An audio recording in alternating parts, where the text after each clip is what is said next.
morning, good afternoon, good evening, depending on where you're at. Where you at? Where you at? Where you at? Where you at? Good morning. Good morning. Wow. I don't know if you guys caught the premiere. We did the opening statements for our new trial that we're going to be beginning. Yeah. What a sleaze bag. I don't know. These people are out here crying. Oh, thank you, Father. Damn it. Hey, drunkie. Hello, Allison. Oh, I missed you. I hope you seen my message earlier in the other chat. Hey, Barb. Good morning. Let me see. SD on time. Oh, wow. Hey, SD. Wow, I see when I schedule like this, SD is in here. She said, don't play with her. She got to be on court on time. She do not want to have to be in contempt. She don't want a tardy pass. What's up, Baka? Hey, drunkie.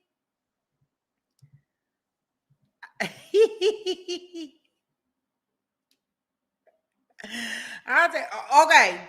So the question of the day is, how long do we got for this verdict? Do we get a verdict like 2 hours, 4 hours, 3? What are we doing? Because I'm sure we're gonna have a verdict today. I mean, because it's not much for them to decide, right? Yeah. Unbreak my heart. Say you love me again. Undo this hurt you call. I know I can't sing. Don't worry, I ain't the singer. I'm the best chair dancer. I ain't never said I was the best singer, but I'm definitely the best chair dancer. That's what I am. I know. I know, SD. I better leave. It should be a shame. I should not be able to sing her song. I'm not going to sing it anymore. I'm not going to sing it anymore. Look, somebody might be like, shut up. Oh my gosh. Shut up. Yeah, but I'm telling you, talk about unbreak a person's heart. Golly, y'all. The crazy part about it is that she is still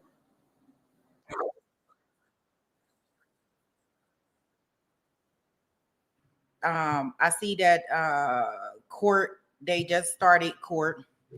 So we right on time. Just so y'all know, we won't have any T-ball time. Hey, Frank, welcome back. You say You Broke My Heart by Drake is better. Yeah.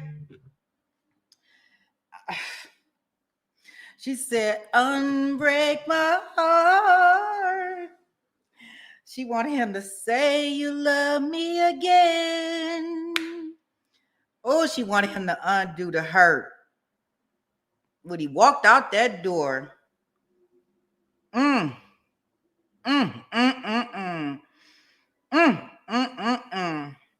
morning, Tennessee in the house. What's up, Nelly? That's what she wanted. She said, you broke my heart. Dang. That's when you know, and she understand, like, I could still, even though I know that she was, she told some lies, right? I'll give her that. She told some lies, but she had to make it to fit her narrative. But guys, at the end of the day, what's up, OnlyFans? At the end of the day, what's been happening here is that he was never gonna be with her. She remix this stuff in her head, as some women do, and she got caught up in the trap thinking it was going to be something that it was never going to be. She shouldn't have got herself involved in it. She got herself involved and she ended up getting hurt. And she didn't know what to do with that hurt because she had been out here doing so many things for this man to try to impress upon him. She wanted to do everything that he wanted her to do, all of these things. And this is where she ended up. And she just could not walk away. She just couldn't, because she had decided that she was going to give her all to a man that was married to somebody else. And I mean, she literally giving her all, right? She giving up time with her kids.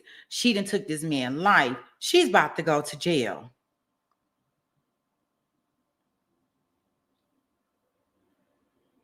Like, she's about to go to jail.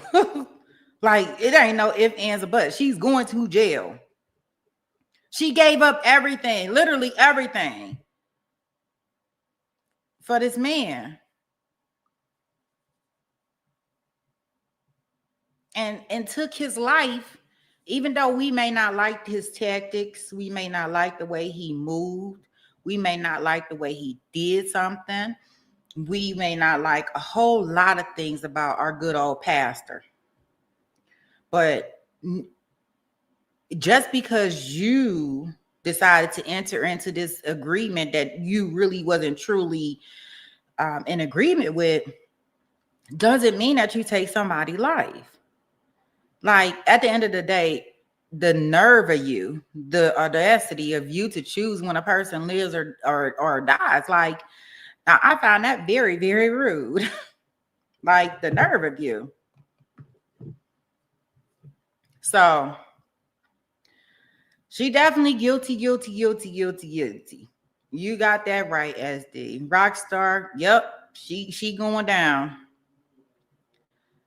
I just wish that she could have just took a moment back, put on some kind of, she could have put on Tony Braxton, It's Another Sad Love, song. Or she could have did Teddy Pendergrass, I Think I Better Let It Go. Shoot.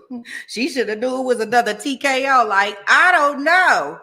She could have did a whole bunch of things. In that 2 hours while she was driving, she should have been okay. I wouldn't even be able to drive 2 hours. I couldn't even imagine all the crying and stuff that she was doing. Because I know she was crying on her way up there. She was crying. So I'm just trying to figure out, like, during that time that she was crying and going up there, like, you just couldn't sit on the side of the road and stop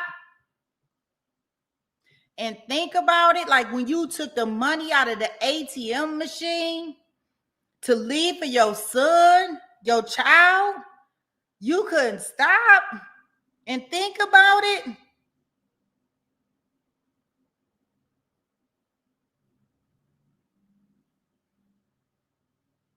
Like, I need you to stop. Come on. We all been hurt. Like, this heart can lead us in some dangerous thing. You say she should have outed him to his wife, all the other chicks, and the church. That would have been miserable for him. Right.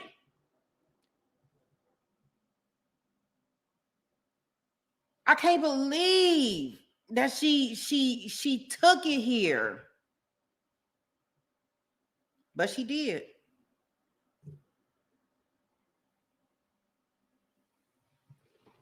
That's what I'm saying. Like,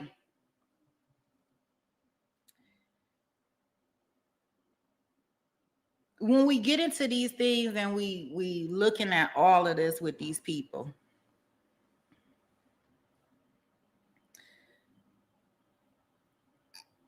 I hate that she's in this position. I hate that a life has been lost between this.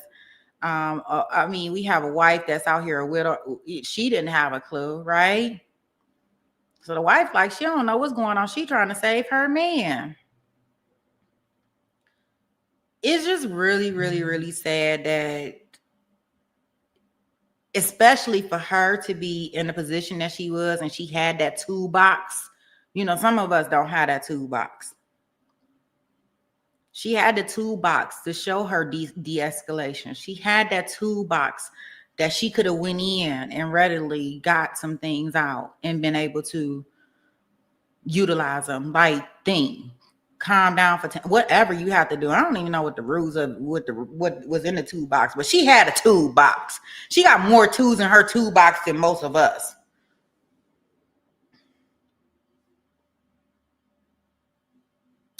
So she is gonna meet her determination today. I don't know if they'll do look, I'm already like I don't know if they're gonna do sentencing today, but she definitely, I mean, and as for her defense, y'all, I really want to say, you know, shout out to the defense attorney, because she did what she could do in regards to trying to see if she can get her less time. You know, this way she was able to present, you know, her background, her history, and why um she's this way, and why this all happened, and why she went on an emotional turn downhill. Now, when you get 12 jurors back there, we don't know what they may do.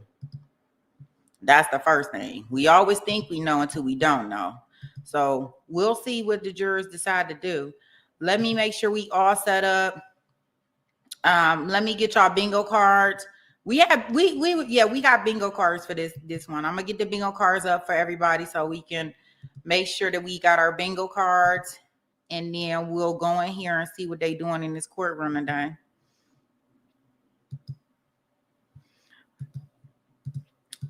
And she like, I'm telling y'all, she was having sexual flashbacks yesterday on the stand. She was thinking about how good she was. Like, she ain't never felt like that. I'm like, whoa. Whoa. Are you having a flashback on the stand, my girl? Like, she was thinking about that on the stand.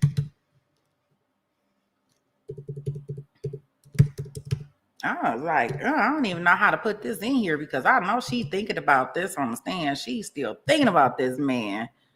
Like, still thinking about him. No matter how much turmoil and all the stuff that he didn't lost his life, right? No matter how much she did and all the stuff that's going on, she's still gone, y'all. That's the crazy part. Like, she's still gone in the mud.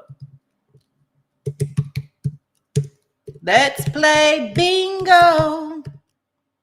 I wanna get physical. I wanna get physical. Oh, don't pay me no attention. Let me sit and money on. I don't think it was fake tears. I think she really hurt. I think she is really still I don't think they were fake tears. Now, if they were tears for her, like, she might have been having a pity party, Rockstar, for herself. But man, I think those was real tears. Hey, Marilda. Good morning, boo. Yeah, I really think they were real tears. Yes, I will get a poll out here for the verdict. Of course.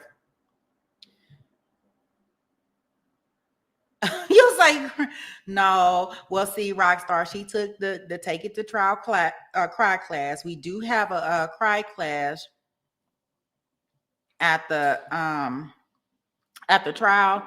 We typically run it from the hours of 6 to 7 p.m. Mountain Standard Time, where defendants that wish to take the stand, we ask them to come to the Take It to Trial cry class, you know, and she took the class, and she actually did pretty good, because moments where I would have thought she would needed to cry, I wanted her to cry.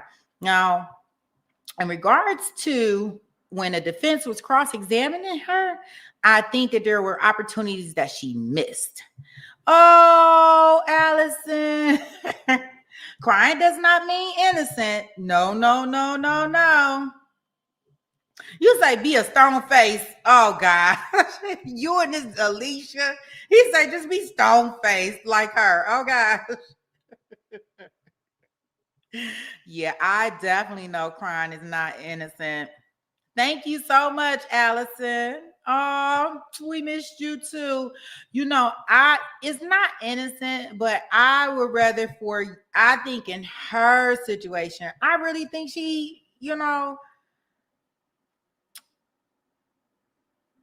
I don't know if it's lust that you want to say. I don't know. I just feel like she was really, really, really, really hurt.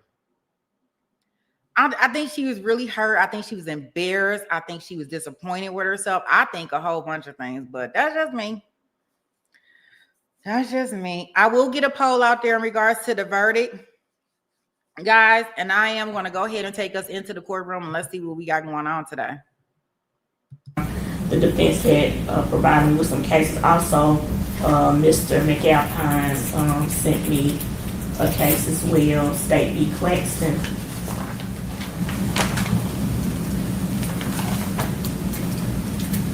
W20090169 CCAR3CD. And so after reviewing those cases, again, the standard is, after viewing the evidence in light most favorable to the prosecution, any rational trier of fact could find beyond a reasonable doubt that the defendant is guilty of the offense. And Millen versus State laid out what the standard is. In short, if evidence demonstrates that the defendant intended to cause or result the death of a person, that he did so with premeditation and deliberation, then the killing of another, even if not the intended victim, intended result is first-degree murder. So, also, State v. Claxton sets forward things that can be considered for premeditation: the use of a deadly weapon upon an unarmed victim, the particular cruelty of the killing, declarations by the defendant of the intent to kill, evidence of procurement of a weapon, preparation before the killing for concealment of the crime, and calmness immediately after the killing. And so, in considering those things, the court finds that there is sufficient evidence for this matter to go forward with the jury, because although the defendant may not have intended to kill Miss Perry, the law says that all that's required is that she had the intent to kill a person, and that person would have been Brodus Perry, who was shot multiple times. So, in considering all those things, the court finds that there is sufficient evidence for this matter to proceed to the jury. I know there was some indication about felony murder, but that case also, it says something about criminal attempt murder whenever it's not the intended victim should be felony murder, but that case also says that it can be criminal attempt premeditated murder as well, just not felony murder, just when it's not the intended victim. So the court finds that there's sufficient evidence, and because the court finds that there's sufficient evidence on criminal attempt murder 1 and count 2, the court also finds that there is sufficient evidence for the case to go forward to the jury on employment of a firearm. As indicated in my previous ruling, the defendant used the allegation that she used the firearm in commission of the criminal attempt murder, which the court finds that there is sufficient evidence for that to go forward to the jury that she did so intentionally. So the court's going to deny the motion for judgment of acquittal at this time. Thank you, Ronnie. And then there was a second issue, and I guess we can approach it at that.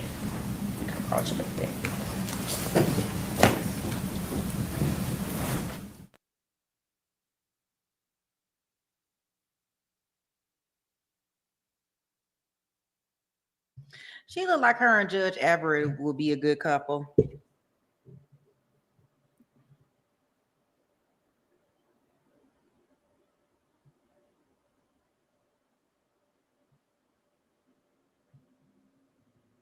Oh, look, she really looking like the preacher's wife with her hair all pinned back like that.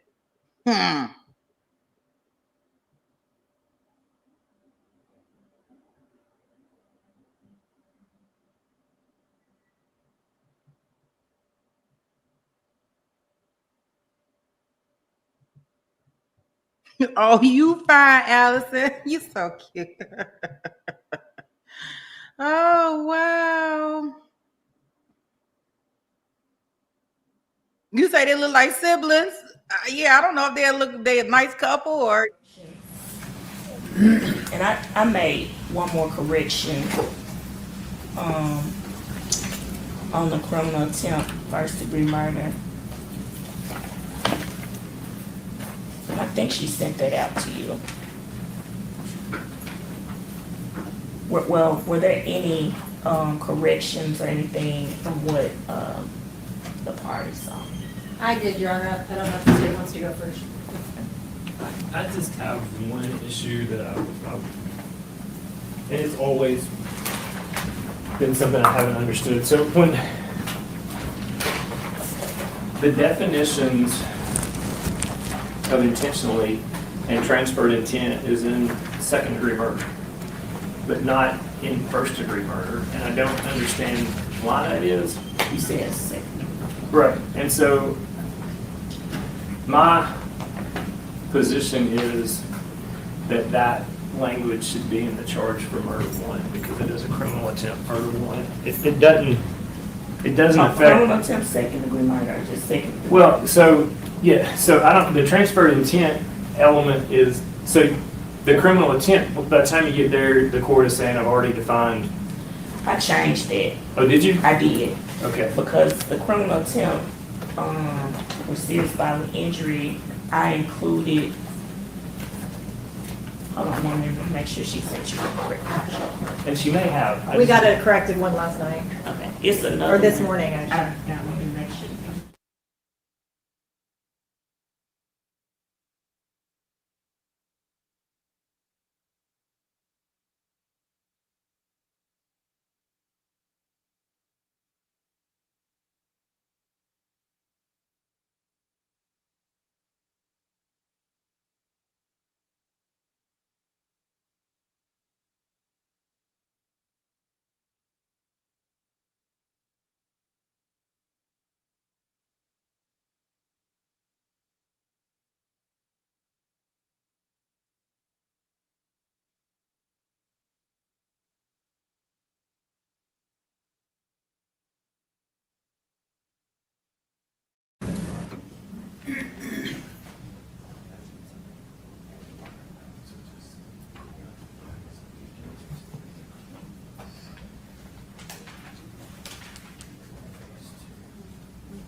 That fixes my issue. Okay. Did you have anything else? No, ma'am. That's all. Okay, all right. I just note my objection to the change. Okay. All right. Did you have any other changes, Ms. Hughes? Yes, Your Honor. Okay. On page 2, this is a unique situation in that at the last paragraph, or the last sentence of the paragraphs regarding first degree and criminal intent first degree, it says that LaToshia Daniels pleads not guilty to every count as encompassed. To every charge as encompassed. And we are not saying that she is not guilty of all of those offenses. We are saying that she is not guilty of first degree murder. She is not guilty of second degree murder. That this is at best a voluntary manslaughter. So I would like to take that language out, or at least change it to has pled guilty to the originally charged offense, or something along those lines. Which part are you talking about? It's page 2, it's the last sentence. Oh. The defendant pleads not guilty to each and every offense embracing that. You just want me to take that out completely on each one of them? Yes. Okay, that's fine, I can do that. Any objection from the state? No, ma'am. Okay, you have to take that out. No problem. Anything else? Yes, Your Honor.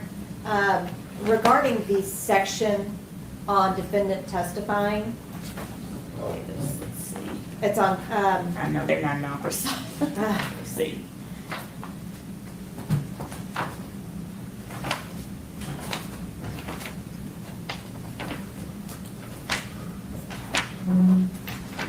It's after direct and circumstantial evidence.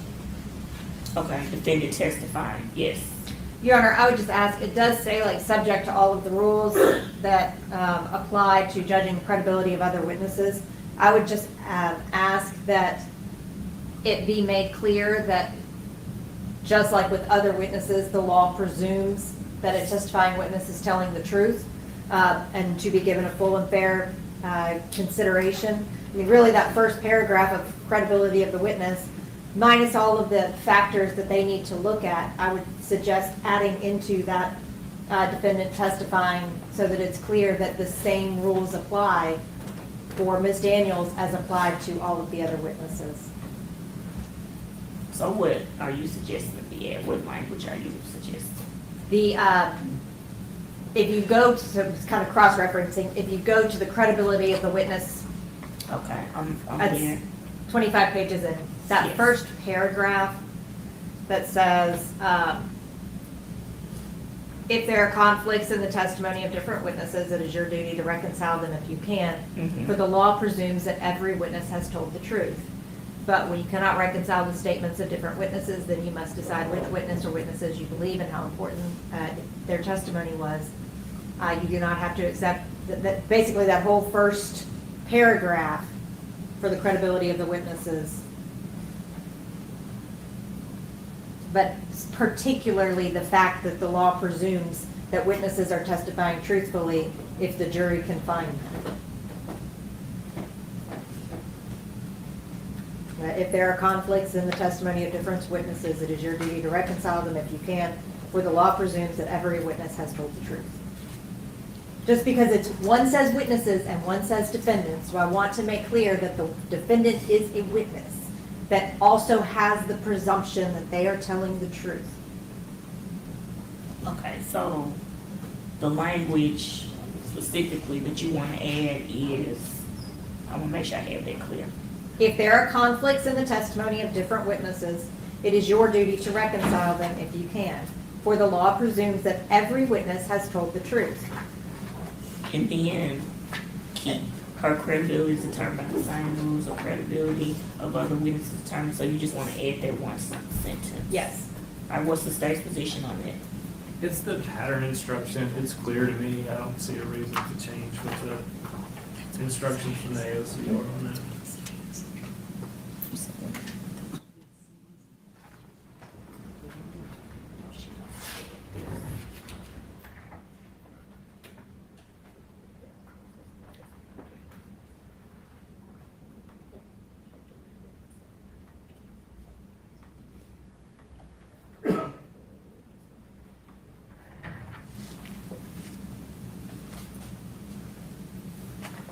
Well, it's kind of duplicative because I'm telling them that she's determined by the same rule of credibility of other witnesses, and then this is a section on credibility of witnesses, and those Well, are the then, rules. what we could do in the alternative would be in the credibility of a witness section, include a phrase that, you know, the credibility of the witnesses, the law presumes that every witness, including the defendant in this case, that would achieve the same goal. I just want to make clear that the law also presumes that Ms. Daniels is telling the truth, just as it does with all of the other witnesses. What's the state's position on that? Again, I don't know how that's not clear. She's a witness, and it specifically just tells the jury that they're to judge her by the same credibility as every other witness. Adding anything just like almost emphasizes to the jury that you should believe the defendant more than any other witness in the state's mind. That's not appropriate. So the charge is clear, and it's the pattern charge, and I'm opposed to any change in that. Your Honor, I disagree. I think that when we have referred to witnesses throughout this entire trial, and we have referred to the defendant throughout the entire trial, those sound like two separate parties. And so if the jury's not clear that even though she is the defendant, she also, under the law and under the instructions, is a witness that should be treated the same way as the other witnesses, then that's impairing her right to have a fair consideration by the jury.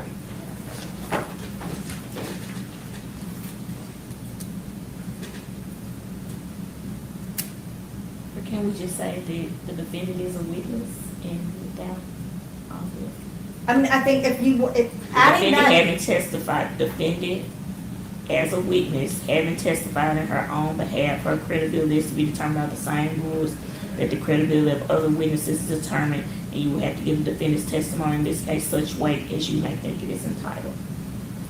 that's, Your Honor, I guess my issue with that is that the language in those two sections are very different. The language between the general credibility of a witness and the assessing the defendant testimony is very different language. Give it whatever weight you think it deserves is very different than the law presumes that these people are telling the truth.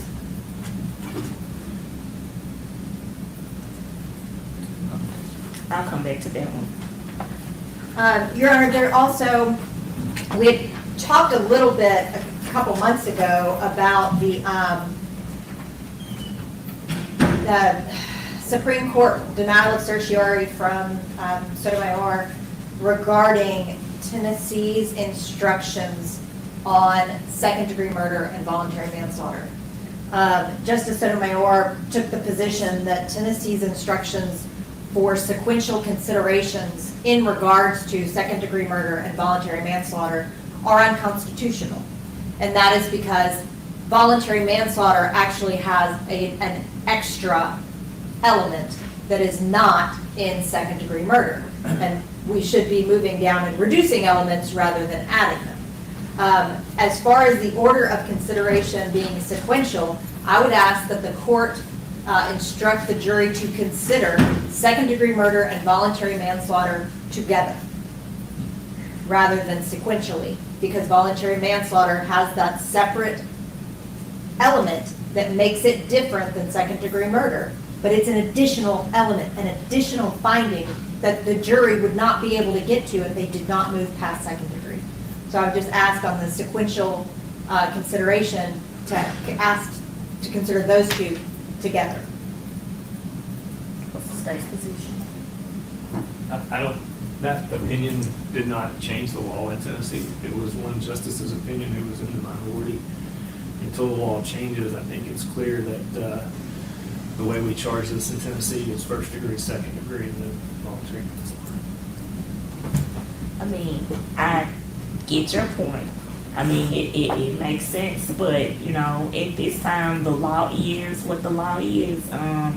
But I definitely get it. You know, it's an additional element, but the law, at this point, I have to follow what the law is currently. And so I note your objection because I get it's an additional element.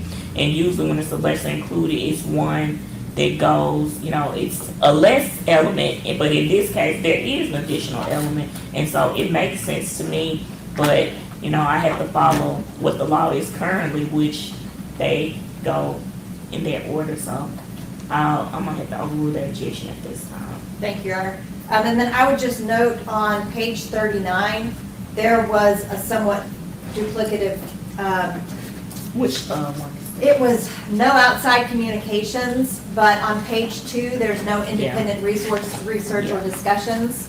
I just wanted to note the duplication. Okay. And it's not an exact duplication, but it's very, very similar. Okay. You have any objection to that being removed? No, ma'am. All right. All right, give me a second on that other one. I have to step off and do a little research. Thank you, Your Honor. All right.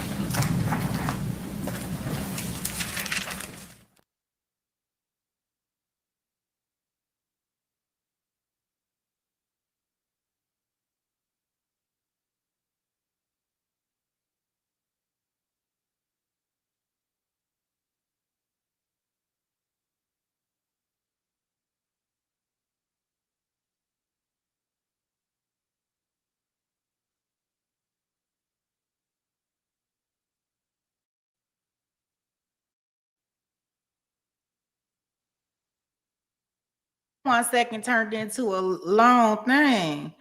Giving you the best that I got, baby. Anita Baker, baby.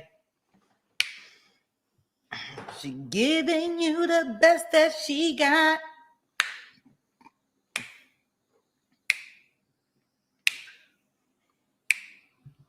What's up, 13?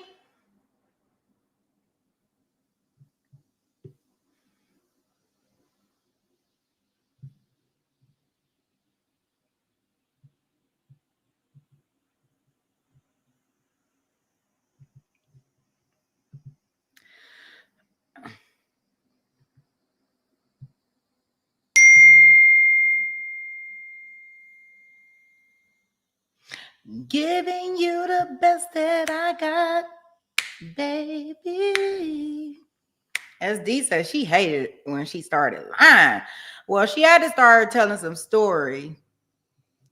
You say Dean Fry. I know. I gotta. Sorry, y'all. I'm gonna have to get on the thing with therapists that you know, that I know, that some people know, that helps me with all these technical things, so I can get the ding off of there, because I was listening to one of our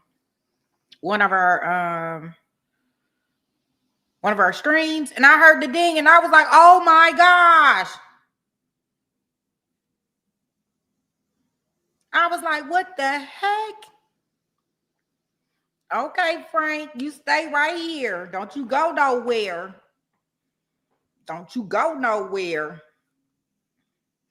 Yeah, so I don't. She giving you the best that she got. Y'all know she got to give it all. And you never know what a jury may do, right? They may go back there and be like, look, you get some girl back there that's done had her heart broken. And she be like, oh, I see, I don't know. Y'all can't convince me, right? Because y'all get 12 of them back there. They come from different walks in life and different experiences, right? So we'll see. We'll see what they decide. But I can see the whole reason why she took it to trial is because she wanted to get lesser time than the premeditated unaliving. And I guess, if you got to throw all your cards out there, regardless of what we want to say, you might as well go for it, right? You might as well go for the gusto. I mean, you ain't got nothing to lose. All they can do is say no, right? I don't know if she was even offered a plea deal or anything like that. But yeah. So yeah, I say, hey, go for it, because you never know. What y'all looking like on y'all bingo cards? Let me look at these cards. Who got bingo or didn't get bingo? I thought somebody got bingo. Yeah, somebody did. Okay. I don't know whose card this is. Was that your card? The FF8542? Look like they got bingo. Let's see. Oh, Morel, you got bingo with this one too, didn't you? I see another bingo, 63961. Oh, I see another bingo. Y'all have to let me know whose bingo cards these is. 02AC17 got bingo. BINGO. I'm gonna turn everything into a song. What's the word? I don't know the word. Word.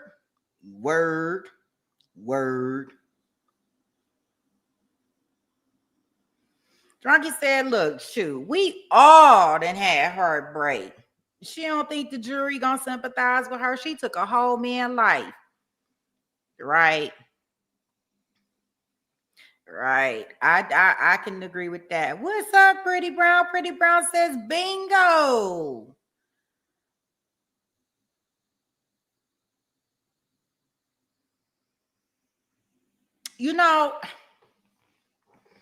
I don't know. I mean, I don't know. Well, let me ask you this, and I guess this should be, once we find out what she's being charged with, I do want to put that in our I want to do a poll, because we know she's guilty, right? We know she's going to jail. That's no question. But what is she going to jail for? Are we getting the first degree unaliving? Are we getting the manslaughter unaliving? So I want to put that in there so we can kind of, see where everybody's at. Like, is it first degree? Is it, what are we at? Because we all know she's guilty. And we all know she's going to jail. I think that they have conceded that part. They have said that, right? You say you don't think they're going to need long? Mm-hmm. I don't know. Depends on if they're going to let this emotional part play into it. Hey, Maria, welcome. How are you? Glad to have you. Okay, first degree because of the wife. I don't know. Listen, y'all, check this out. The prosecution team's opening statement was 7 minutes. Do we think they closing gotta be more than 7 minutes? Because I want them to be, hammering this home about how the jury need to disregard all this other stuff and how it needs to be first degree premeditated murder. Sorry. I'm gonna have a whole problem if the jury convicts her. like the jury convict her on first degree redrumming, and he come up here and give a 5-minute closing. Y'all, his opening statements was 7 minutes. Like, I don't want the state to think they so cocky and they got this in the bag that they don't really have it in the bag. 7 minutes. Have y'all ever heard an opening statement? 7 minutes? I was like, huh?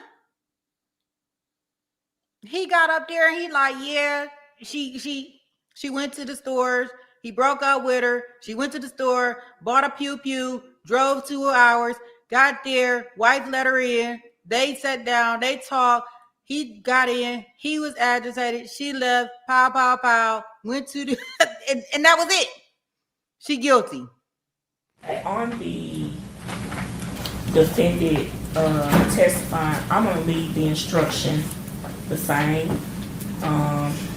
because I don't want to. I mean, the language I feel like it's duplicitous to put that in there twice because the defendant testified she's treated as a witness, and the instructions say her credibility is determined by the same rules that the credibility of other witnesses is determined. And so the credibility of witnesses, there's a section titled that with everything that she's supposed to be given the same weight as everyone else. So I'm going to deny that request at this time. And Your Honor will not consider even adding the language that you had suggested about saying when she testifies, she's considered a witness. I'm gonna leave it the same. All right, were there any other corrections? I gave you each a copy. I'm gonna take a moment to look at it to make sure there's not anything else before we print them off. If we can have a minute, please. Okay, sure.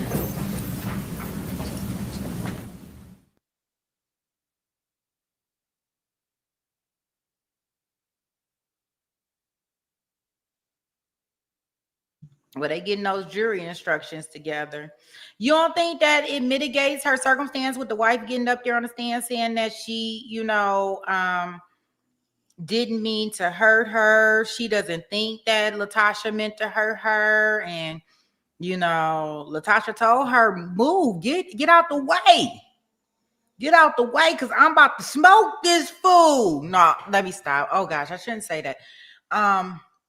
Oh gosh, wait a minute. Y'all know I can get real.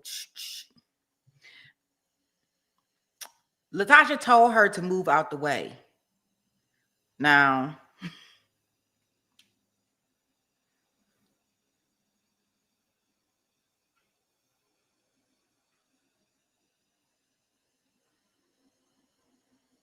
right, the 13th. Right, Frank. Yeah, Frank, I get it. And now and walk with me. Walk with me when I say this. This is why when we were talking earlier and I was explaining to y'all that we all have different trials and tribulations, things that go in our life, right? On intentionality, the pattern instruction. Which one? Which section? What was added to the criminal attempt? That's a pattern instruction for criminal attempt. First degree murder with serious bodily injury. That's a pattern instruction. Is it the pattern instruction for regular first degree? There is two separate instructions. It's one for first degree murder, and then there's a separate instruction for criminal attempt, first degree murder with serious bodily injury. Yes. There's a separate So- instruction. I guess my issue is that we're adding language to the criminal attempt first degree murder that's not in the pattern instruction. This says the essential elements necessary to constitute first degree murder are. And then it goes into that paragraph that is not part of the pattern instruction. I think that's what's, hold on.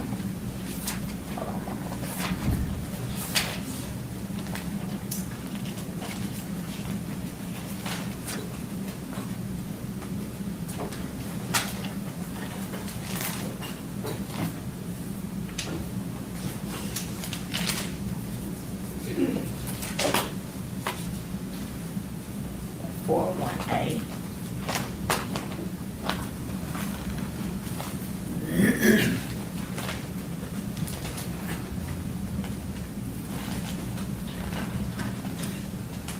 That's telling the jury this is first degree murder, but it's different than the pattern given for first degree murder.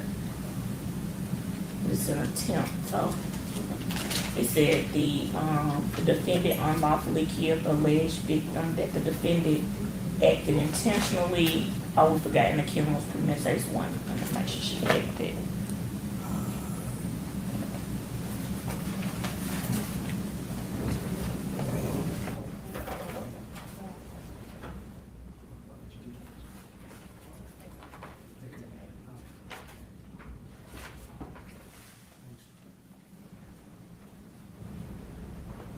That's the instruction.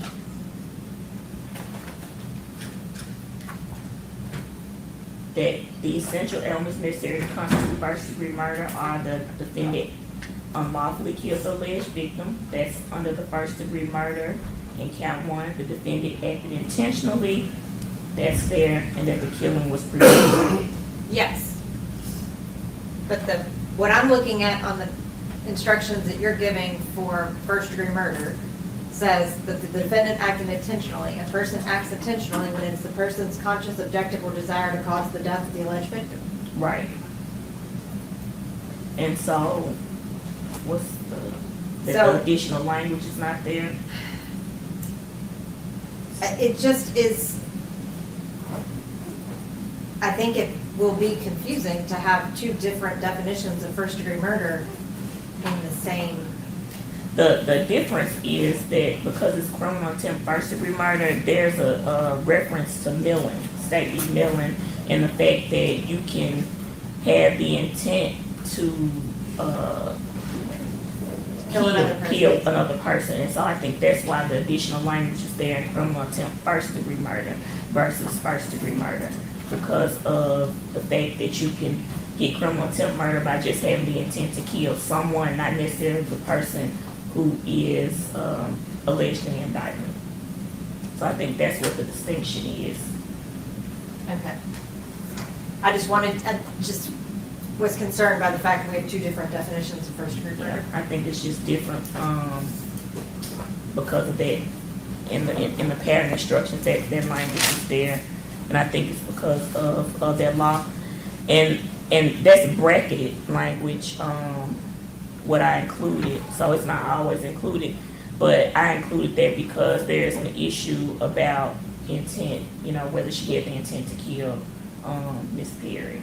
So it's bracketed language. It's not necessarily required to be included in there, but I included that because of the proof that came out. Thank you. All right, you're welcome.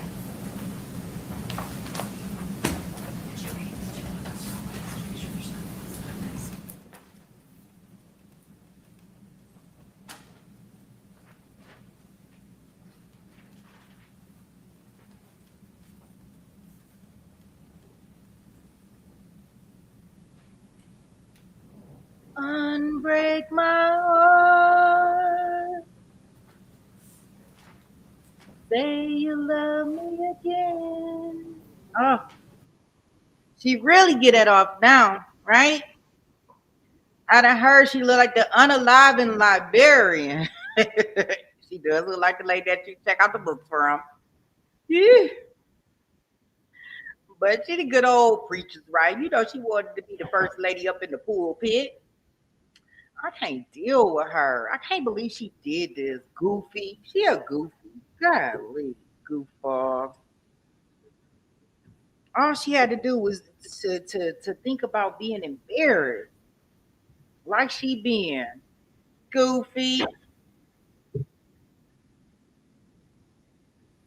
All for some stuff that you can't have. And still can't have it. And messed up your whole entire life for it.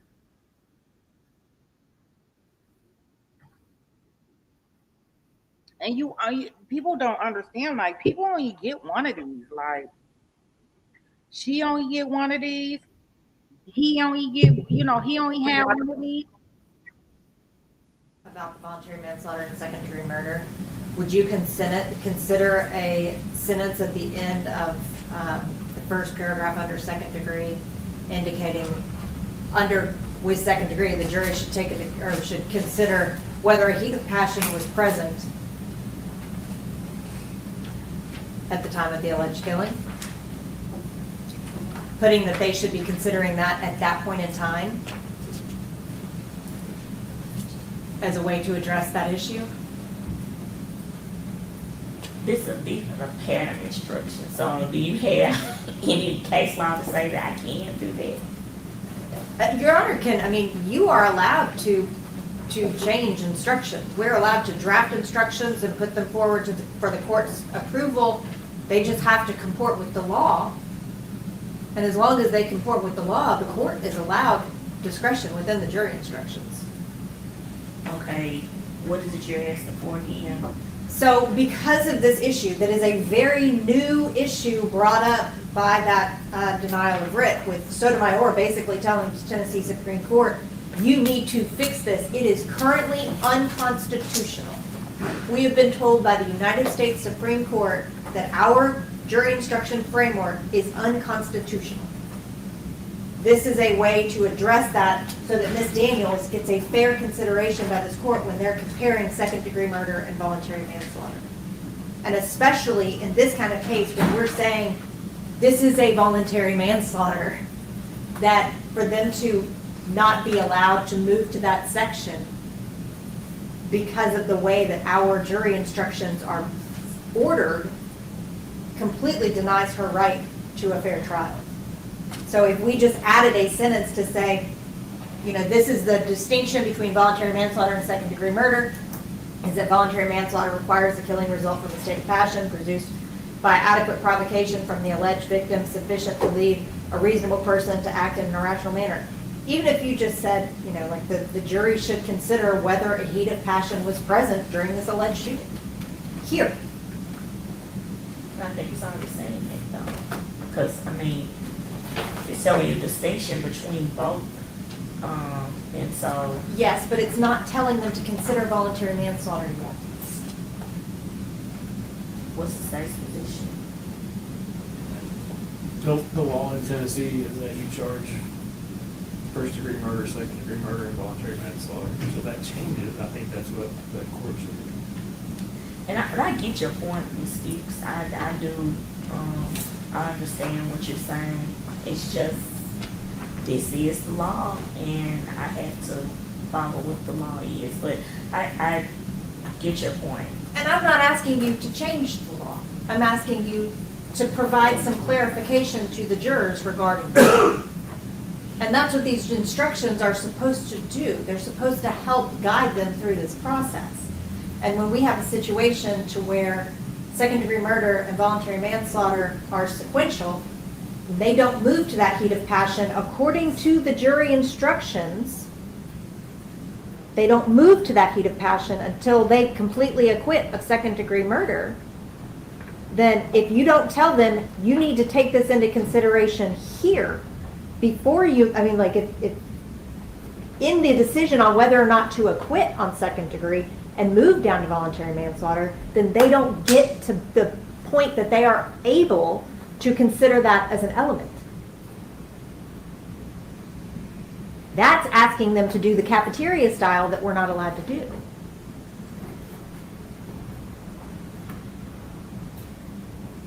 I mean, these are the pattern instructions adopted by Supreme Court, and at this point, I'm gonna deny the request. I get it, but I'm gonna deny the request instead. I mean, these are what they have set out, you know, what we're to use. So at this point, I'm gonna deny the request. Given the fact that the jury instruction requests specifically are supposed to be in writing, would the court give me a moment just to draft a pleading so that I can file it, to have it in writing to make the record? Yes. Thank you. All right.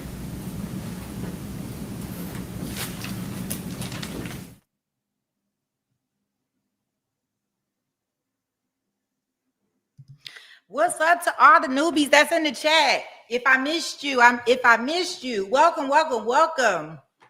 Welcome, welcome, welcome to our day of reckoning, right? Oh, Michelle, that is too funny. Yes, he definitely broke the pockets.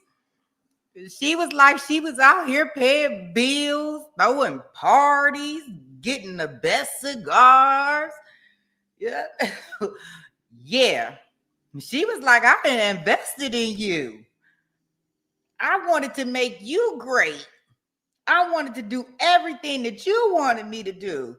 I wanted to keep you happy. How dare you think you're going to break up with me? Unbreak my heart.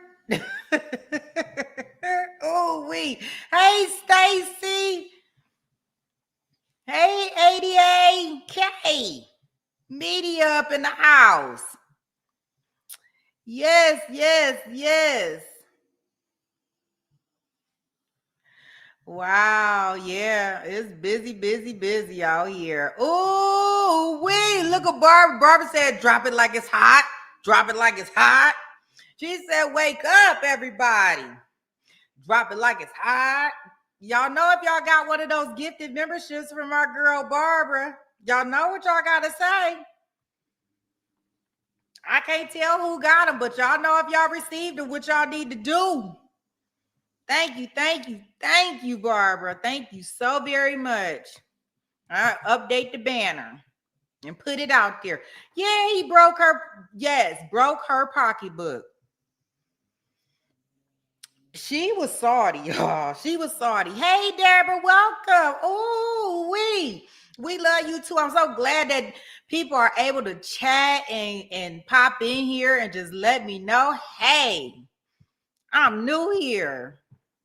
I love your channel. Like, cause some people they can see it, right? And y'all watch it. I see everybody when they watching it and they put their comments, but you know, I know we busy and sometimes we just can't, you know, sit in the chat all day. So I really, really appreciate it when y'all can just tap in. Look, we gonna have check-in moments.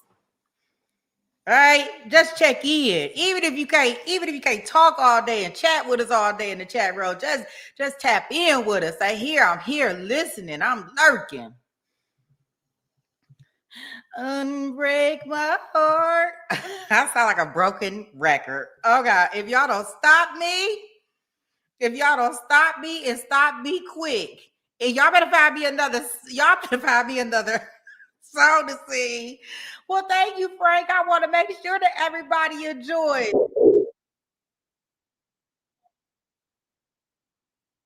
Request for the language regarding the defendant and witness credibility. But other than that, there's no those objections. Was there anything else?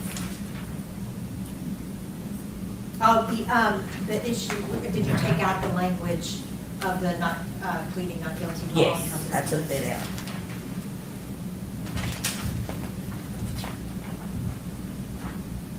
Did the state have any corrections?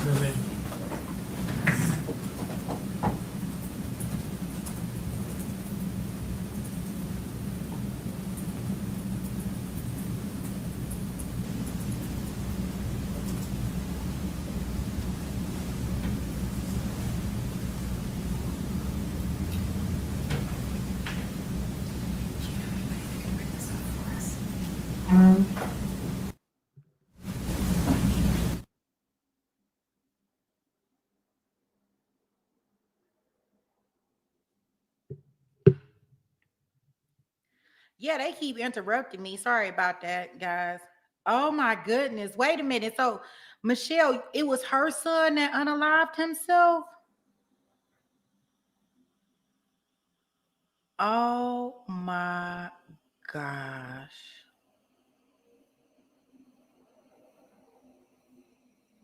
I mean, like, after that, like, I don't know. I don't know why I don't even know I don't even know. That is so sad. I did not know. I don't know why I kept thinking it was his son. I don't know why when we heard that I thought it was the pastor's son who unalived himself, like he had kids from her other. Yeah, I don't know, Cynthia. I don't know why I got it mixed up. I thought it was the pastor's son.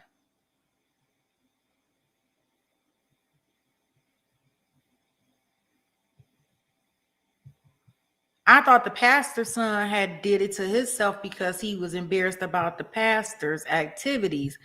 I did not know it was her son.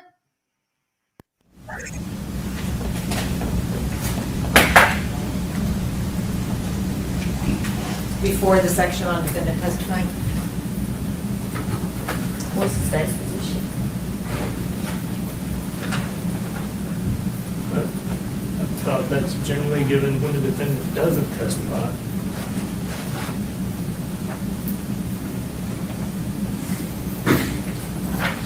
So I'm not sure what the purpose of it is if the defendant testifies. What's the problem? Your Honor, it's to clarify the burden of proof. It is to make clear, and I'm checking the burden of proof section now.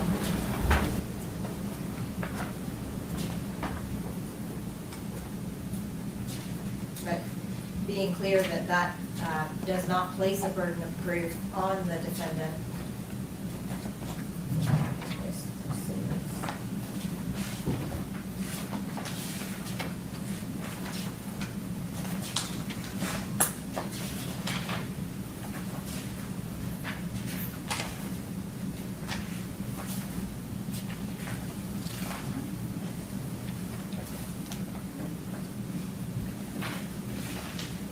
State has the burden of proving the guilt of the defendant beyond a reasonable doubt, and this burden never shifts or remains in the state throughout the trial of the case. The defendant is not required to prove her innocence. So I think that's, yeah. She doesn't have to prove anything.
Morel to say,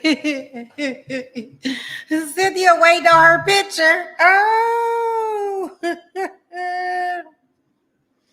oh boy. Yeah, Cynthia, check again. Cause I'm looking at my email. I don't see an email back from you, but all I did was reply back to your email last night.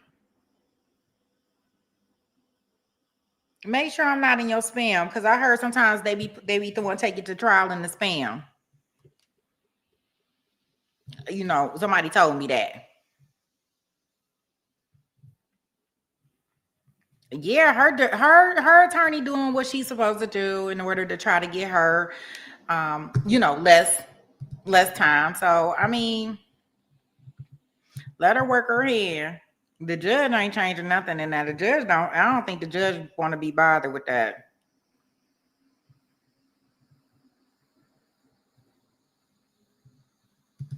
The judge don't want to be bothered.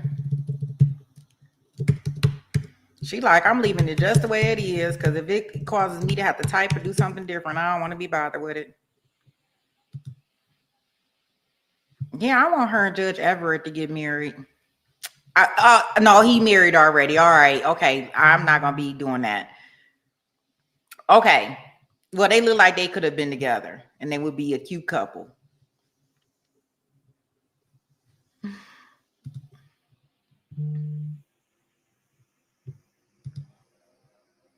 Unbreak my heart. Oh, if y'all don't find me a different song today, because I am not.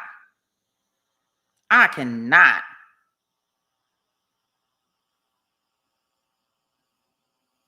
She said Walden Online University.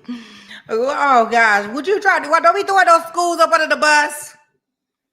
She just didn't do nothing with her education. She didn't do nothing with her education. She was using all of those credentials, all those letters and numbers and all that stuff behind her name to mask exactly who she was.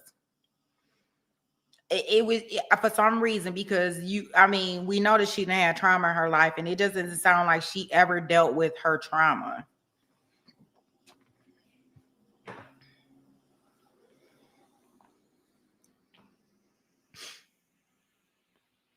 And that's what it sounds like to me.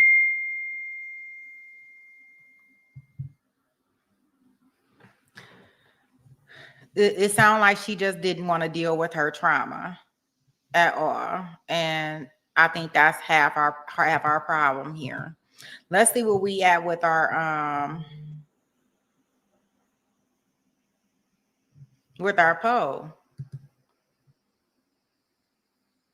No, we got some people out here that's like not sure. It may be hung. Interesting. I am going to pull out another poll as soon as we figure out what's going on in regards to. I sent that back to you. Recheck and make sure I'm not in your spam. Cynthia, like you was the last thing on my mind. Well, I sent it. Let's say that.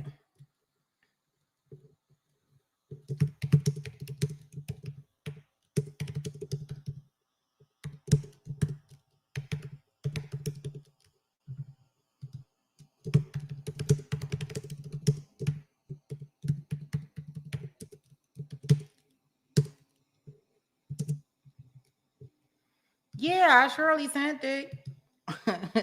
Look, unless somebody else got it, we don't want nobody else to have it. Woo! I ain't trying to make him famous. What's up, Wonder Twin? Welcome. The defense attorney is nuts. She should have done all this pre-trial, holding up this jury verdict. Terrible. Hey, she got to pull out all the stops.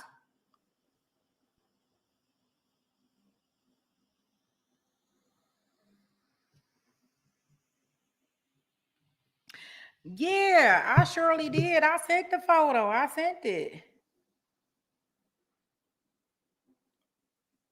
I sent it because I was like, I didn't know how many people had requested for the photo. So I don't know. I guess it might have went to somebody else. I hope it didn't go to nobody else because I ain't trying to make nobody. It's got your picture on it. All I did was reply. So I know it went back to you. It got your same photo. Well, thank you, Frank. I appreciate it. Yeah, definitely. Because I'm not really like the social media guru. So yeah, anybody that's sharing the live, I truly, truly appreciate it because I try to share it on some of my socials like Twitter. Other than that, I don't even I do a little TikToking. Hey, you hear me? A little TikToking. And that's about it. What other things is it? Oh, Instagram. Oh, Facebook. I did it for a while and then I just stopped. Can I turn down my alerts? No, I don't think I can. I don't think I can. I told you I gotta get help with it. I don't know if you heard me earlier because I heard it in the I heard it in one of our streams and I was like, oh, that's so loud. Oh gosh. And I couldn't understand, but yeah, I don't know how to turn it down. I don't know how to get it off my computer. That's the problem. And I don't want it on my computer, but I even got it on silent. So I got it on silent and it's not working. It's still like dinging through my computer. And I had to take it through my computer because remember last week I had all those issues with my phone. And I didn't have a phone, so the only way people can get in touch with me is through iMessage to the computer. But yeah, so I'm so sorry. I'm so sorry. Look, and if I ain't have little ones, then I would be more than happy to put it on Do Not Disturb. But with having little ones, nah, I can't put it on Do Not Disturb because I might need to be disturbed by them. Maybe. And then again, maybe I should put it on Do Not Disturb. No, I'm just playing. I ain't gonna do the kids like that. Don't do the kids like that. Oh gosh, don't do the kids like that. Sometimes email won't let you receive. Oh, you think that's what happened, Burp? They told me no.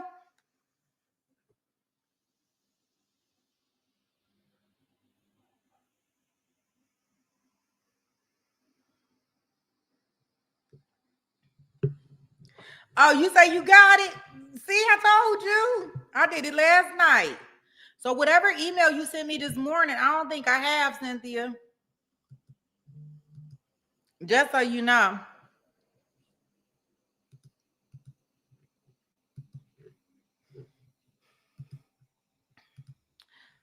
Yeah, so I guess they back here talking about what they talking about. So let me ask y'all, and y'all let me know how y'all want to do this. So our other trial that we were watching, the beheading trial, with the SEX pool, I want to call it the SMEX pool. Oh yeah, they showed it, boo.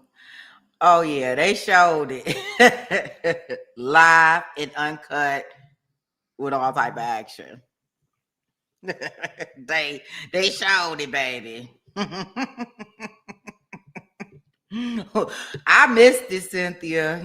Ain't nobody else seen it and caught it, but the number one, Marilda. She the one text me like, "Oh my gosh!"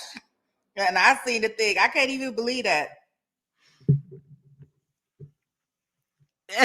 Barbara, you seen it when it happened? See, I didn't see it. I had to go back and rewind it to see it. At Law and Crime, I couldn't believe that they had let it even get that far out there. Yeah, I blurred it out on the on the live stream. I was like, oh gosh. I was like, oh wow. Yeah, he definitely was standing strong. He was strong. He was strong. He was stronger, right? That was the same one that was on the stand yesterday. Make you look at him totally different once you see that.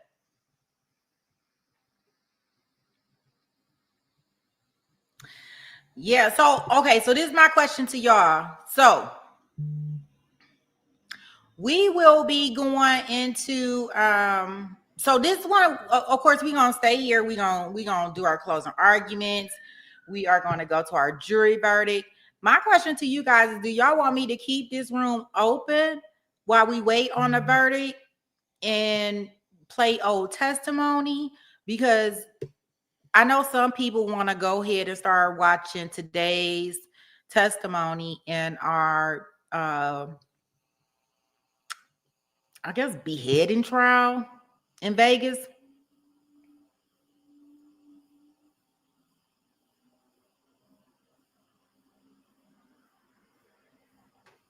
So maybe I'll put a little poll out and y'all can tell me how y'all want to handle that.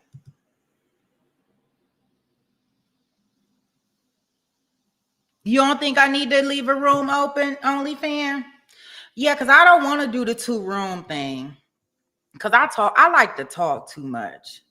And when I open up 2 rooms, y'all be all split up and I can't talk to everybody. And I don't have 2 computers. So it looked like in order for me to get that done for y'all, I have to have 2 computers. And I don't have 2 computers. And I probably need 2 different soundboards and everything, quiet as kept. But I don't have 2 different. I don't have it. So the only way I can be in there is if, you know.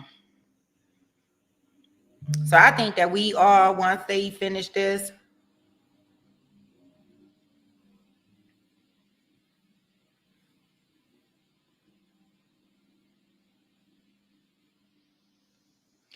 y'all, so y'all want me to, so you want me to, I'm assuming that they probably gonna be coming up with closing statements and jury instructions real soon. Y'all think they gonna be on that long of a break right now? What'd you say, Tanya? Definitely. What you said definitely about, Tanya? Sweet Pea, I emailed you as well. Oh, when you email me, I'm going to look. I ain't seen no email. Oh gosh, y'all so silly. Look. Oh, SD say, let me get in here. Let me get the pic too. I don't see your email. Tanya said, you don't see me chatting here. I want my.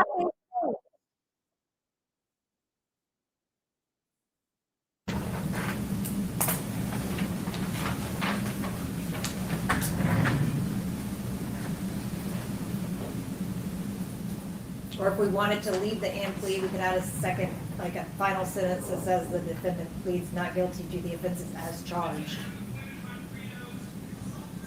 What's the state's position on Either one of those is. I'd prefer the second.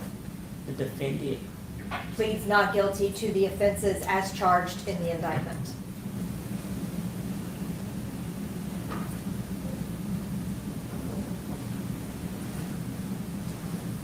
defendant pleads not guilty to the as charged, is what if it's charged? in To the indictment? offenses as charged in the indictment. Okay.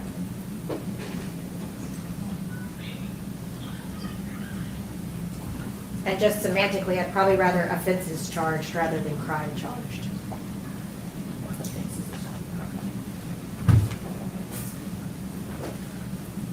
What do you mean on the heading, offenses charged? Yes. What's the state's position? Yeah, I give it an inch. I mean, it's a crime. It's charged as a crime, and that's what this charge says. So I don't know why we would change that. Offenses charged, crime, same thing. Offenses charged. So do you want to keep the language about the plea? If we could just add that final sentence, the defendant pleads not guilty to the offenses as charged in the indictment. Okay, but the heading, you want. Yes, then we can offenses leave charged. it offenses charged and plea. And then it outlines the offenses and then gives the plea. Okay. All right, so were there any other changes besides that? Before we make the copies? I note your objection. Thank you, Your Honor. I do have that written request on the way. Okay.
Okay, so it's like they just keep going back and forth on break, and they just keep arguing these instructions. Is what I'm getting out of this.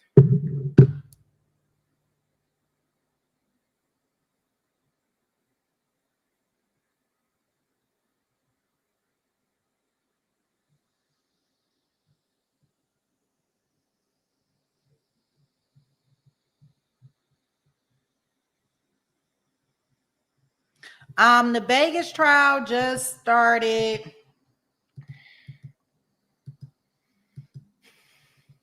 Let me see.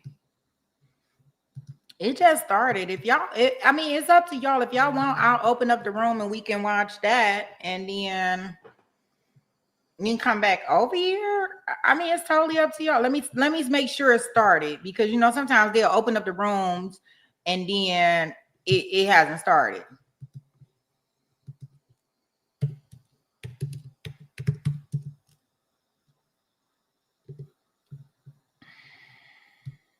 Yeah, it hasn't started just yet. They just opened up the room. It's just still looking at a sign. So it hasn't started just yet, guys.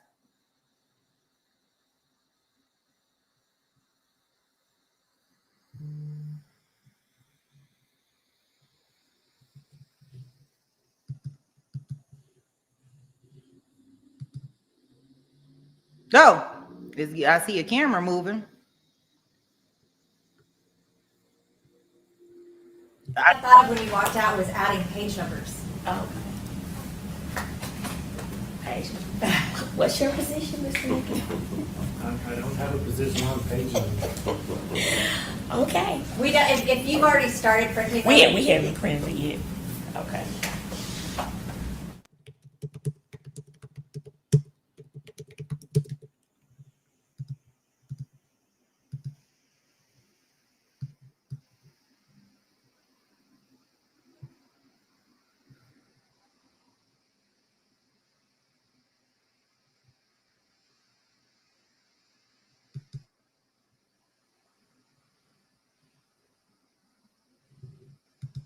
So it looks like they are, yeah, so it looks like they are starting our Vegas trial. It's like they in the courtroom. I'm just trying to see what they doing. You know, this one was real, they real messed up with their time too.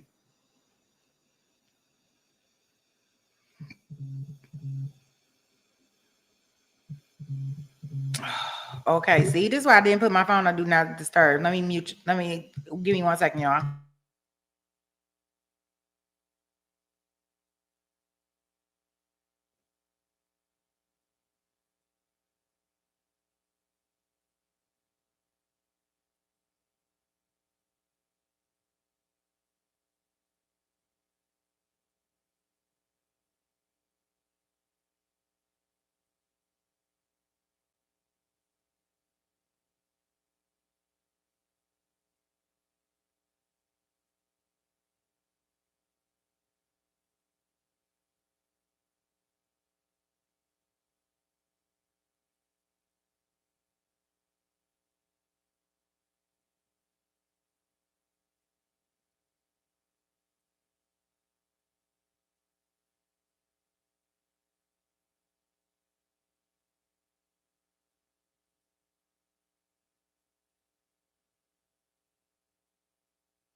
Okay, sorry about that, guys. Yep. See, I knew it was.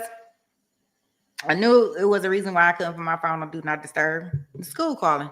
Okay, cool. So that's good. Thank you for hanging in here with me. I got that taken care of. Excuse me. So I don't know what they doing over here. I know the judge was saying she was going to print up some instructions. I'm not sure if they gonna decide to just do closing arguments and jury instructions later. I have no clue what they're gonna do. I do know that day 3 in our Nevada versus Devin Michaels trial has started. So if you guys want, I can keep an eye on when closing arguments and stuff start, and we can go and watch the Devin Michaels, and then I will pause that one, and we can come back over here when closing arguments start. If that's okay, because I'm fine with doing that.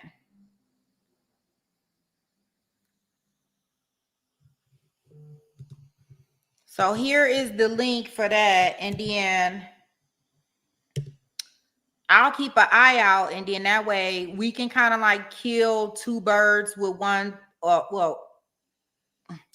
We can kind of like kill two birds with one stone, right? We can be over here watching something versus to doing this.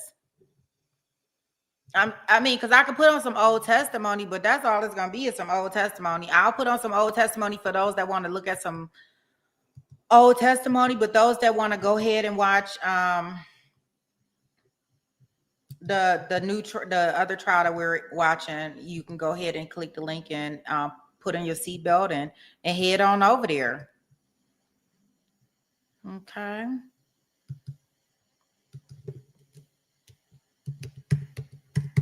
And in this room, I will just I'll update the banner and just let everybody know that we are playing some Old Testimony until we get something back in, and that way we can kind of look at both of these trials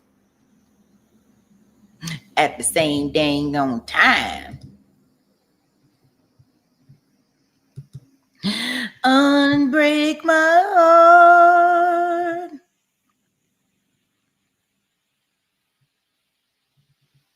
And if you decide to go over to the Devin Michaels trial, don't worry. I will definitely let you know as soon as the closing arguments and jury instructions start. Because typically they'll do the jury instructions and then they'll go into the closing arguments, right?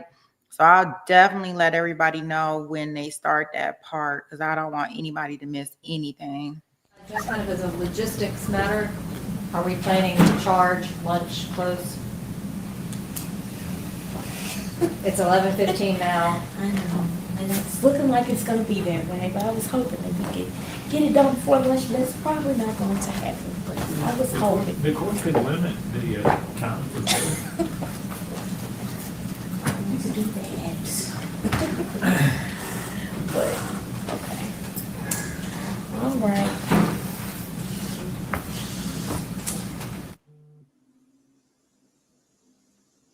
So it does look like they're going to take a lunch. Okay. So everybody, if y'all want to move over to there, to this link, I will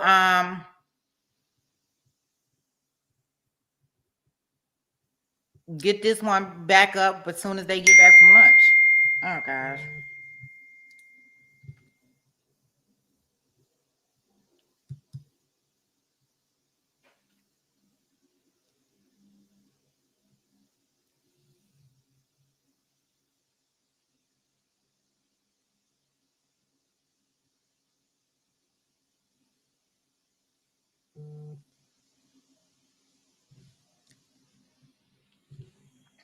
So if you just coming in, just let you know they are working on jury instructions. It looks like they're not gonna they're gonna hold off on doing anything until after lunch. It looks like the judge wanted to do it before lunch, but it looks like they're not going to be able to do anything until after lunch. So I will go ahead and play some Old Testimony from yesterday. We'll look at her testimony. from what she got on the. We will put that on for everybody to watch and see. I have. You understand you're charged with first-degree murder. Yes. Have you and I discussed the elements of first-degree murder? Yes. Do you understand that the state has to prove each of those elements beyond a reasonable doubt? Yes. Do you understand all of the elements of criminal attempt first-degree murder? Yes. Do you understand that the state has to prove all of those elements beyond a reasonable doubt? Yes. Do you understand the elements required for employing a firearm during a felony? Yes. Do you understand the state has to prove all of those beyond a reasonable doubt? Yes. Do you understand the elements and understand the burden of proof? Yes. And even this was a superseding indictment, right? Yes. And you and I had discussed previously the issues in the old indictment. Correct. And we discussed how the new indictment kind of changed some things, right? Yes. You've had several discussions throughout this entire process with your whole defense team, right? Yes. We have prepared for trial together. We have. We prepared specifically regarding your testimony. Yes. After everything that you've heard, everything that we've discussed, and everything that you've considered, have you made a decision on whether or not you want to testify? I have. What is that decision? I choose to testify. Thank you. You missed it then. I thought for the defendant is knowingly and voluntarily made her decision to testify.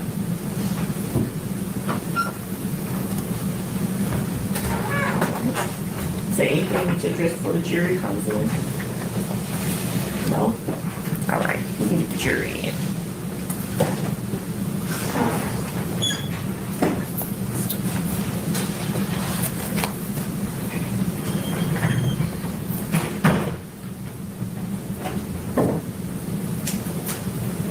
Will we take a break to discuss instructions? Yes.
Jurors are entering the courtroom, Your Honor.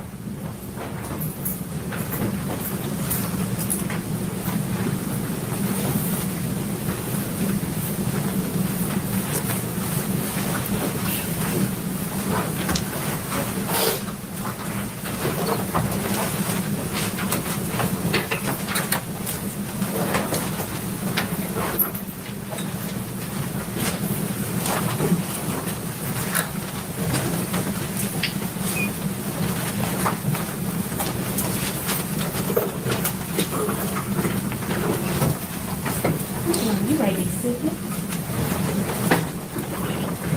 Yes, you may call your next witness. Thank you, Your Honor. The defense calls LaTosha Daniels.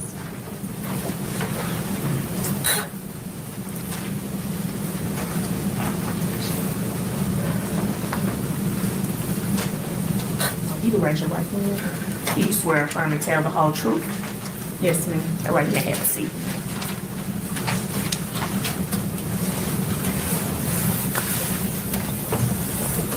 Can you please state and spell your name?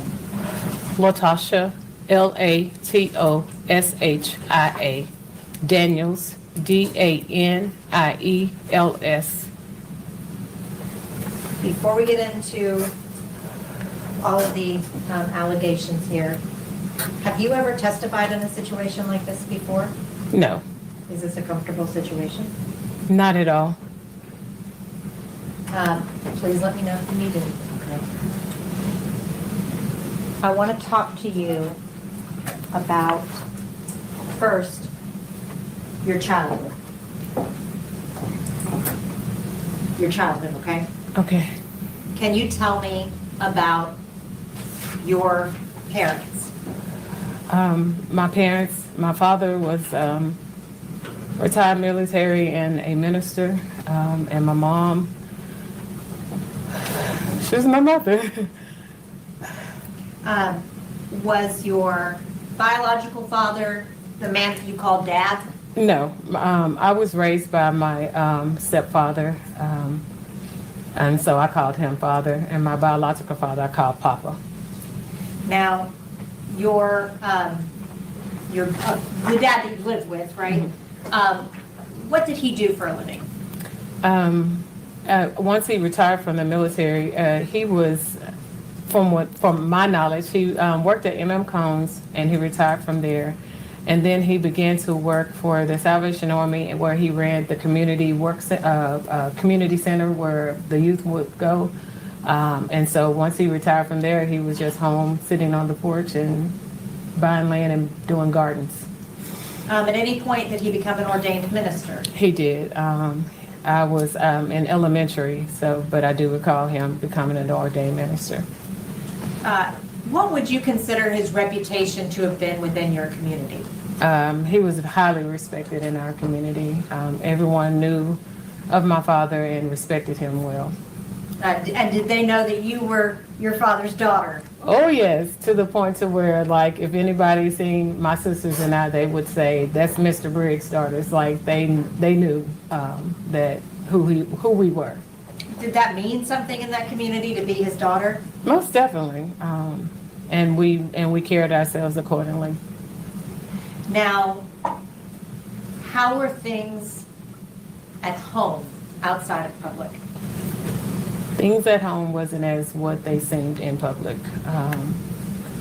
My father did physically abuse my mother, and I was the one who would at nights wake up and beg him to stop.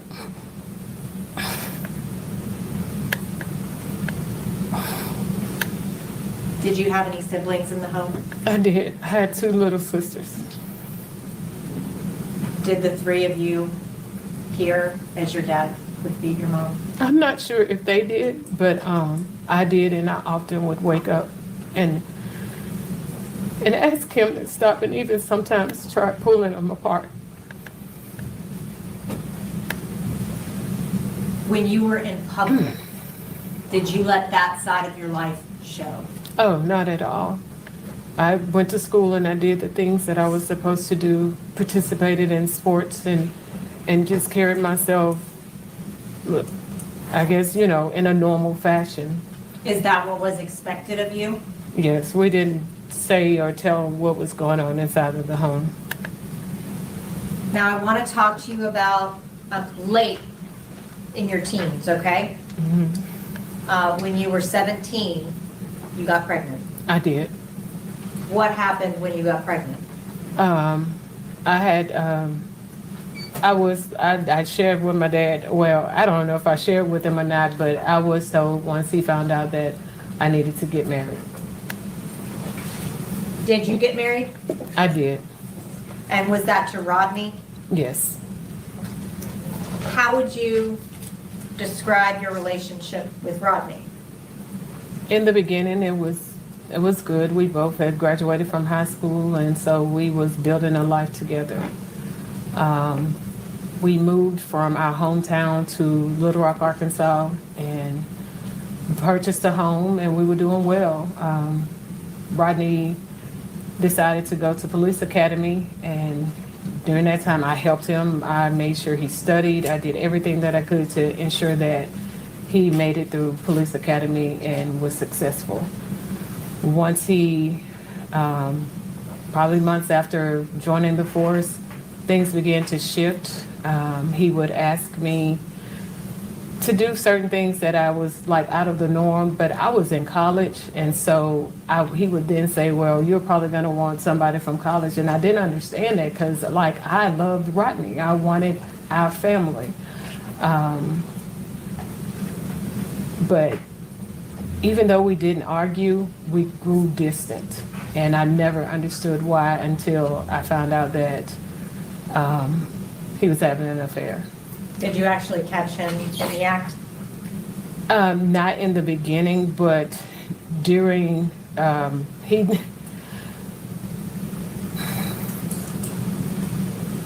he decided that we was going to separate. And one day while I was at school, he had packed up all my stuff, put it in a U-Haul, and drove it to my mom's house. How long were you married to Rodney? For 4 years. Did you eventually get divorced? We did. Now, after that divorce, did you attempt suicide? I actually did it right before we actually finalized the divorce. Did you commit suicide because of the divorce? I'm sorry, attempt to commit suicide because of the divorce.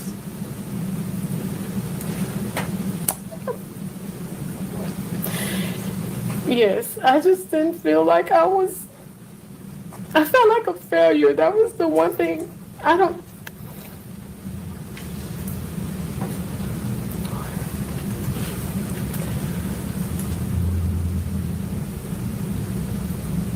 I felt like a failure. I didn't think that I was enough. And so I didn't feel I had anything to offer.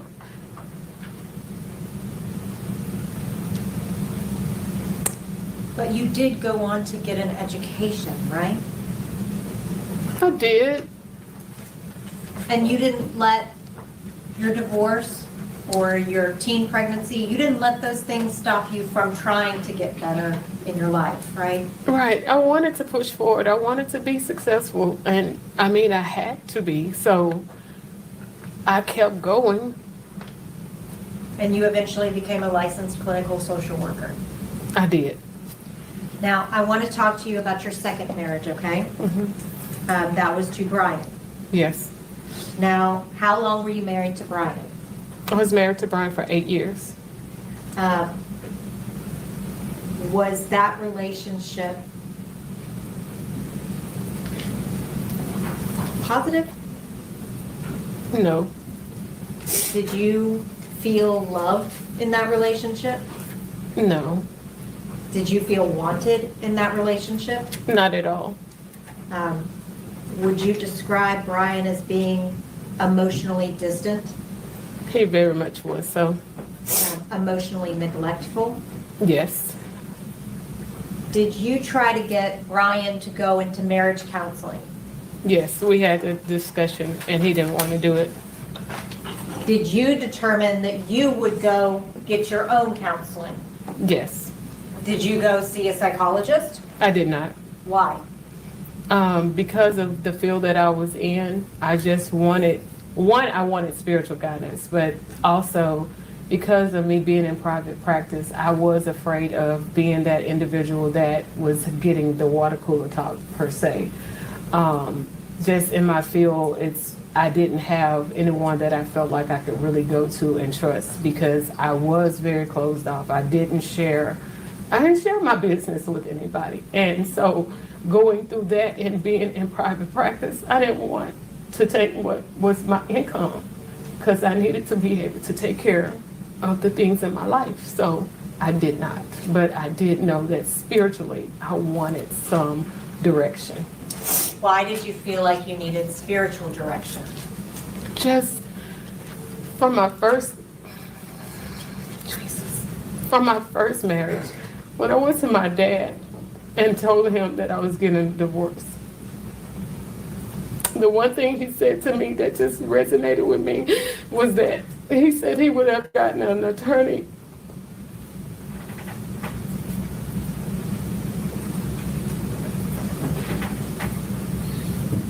I'm taking away my children, but it was all just like, I just felt like it was kind of like a punishment from God. And so I just didn't want to be in another failed marriage. I just didn't. Did your dad consider it your failure that you got divorced? Yes. Did you seek out spiritual counseling? I did.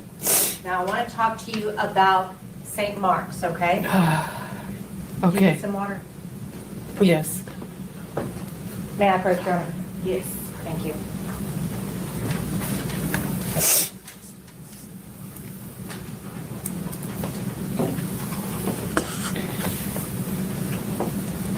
What is St. Mark's? It's the church that I attended in Little Rock, Arkansas. Is it a big church or a small church? It's a big church. Did you have any particular role within the church? Yes, I participated in evangelism, but eventually became a life group leader. How were you selected to become a life group leader? One Sunday, was talking to, just in shaking hands with some of the pastors, Pastor Perry, Brodus Perry, he had asked me, he was like, you thinking about being a life group member? And at that time, I was like, I'll consider it. And then eventually I did go ahead and sign up to become a life group leader. And this was prior to you reaching out for that spiritual counseling, right? Correct. How many members go to St. Mark's? At the time, approximately 6,000. How many people were selected to be life group leaders? In our first set of leadership training, it may have been approximately 60 to 80 of us. Okay. And were you then subdivided into groups? Yes, we were divided into cohorts. How many people were in each cohort? About 8 to 10. How many people were in your cohort? It was about 8 of us. Who was the supervisor, the supervising pastor for your cohort? Brodus was our leader. Would you consider y'all's group to have been a close group? We were very close.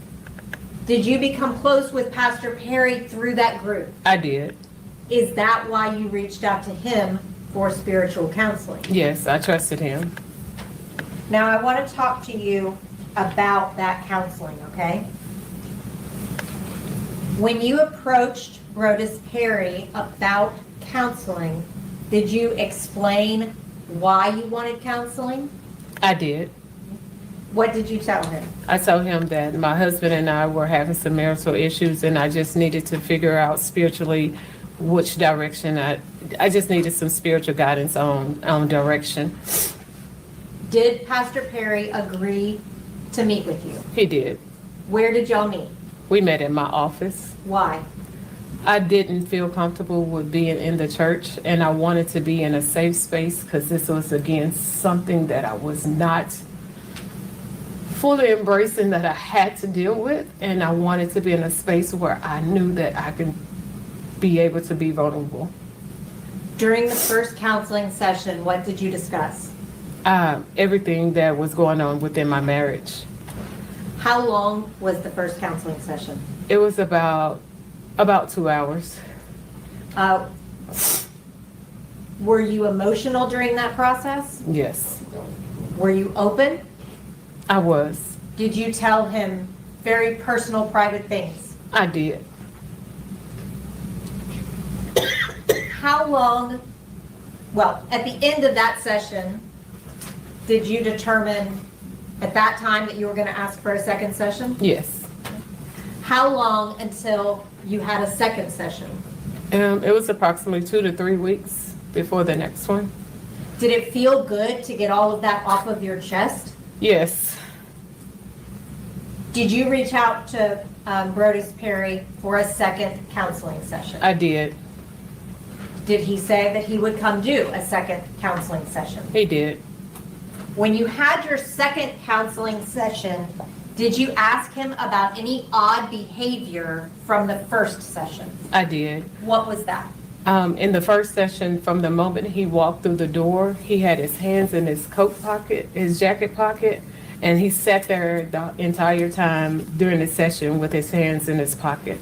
So I found that to be a little strange, but I didn't say anything in the first session. So I asked him during the section session, because he came in and he didn't have his hands in his pocket. And I was like, what was that with you having your hands in your pockets? And at that time, he told me it was because he was trying to maintain his professionalism. Was that the first time that you had any indication that he might be interested in you? That was the first time. Did you proceed to start with the second counseling session? We did. What happened after you started the counseling session? As I was talking and sharing, Brodus reached over and grabbed, I had a 2-arm chair, and he pulled me toward him and began to passionately kiss me. And from there, in that session, we did have sex for the first time. Were you proud of that encounter? In hindsight, no, but at that time, he was giving me everything that I had been missing for a long time. Did you know that he was married? I did. Did you know his wife? At that time, I had seen her at church, but didn't know of her. You got to know her better later? Yes. How did you feel about the fact that Brodus was married? At that time, honestly, I did not think about it. I knew that we both were married, and I was engaged in what he was giving me. Had you had any attention like that in a long time? No, I hadn't. Had In you years. had any emotional attention? Not in years. Physical attention? Not like that. No. After your counseling sessions, did you end up getting divorced? That was in February, and I did end up getting divorced in December of that year. That's when it was finalized? Yes. And did Pastor Perry encourage you to get divorced? We talked about it, and there were times whenever we would be on trips, he would make mention of, oh, we can't do that until you get a divorce, or we can't do this until you get a divorce. Now, I want to talk to you about your relationship with Brodus Perry, okay? Okay. After y'all had sex, did Brodus give you any particular instructions? Yes. He immediately told me to download a app for us to be able to communicate. That app was called Confide. Tell the jury what the Confide app did. The Confide app, it's whenever you would send a message, and when you read that message, it would disappear. You couldn't screenshot it or anything like that. It would immediately disappear once you took your finger off the screen. Did Brodus teach you how to use that app? So guys, they are As we continued the app, it was probably maybe a week or two later, he found out that if you had, like, other people had your phone number in your phone and they had that app, then they could see you on it. Let's see if we're gonna get this party started.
Jurors are in the courtroom, Your Honor.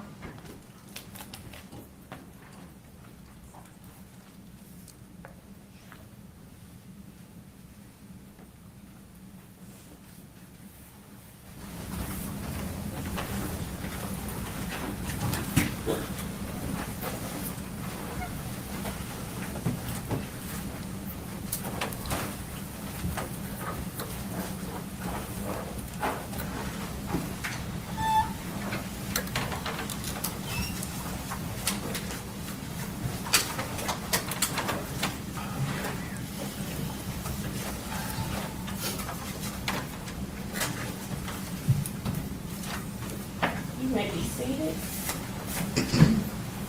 Good morning. Good morning. All right, we're ready to get back to work. It's now time for me to instruct you on the law. If you could pass them a copy of the instructions.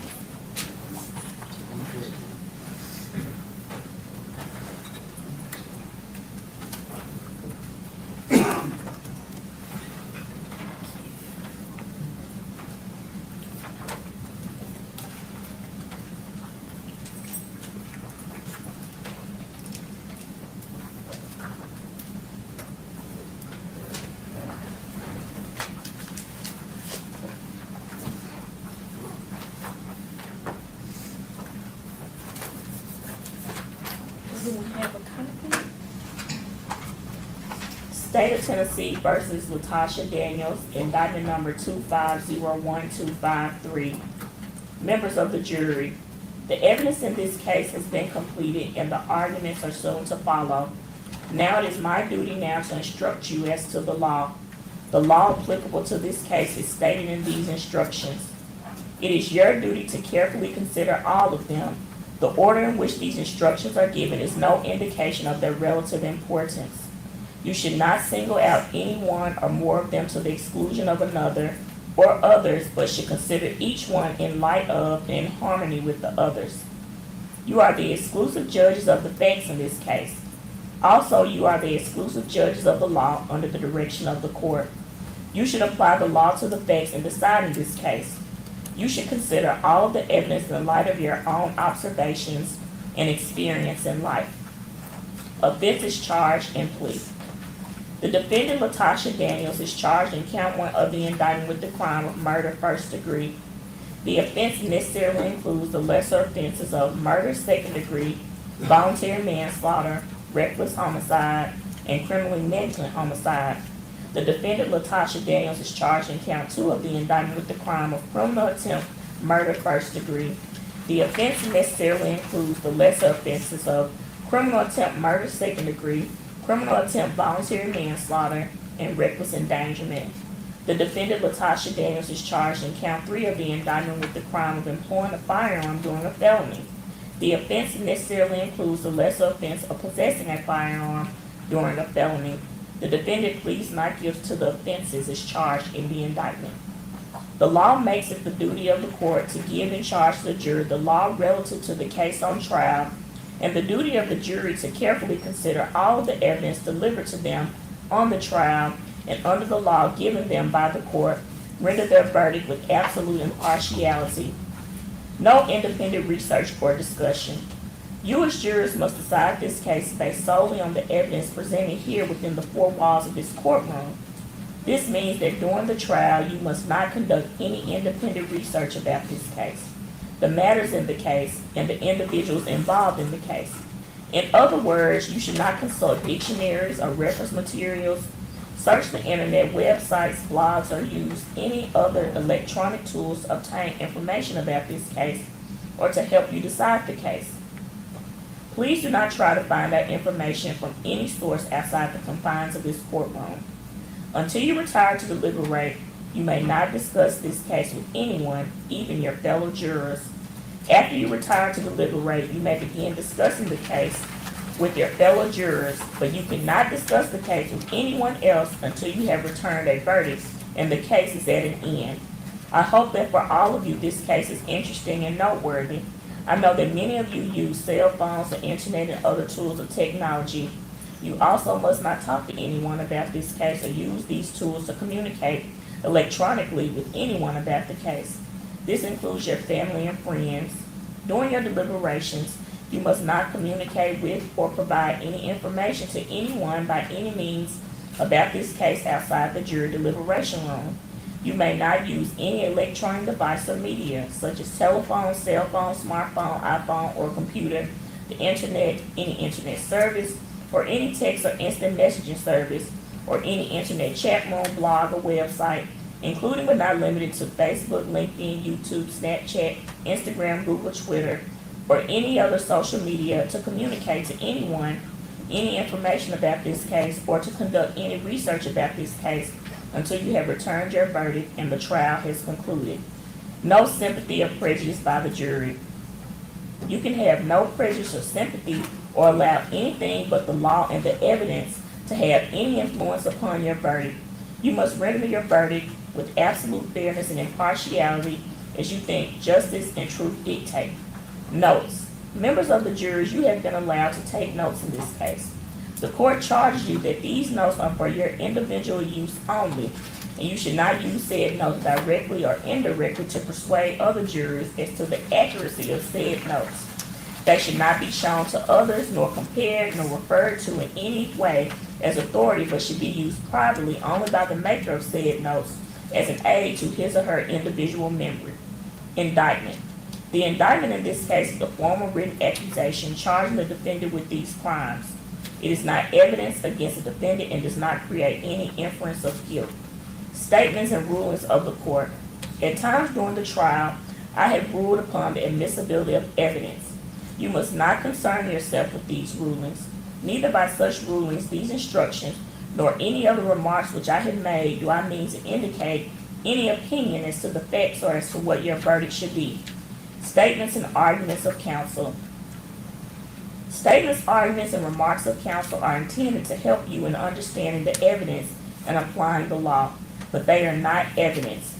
If any statements were made that you believe are not supported by the evidence, you should disregard them.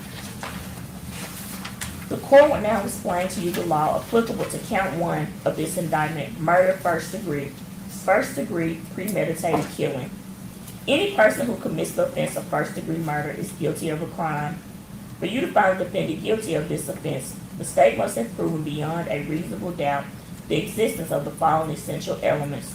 1, that the defendant unlawfully killed the alleged victim, Brodus Perry, and 2, that the defendant acted intentionally. A person acts intentionally when it's the person's conscious objective or desire to cause the death of the alleged victim, and 3, that the killing was premeditated. Intentionally means that a person acts intentionally when it's the person's conscious objective or desire to cause the death of the alleged victim. A premeditated act is one done after exercise of reflection and judgment. Premeditation means that the intent to kill must have been formed prior to the act itself. It is not necessary that the purpose to kill pre-exists in the mind of the accused for any definite period of time. The mental state of the accused at the time she allegedly decided to kill must be carefully considered in order to determine whether the accused was sufficiently free from excitement and passion as to be capable of premeditation. If the design to kill was formed with premeditation, it is immaterial that the accused may have been in a state of passion or excitement when the design was carried into effect. Furthermore, premeditation can be found if the decision to kill is first formed during the heat of passion, but the accused commits the crime after the passion has subsided. Second-degree murder, knowing killing of another. Any person who commits second-degree murder is guilty of a crime. For you to find the defendant guilty of this offense, the state must have proven beyond a reasonable doubt the existence of the following essential elements. 1, that the defendant unlawfully killed the alleged victim, Brodus Perry, and 2, that the defendant acted knowingly. Knowingly means that a person acts with an awareness that her conduct is reasonably certain to cause the death of the alleged victim. The requirement of knowingly is also established if it is shown that the defendant acted intentionally. Intentionally means that a person acts intentionally when it's the person's conscious objective or desire to cause the death of the alleged victim. A defendant's conscious objective need not be to kill a specific victim. If you find beyond a reasonable doubt that the defendant intended to cause result the death of a person, then the killing of another, even if not the intended victim, would be second-degree murder.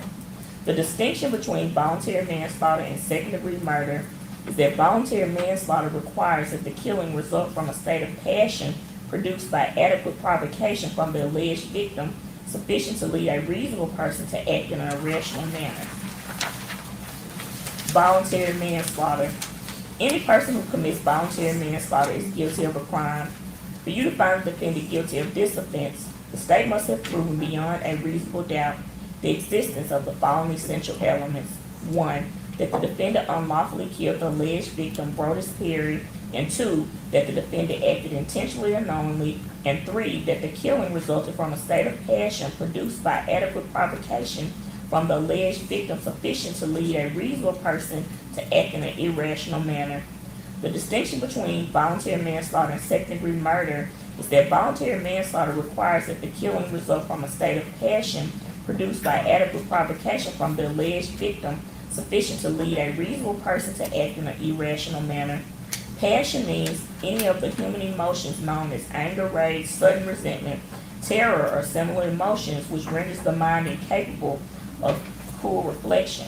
Intentionally and knowingly have previously been defined in these instructions. Reckless homicide. Any person who commits the offense of reckless homicide is guilty of a crime. For you to find the defendant guilty of this offense, the state must have proven beyond a reasonable doubt the existence of the following essential elements. 1. That the defendant killed the alleged victim, Brodus Perry, and 2. That the defendant acted recklessly. Recklessly means that a person acts recklessly when the person is aware of but consciously disregards a substantial and unjustifiable risk that the alleged victim will be killed. The risk must be of such a nature and a degree that its disregard constitutes a gross deviation from the standard of care that an ordinary person would exercise under all the circumstances as viewed from the accused person's standpoint. The requirement of recklessly is also established if it is shown that the defendant acted intentionally or knowingly. Intentionally and knowingly have previously been defined in these instructions. Criminally negligent homicide. Any person who commits criminally negligent homicide is guilty of a crime. For you to find the defendant guilty of this offense, the state must have proven beyond a reasonable doubt the existence of the following essential elements. 1. That the defendant's conduct resulted in the death of the alleged victim, Brodus Perry, and 2. That the defendant acted with criminal negligence. Criminal negligence means that a person acts with criminal negligence when the person ought to be aware of a substantial and unjustifiable risk that the alleged victim will be killed. The risk must be of such a nature and degree that the failure to perceive it constitutes a gross deviation from the standard of care that an ordinary person would exercise under all the circumstances as viewed from the accused person's standpoint. The requirement of criminal negligence is also established if it is shown that the defendant acted intentionally, knowingly, or recklessly. Intentionally, knowingly, and recklessly have previously been defined in these instructions. If you find beyond a reasonable doubt that the defendant was criminally negligent, you must also find that the death of the alleged victim was the proximate result of the defendant's criminal negligence. The defendant's actions need not be the sole or immediate cause of death. If you find that the direct cause of death was an act of the victim, before you can convict the defendant, you must also find beyond a reasonable doubt that the act of the victim causing the death was a natural and probable result of the defendant's criminal negligence. The court will now explain to you the law applicable to count 2, criminal attempt first-degree murder charged in this indictment. Criminal attempt first-degree murder. Any person who attempts to commit first-degree murder where the victim suffers serious bodily injury is guilty of a crime. For you to find a person guilty of this offense, the state must have proven beyond a reasonable doubt the existence of the following essential elements. 1. That the defendant intended to commit the offense of first-degree murder against alleged victim Tabitha Perry, and 2B. That the defendant did some act intending to cause an essential element of first-degree murder to occur, and at the time believed the act would cause the element to occur without further action on the defendant's part, and 3. That the alleged victim Tabitha Perry suffered serious bodily injury. New and known means that a person acts knowingly with respect to the conduct or to circumstance surrounding the conduct when the person is aware of the nature of the conduct or that the circumstance exists. A person acts knowingly with respect to a result of the person's conduct when the person is aware that the conduct is reasonably certain to cause the result. Intent means that a person acts intentionally when it is the person's conscious objective or desire to cause the death of the alleged victim. The essential elements necessary to constitute first-degree murder are: 1, that the defendant unlawfully killed the alleged victim, and 2, that the defendant acted intentionally. A person acts intentionally when it's the person's conscious objective or desire to cause the death of the alleged victim. A defendant's conscious objective need not be to kill a specific victim. If you find beyond a reasonable doubt that the defendant intended to cause the result, the death of a person, and that she did so with premeditation, then the killing of another, even if not the intended victim, would be first-degree murder. And 3, that the killing was premeditated. A premeditated act is one done after the exercise of reflection and judgment. Premeditation means that the intent to kill must have been formed prior to the act itself. It is not necessary that the purpose to kill pre-exists in the mind of the accused for any definite period of time. The mental state of the accused at the time she allegedly decided to kill must be carefully considered in order to determine whether the accused is sufficiently free from excitement and passion as to be capable of premeditation.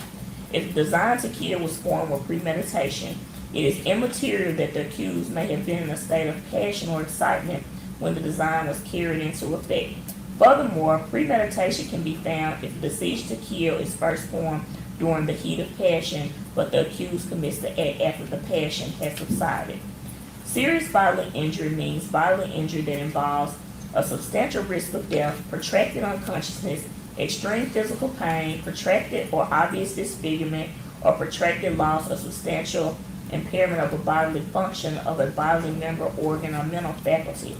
Bodily injury includes a cut, abrasion, bruise, burn, or disfigurement, and physical pain or temporary illness or impairment of the function of a bodily member, organ, or mental faculty. Criminal attempt, second-degree murder. Any person who attempts to commit a criminal offense is guilty of a crime.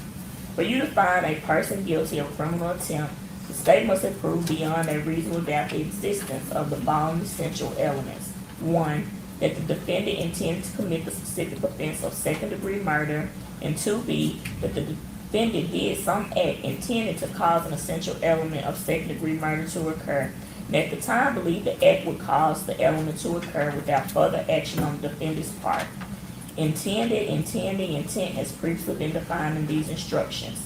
The distinction between voluntary manslaughter and second-degree murder is that voluntary manslaughter requires that the killing result from a state of passion produced by adequate provocation sufficient to lead a reasonable person to act in an irrational manner. The essential elements necessary to constitute second-degree murder have previously been defined in these instructions. Criminal attempt, voluntary manslaughter. Any person who attempts to commit a criminal offense is guilty of a crime. For you to find a person guilty of criminal attempt, the state must have proven beyond a reasonable doubt the existence of the following essential elements. 1, that the defendant intended to commit the specific offense of voluntary manslaughter, and 2B, that the defendant did some act intended to cause an essential element of voluntary manslaughter to occur, and at the time believed the act would cause the element to occur without further action on the defendant's part.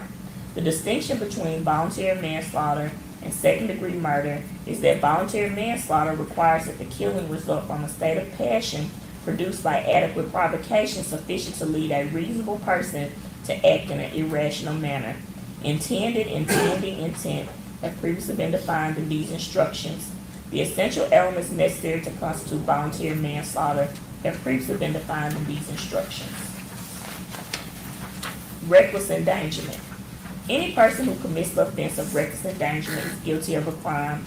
For you to find the defendant guilty of this offense, the state must have proved beyond a reasonable doubt the existence of the following essential elements. 1, that the defendant engaged in conduct which placed or might have placed another person in imminent danger of death or serious bodily injury, and 2, that the defendant acted recklessly. For the threat of death or serious bodily injury to be imminent, the person must be placed in a reasonable probability of danger as opposed to a mere possibility of danger. Before you can convict the defendant, the state must show beyond a reasonable doubt that a person or class of persons is in a zone of danger. The zone of danger is that area in which reasonable probability exists that the defendant's conduct will place others in imminent danger of death or serious bodily injury. Serious bodily injury means bodily injury that involves a substantial risk of death, protracted unconsciousness, extreme physical pain, protracted or obvious disfigurement, or protracted loss or substantial impairment of a function of a bodily member, organ, or mental faculty. Bodily injury includes a cut, abrasion, bruise, burn, or disfigurement, and physical pain or temporary illness or impairment of the function of a bodily member, organ, or mental faculty. The requirement of recklessly is also established if it is shown that the defendant acted intentionally or knowingly. Recklessly, intentionally, and knowingly have previously been defined in these instructions. The court will now explain to you the law applicable to count 3, employing a firearm during the felony charged in this indictment. Employing a firearm during the commission of a dangerous offense. Any person who employs a firearm during the commission of a dangerous offense is guilty of a crime. For you to find the defendant guilty of this offense, the state must have proven beyond a reasonable doubt the existence of the following essential elements. 1, that the defendant employed a firearm, and 2, that the employment was during the commission of or attempt to commit criminal attempt first-degree murder against alleged victim Tabitha Perry, and that the defendant acted intentionally, knowingly, or recklessly. Employ means make use of. Firearm means any weapon designed, made, or adapted to expel a projectile by the action of an explosive or any device readily convertible to that use. Intentionally means that a person acts intentionally with respect to the nature of the conduct or to a result of the conduct when it's the person's conscious objective or desire to engage in the conduct or cause the result. Knowingly means that a person acts knowingly with respect to the conduct or to the circumstance surrounding the conduct when the person is aware of the nature of the conduct or that the circumstance exists. A person acts knowingly with respect to a result of the person's conduct when the person is aware that the conduct is reasonably certain to cause a result. Recklessly means that a person acts recklessly when the person is aware of but consciously disregards a substantial and justifiable risk that the alleged victim will be killed. The risk must be of such a nature and degree that its disregard constitutes a gross deviation from the standard of care that an ordinary person would exercise under all the circumstances as viewed from the accused person's standpoint. The requirement of recklessly is also established if it is shown that the defendant acted intentionally or knowingly. The court instructs you that as to count 3, the term dangerous felony is limited to criminal attempt first-degree murder, criminal attempt second-degree murder, and criminal attempt voluntary manslaughter. Furthermore, the court instructs you that a defendant may not be found guilty of this offense unless you find she is also guilty of criminal attempt first-degree murder, criminal attempt second-degree murder, or criminal attempt voluntary manslaughter against the victim Tabitha Perry.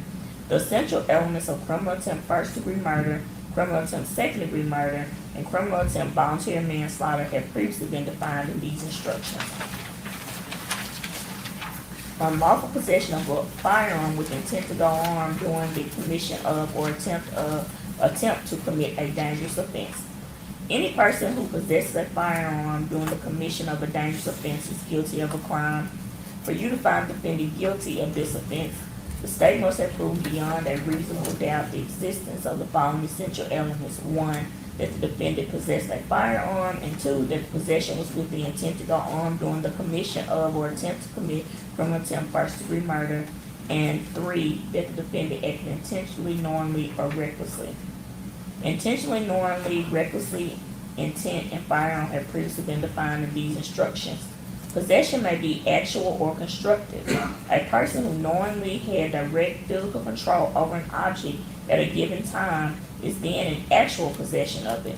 A person who, although not in actual possession, knowingly had both the power and intention at any given time to exercise dominion and control over an object is then in constructive possession of it.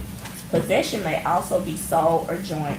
If a person has actual or constructive possession of the thing, possession is sole. If 2 or more persons have actual or constructive possession of the thing, then possession is joint. The court instructs you that as to count 3, the term dangerous felony is limited to criminal attempt first-degree murder, criminal attempt second-degree murder, and criminal attempt voluntary manslaughter. Furthermore, the court instructs you that the defendant may not be found guilty of this offense unless you find she is also guilty of criminal attempt first-degree murder, criminal attempt second-degree murder, or criminal attempt voluntary manslaughter against the victim, Tabitha Perry. The essential elements of criminal attempt first-degree murder, criminal attempt second-degree murder, and criminal attempt voluntary manslaughter have previously been defined in these instructions. Presumption of innocence. You enter upon this investigation with the presumption that the defendant is not guilty of any crime, and that this presumption stands as a witness for her until it is rebutted and overturned by competent and credible proof. It is therefore incumbent upon the state, before you can convict a defendant, to establish to your satisfaction beyond a reasonable doubt that the crime charged in the indictment has been committed, that the same was committed within the county of Shelby and state of Tennessee before the finding of this indictment, and that the defendant at the bar committed the crime in such manner that would make her guilty under the law heretofore defined and explained to you. The law presumes that the defendant is innocent of the charge against her. This presumption remains with the defendant throughout every stage of the trial, and it is not overcome unless from all the evidence in the case you are convinced beyond a reasonable doubt that the defendant is guilty. Burden of proof general. The state has the burden of proving the guilt of the defendant beyond a reasonable doubt, and this burden never shifts but remains on the state throughout the trial of the case. The defendant is not required to prove her innocence. Reasonable doubt. Reasonable doubt is that doubt created by an investigation of all the proof in the case and an inability after such investigation to let the mind rest easily as to the certainty of guilt. Absolute certainty of guilt is not demanded by the law to convict of any criminal charge, but moral certainty is required, and this certainty is required as to every element of proof necessary to constitute the offense. Burden of proof, elements and date of offense. The state must have proven beyond a reasonable doubt all the elements of the crime charged and that it was committed before the finding and returning of the indictment in this case. Impeachment of witness. A witness may be impeached by proving that he or she has made some material statements out of court which are at variance with the witness's evidence on the stand. However, proof of such prior inconsistent statements may be considered by you only for the purpose of testing the witness's credibility and not as substantive evidence of the truth of the matter asserted in such out-of-court statements. Excuse me. Further, a witness may be impeached by a careful cross-examination involving the witness in contradictory, unreasonable, and improbable statements. However, immaterial discrepancies or differences in the statements of witnesses do not affect their credibility unless it plainly appears that some witness has testified falsely. When a witness is thus impeached, the jury has the right to disregard his or her evidence and treat it as untrue, except where it is corroborated by other credible testimony about the facts and circumstances proved on the trial. Credibility of witnesses. You should consider all the evidence presented in this case by the state and by the defendant and give it a full, fair, and impartial consideration. Part of your responsibility is to determine what the facts are, based on what you heard from the witnesses. If there are conflicts in the testimony of different witnesses, it is your duty to reconcile them if you can, for the law presumes that every witness has told the truth. But when you cannot reconcile the statements of different witnesses, then you must decide which witness or witnesses you believe and how important his or her testimony was. You do not have to accept or reject everything a witness said. You are free to believe all, none, or part of any person's testimony. In forming your opinion as to which witness you believe, you may consider the following factors. 1. How the witness looked, acted, and whether the witness appeared to be telling the truth when he or she testified. 2. Whether the witness was in a position to know about the matter to which he or she testified.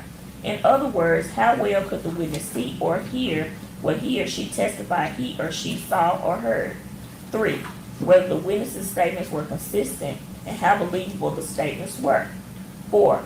Whether the witness had a motive to testify truthfully or to testify untruthfully. And 5. Any proof presented of the witness's reputation for telling the truth. Another factor for you to consider in evaluating a witness's testimony is whether the witness's testimony during cross-examination appeared to be contradictory, unreasonable, and improbable. However, immaterial or minor discrepancies or differences should not affect the believability of a witness unless it plainly appears that the witness has willfully testified falsely. In forming your opinion as to the credibility of a witness, you may look to the proof, if any, of his or her general character, the evidence, if any, of the witness's reputation for truth and veracity, the intelligence and respectability of the witness, his or her interest or lack of interest in the outcome of the trial, his or her feelings, his or her apparent fairness or bias, his or her means of knowledge, the reasonableness of his or her statements, his or her appearance and demeanor while testifying, his or her contradictory statements as to material matters, if any are shown and all the evidence in the case tending to corroborate or contradict him or her. Expert witness. During the trial, you heard the expert testimony of Erica Curry, a forensic pathologist. Dr. Amanda R. Bidding,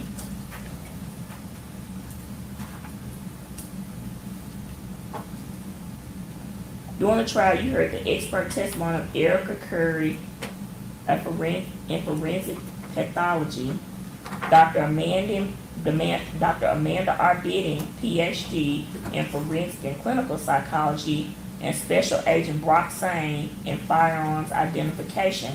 All were who were described to us as experts in their fields.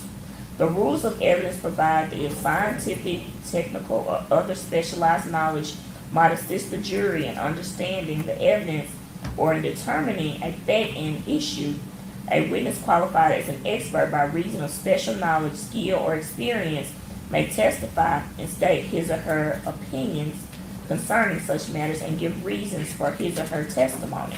Merely because an expert witness has expressed an opinion does not mean, however, that you are bound to accept this opinion. The same as with any other witness. It is up to you to decide whether you believe this testimony and choose to rely upon it. Part of that decision would depend on your judgment about whether the witness's background or training and experience is sufficient for the witness to give the expert opinion that you heard. You must also decide whether the witness's opinions were based on sound reasons, judgment, and information. You are to give the testimony of an expert witness such weight and value as you think it deserves, along with all the other evidence in the case.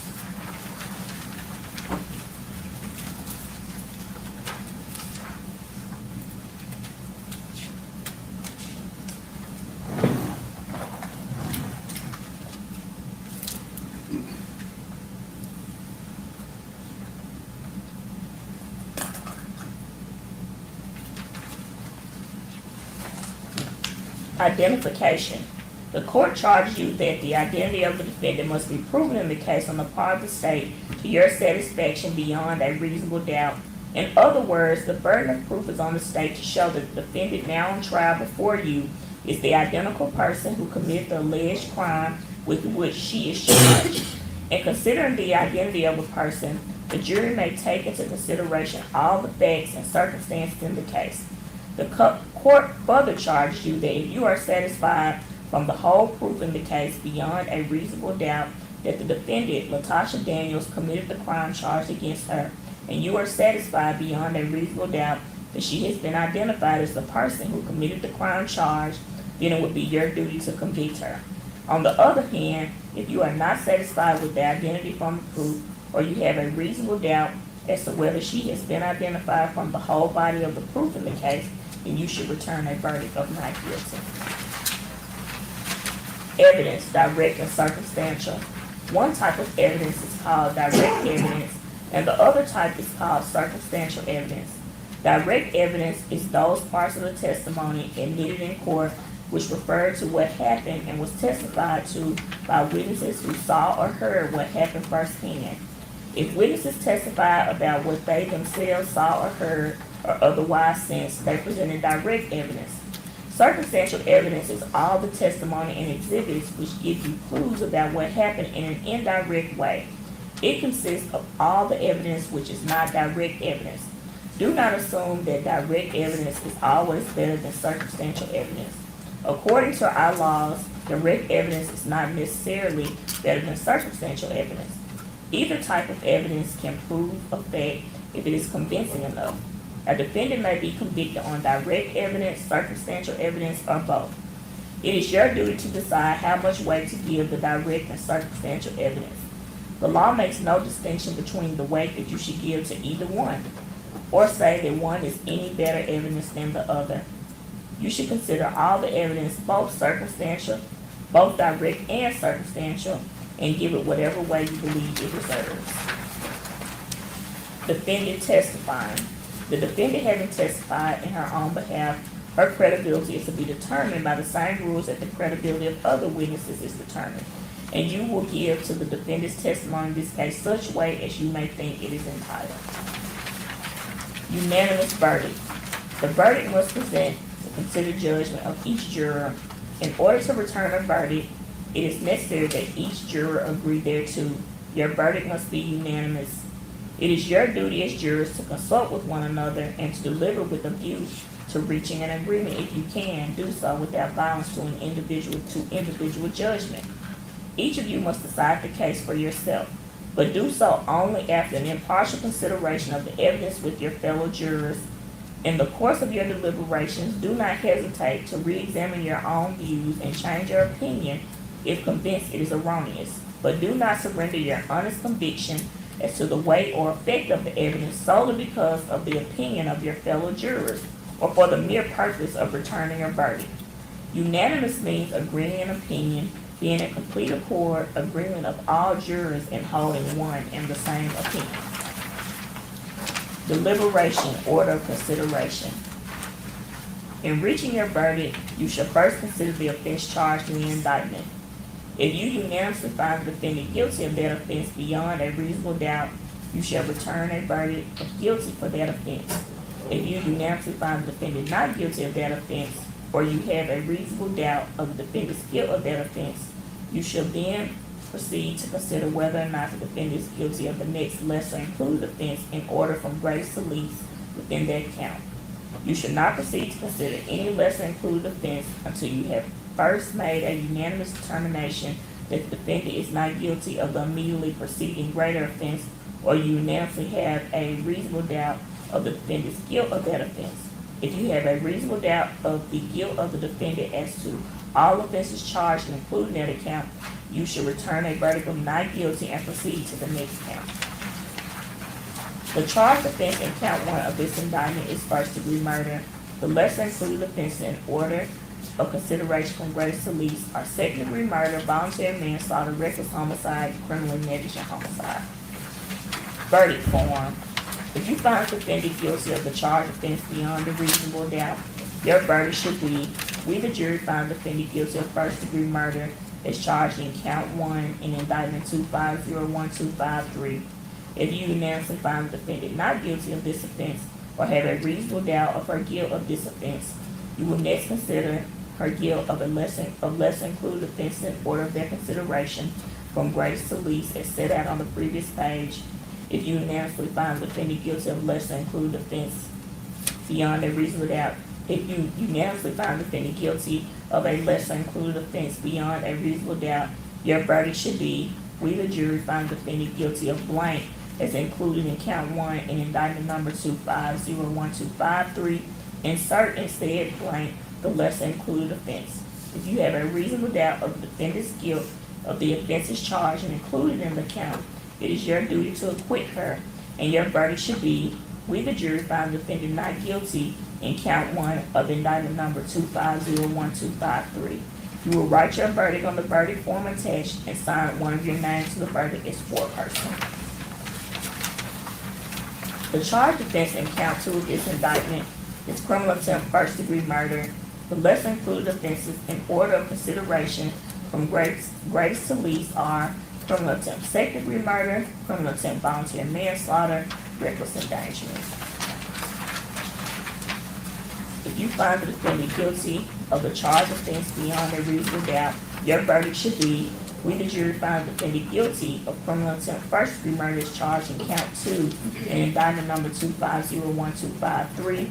If you unanimously find the defendant not guilty of this offense or have a reasonable doubt of her guilt to this offense, you will next consider her guilt of lesser included offense in order of their consideration from greatest to least, as set out on the previous page.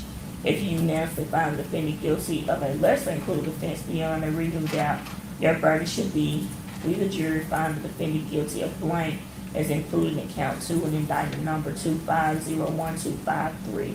Insert in said blank the lesser included offense. If you have a reasonable doubt of the defendant's guilt of the offenses charged and included in the count, it is your duty to acquit her, and your verdict should be, we the jury find the defendant not guilty in count 2 of indictment number 2501253. You will write your verdict on the verdict form attached and sign one of your names to the verdict as foreperson. The charged offense in count 3 of this indictment is employing a firearm during a felony. The lesser included offense is possession of a firearm during a felony. Verdict form. If you find the defendant guilty of the charged offense beyond a reasonable doubt, your verdict should be, we the jury find the defendant guilty of employment of a firearm during a felony as charged in count 3 in indictment number 2501253. If you find the defendant guilty of this charge, you must identify the felony, either criminal attempt first-degree murder checkbox, criminal attempt second-degree murder, criminal attempt voluntary manslaughter checkbox. If you unanimously find the defendant not guilty of this offense or have a reasonable doubt of her guilt of this offense, you will next consider her guilt of the lesser included offenses in order of their consideration from greatest to least as set out on the previous page. If you unanimously find the defendant guilty of a lesser included offense beyond a reasonable doubt, your verdict should be, we the jury find the defendant guilty of blank as included in count 3 in indictment number 2501253. Insert in said blank the lesser included offense. If you find the defendant guilty of the lesser included offense, you must identify the felony, either criminal attempt first-degree murder, criminal attempt second-degree murder, or criminal attempt voluntary manslaughter. If you have a reasonable doubt of the defendant's guilt of the offenses charged and included in count 3, it is your duty to acquit her, and your verdict should be, we the jury find the defendant not guilty in count 2 of indictment number 2501253. You will write your verdict on the verdict form attached and sign one of your names to the verdict as foreperson. Selecting foreperson. When you retire to the jury room, you will first select one of your members as foreperson, who will preside over your deliberations. When you have reached a verdict, you will return with it to this courtroom, and your foreperson will announce the appropriate verdict form to the court. Take the case, consider all the facts and circumstances fairly and impartially, and report to the court such verdict as truth dictates and justice demand. Signed, Judge Jennifer Fitzgerald, Criminal Court, Division 2. All right, so I have given you the law in this case. We're going to recess for lunch, and when we come back, you'll hear the attorney's closing arguments. And I have to remind you again, we're still not ready to discuss the case, okay? So I'm gonna excuse you for lunch. We'll come back, I guess at 1:45. I'm not sure if lunch too yet. We'll come back at 1:45. But I'm gonna excuse you for lunch, and we're still not ready to discuss the case. Which would be paperwork in your chairs, please.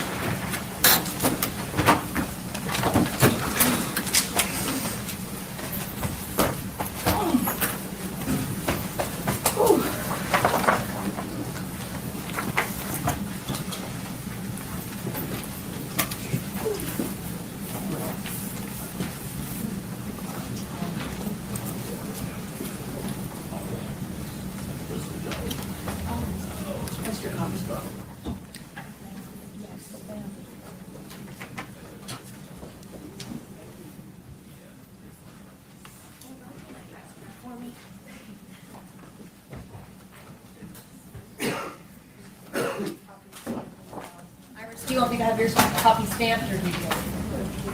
All right, we can come back at 1:45.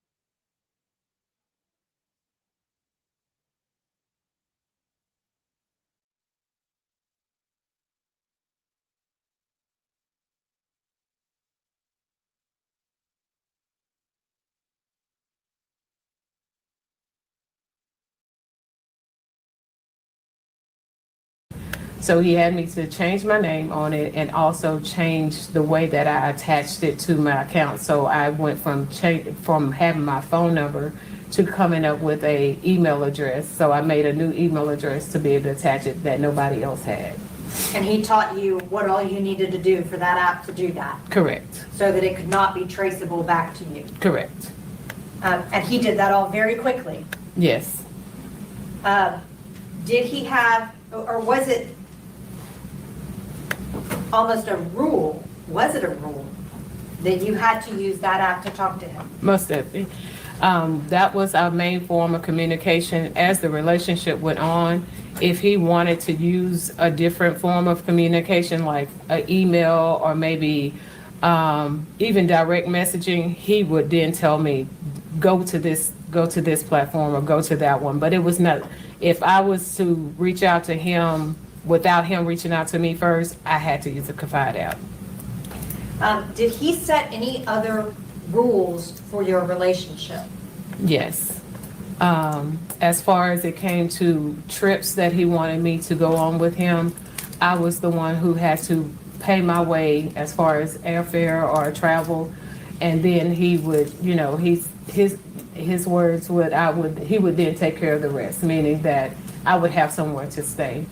When I was in the hotel rooms, I was to stay naked. I couldn't have on any clothes. I had to, and the only way I would have clothes on is if, we were getting ready to go out. But other than that, when in the hotel room, I had to be naked.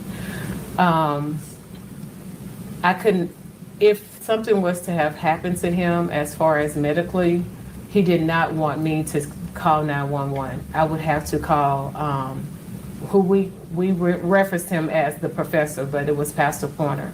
I would have to call him in order to get him emergency attention. He said verbatim lots of times, do not call 911. Did he add any rules towards the end of your relationship? At the end of the relationship, he wanted me to say yes, sir, and no, sir to him. Now, I want to kind of break those down individually, okay? Okay. You were required to use the Confide app. Yes. I want to talk to you about the travel, okay? What kind of trips did Brodus want you to come on? The very first one was to Vegas. He had some convention or something that he was at, and so that was the first one.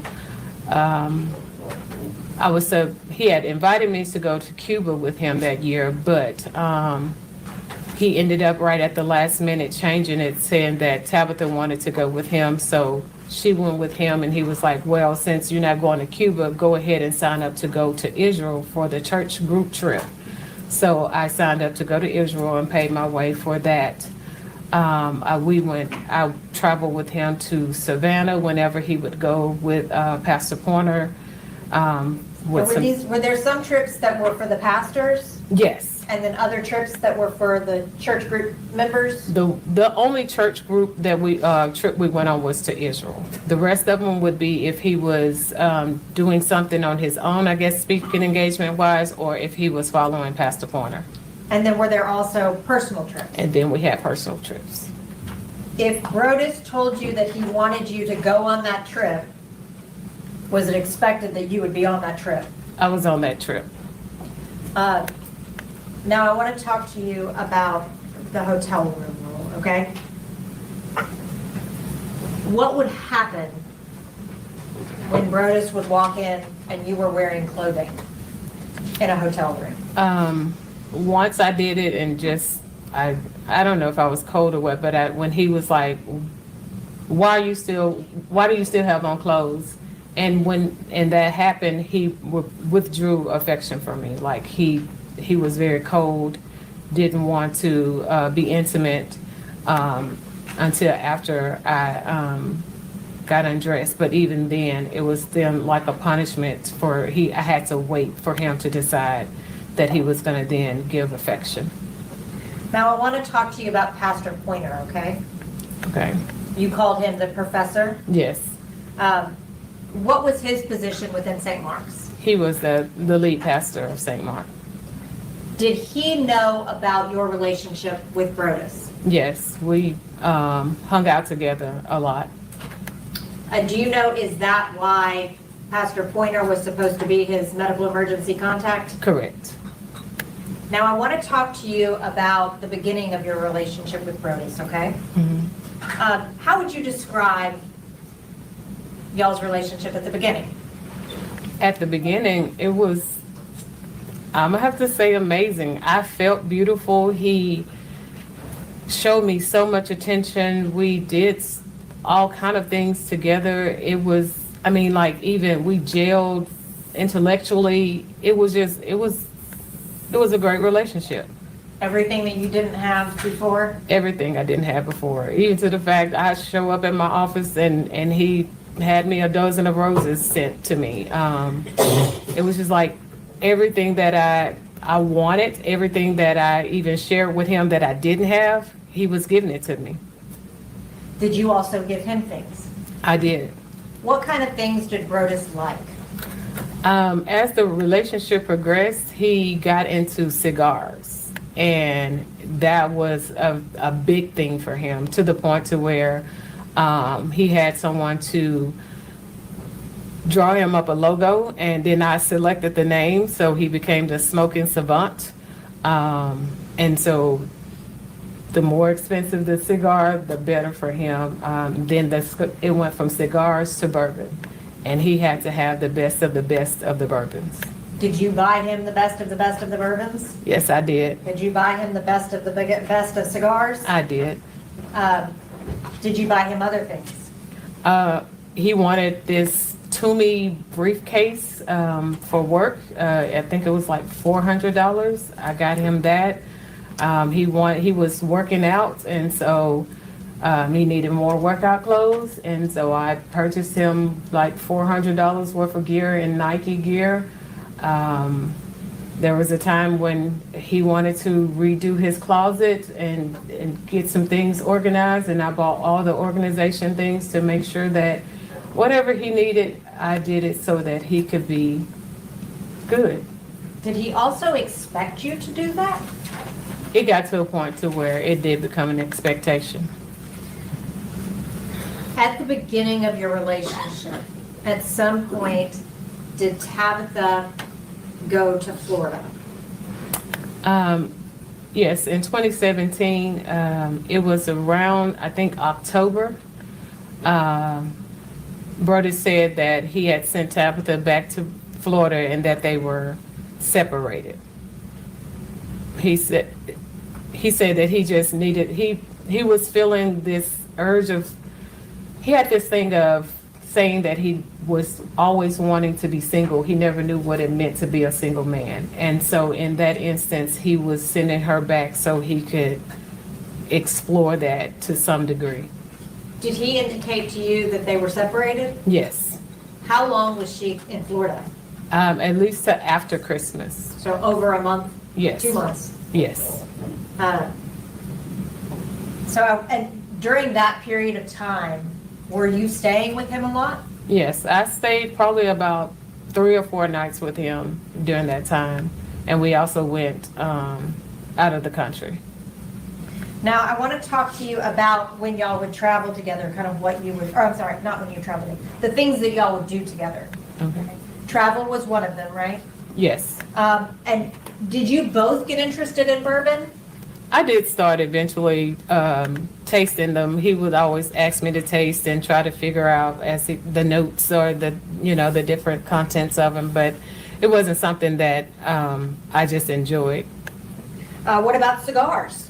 Again, I did begin to smoke certain cigars. He picked out one that was better for me than the others that wasn't too strong. Did you go with him to cigar lounges? Yes. Everywhere we traveled, we would find cigar lounges. Did you actually pay his dues to cigar clubs? The first, I paid 2 sets of dues. The first set of dues was at Dave's and Sons, and those weren't that much. And then the second one was at a club called 1836. Were those expensive They were $125. a month? Yes. Did he ask you to pay that? No, You just did I to did make him because, happy? yes. Did you engage in any physical activities together? We ran together. We eventually began cycling. He got upset with me because I did not purchase his bike. I was like, I can't afford your $2,500 bike and mine, and that did cause him to be upset. But he eventually got his bike and I got mine, and we joined a cycling club together. We also exercised together. We would go swimming. So we did those things. Around those kind of activities, did you have any particular rules that you had to follow? Now, if we were at the cigar lounge and we was not hanging out with a certain group, he would have me to call a certain individual to invite her to come so that it looked like it was more of a church thing than it was just he and I hanging out. And that was just kind of the case even with the running. It was going to always be somebody from the church, even though they didn't know they were a third party. It was the way of being able for us to still be together, but it not look like it was just us together. It would always be someone from the church. And who made that rule to have somebody else always there? That was him. I want to talk to you now about ethical non-monogamy, okay? Yes. Did Brodus talk to you about ethical non-monogamy? Yes. Was this a lifestyle that he was interested in? Yes. Can you tell the jury what Brodus told you about ethical non-monogamy? What is it? It is where individuals are able to have multiple relationships, but everyone in the relationship must consent. Did Brodus tell you that he had talked to Tabitha about ethical non-monogamy? He did. Did he tell you that Tabitha had said she was comfortable with it, but he just hadn't told her about you yet? He said that she had given him permission to be open on his side of the marriage. So she was not allowed to be open on her side, Correct. but he told you that she had given him permission to go outside, Yes. but he had not told her about you, to your knowledge. No, not to my knowledge. Did Brodus ever give you a book to read? The Ethical Slut is the book that he wanted me to read so that I could have a more foundation and knowledge of this lifestyle that he was wanting to be in. Did you read that book? I did. Were you interested in the lifestyle espoused by that book? No, I was not. How soon into the relationship did Brodus Perry start discussing this concept of ethical non-monogamy? Actually, it started, so we were just having conversations about things in life that we wanted to do, bucket list type of things that we were curious in. And at that time, he was like, one of the things I want to do is have a threesome. And I was like, yeah, no, that's nothing I've ever thought about. But he was like, well, I've had one before, but I paid for it. And this time I want to have one where I don't have to pay for it. And so he began to speak about, the term he would use is Tabitha and I being sister wives. Didn't quite know what that meant, but as things went on, he would start to talk about me watching them have sex. And he was like, but I think she'll be on board with it, just give it time. But so this would be the dialogue. And that dialogue just continued on to where it went from watchers to now wanting to have the threesomes, and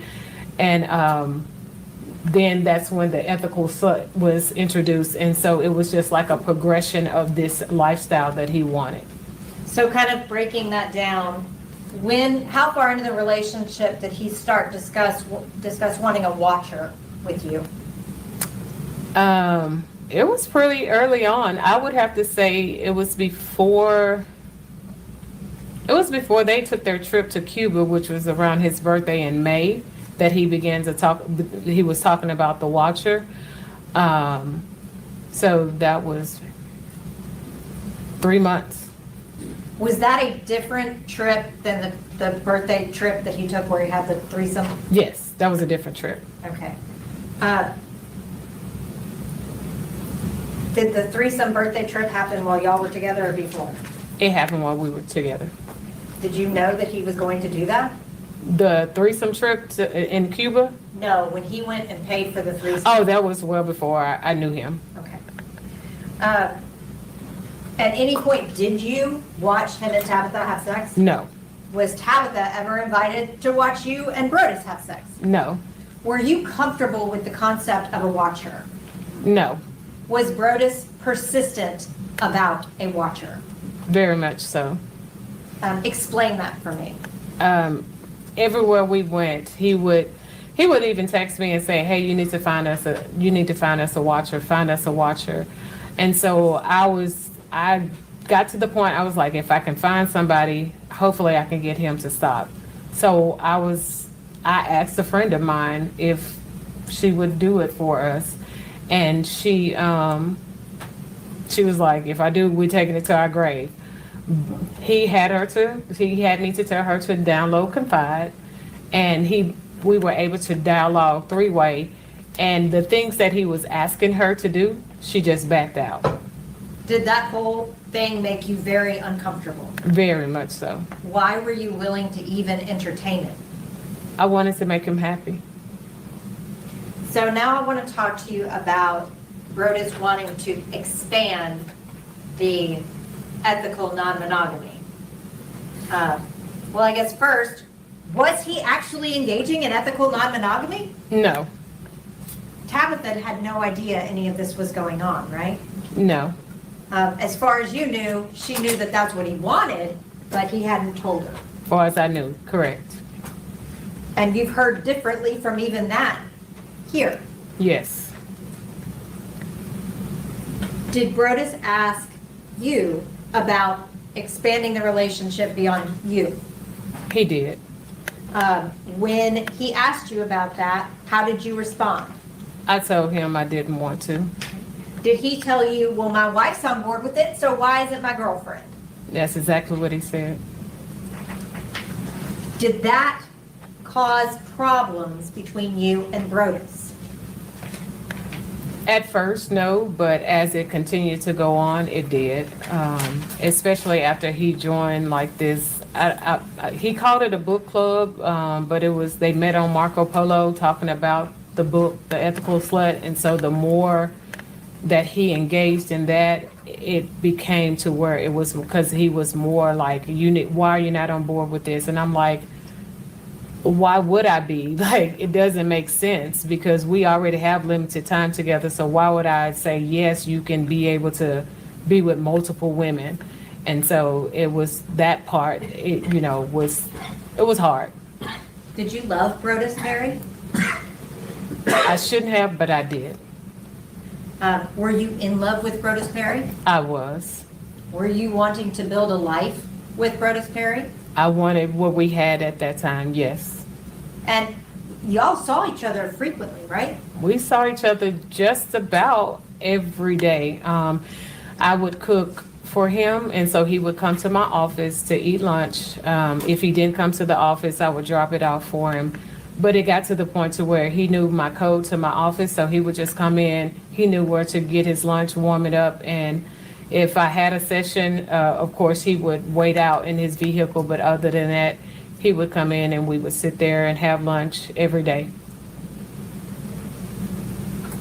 How did Brodus react when you told him that you were not open to expanding to allow him to have more girlfriends? He was emotionally distant. Like, well, he would tell me, well, you need to go and find someone. And I'd be like, I don't want anyone but you. And so he knew that would play on like my insecurities. So one time when he said, you need to go out and find someone, I said, well, what if I do? And he said, well, then we won't be together. So he knew that was going to get to me because I wanted to be with him. I enjoyed our time together when we did have it. And so he used the emotional part, the affection. He would give it to me, withdraw it if I wasn't really complying with what he wanted. Since all of this has happened, have you had time to really retrospectively consider your relationship with Brodus? Yes. I want to talk to you, we'll get back to that. I want to talk to you about that Marco Polo group, okay? Okay. Brodus was in an ethical non-monogamy group with 2 other women, right? Yes. Were you a part of that group? I was not. Were you ever allowed to be involved with that group? I wasn't. But you knew about it. Yes. Would he have let you contribute? That was the first time that of any activity that he done that he didn't even invite me to do. Did he actively keep it from you? I would say so, because with any other thing he did, even to joining like a bourbon society, like we had memberships to a lot of things together, but that was one thing that he did not invite me to. I want to talk to you about when Brodus and Tabitha Perry moved to Memphis, okay? Okay. Mississippi Boulevard reached out to Brodus, right? To my knowledge, according to him, the pastor from Mississippi Boulevard reached out to Pastor Pointer, and then Pastor Pointer shared that with Brodus. Had Brodus, to your knowledge, had any issues at St. Mark's? Yes, he would tell me a lot about conflict that he was having with some of his coworkers. And then there was one instance where, according to him, he had misuse of a credit card. Your Honor, this is going to the context of their relationship, just giving background on, and this is going to her buying things, paying for things. This is a debt that she repaid for him, that's what it's going into.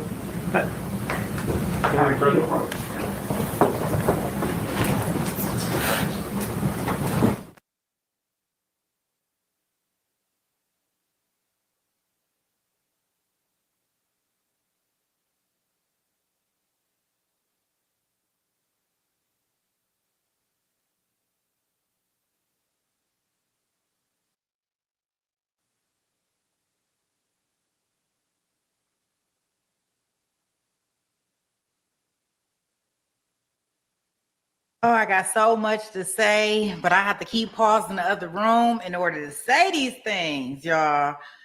I'm telling you, y'all, you better believer.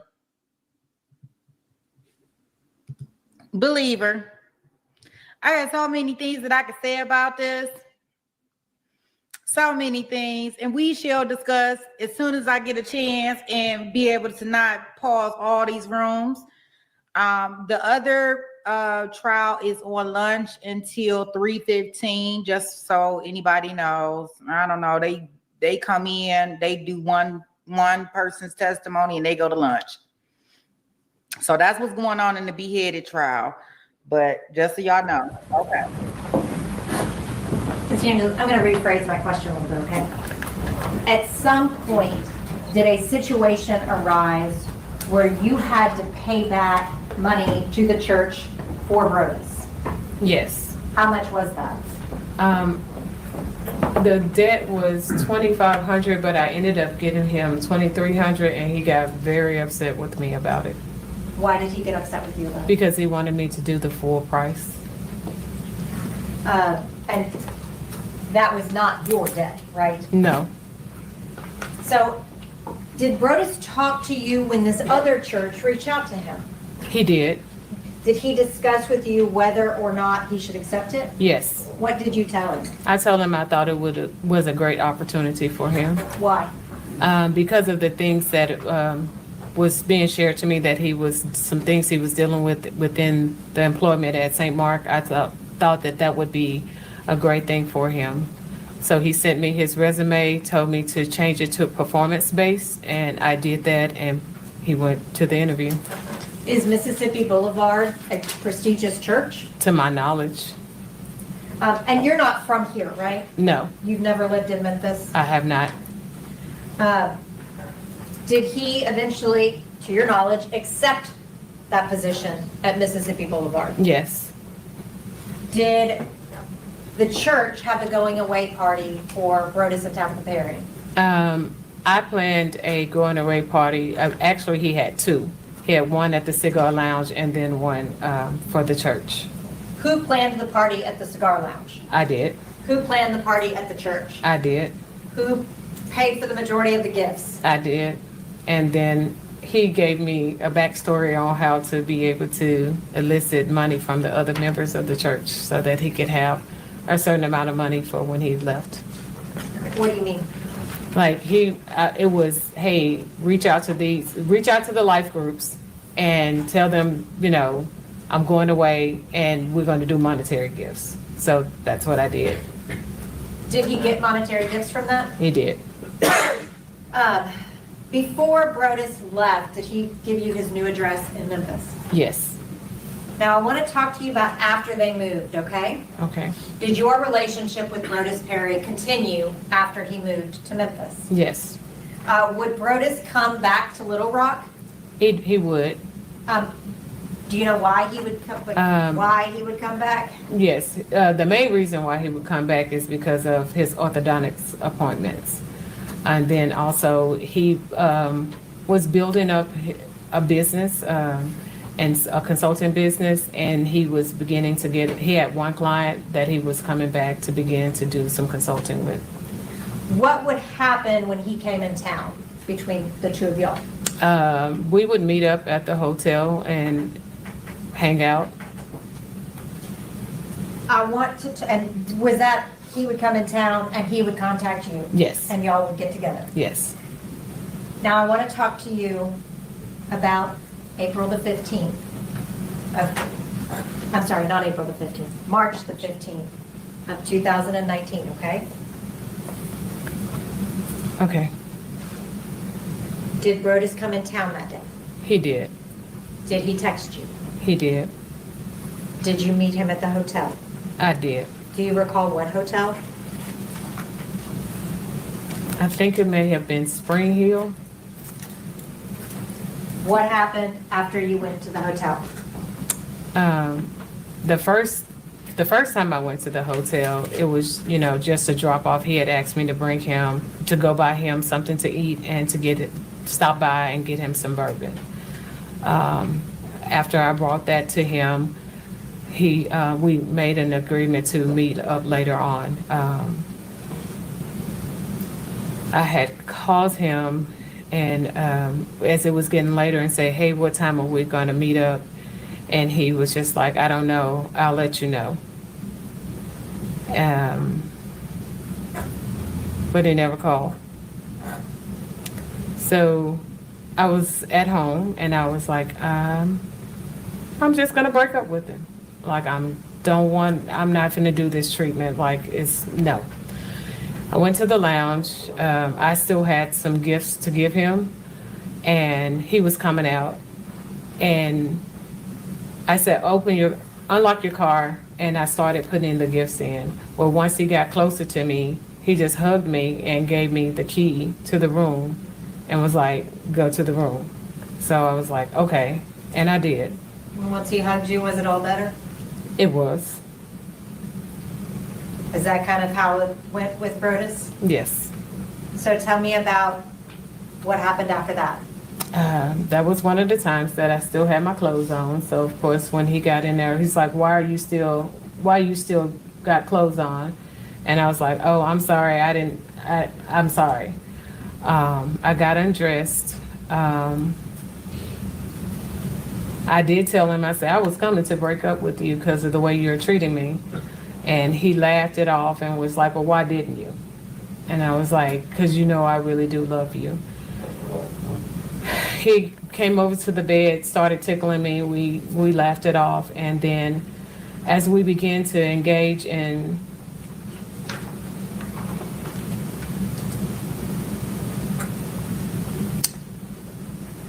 what I thought was going to be lovemaking was not that night.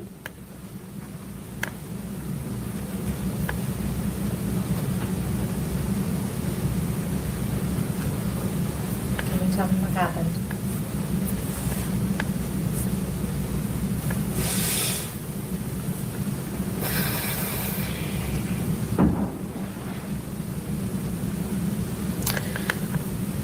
As I was performing oral sex on him, he began to thrust himself inside my mouth really hard. And I told him that that was hurting. Then he grabbed my hair. I had long hair, and he wrapped my hair around his hand and he started yanking it. And when he wasn't thrusting himself in my mouth, he was pulling my hair really hard. And with his other hand, he would just hit me and hit me and hit me. And I was like, it's hurting. And he was like, you better not bite me. You better not bite me. And then after that, we had sex, and it was just rough, and it was hard, and it was just not what I was used to. And then once we finished, something he never ever does was he rolled over and just gave me the cold shoulder, and I was like, you're not gonna hold me? And he was like, no, and just went to sleep. How did that make you feel? I felt so used.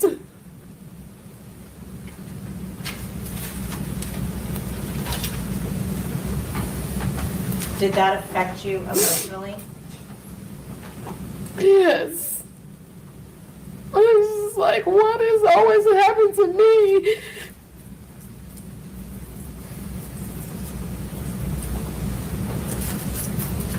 Did you decide anything when you were in that emotional state?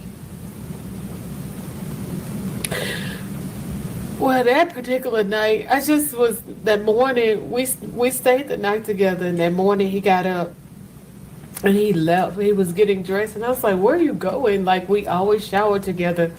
And he was like, and I was like, where are you going with still smelling like me? And he was like, none of your business. I was like, since when did you not tell me your schedule? And he left. Well, he was getting ready to leave. So I got up and I got dressed. And as I got dressed, I grabbed the key card for the room off the thing. And he laughed it off, and I left. And later on, I texted and said, hey, are we meeting up again? And he was like, I'll let you know. Of course, the day went on. I had rearranged everything, thinking that he was going to end up we would see each other earlier that day, but I didn't. And so that night, when I still didn't hear from him, I decided to head to the room. And as I was going, he was there.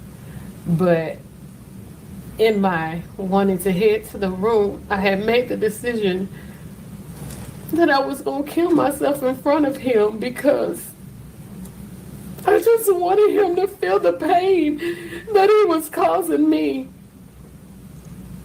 So when we got in the room, he was already in there by the time I parked and got in. And I pulled out my gun and I told him, you're about to feel the same pain that you've been giving me.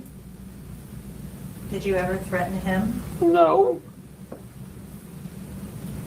Did you threaten yourself? I told him I was going to kill myself. What did he do? He began to tell me no, and he kept saying that he loved me and that we can fix it. And I was just like, no, you're treating me so bad. And he was just like, that's not, I love you, I love you.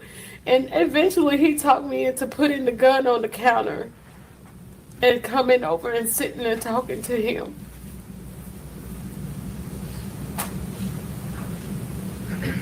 Did that restore a reason for you to live in that moment? It did. Was this the first time that you had gotten to the point of hopelessness that you felt like you needed to kill yourself? Not in a relationship, no. Have you struggled for a long time with depression and suicidal ideations? Yes. After Rhoda's convinced you to put down the gun, did he take the gun away from you? No. Did he take the gun from the counter? It wasn't until I got ready to leave when I went back to try to get it, and then he pushed me out of the way and he got it. He didn't want you to be able to leave with the gun? No. And Was he worried what you would do with it? Yes, but he made me promise to meet him the next morning at the lounge. Do you know where he put the gun? At that time, I did not. But he kept it from you, right? Yes, And you later found out that he had placed it in a locker at the cigar lounge? yes. After that happened, did you realize that you needed a little bit of time? Yes. What did you do? I made a plan to go and be with my friend. She is a therapist, but I just needed to get away, and she had an extra room. And so I just told her that I needed her to watch me and to just be there if I needed her. And Was she in Little Rock? she lived in Pine Bluff, Arkansas. So how far away from Little Rock? About a 45-minute drive. Is she someone that you also worked with? Yes. At that point in time, were you pretty desperate for? Yes, I even was gonna go and be with another friend of mine who was a clinician, but she lived in St. Louis. But she then, by the time it was for me to leave one friend to go to her, was then going through some marital issues herself, so I decided not to go to her house. During the time that you stayed with your friend, were you speaking with Brodus? Very limited. When you got back to Little Rock, did you resume speaking with Brodus? I did. Were y'all still together at that point? Yes. I want to talk to you about April the 4th, 2019, okay? Yes. Can you tell me about the text that you got on April the 4th? I had sent our regular good morning text. I didn't hear anything from him that morning. And then later in the afternoon, I seen what he had responded. And so I opened it up. And it said, I think our time is up. So he had broke up with me via disappearing text. How did that make you feel?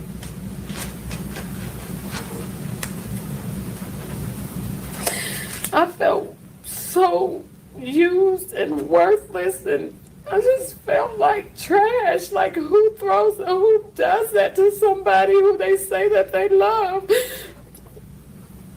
Not a bad word.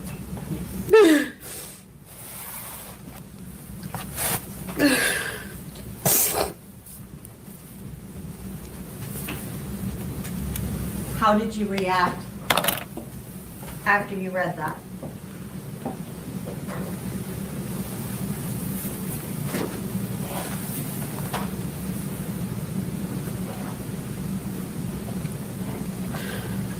I wrote a letter. I wrote a suicide note to my family because I was just like, I'm tired. I'm tired of the pain. I'm tired of it all. And I just wanted I wanted the pain to end. So I wrote a note and made a plan to take my life. Your Honor, may I approach the witness? Yes.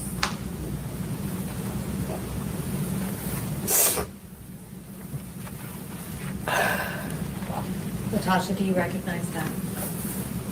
Yes. What is that? This is the note that I wrote to my family. Your Honor, I'd ask that that be made the next numbered exhibit. In objection. Objection on 322. Who showed the suicide letter as exhibit 22?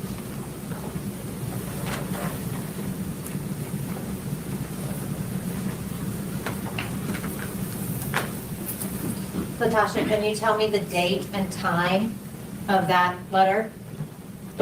April 4th, 2019 at 3:14 p.m. Can you read that letter to the jury?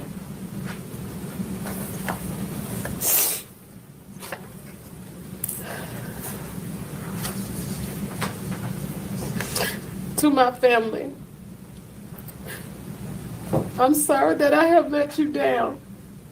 I tried my best to be the person you all thought I was. I tried to be the person you could count on and be proud of. However, I have been depressed for a long time.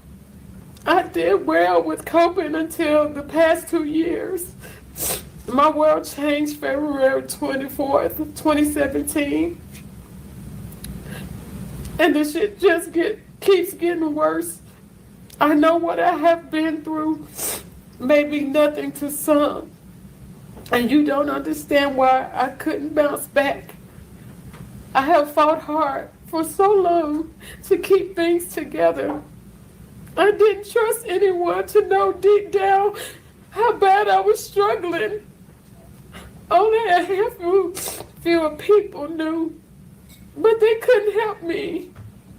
To my fellas, I'm so sorry that I have let you down. I have fought hard to be the best mother I could be to each of you. I pray that what I have taught you will stick with you forever. Please don't be ashamed of me. Mother, thank you for being my mother. Please know that although you didn't think I loved you, I really did. I wanted so badly for us to be close. There was many times I just wanted to crawl into your arms and have you hold me. I'm sorry for being a failure. I tried to make you proud of me. Words can't explain or express the pain I feel at this moment. I have pretended for so long to be happy. I have tried to work through the pain and begin to heal, but just as my life would have it, yet another loss appears to remind me just how much of a failure I am. I don't have any insurance and I don't have any money, so please just have me cremated and don't worry about a service. I don't want to be a burden. I'm sorry for letting all you down. I love you all so much, and I wish I could live myself as much as I wish I could love myself as much as I love you all. Please take care of my fellas and always remind them of my love for them. I'm not being selfish. I just don't know how. I don't know. Okay. I don't know. This got out of hand, but it says, I'm sorry for letting all of you down, and I love you all so much. I wish I could love myself as much as I love you all. Please take care of my fellas and always remind them of my love for them. I'm not being selfish. I just don't know how to continue bearing the pain I have felt for over 25 years of my life. With each loss, hurt, disappointment, etc.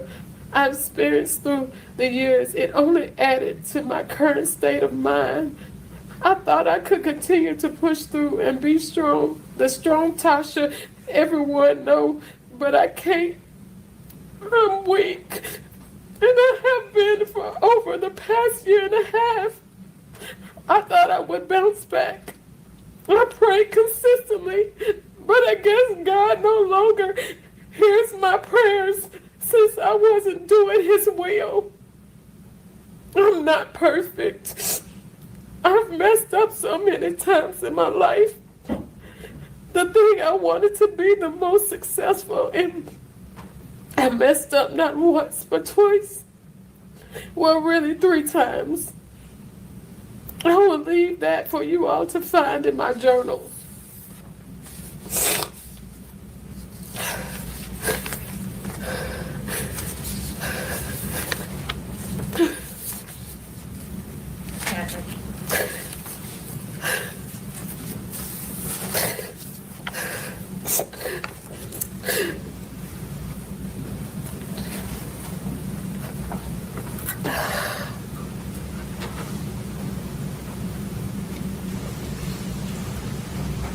We read that 3:14 PM?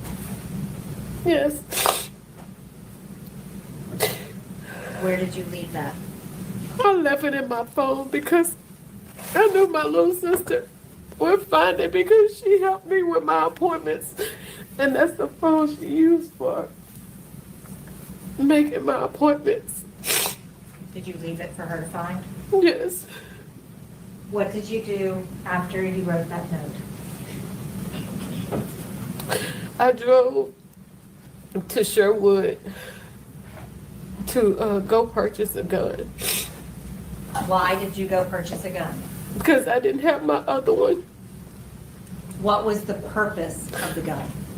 I wanted to end my life, and I felt like that was going to be the best way to do it. When you went to that store, were you buying a gun to kill yourself, or were you buying a gun to kill someone else? I was buying a gun to kill myself. I had a whole plan. What was your plan? I didn't want to do it at my house because my son lived with me.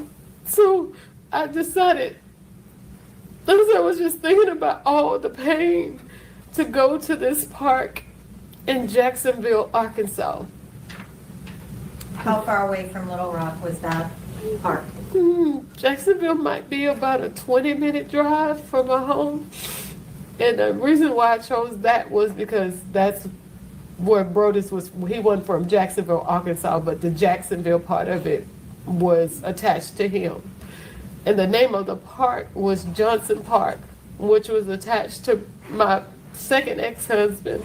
And then Ray Road, my daddy's middle name was Ray, so I just associated with all the pain from the men in my life, and so that's where I was gonna go. How did you go there? I was gonna drive in my car. It's from my home. It would have been straight down 440. Is that an interstate? Yes. What happened while you were driving to Johnson Park? As I was driving, I saw the Memphis exit, and so then I was like, "Go talk to him, Tasha. Just go let him see you. Go see why." And that's what I did. I just drove so I can see him face to face and hope that I can get something from him besides the fact that he broke up with me with a disappearing text. And as I was driving, he did text me, and as he was telling me that he still loved me. So I was trying to just figure out what was going on. What did you do after you saw the Memphis exit? I took it and I drove to Memphis. Where did you go? I went down to where I knew he would possibly be, which was a lounge. I guess it's in the downtown Memphis area called The Pocket. At the time, I think it was a fairly new lounge that he, when he got employment at Mississippi Boulevard, one of the members there had told him about. Did you go to the Pocket because Brodus told you he goes to the Pocket on Thursdays? Yes. Do you remember what time you arrived? I don't. I just know it was dark, and I know that I circled around for approximately 30 minutes trying to find a parking spot because I didn't know that you couldn't like park on the street. That everything down there was paid. Yeah. Just to back up for a second, when you went to the gun store to buy the gun to kill yourself, what did you take with you? Just my license and my debit card. Where was your purse? I guess I had left it at home. Did you bring just necessities with you to the gun store? Yes. And you left the gun store right after you finished purchasing the gun, right? Yes. How did you select the gun? I went with what was the cheapest that was on. They have a wall that has all the guns, the names, and the prices, and I just chose the cheapest one. How did you select ammunition? Whatever the guy told me to get, I got it. Because I was about to walk out the store he was like, "Do you need do you need ammunition? I was like, oh, yeah. And so he told me whatever he recommended, I was like, yes. And did you see on the video where he was showing you different types of ammunition? Yes, Is that what he was saying? right. And I so told, you couldn't hear, but I was like, I don't know, just whatever you tell me. When you left the gun store, what did you do with the gun? I think it was still in the bag. I went home because I did, wanted to leave my son something. So I had stopped at the ATM and got out whatever money I could get. And so when I got home, I put that in his room. And then I changed clothes and I dumped some bullets out on the bed and just grabbed a handful of them and took the gun and left the house. What did you do with the handful of bullets in the gun? Once I got in my car, because I was trying to hurry up and leave because I didn't want him to come home while I was there, I loaded the gun in my car. And once whatever was left over, I put everything into my coat pocket that was sitting in the passenger seat. Now, when you parked downtown, where did you go? I started walking in the direction which I knew the lounge was. And once I got on the street, I started walking up the street and I actually saw Brodus coming out of the lounge and I walked past him.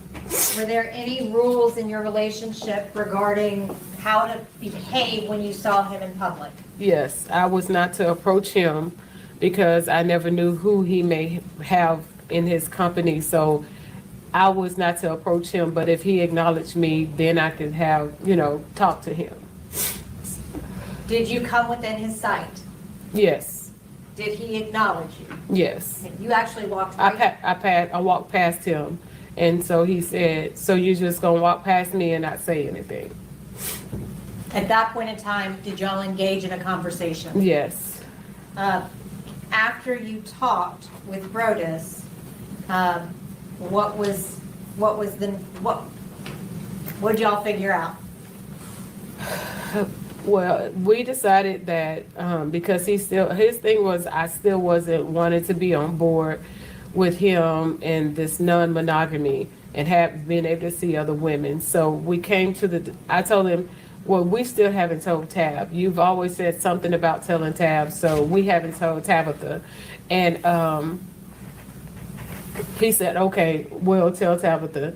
He told me to go to the apartment and just talk to her about tenants until he got there, and that once he was there, we would tell her. He had to go to his boss house to drop off something. And so he gave me a backstory as to what to tell her if she asked me while I was in town, and we left. But before leaving, we came to the resolve that once we told Tabitha about the relationship, we had a trip that was planned to go. We was going to Kentucky. If she said yes, then that would be a new start, a fresh start. But if she said no, then that would be the trip that we would end.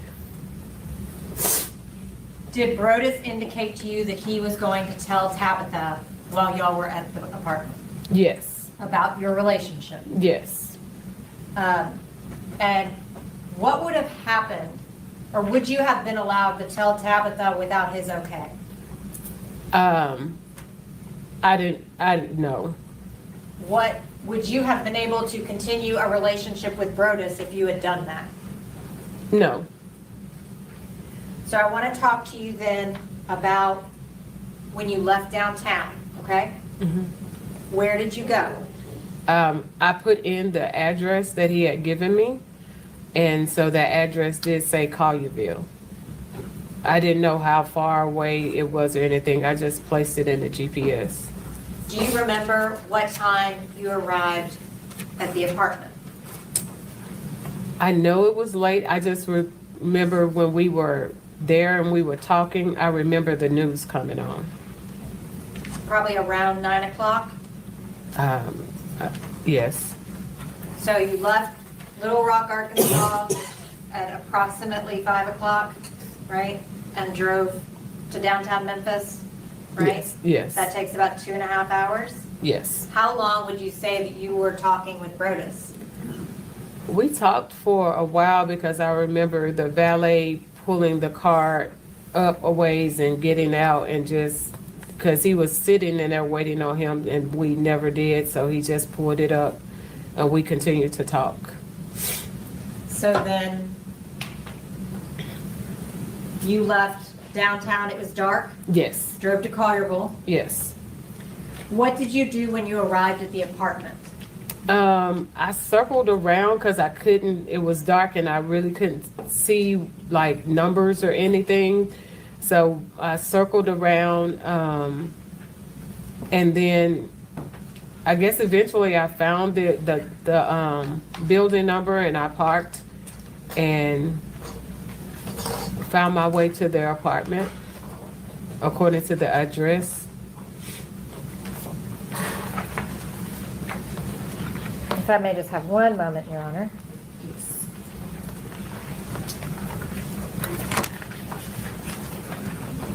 This is part of Exhibit 12.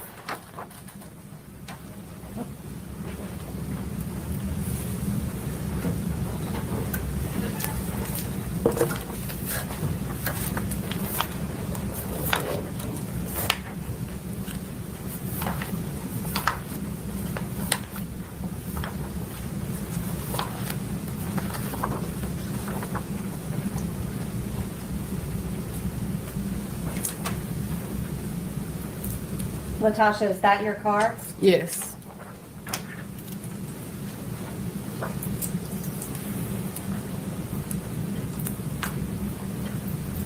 Is this also a photograph of your vehicle? yes. Which vehicle is yours in that picture? The silver one?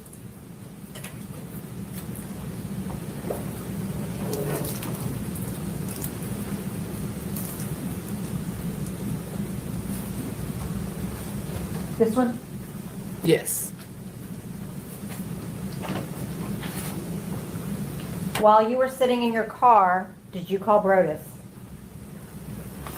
I did, and I shared with him that I was a little nervous and could we just go somewhere and talk? And he said, no, we're going, you wanted to talk to Tabitha, we're going to talk to her.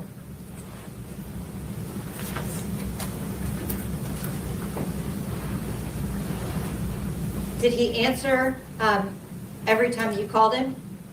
I didn't call him a lot, but I did that night. Before you walked inside, was there a time you called him and he didn't answer? No, Okay, not that you recall. not the way I called. After you had talked to him and he said, no, we're gonna do this, what did you do? I went to the apartment and knocked on the door. Were you wearing your coat? Yes. When did you put on your coat? When I got out of the car to go to find him at the lounge. Is that when you were walking around downtown at night by yourself? Yes. Did you ever take your coat off after leaving downtown? No. When you left downtown, how would you describe your feelings? I was a little hopeful. I was like, okay, maybe, we can get some resolve. We can get back to normal. And so that's what I was focused on. And when he insisted on telling Tabitha, did you get even more hope? Yes. So what did you do? Did you get out of your car? Yes, I got out of my car. Were you still wearing your jacket? Yes. Did it register to you that you had a gun in your pocket? It did not. Did you go to the apartment? I did. What did you do when you got to the door? I knocked on the door.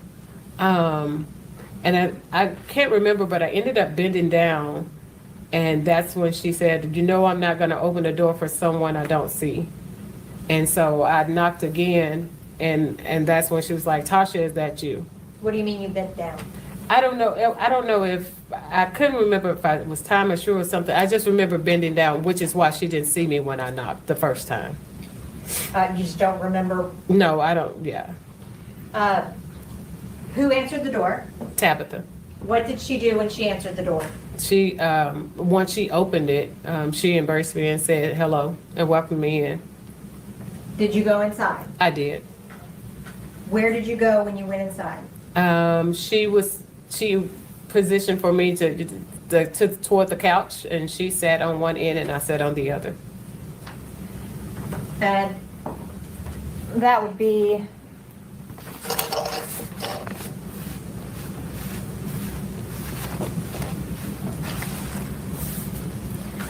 Your Honor, if I may put,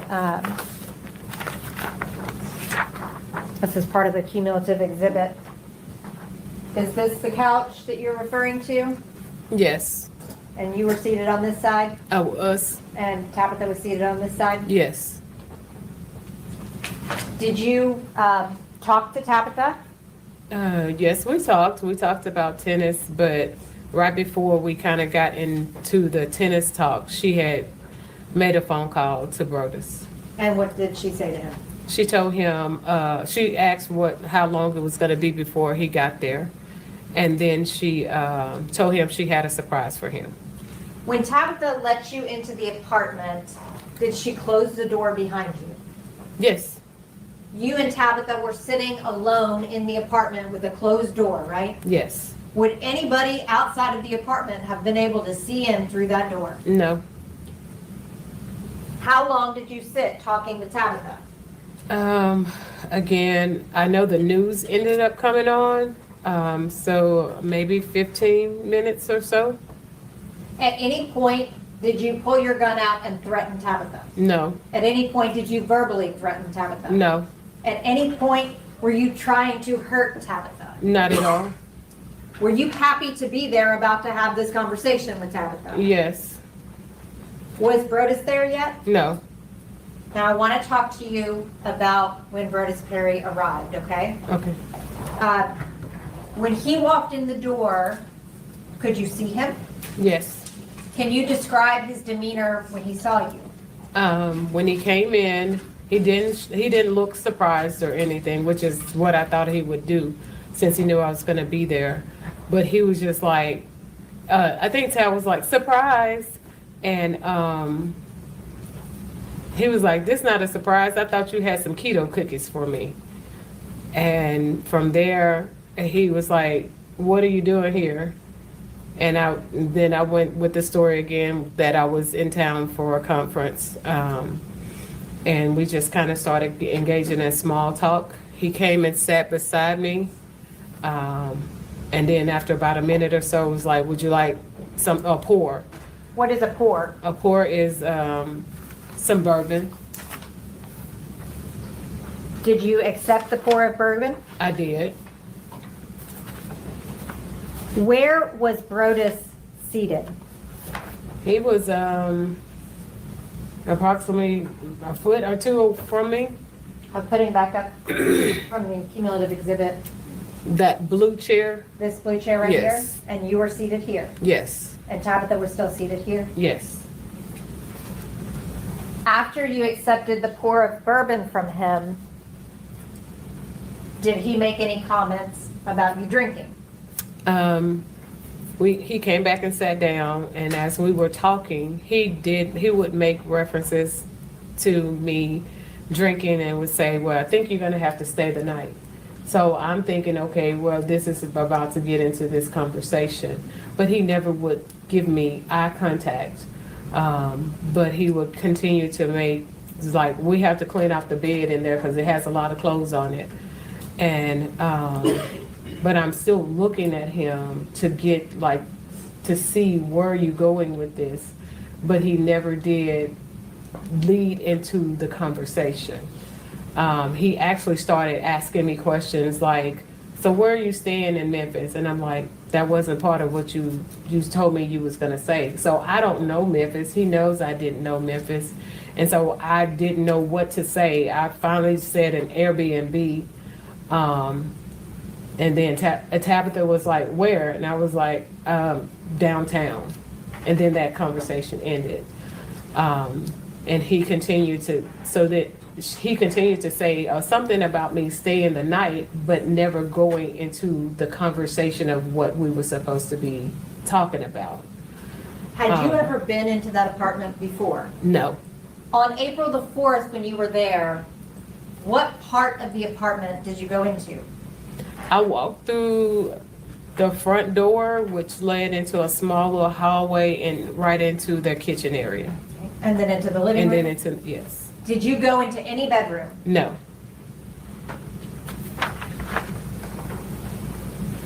Your Honor, this is part of the cumulative exhibit 13. Did you ever go into the guest bedroom? I did not. What is all over the bed in the guest bedroom? Clothes? Had you seen that? No.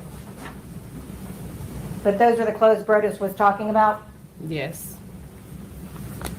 When he was talking about clearing off the bed, and you sleeping over, did you think that was his jumping off point to talk to Tabitha? I thought so. How were you feeling at that point? Very nervous. Were you also excited? I think I was more nervous because I just didn't know which way it was going to go, but hopeful. At some point, you lost hope, Yes. and you said you were going to leave. Yes. Why did you decide to leave? I saw that it wasn't going anywhere. Like I said, he was not giving me eye contact. So I knew, or I felt like he had changed his mind. And I just didn't want to keep sitting there feeling, at that point, stupid.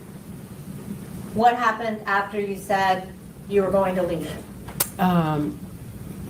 Tabitha got up, he got up, and so she began to tell me about watching for the police, you know, because I had been drinking. Had you drank a lot? No, not at all. But she still was just letting me know. And she began to walk toward the door. And I asked him, would he walk me out? He said no. And I said, why not, sir? That's Southern hospitality for you to walk a woman outside when it's dark. Because I wanted to just get him to see like what happened. Why didn't you follow through? But he refused to walk me out. So Tabitha opened the door and was walking out. I was still trying to get him to walk me out. And as I reached into my pockets to get my keys, I remember being outside the door, and then the next thing I was standing in their kitchen. Do you deny that you shot Brodus Perry? I do not. Do you deny that you shot Tabitha? I don't, but I know it wasn't intentional. Did you mean to shoot Tabitha? No, I wasn't trying to hurt anybody. When you went to that apartment that day, did you intend to use your gun on either Brodus or Tabitha? No. When you went there, what was your purpose in going there? Thinking that I was gonna get some kind of ending to the relationship. And what do you mean? Like, okay, of course, after I got to, you know, talking to him at the lounge, we had a plan. It was either gonna be a start or an ending, but it was something that I could see, like I knew it wasn't just a disappearing text but still I love you, you know. So I went to the apartment, I guess, for lack of a better word, to get some resolve. Did you have hope, given that Tabitha was open to the open marriage? I was nervous about that because, like I said, he had told me she had these rules about not nobody that you know and things like that. So I'm like, she knows me. So I don't know what that was gonna be like. I didn't even think about anything beyond that. As far as Tabitha goes, this is a person that you became friendly with, right? Correct. How did you balance that with having an affair with her husband? It was very hard. She, like, we started off, she had approached me to invite me to lunch. It came out of nowhere, and I didn't know like what was really going on, because by this time, Brodus had been talking about us being sister wives. And so when she asked me, I was a little confused, because I'm like, okay, has he talked to her about it? But she never said anything about our relationship. Even when we began to play tennis, it was her who initiated it. So it was uncomfortable for me, but we were friendly. And it was hard, but I still did it because I wasn't going to tell her, because I love Brodus. When Brodus told you that he wouldn't walk you outside, he said, Tab will do it. How did that make you feel? Rejected, unworthy, stupid. I was so stupid. And it hurt so bad. Were you angry or were you hurt? I was hurt. Were you thinking clearly when you pulled the trigger? No, Were you reacting to that situation?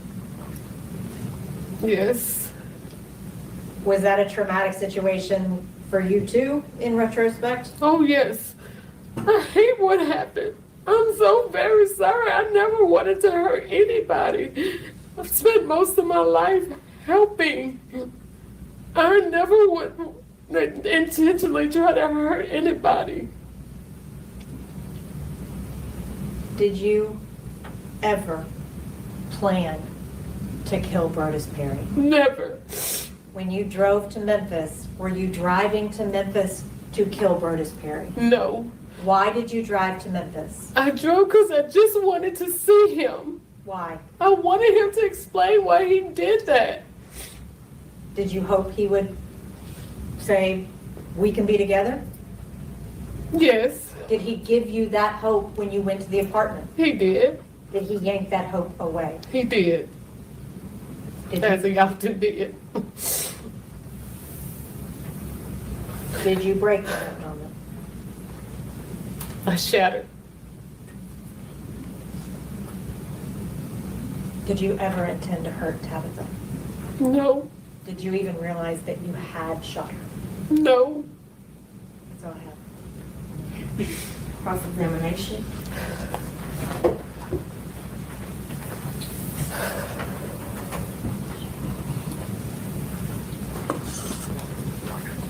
Ms. Daniels, I'm going to take you back to April 4th, 2019, at around 4 o'clock.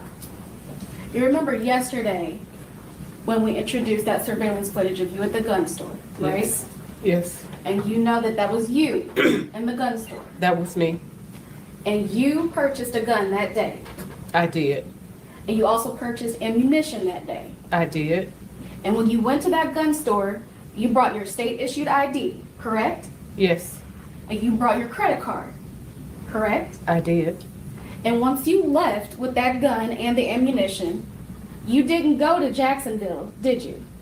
No, You drove to Memphis, no. I You- drove home. but you eventually ended up in Memphis, did you not? That is correct. And you chose to go see Brodus Perry, correct? Yes, I chose to go see him. A man that you chose to be involved with. When I first encountered Mr. Perry for counseling, I did not choose to be with him. I went to him for direction, not a relationship. It's a yes or no question. You chose to be involved with him after you met him, did you not? Yes, And when you got to Memphis, and after you talked to Mr. Perry, you drove to his apartment, correct? yes, I drove to his apartment. And from Sherman, Arkansas to Memphis, it's about a 3-hour drive, right? According to what has been said, I wasn't counting. And when you got to that apartment, you talked to Mrs. Perry. Yes, And when you got to that apartment, You stayed there, you talked with her for about 20 minutes. Correct? Yes, we talked for about 20 minutes. And then once Mr. Perry got there, you talked to him. Yes. And while they were gracious enough to walk you out of their apartment after an unexpected visit, you got your gun out, didn't you? It wasn't unexpected from him. But for Miss Perry, it was. It was. And after you exited, you decided to take your gun out, correct? No. And after you exited, you shot Mrs. Perry, did you not? My Yes or no? actions resulted in them being shot, yes. And then you shot Mr. Perry, did you not? It wasn't a conscious decision, but yes. But you didn't do it because you lost control. You did it because you thought you deserved it. No. I love Brodus. I would have never intentionally hurt him. No, ma'am. You did it because he broke your heart. No, ma'am. No further questions, John. Were you in a good state of mind that day? I was not. I was not. All day? I was not my healthy self. No. When you came to Memphis, did you come to Memphis out of anger or out of love? I came out of love. Did Brodus expect you to be there when he walked in? Yes. Did that visit go the way that you expected it? It did not. Did it end the way you expected it to? It most definitely did not. Did you go there to hurt anyone? No, I did not. Who did you plan to hurt? I that wanted day? to hurt myself. I wanted to end my own life that day. That's it, and that's all. That's all I have, Your Honor. No recalls, Your Honor. You may stay.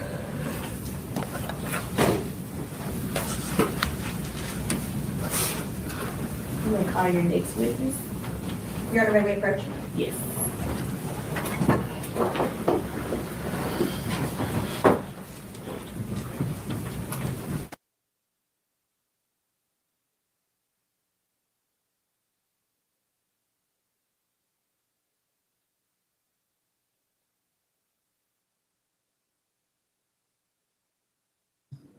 Well, wait a minute. That's it?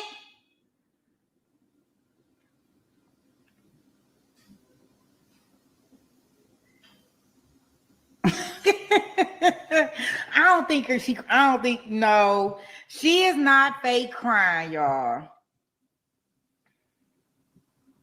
I don't think she fake crying. I think she crying because she done fell in love with the pastor who was supposed to guide her, and he guided her down a path of mess. Her cries is real. I really do. Now, some things on that stand she was definitely lying about. Like, I don't think they ever met at the cigar bar. I don't believe that part. Okay.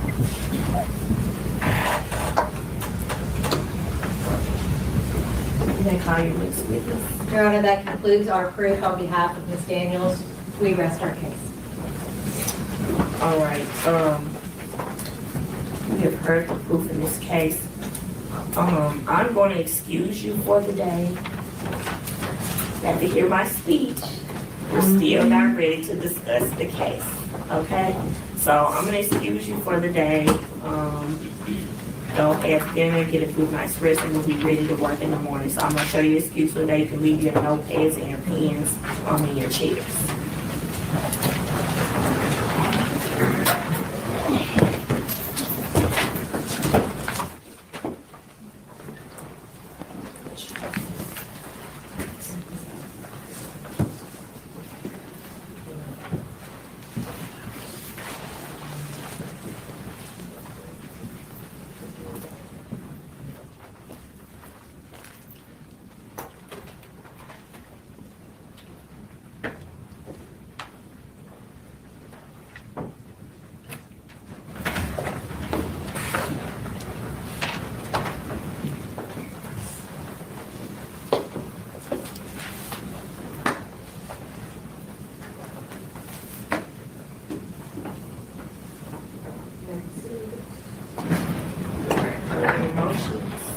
Yes, Your Honor, at this time, we would like to renew the motion for judgment of acquittal. As to count one, we would submit that there has been no evidence of premeditation, most certainly no evidence of cool and calm reflection and judgment, and ask the court if you let this proceed to the jury that it not proceed past a second degree. And then as to count two, Your Honor, I did some research during the break, and this is an interesting topic. So what we have here is we have one count of first degree versus Burtis Perry, one count of criminal attempt first degree versus Tabitha Perry. State v. Millen addresses the issue where if yes, Your Honor, I do. Except my computer shut down while I was talking.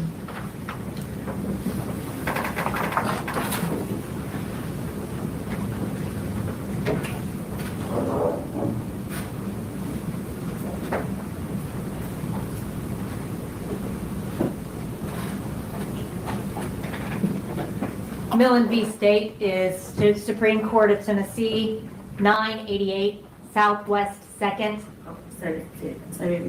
988 Southwest 2nd, 164.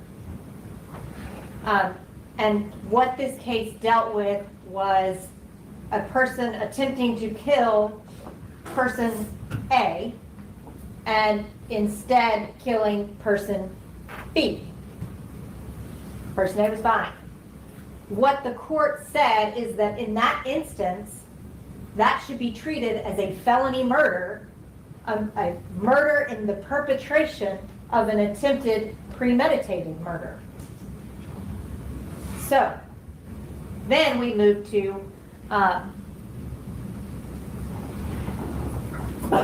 Kimbrough v. State, which I will have to pull up the site on. Which was decided in the early 90s and said that in Tennessee, criminal attempt felony murder is not an offense.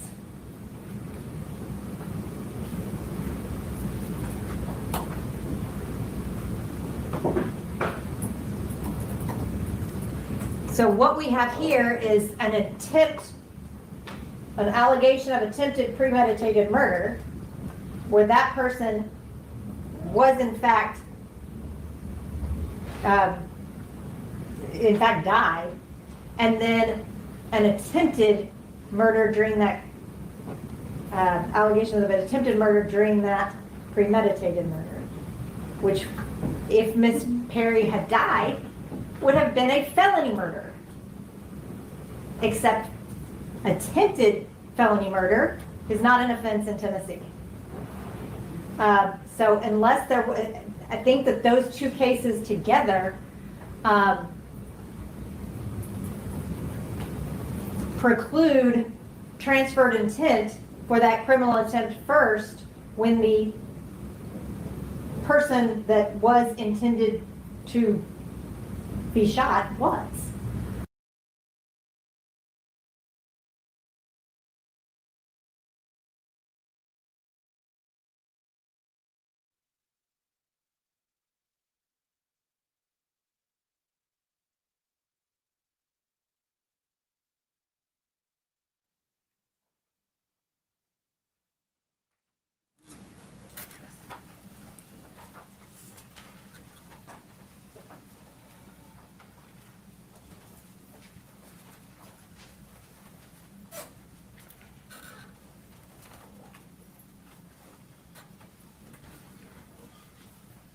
May be seated.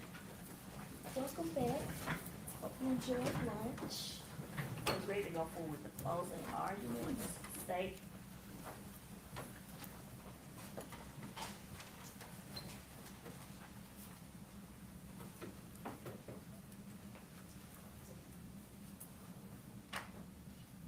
You broke my heart.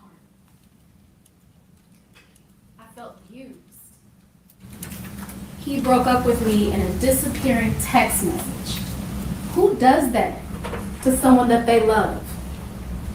I wanted him to feel the pain that I felt. These are the words of the defendant, LaTosha Daniels. And earlier this week, we told you that you would hear a lot of testimony. You would see some pictures, you would see some videos, but most importantly, we wanted you to pay attention. And a key part of paying attention is not getting distracted, not getting confused as to who the victim is. The victims in this case are Mr. and Mrs. Perry, not the defendant. The decisions that she made caused them to be victims. And once we're finished here today, you'll see that this case really isn't that complicated. It's kind of easy. She's charged with 3 counts: first-degree murder, criminal attempt first-degree murder, and employing a firearm during the commission of a dangerous felony.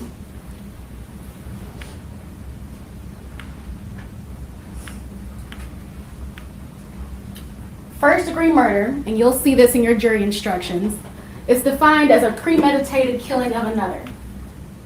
1, the state has to prove that the defendant unlawfully killed a victim. 2, the defendant must have acted intentionally. 3, the killing must be premeditated. So, what is considered unlawful? Well, what is considered unlawful killing? One example can be the defense of others or yourself. Intentional. What does it mean to be intentional? Does it seem like an accident? Does it seem like a mistake? Your jury instructions say that something is intentional if it's a person's conscious objective or desire to cause the death of another person. Number 3, premeditation. The killing has to be premeditated. And as we learned in voir dire, premeditation doesn't have to be a specific length of time.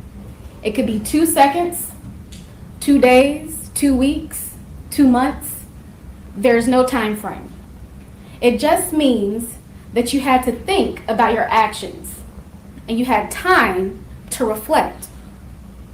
That could be as simple as stepping out of your car, raising your arm, and the time it takes you to point the firearm at someone and shoot and kill them. Or in this case, it could be driving to the gun store, purchasing a gun, purchasing ammunition, leaving the gun store, driving 3 hours to Memphis to your married ex-boyfriend's house, and knocking on their door.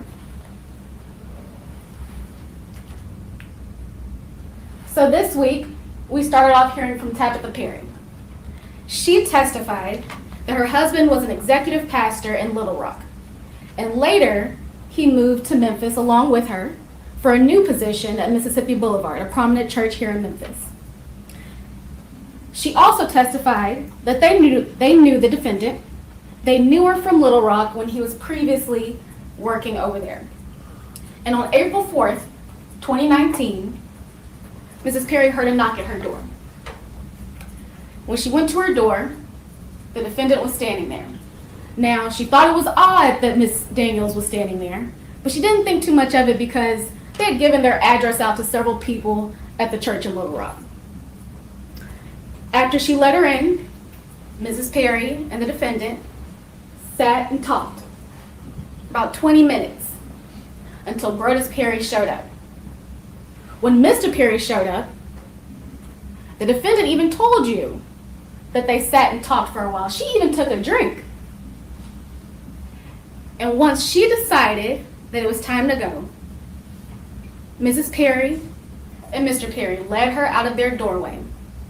And as Mrs. Perry was leading her out of the doorway, she turned back and she saw the defendant reach into her coat pocket, remove a gun, and shoot Mr. Perry in his own doorway. Once she did that, Mrs. Perry looked to her neighbors for help. She tried to get help, and then when she saw her husband lying on the ground, she went to go help him. She pleaded with the defendant, "Why are you doing this? Why is this happening? Please stop." Well, not only did the defendant not stop, she shot Mrs. Perry. And not only did she shoot Mrs. Perry, she reloaded her gun. After Mrs. Perry, we heard from Detective Roberts. He testified that the very weapon that was used to shoot Mr. and Mrs. Perry was purchased hours prior to this incident. He testified that the defendant purchased that firearm at a gun store at around 4:30 that same day in Sherman, Arkansas. Detective Roberts told us that he spoke to Ray Palladino, the general manager of that sporting goods store. From Mr. Palladino, he received the surveillance footage. And that surveillance footage showed the defendant coming in, purchasing a gun, purchasing ammunition, and leaving. Mr. Palladino also provided Detective Roberts with a receipt. That receipt had the defendant's first and last name on it. It had the serial number of the Ruger handgun that she purchased and the last 4 digits of her credit card. It's the same credit card that Detective Roberts discovered in the defendant's vehicle when he searched it. We also heard from Dr. Curry. Now, Dr. Curry testified that she performed Mr. Perry's autopsy. She testified that the cause of death was multiple gunshot wounds and the manner of death was homicide. She testified to recovering the bullets, placing them in an envelope, initialing and dating them, and leaving them to be picked up. But Dr. Curry isn't the only doctor we heard from. Defense put on Dr. Bidding. Dr. Bidding was hired by the defendant and her team. And you heard her, she testified that she has testified for more defendants than she has prosecution. And ladies and gentlemen, think carefully about what she told you. She told you that depression and someone being suicidal does not mean that they cannot form the intent to kill someone. She also told you that she didn't even offer an opinion as to the defendant's mental state at the time of the offense. So what do we need?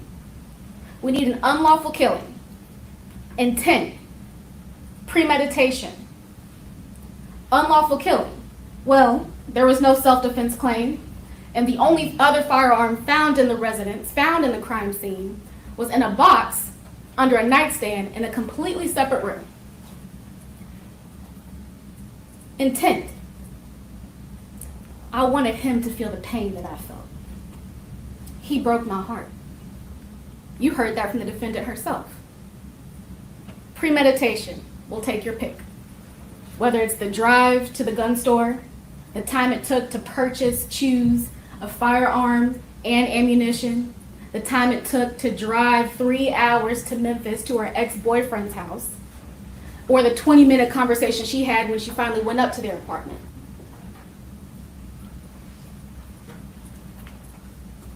Criminal attempt first-degree murder. So in your jury instructions, you'll see what's on the screen right here. And that's a lot of words. But the judge is giving you the law. And the best way that I can describe it is that the defendant must have an intent to commit first-degree murder. But they fell short for some reason. The act wasn't complete.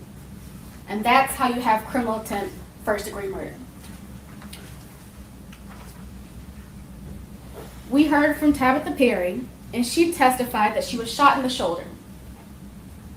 After the incident, she was transported to the hospital, and the doctors left the bullet inside of her. It wasn't until later that she had to get it surgically removed. It was causing her extreme pain, and by the time that she got it removed, it was poking out of her back. And even today, 6 years later, she is still suffering from pain from that incident. Now let's talk about transfer of intent. You heard in your jury instructions that sometimes when you intend to kill one person and you don't kill that person but you kill another person, that is how the transfer intent happens. Tabitha Perry testified that when she spoke to police, she told them that she didn't even believe that the defendant meant to hurt her. but that's okay. Because you don't have to actually hit your intended target to be charged and convicted of criminal attempt first-degree murder. As long as you had the intent to kill one person, it doesn't matter that you accidentally shot or you actually shot someone else. Your intent is still there. The only thing that's different is the person that got hurt. Employing a firearm during a dangerous felony. So on the screen here, it says that any person who employs a firearm during the commission of a dangerous felony is guilty of a crime. The state has to prove that 1, that the defendant employed a firearm. 2, the employment was during the commission of or attempt to commit criminal attempt first-degree murder against the alleged victim, Tabitha Perry. And 3, that the defendant acted intentionally, knowing, or recklessly. In addition to Mrs. Perry's testimony, we heard from Captain Draper, Officer McLean, and Special Agent Brock Sane. Draper testified that he and McLean were a few of the officers that responded to the crime scene on the offense day. And when he got there, he witnessed the defendant holding a firearm. She refused to comply with orders. Captain Draper testified to the non-lethal force that was used to unarm her. Officer McLean testified to securing and clearing the weapon that the defendant had in her possession. He noticed that there was nothing in the chamber, but yet there was a magazine in the gun. Special Agent Sane testified to the ballistics. He examined the Ruger, the casings, and the bullets from the medical examiner. He determined that all the cartridge cases and the bullets had been fired from that same handgun that was recovered off of the defendant. And now we're back at the beginning. You broke my heart. So I'm going to purchase a firearm. You broke my heart. So I'm going to purchase ammunition. You broke my heart. So I'm going to take that gun and the ammunition and drive 3 hours away to your home. You broke my heart. So I'm going to knock on your door. You broke my heart. I'm going to sit there and talk with you and your wife for about 20 minutes. You broke my heart. So I decided to leave. You broke my heart. So I'm going to shoot you and kill you in your doorway, and along the way shoot your wife. And it's okay, because you broke my heart. Decision after decision after decision. Ladies and gentlemen, if a broken heart was an excuse or a defense to murder, I wouldn't have a job. The standard of proof in this case is beyond a reasonable doubt. Not 100% certainty, not beyond all doubt, not beyond a shadow of a doubt. What's required is certainty that lets you rest easy at night. And now it's your turn. After you consider all of the evidence and apply the law that the judge has given you and use your common sense, the state is confident that your verdict will be guilty as charged. Don't let a broken heart distract you from the human life that was lost. Thank you. And may we approach? Yes.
right, jurors, I want to remind you that the lawyer's statements are not evidence.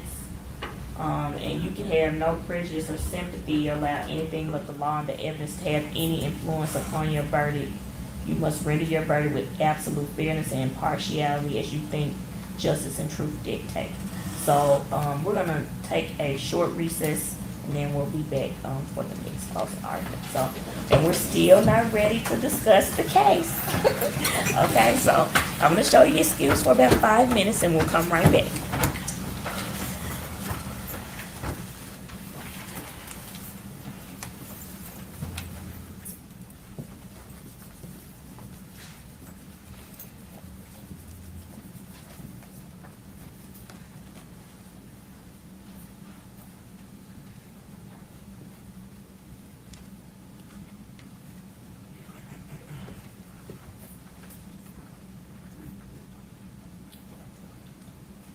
Take a 5-minute recess.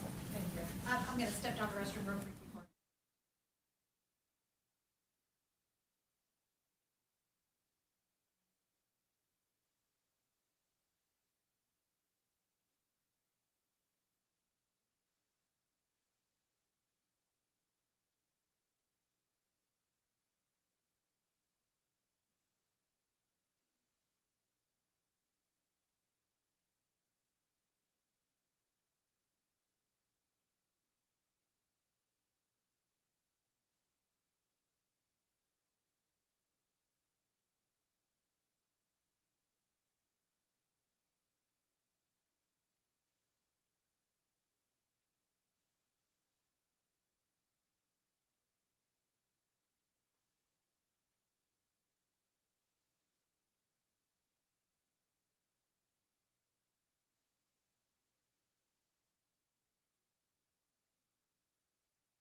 may proceed.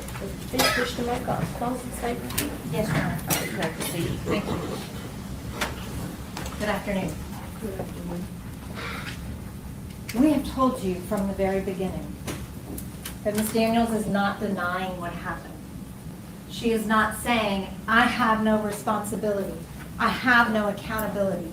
That is not our position, and it has not been our position from the first time that we talked in Wood Island.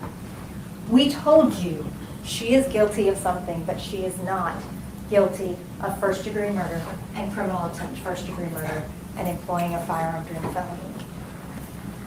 That is not what these facts illustrate, unless you're looking at them from far, far away and ignoring all of the details and all of the intent.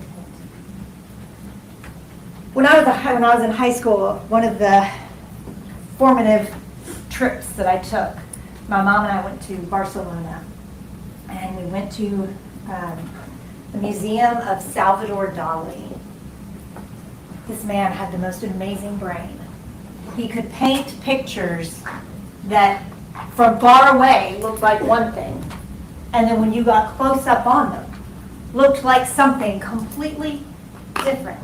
And I will never, ever forget standing in the top balcony of that museum, looking across the way and seeing this. And there's a little plaque that tells you, squint your eyes and look at it. What do you see? I saw Abraham Lincoln. I absolutely saw Abraham Lincoln. And then, when you walk back around, they tell you how to get up there. This is that painting close up. It's something completely different. Not only a different picture, but an entirely different emotional response. You would never think that that was the Abraham Lincoln that you had just seen. But that can be the difference between looking at something from far, far away and ignoring the details versus seeing the intricacies of what it is actually made of. I want to talk to you first about Brodus Perry. We've heard a lot about him this week. He was a pastor at St. Mark Baptist Church in Little Rock. He was the leader of the life groups there. He was married to Tabitha Perry. This is what people standing far away saw. But when you got much more close, when you got to know Brodus Perry the way LaTosha knew Brodus Perry, you started to see a different side. And sometimes even then, you miss it. He was a manipulative person. I know that he is not here anymore, and that is a tragedy. But that doesn't change the fact that during his time on earth, he manipulated the women in his life. He was controlling. And he wanted this lifestyle of ethical non-monogamy. Regarding the ethical non-monogamy, that was, when I talk about the manipulation of women in his life, that was a big source of it. He manipulated Tabitha into thinking, oh, well, this is just something that I thought about. It's okay that you don't want to do it. He manipulated Chriselle and Danielle, who he had the Marco Polo group with, in that he made this whole fiction where his wife was completely on board with this, and he was living this open, honest, and transparent lifestyle where he was ethically engaging in non-monogamy. As a pastor of the church looking for a group of people who would sanction his behavior, he found these women, educated women, and lied to them about this. He manipulated LaTosha in so many ways. But regarding the ethical non-monogamy, his position was, my wife says it's okay, so my girlfriend should not be saying no. Even to LaTosha, he lied about Tabitha being opposed to this lifestyle. When LaTosha got involved, she thought Tabitha was on board with this ethical non-monogamy, and she was not. We heard from Brodus Perry And manipulating these women. Those aren't an issue at home, but I get it, but it ain't an issue. I have been though, so if we talking, let's switch subject and get a little more serious. You know, for me, our agreements have been simple, right? No exes, nobody from Jacksonville, Florida, which is home for us, and nobody in the city that you live in, that currently live in, which means nobody in Memphis.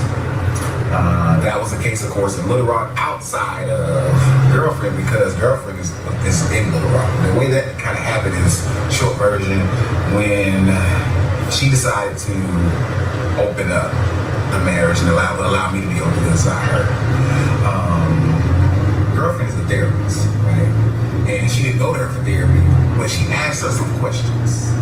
And based on this therapy session she had with this other lady. And she was asking her some questions after she had just said, bro, this is what I'm gonna let you do, blah, blah, blah, you know, it is what it is. Go from there, she asked her some questions. And so she was like, I just got a couple questions for you. And, you know, they would go play tennis together. She was one of the life group leaders. And so we had rapport, we had rapport. And she asked a question and was like, yeah, blase, you know, think about this. And what do you think about this? Or what do you think X, Y, and Z could potentially become from?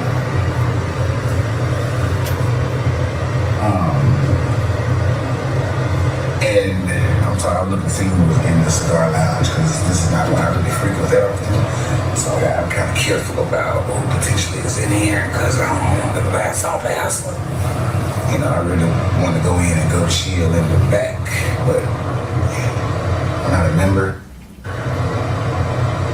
But yeah, I'm trying to debate what's going in here now. But anyway, so the next thing that she shared with her was, you know my husband like you, right?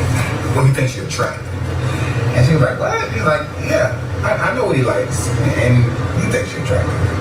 Not that he's been rude or anything like that. We've had conversations. Well, we know we did, because like one time we was sitting around having a watch.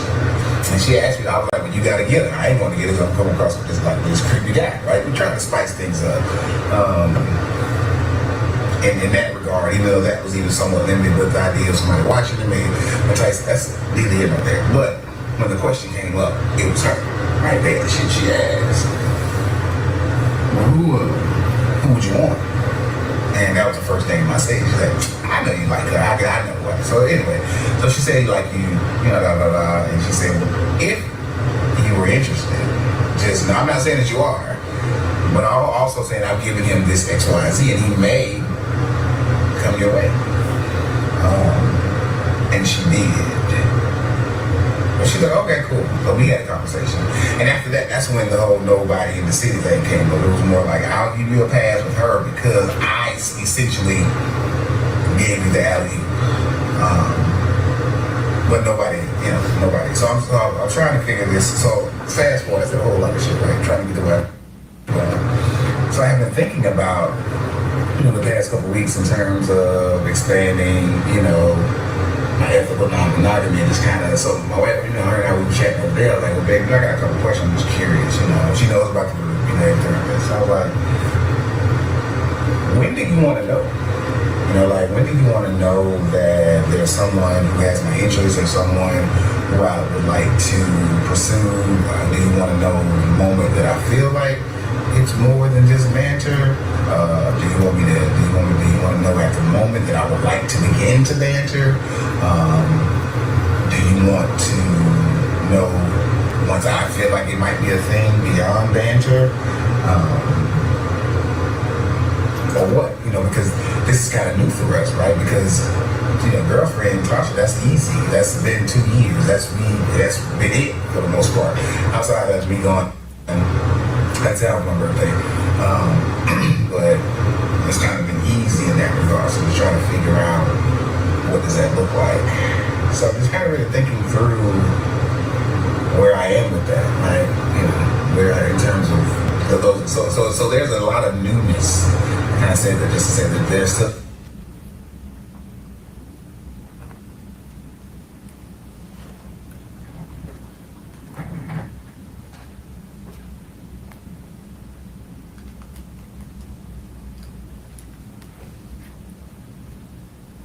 I say that just to say that there's still a lot of newness even in this ethical non-monogamy that I'm wrestling with. And it's fun, right? It's fun, it's interesting, it's causing us to communicate and chat and really talk again about different things that we've kind of, in a real sense, have been settled to some degree. But realizing that in this ethical non-monogamy, we got to keep things in pencil and not pen. Some things are in pencil, pen, right? There's some hard news, but gotta be flexible in terms of what that looks like. So that's why I know you're talking about being sprung and giddy and all that stuff. I think because that those flutters or those emotions, right, or those initial thoughts are all kind of new and very much new because this person is brand new. Like, I don't know Cherie, right? I knew Tasha, that was different. There was some level of familiarity there. And that's typically how I've always engaged with it, right? With some level of familiarity. I cannot, whether being in the same class again in terms of college or something like that, I've never kind of quote unquote cold called anyone. If that makes sense. Because I'm not, I don't think I'm that guy. So, yeah. Thanks for coming to my TikTok. I don't know if I'm gonna go in here, but now I'm thinking how far would it be to go downtown? Because I'm like, there's a lot of folk in there. I don't know if I trust who's in that room right now. Shit. I just need to do better with smoking houses, cigar houses.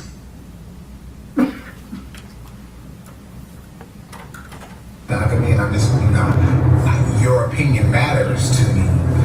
Because we are in this relationship, but at the same time, like I said from the outset, I want to be respectful, but I also want to let you know that, your opinion matters. But at the same time, I don't want you to put me in a box, right? Because while we talked about it in theory, this is now the practice part.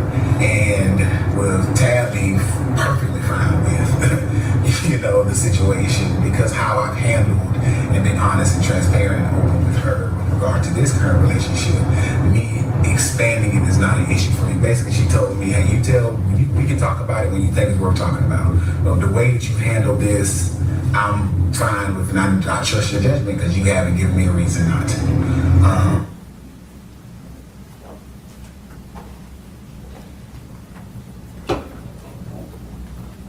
It's only 2 hours away, but yes, we were in Little Rock, so we were literally that because it was at that point. My wife was like, "Yeah, nobody at home. Like, this is an exception because I kind of threw you that, but no, you ain't dealing with nobody at home. Like, that was Jacksonville, so our heart knows that no Jacksonville, which is hometown for us, no exes, and no place in your current city. Those are the hard no's, right?" She got an exception because it was there that she realized, I don't think I want him to be dealing with all these people, all these women, and no doubt these women would be in the church because that's all we do is kind of hang around, or in the community or close enough. So it was kind of one of those things. But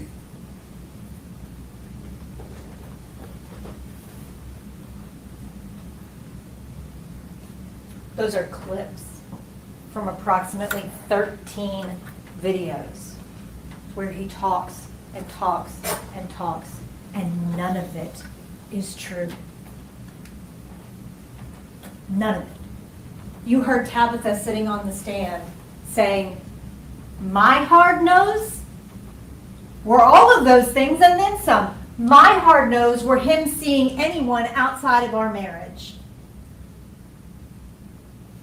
But that's not what he told Chriselle. That's not what he told Danielle. That's not what he told LaTosha.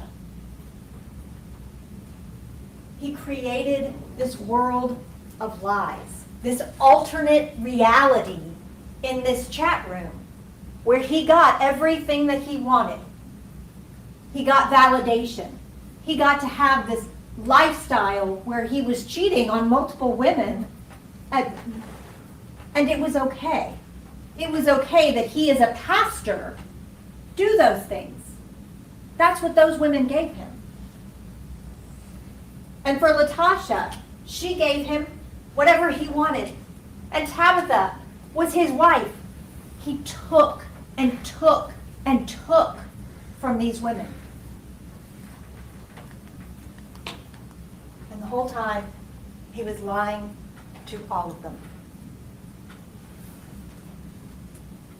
I want to talk to you about LaTosha Daniels. From far away, LaTosha appears to be a professional, educated, well-rounded woman. She's a licensed clinical social worker and went into a profession to help people. Church member, active in the church, a life group leader, selected among the thousands of people in the church, and placed into a position of leadership by Brodus Perry.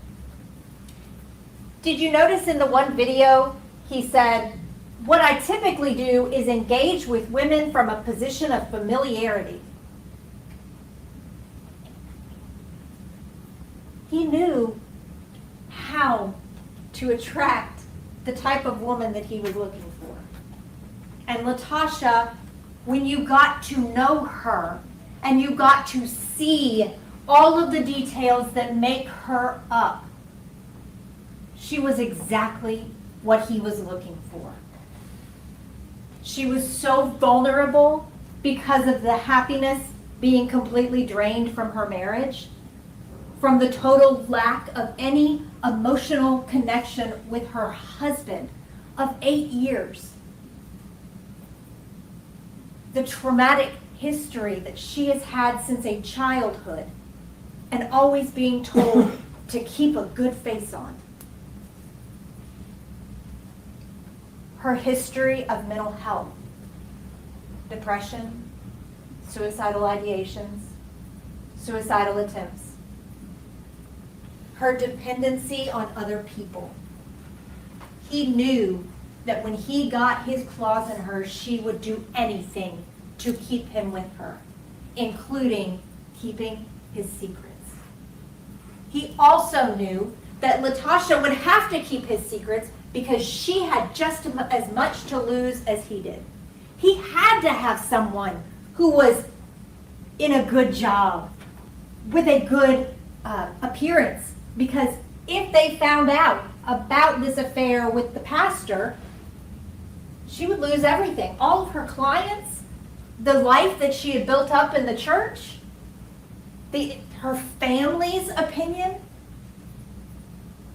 all of it would be gone. And he reminded her of that. From far away, their relationship, it wasn't a affair. It was absolutely wrong. And it was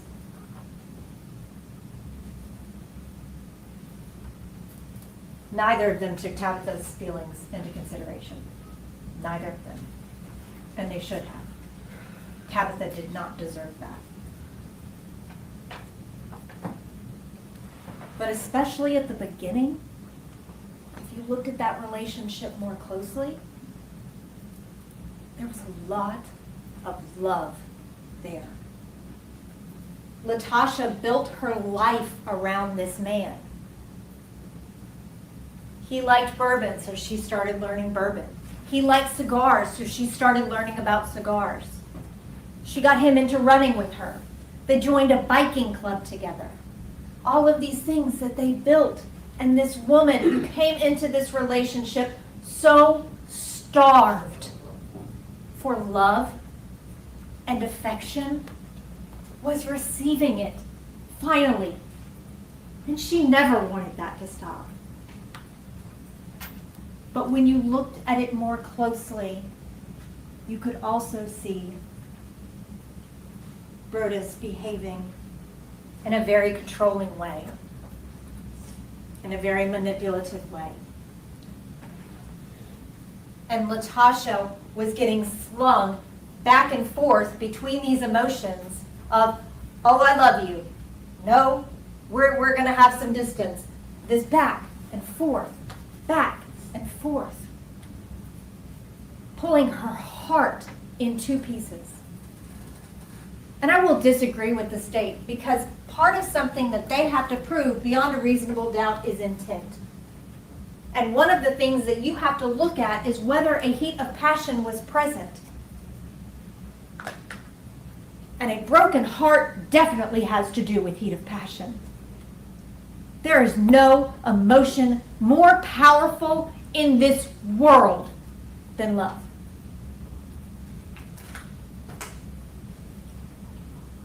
When she was with Brodus, LaTosha was required to follow certain rules. Rule number 1 that she learned on day 1. You download the Confide app, you use it the way I tell you to, and you only communicate with me in this manner unless I tell you different. Rule number 2, when Brodus took trips, LaTosha was expected to be there, and she had to pay her own way, whether she had the money to or not. Rule number 3, LaTosha was not to call anybody to come to them. Even in the case of a medical emergency, she was supposed to call Pastor Pointer. He knew about their relationship. He would get Brodus help, and nobody would have to find out about LaTosha. Rule number 4, LaTosha was not to approach him in public. He was only to approach her, because she didn't have a way of knowing if he was with someone for the church or with another pastor that may not know about their relationship. Very strict rules on what and when she could say to him.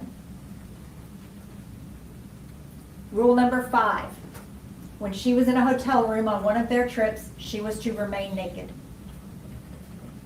Rule number 6, towards the end of their relationship, Brodus added that she should always respond to him with either yes, sir, or no, sir. And LaTosha followed all of those rules because she loved that man. And she loved the love that she felt like she was getting. And then things changed. On March the 15th, Brodus behaved in a very different way. He treated her like a piece of trash, like someone who was there for his use, not his love, not worthy of his affection. And something in LaTosha broke that day. And she decided that she was going to end her life. And yes, she did want him to feel that pain because it was so much pain in her. And she came and never once threatened him. There was never a single allegation that she put him in any danger or threatened him or ever even pointed the gun at him. She actually gave the gun to him once he talked to her for about 2 hours.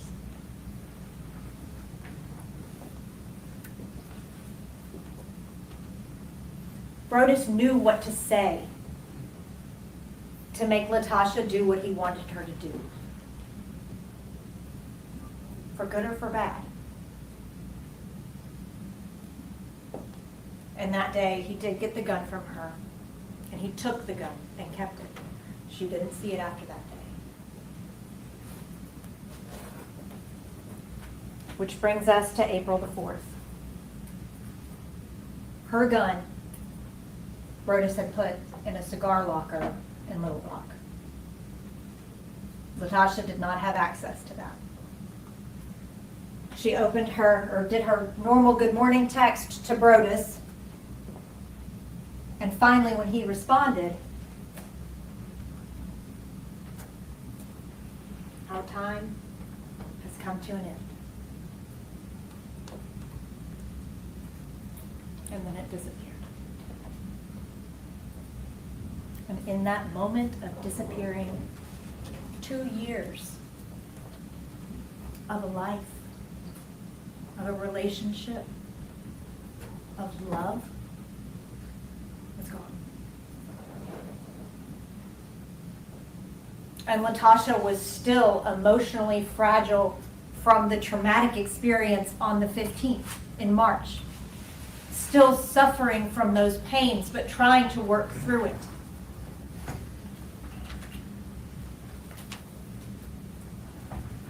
And she decided that she was right the first time. She didn't need to be in this world. She couldn't be in this world. Not anymore. She had built her whole life around this man.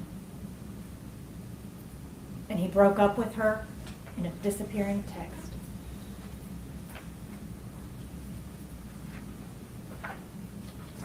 She apologized to her family and tried to make them understand that this is not something that she just thought about, that she's been struggling, and that the struggle was just too much. For this deeply religious woman to feel like God couldn't answer her prayers anymore because she was so deep down in this depression is just heart-wrenching. And that was at 3:14 p.m. on April the 4th.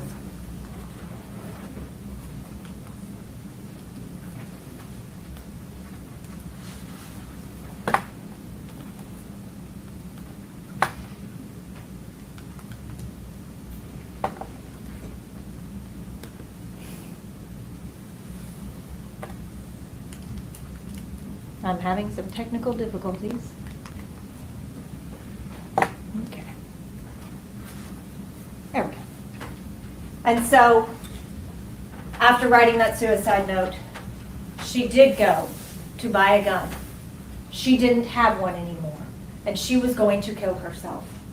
Yes, she planned to go buy a gun. That happened. She did not plan to go buy a gun to hurt anyone other than herself. She walked in, and you heard Mr. Palladino talk on the stand about the range of sizes and weights and prices.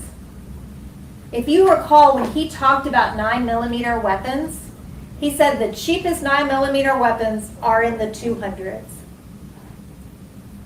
He said that the gun that she chose is a small gun. The gun that she chose is a light gun.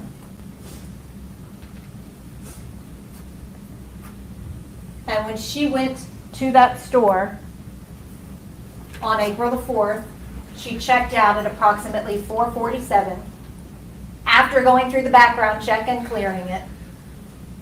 And if you look, that gun cost $229. She bought the cheapest gun they had and just whatever ammunition they told her to get. Because this was going to be the gun to take her life. So why spend a lot of money on it? After she left the gun store, she went back to her house. She did not want to stay there long because she was afraid her adult son would come home. Poured the bullets out on the bed, grabbed a handful, shoved them in her pocket, shoved the gun in her pocket, and left after leaving him as much money as she could leave him. I think it was $500. She got in her car and she started to drive. She was not driving to Memphis, Tennessee. She was driving to Jacksonville, Arkansas, to Johnson Park. This was a place that had particular significance to her because of various names associated with it. Brodus Perry was from Jacksonville, Florida. Her ex-husband's last name was Johnson, and her dad's name was Ray. All of those were men that had hurt her in her life, but that she had also loved immensely. She did not want to commit suicide at home. She did not want her adult son to find her, to have to go through that. She knew that her suicide would be hard on him, but she didn't want that weight on him. At that point in time, she believed her son would be better off without him.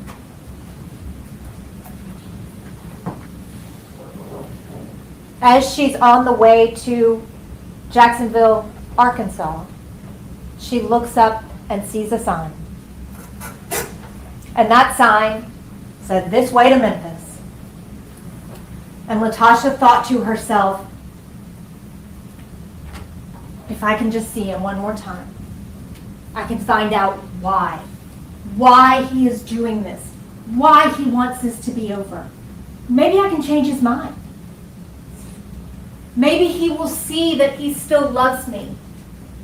Maybe he will tell me that I am still worth loving. Maybe he will give me that reason to live.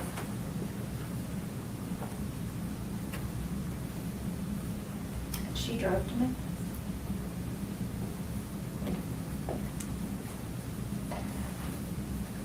I want to ask, how many times have you been in your car running through thoughts in your brain as they race and you analyze and you're thinking, and all of a sudden you look up and you were like, how did I get here? I was on autopilot. This was not a cool, calm, do-do-do-do-do kind of drive. This woman was planning to commit suicide. This was not a drive to hurt anyone. She wanted to talk to him, not to hurt him. And she did talk to him. She went to the Pocket, which is a cigar lounge in downtown. She knew that he goes there on Thursdays. His wife knew the same thing. It was a frequent place that he went, not just on Thursdays. And LaTosha saw him and did as she was supposed to, walked past him until he acknowledged her. When he acknowledged her, they were allowed to engage, and she talked. They said that they sat there and talked for a long time. So long that the valet pulled the car away. And finally, by the end of the conversation, Brodus had said, look, we can be together if you're going to be okay with the ethical non-monogamy. And LaTosha said, then I want us to tell Tabitha. And Brodus said, okay, we'll go tell Tabitha. You go to the apartment, talk to her about tennis, talk to her about, whatever. Tell her you're in town for a conference. We'll tell her together. And so LaTosha goes to their apartment. It's unclear exactly what time she arrived at the apartment. It was somewhere between 9 and 10 o'clock, but either way, for the purposes of the timeline, we have that span that we don't have an exact time for. Some things we can get exact times for based on evidence, like that receipt, or if there's a phone call or something like that we can tie exact times to. We can't with this. Somewhere between 9 and 10 o'clock, LaTosha indicated that she remembered the news came on. So fair assumption there, 9 or 10. And this was in Collierville. Tabitha answered the door, and Latasha came inside. They sat on that couch and talked for 10 to 20 minutes. At no point did Latasha ever raise a gun to Tabitha. At no point did Latasha ever threaten Tabitha. At no point did any indication that she was anything other than happy to be there happen.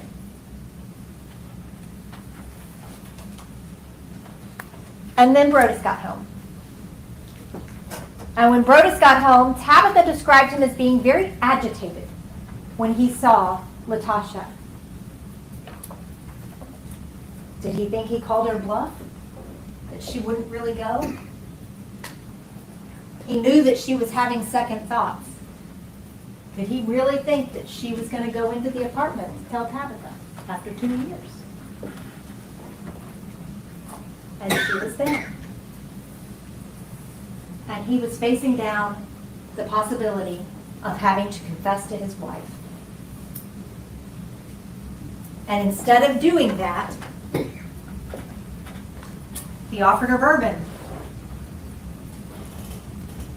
He talked to her about why she was in this why she was here for a conference. And Latasha, when he walks in, becomes confused and off balance because she thinks this big conversation is about to happen and he's just making small talk. Even going so far as to say, well, you know, if you're drinking, we probably need to clear those clothes off the guest bedroom. Latasha had never been there. And when she was there, Tabitha testified, and Latasha testified, that she didn't go into any of the bedrooms. She stayed in the main living area. That's a picture of the guest room. How would Latasha have known that there were clothes all over it? Unless Brodus said, we would have to take all those clothes off the bed.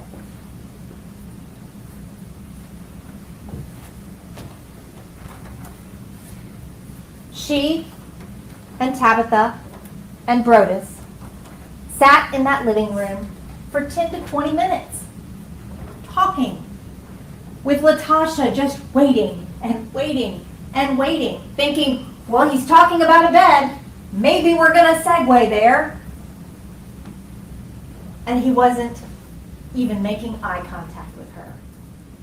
At a certain point, he stopped even truly acknowledging her and just started talking to Tabitha. And Latasha realized he's not going to do it. He's not going to tell her. This doesn't mean enough to him. I don't mean enough to him. So I'm just going to go. I'm not going to bother y'all anymore.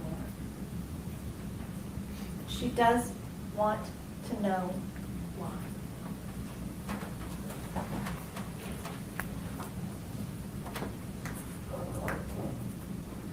Just as a practical matter, does it make any sense that she was sitting inside of an apartment with a closed door where no one could see in for about 20 to 40 minutes? If she was intending on killing them, why would she not have done it when they were sitting in there in private? Instead of after Tabitha walks out the door into opening it up into the outside. She is outside. Latasha's standing in the doorway. If this was a cool, calm, reflective judgment, why would she wait until that point in time? If this was the plan, why would she have not done it inside the apartment? Does that make sense? But instead of harming anyone inside of that apartment, Latasha got up to leave. And when she got up to leave, Tabitha went first and came out the door. And then Latasha was standing in the doorway, and Brodus was slightly behind her. Tabitha made it all the way down to the stairwell before she realized that Latasha and Brodus were not behind her. When she turned around, she saw LaTosha pull out a gun and shoot Brodus. That happened. What she didn't see and what she didn't hear was the conversation that LaTosha and Brodus were having at that door, where she said, "Walk me to my car. Be a gentleman. It's nighttime. Just walk me to my car." And Brodus just said, "Tabitha will do it."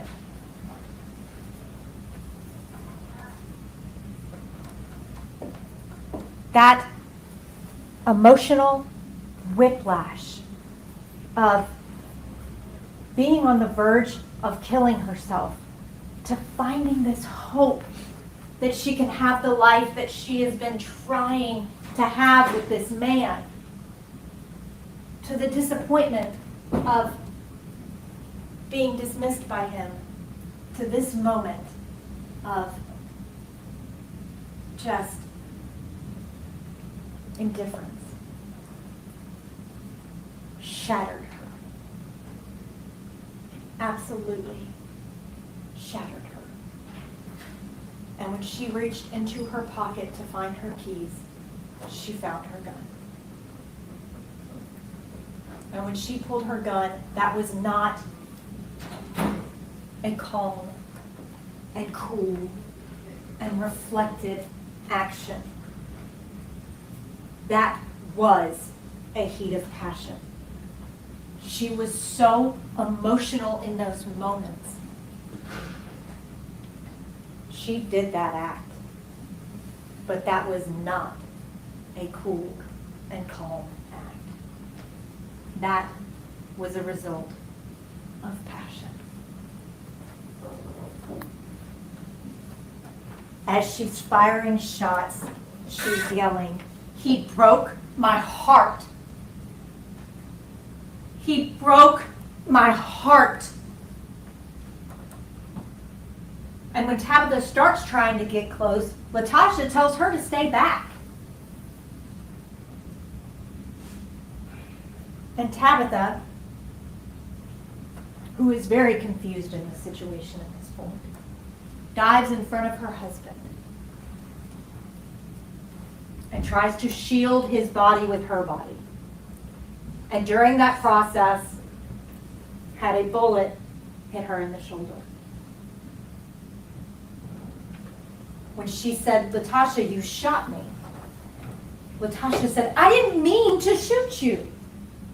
And Tabitha even told the police that she believed that LaTosha was not trying to shoot her.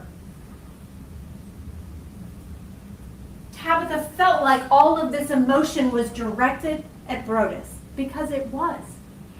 But it was a lot of emotion.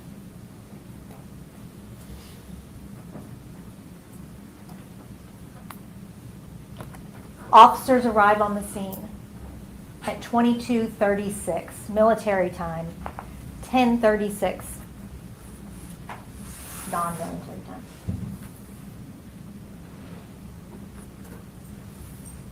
When the police arrive, LaTosha still has the gun in her hand. Tabitha had told her, "Go, just go. They're coming. I can hear the sirens. Just go." And LaTosha couldn't move. She couldn't move. And when the police were yelling at her, telling her to put down the gun, what they saw and what they described was her staring blankly and talking softly to herself and repeatedly putting the gun up to her head or up to her mouth or up to her chest and eventually crouching down on the ground. And Officer Dunlap testified that he would have noticed that that slide was back and that chamber was empty. He didn't see that. The circumstances when the police got there, they're trained to assess.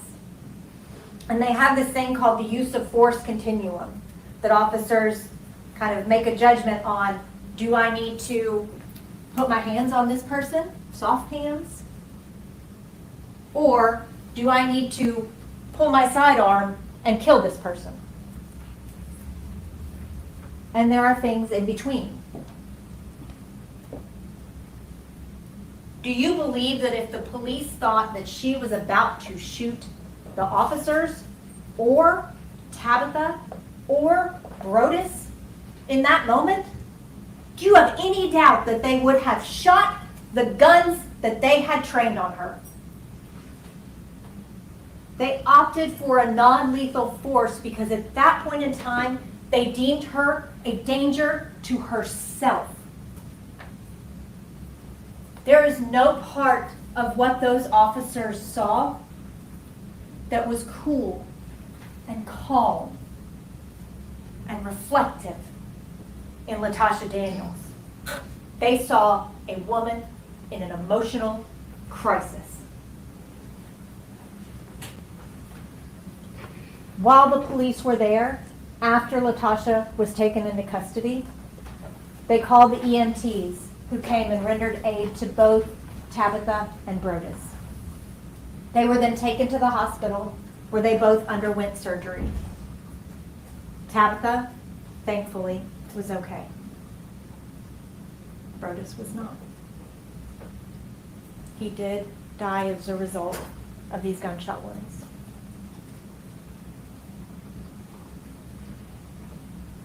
That has never been in dispute. There are several things that are not in dispute. It's just a difference of whether you look at it from far away or come in close to actually analyze it, to see the details that make it up.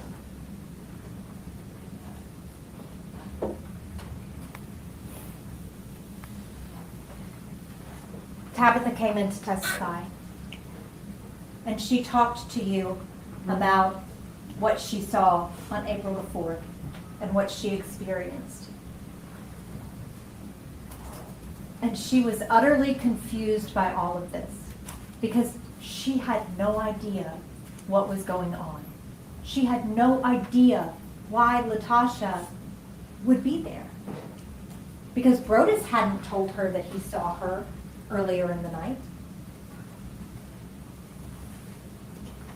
She had no idea that Brodus and LaTosha had had a 2-year-long relationship. That this woman was desperately in love with her husband. She had no idea. And that wasn't fair to her. That absolutely was not fair to her.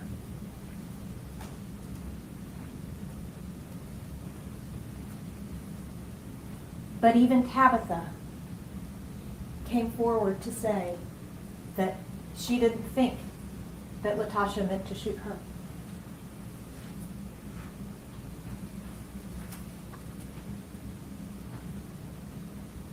She also told y'all that she watched the clips that we watched before.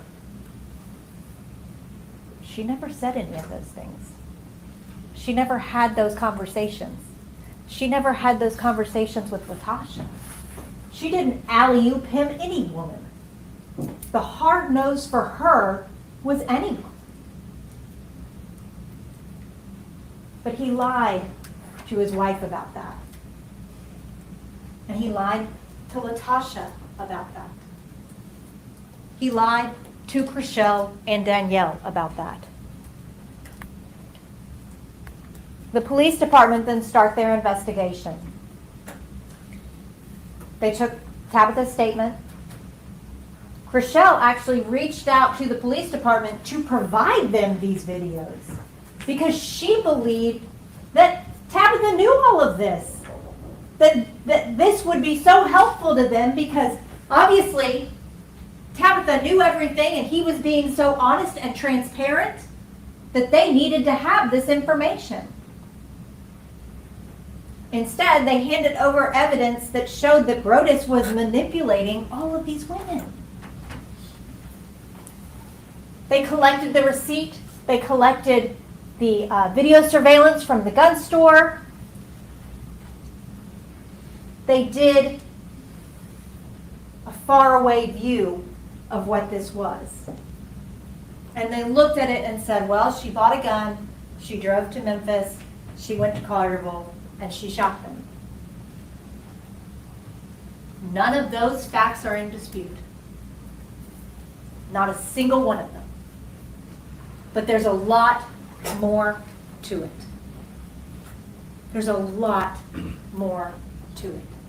When she made that drive, she didn't go straight to Collierville. When she made that drive, she went downtown. Dr. Erica Curry came in and testified, talked about the gunshot wounds, trajectories, things like that. The fact that Brodus was shot multiple times is not in dispute.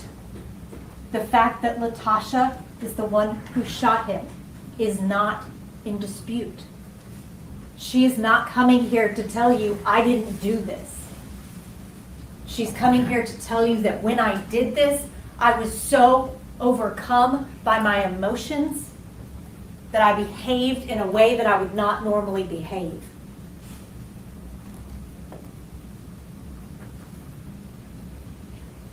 I would note, with the autopsy, it does show no stippling, no muzzle imprint. What that means is that the barrel of the gun was 3 feet or more away. When LaTosha was describing where everyone was sitting, and I believe Tabitha did too, Brodus was sitting directly next to LaTosha. He was in the blue chair. She was on the end of the couch. She was within arm's reach of him. And nothing happened. The other doctor that testified was Dr. Bidding. She is both a clinical and a forensic psychologist. The difference in those two things are one can kind of look at your whole picture and gather information for a legal process, and the other one can gather your whole picture and look at it for a diagnosis process. She does both of those things. And she has a very impressive CV to go along with it. And when she met with LaTosha, she did find a significant trauma history. She did not find malingering, which means no evidence that LaTosha was not being honest in her answers on these psychological tests. She actually found that she tended to underreport her symptoms, which was consistent with her history of always having to put on a good face. Dr. Bidding does not just blindly rely on what someone tells her. She listens to what someone tells her and then compares it to outside sources, especially for that legal process. And she did that here. And she found evidence to corroborate what LaTosha was telling her. She read the police reports, including narratives about LaTosha's appearance on the scene. She read Tabitha Perry's statement describing what had happened. She watched the video of Brodus Perry talking to Chriselle and Danielle about seeing LaTosha at the cigar bar that night before going home to Carterville. He read LaTosha's journals. She read LaTosha's journals. And all of those corroborated what LaTosha was telling her. She had a history of depression, and she would not, the state was right, she would not offer an opinion on her state of mind at the moment of the offense. And that's what matters legally, is at the moment. However, she did have a position about her mental state around the time of the offense. The reason that she could not speak to at the moment of the offense was because LaTosha has trouble remembering those moments, just like Tabitha did, because trauma can do that to your memory. Around the time of the offense, again, corroborating by all of those items of information, she believed that LaTosha was exhibiting depressive symptoms and emotional dysregulation She was in turmoil. She told you sometimes people who truly want to die are hoping that someone will give them a reason to live. And that's what LaTosha was doing here. When she parked her car in downtown Memphis, she truly wanted to die. But she was hoping with every part of herself that Brodus would give her a reason to live.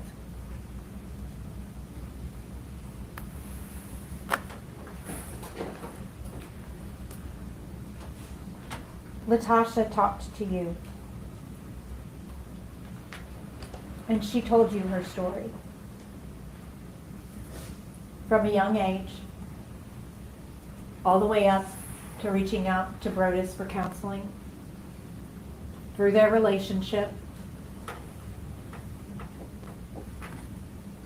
about his rules, about her love, about the fact that he had told her that Tabitha was on board with this. He just hadn't told her yet about LaTosha. She told you about that emotional whiplash that she suffered for that last month leading up to April the 4th. She was getting pulled by her heart in so many different directions. And she talked to you about the fact that the moment that her hand went into her pocket was a moment when she was shattering. That was the word that she used. In that moment, she shattered.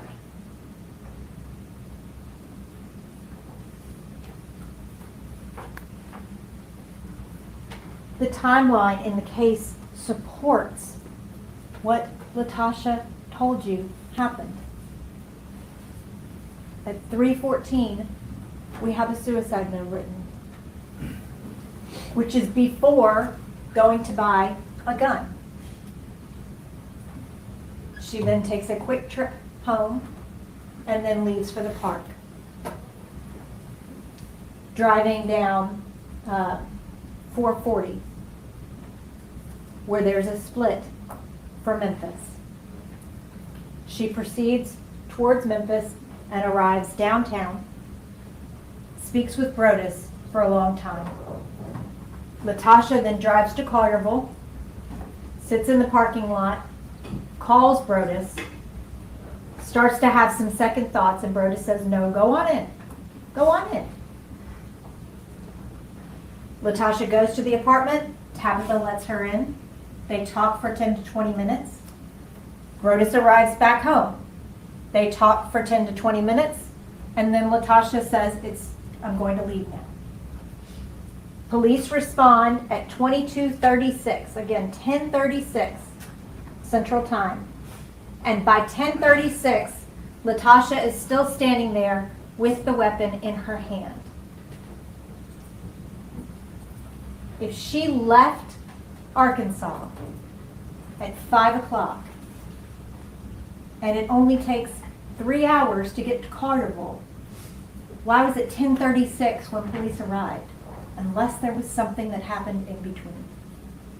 And we know that there was something that happened in between because Brodus made a video saying, "Guess who I just saw as I'm walking out of the cigar lounge?" All of that corroborates what Ms. Daniels came here to tell you.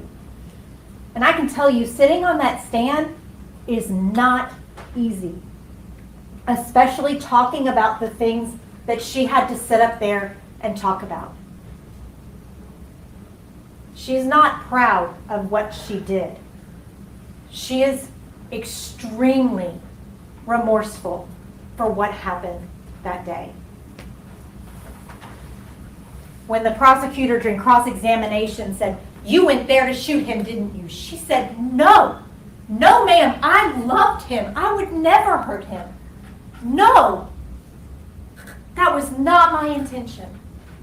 Because she didn't come to Memphis to hurt him. She was planning on hurting herself.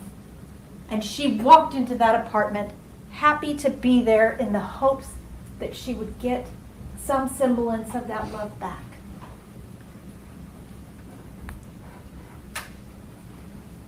Very briefly, I'm going to talk to you all about the law. You have your jury instructions, and there are some that I would like for you to cue in on because they're very important.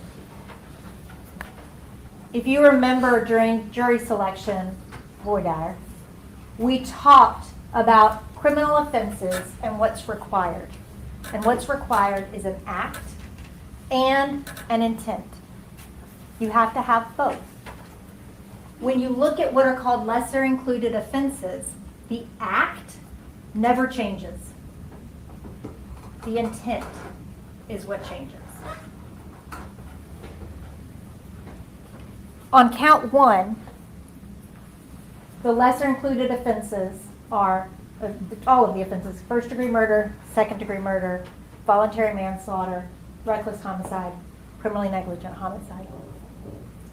As I told you, LaTosha Daniels pleads not guilty to first degree murder. I submit that the appropriate charge in this case, as it pertains to Brodus Perry, is voluntary manslaughter. Voluntary manslaughter is an intentional and knowing killing that occurs during a heat of passion. That is exactly what the facts before us in this trial have laid out. Premeditation requires the exercise of reflection and judgment, careful consideration, sufficient freedom from excitement and passion so as to be capable of premeditation. When you are in that emotional state of passion, you can't reason properly. That's why premeditation requires the absence of all of those emotions to truly and thoughtfully judge and reflect on your actions before you take them. The emotions cloud that ability and impair that ability. A heat of passion means any of the human emotions known as anger, rage, sudden resentment, terror, or similar emotions which render the mind incapable of cold reflection. I submit to you, ladies and gentlemen, that that is exactly what we have here. This was a voluntary manslaughter. This was not a first-degree murder. And I told you from day one that Ms. Daniels was not coming here to tell you I didn't do anything wrong. She knows what she did was wrong. She feels that every day. But that doesn't mean that that was a cool, premeditated act.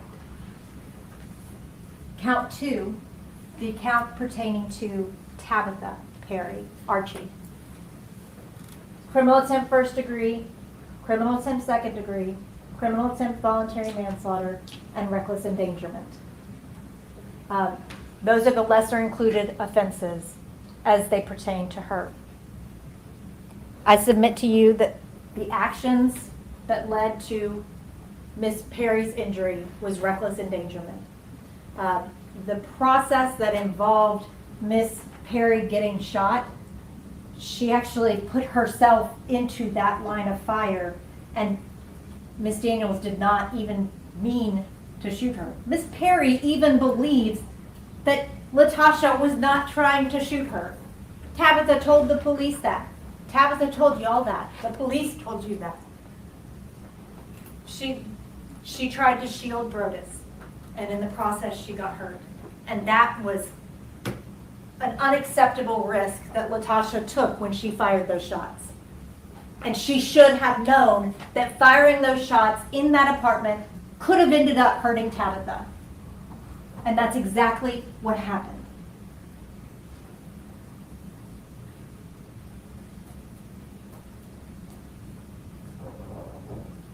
The definition of recklessly in your jury instructions is found on page 9.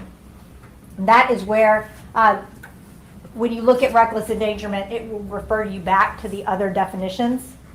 That's where you find recklessly. A person acts recklessly when they are aware of but consciously disregard a risk that is substantial and unjustifiable that the alleged victim will be killed. Because it's under the reckless homicide, they refer to actual killing. It's applicable also to the reckless endangerment without a killing. The risk must be of such a nature and degree that its disregard constitutes a gross deviation from the standard of care that an ordinary person would exercise under the circumstances as viewed from an accused person's standpoint. She had absolutely no intention to hurt Tabitha, but firing those shots was a risk that she would. And she did hurt Tabitha. I submit to you that the appropriate charge on count 2 is reckless endangerment. All of these must be proven by the state beyond a reasonable doubt. And we talked for a long time in voir dire about beyond a reasonable doubt.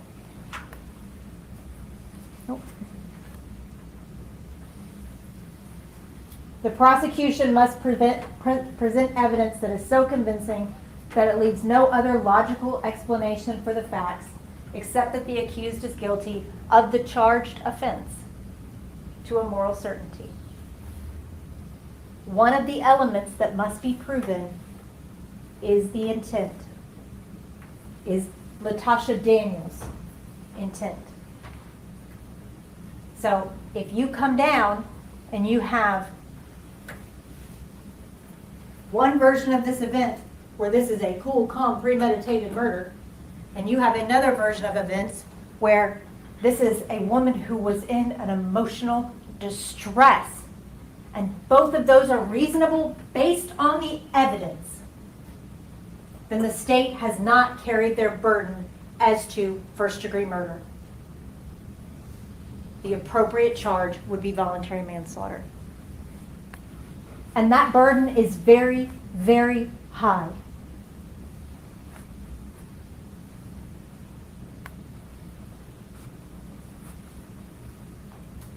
You can see both of those things if you step back and look at it and understand that while you may see two faces, you may see an apple core. And it's reasonable to see both of those things. No matter which one you looked up and immediately saw, or which one you prefer, both are reasonable as an explanation of what you see in that picture.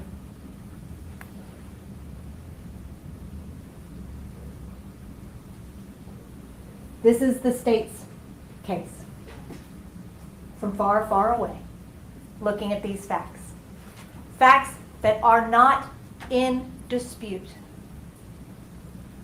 But they are missing the actual picture and showing you something that isn't really what this was.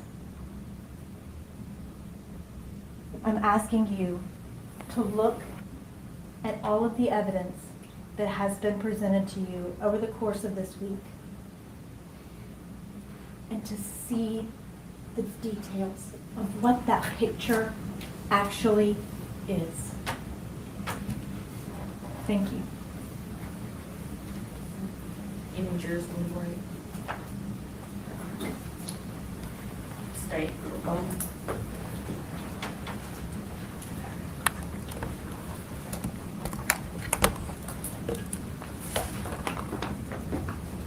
You've heard all the evidence and most of the arguments. And the assumption at this point, based on our history, is I'm not going to be up here for an hour and a half, right? And I thought about that yesterday and more today, and I hope you appreciate that. But I don't want you to take that to mean that I don't have anything to say about this case, or that I don't want you to understand how significant that the proof is on this case, because it's significant. And it's almost so clear that it just doesn't take a whole lot of time to explain it to you. or to prove it to you. So if I can just take a few minutes to go back through there just to remind you of what we're looking at. The proof is clear even by her admission that she got a text that morning that said this relationship is over. I don't want to be in it anymore. And that shouldn't have been, and probably wasn't, a huge surprise to her. Because for the past months, weeks, she was even going to break up with him at one point. You know, really since he had moved from Little Rock, the relationship hadn't been the same. So what did she do in response to that? And she can tell you, this is what I plan to do. But the proof is she immediately went to buy a gun and immediately drove to Memphis to find him. 3 hours. And that's not disputed. She says, I was going to kill myself.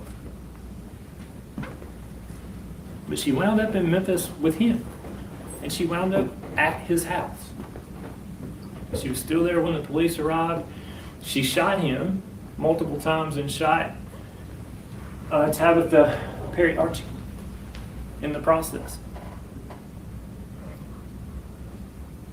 I mean, that's overwhelming proof of intentional premeditated murder, and she agrees all that happened.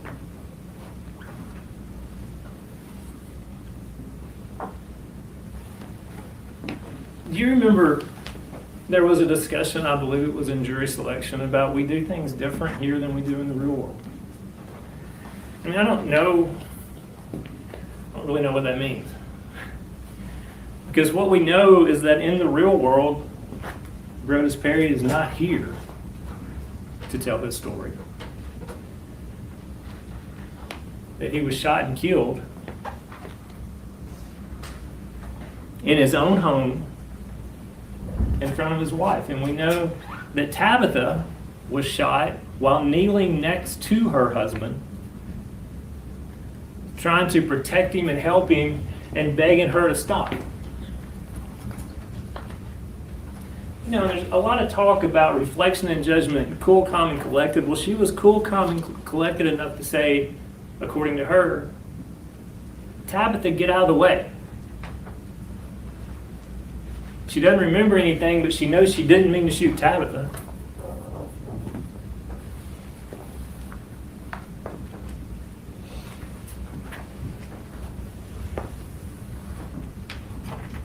I mean, that's in the real world. And this is hard, I know.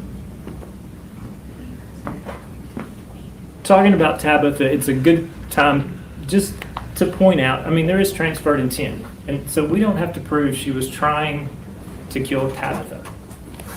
Just that she was trying to kill somebody, and she was trying to kill somebody.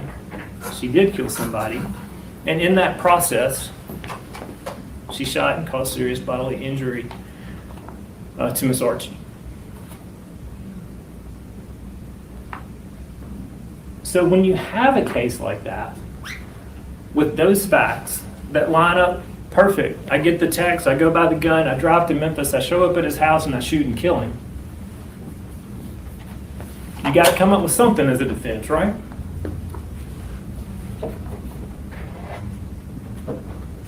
So the defense is, I'm the victim. And I'm going to talk about that a little bit in a minute, but I want to talk to y'all a little bit about who she is, who is claiming that she's the victim in this case. It's an almost 40-year-old grown woman who has a doctorate degree, who has been twice married and twice divorced, who runs her own business, and who voluntarily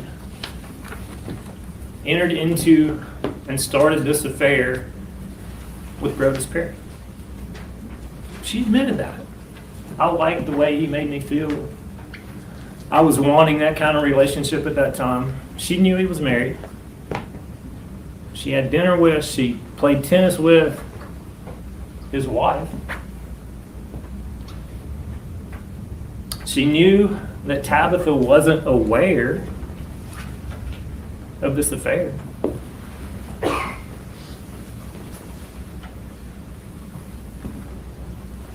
You know, that there's rules. Brothers had rules. Well, I mean, one of the rules was we've got to talk to each other on this app that's not easily traceable. Is that a rule? Or is that what you would expect?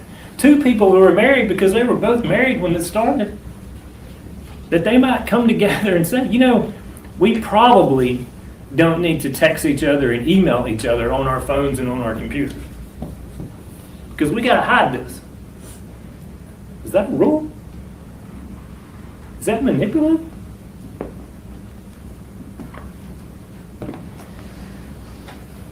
Can't go out in public with just the two of us because we don't want to be seen as a couple. Is that a rule?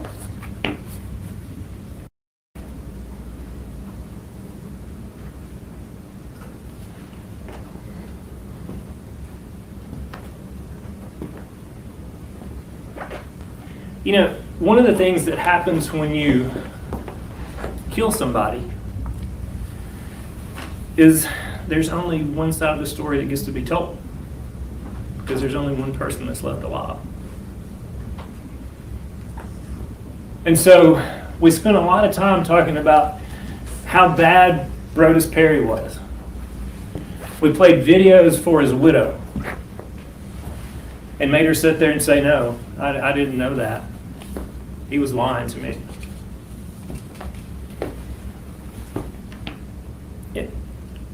You know, it seems illogical, but it's sometimes easier to feel sympathy toward the person who's still alive than it is the person who died. Because that's the only story you get. And she made terrible decisions. And you feel bad for her because she made those decisions. But they were her decisions.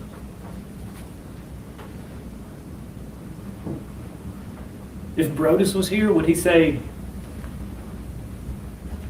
I'm sorry, I wish I hadn't done that way? We'll never know, will we? Did he make mistakes?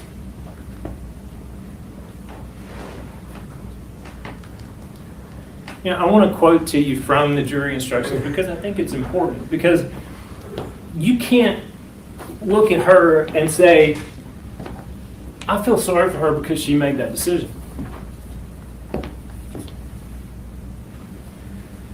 This is a quote. You can have no prejudice or sympathy or allow anything but the law and the evidence to have any influence upon your verdict. So feel sympathy toward her, but don't let that affect your verdict. You would be inhuman not to feel sympathy toward her.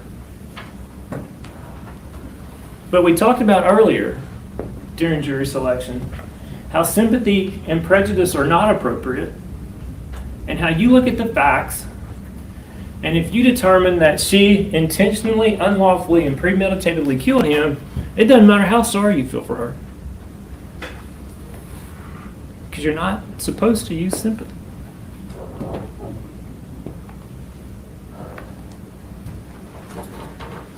Was Brodus honest? He lied to his wife. He lied to his church.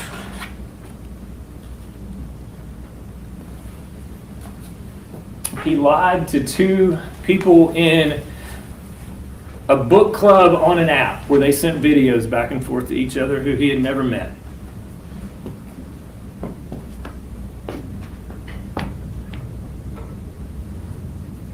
You want to be married to Brodus? Maybe not. Did he lie to the defendant? I don't know if we know that. I mean, she knew he was married. She knew they were hiding the affair. She knew Tabitha didn't know. She knew about the book. She knew he wanted the non-monogamous lifestyle. She knew that early in the relationship. She read the book. What do you lie to her about? Probably more honest with her than he was anybody else. You may have lied to her. Lying and being immoral is not a capital offense.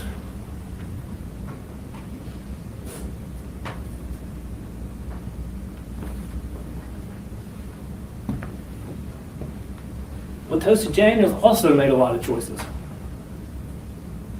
She got to tell you she's not proud of them, Rose didn't. She made a choice to start the affair. She made a choice to continue the affair.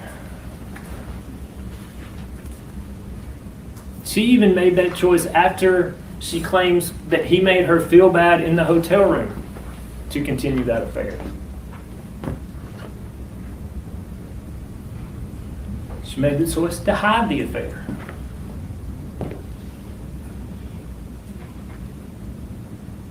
She chose to go purchase a gun after she got that text. She chose to drive from Little Rock to Memphis. She chose to go to the Perry's house. She chose to take her gun into their home. And you'll note that premeditation, if done prior to the act, like, so you can premeditate a murder, and then you can go to do that murder, and you can be overcome by adrenaline, excitement, any other emotion you can think of. But if you premeditated it before you do that, and then you follow through with the murder, that don't negate the planning that you did beforehand. Why didn't she shoot him when the door was closed? Think about it all you want to. It's probably hard to pull out a gun and shoot somebody, even if you plan to. You can plan that all the way from Little Rock to Memphis, and it still may be hard to pull the trigger.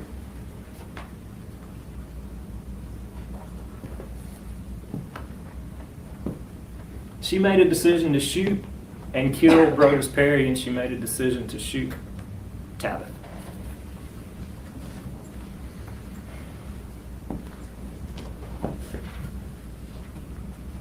One of the defense witnesses was Dr. Bidding.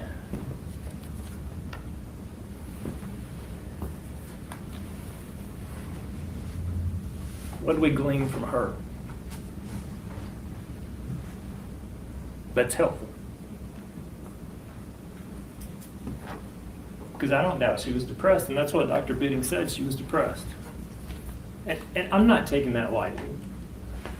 Depression is an awful disease that affects millions of people. But Dr. Bidding said it doesn't mean that you can't. Dr. Bidding said it doesn't mean that they commit violent acts because they're suffering from depression. Depression doesn't cause that, and depression doesn't cause you to lose your ability to plan, use judgment. And she specifically said that depression is not a cause of impulsivity.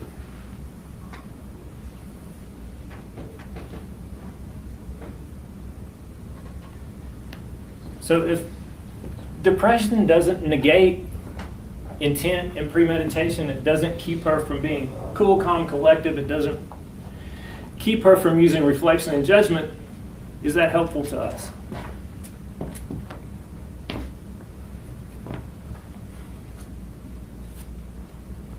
You also heard from Dr. Bidding about this defense under Tennessee law called insanity. And what she said was, there's a defense in Tennessee. And if a person is of this mental state where you can't appreciate the wrongfulness of your actions, then they can be found not guilty of the crime, because there are two things, the act and the intent. And she said, this insanity applies when someone is not able to appreciate the wrongfulness of their actions because of their mental state. And I said, well, did you evaluate the defendant for the criteria for insanity? Yes, it was not there. Insanity would not, the criteria were not met when I evaluated the defendant for that. You also heard Dr. Bidding talk about what she called diminished capacity, which in Tennessee is this: you might still be guilty of something, but you're not guilty of the more serious offense because your capacity is diminished because of your mental state.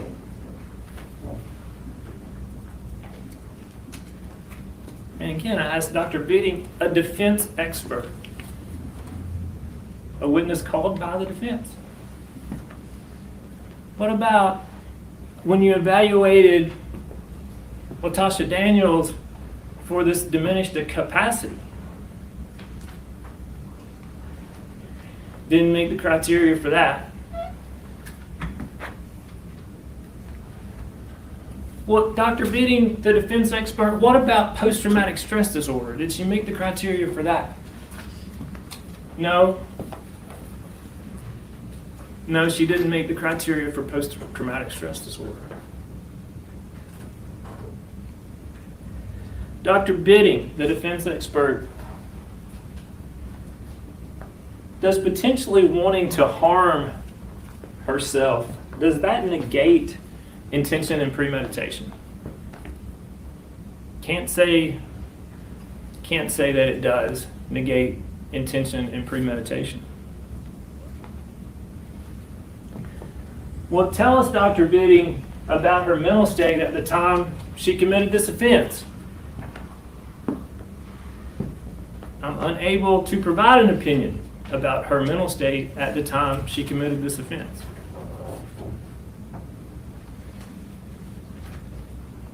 What about Dr. Bidding's testimony did you find helpful? I found helpful the fact that she said she did appear to exercise judgment just prior to this homicide. And she did appear to engage in planning in the moments leading up to this homicide.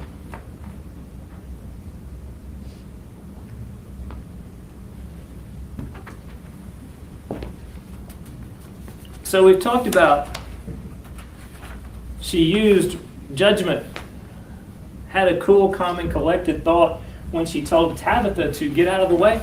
I don't want to shoot you. Dr. Bidding says she has cool, calm, and collected thoughts all day, up to the moments before the homicide.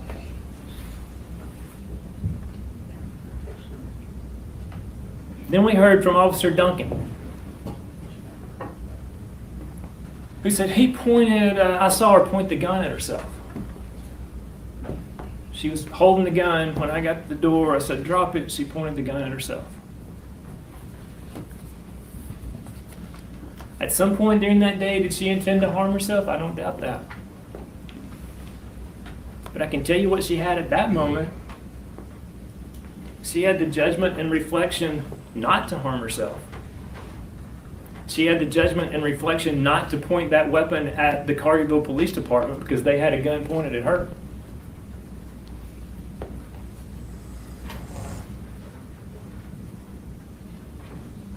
Where's the lack of judgment and reflection?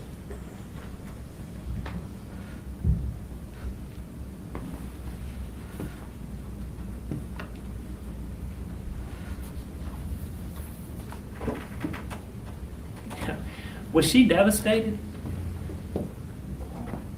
Was she in love? Were her feelings hurt?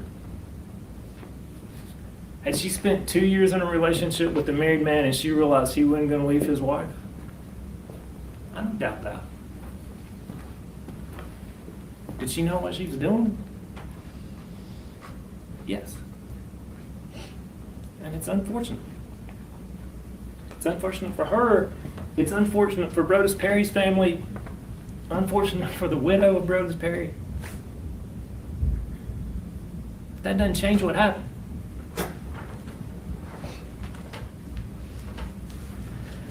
Did she plan this all the way from Little Rock? And I'm gonna change a little bit and talk about something different here, and I want to be very clear about what I mean when I'm doing this.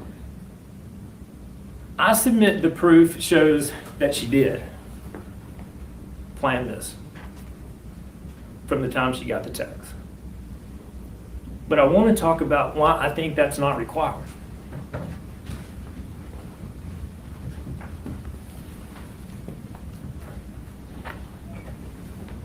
It's impossible to know what she was thinking because we can't read her mind. Was she planning to kill Brodus and herself?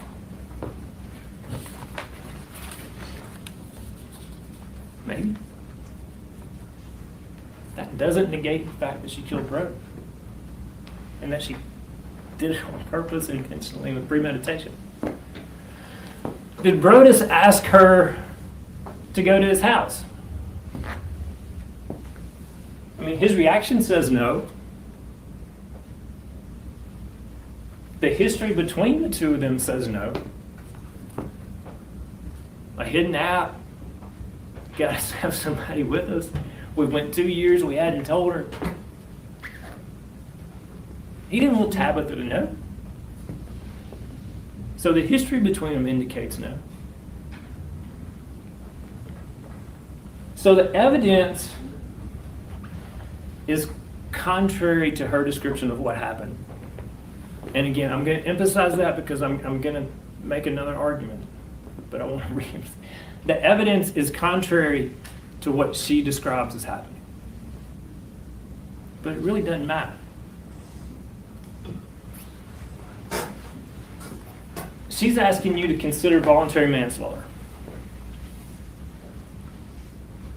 And the kind of the difference is the killing resulted from a state of passion produced by adequate provocation from the alleged victim, sufficient to lead a reasonable person to act in an irrational manner.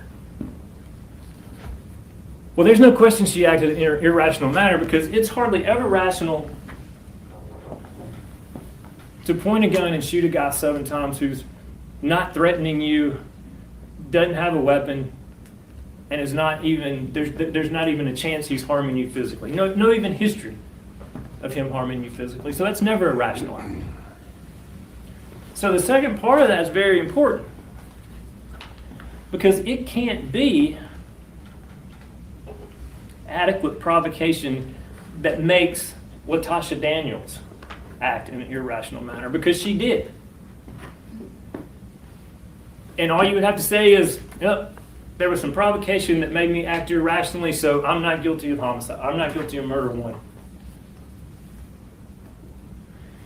It says sufficient to lead a reasonable person to act in an irrational manner.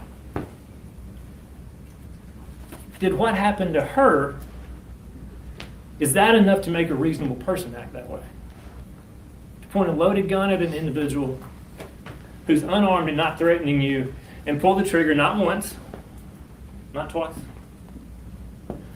not 3 times,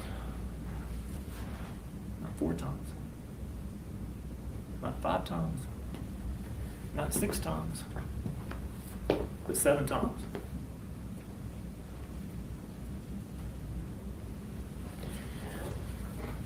Somebody talked to you about the classic law school example of voluntary manslaughter, where someone comes home and they find their spouse in bed with somebody else having an affair. And before they have time to reflect on that or cool down, they kill either their spouse or the person they're having the affair with. And that is the classic law school example. LaTosha Daniels doesn't fit the classic law school example. Her spouse was not having an affair. She didn't react immediately to some huge thing like that. Somebody hit my child or whatever. She knew this relationship was coming to an end. And she knew about this affair for 2 years. And she knew Tabitha didn't know about it. So again, it's not voluntary manslaughter.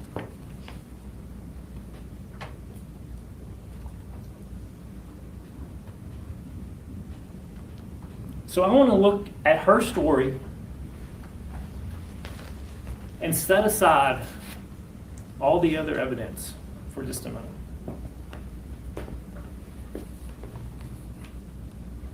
Not conceding there's not all the other evidence, but I want to just set it aside for a minute. What was the adequate provocation? He wouldn't walk me to the door? To my car?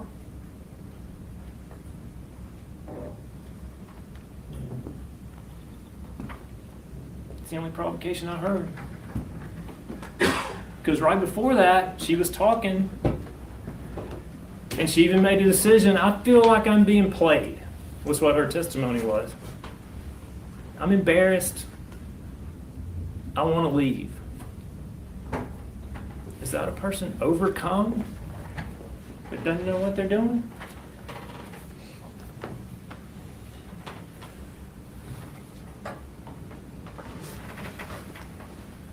And she had known since that morning he was ready for this relationship to end. And she had known for months that the relationship was not what it had been.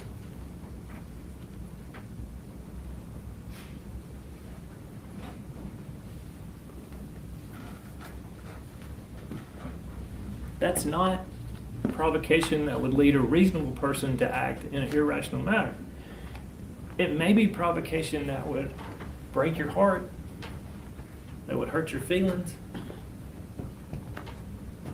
that would cause you to be really upset and really mad and really regretful, maybe ashamed, maybe embarrassed.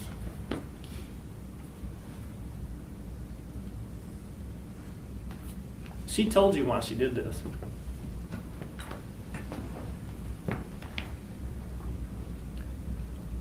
And to convict, all you got to do is listen to her.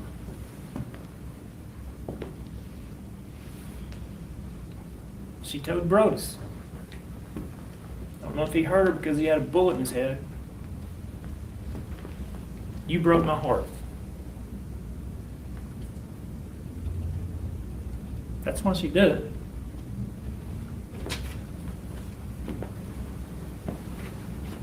The evidence suggests that she made the decision to kill him. Maybe herself that morning.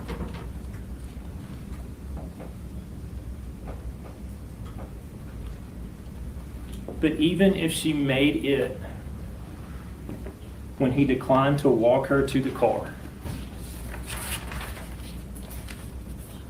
it's first-degree murder. There's no time period required for premeditation. Some of the things you can look at, she shot an unarmed, unthreatening person. She was making decisions that she felt like she was being played. She was embarrassed. She was walking to the door. She reached in her pocket and pulled out the gun that she had brought into their home. She didn't go back out to her car to get the gun. Was it for protection from her car to the door, or did she forget it was there? We heard both sides of that story.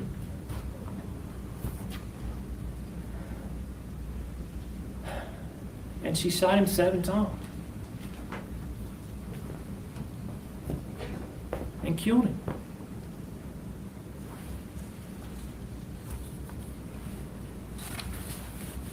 How can that not be intentional and premeditated? Even disregarding all the evidence except what she tells you. How can that not be intentional and premeditated? Especially considering Dr. Biding's testimony. And all the things she did. Tabitha, get out of the way. Not pointing the gun at the police. Not harming herself. Where was this total loss of judgment? She was hurt. She was mad. She was embarrassed. She didn't like what Brodus had done to her. What Brodus had done to her.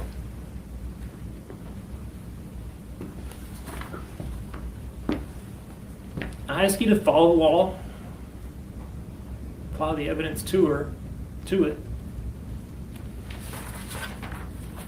And if you do that, I submit you'll find that she's guilty as charged on all 3 counts of the indictment. Thank you.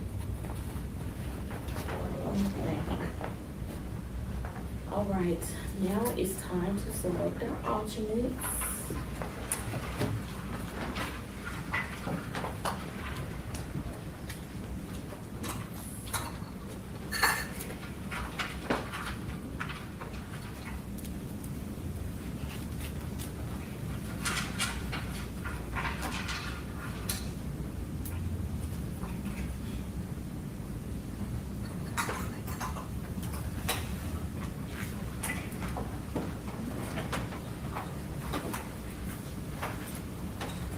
All right, Mr. Moore and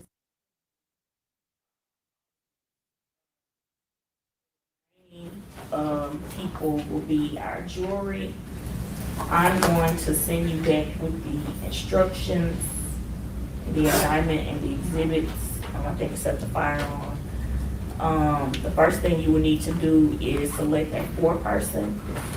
And when you have a verdict, you will write your verdict on the verdict form. I will review the form to make sure that it's in proper form, and then I will have the jury foreman read the verdict. So I'm going to show the people who are on the jury, excuse the alternates. If you could remain, you can finally discuss the case. So I'm going to show you excuse at this time. Folks, are coming, do you bring your paperwork with you?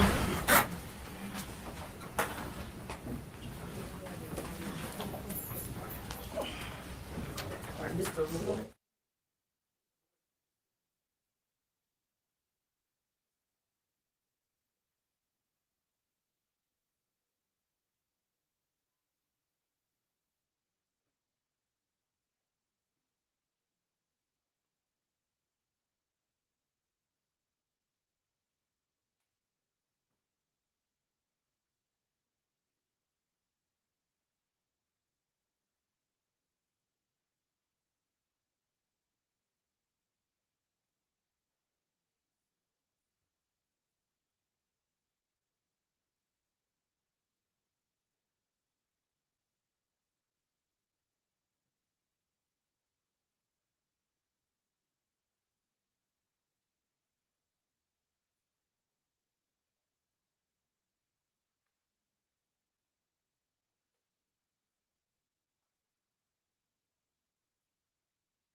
Well, it's not sound for me. I was just trying to see if they were going to do something else. Okay, so they going into verdict watch. Okay, I had just seen the her head keep popping up, and I was like, well, maybe they're gonna talk or maybe they're gonna do something.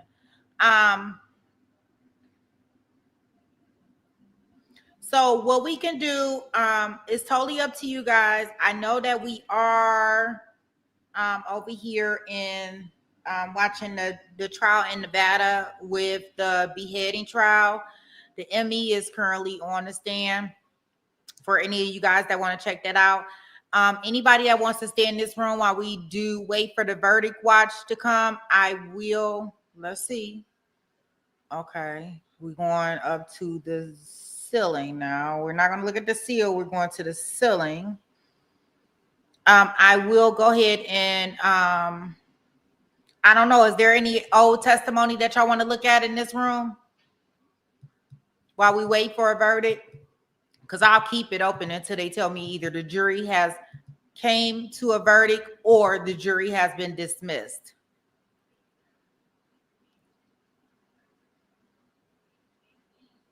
The time difference, so they say it's 4:00 there. I don't know how long they're going to be able to deliberate. I don't know how their deliberation goes.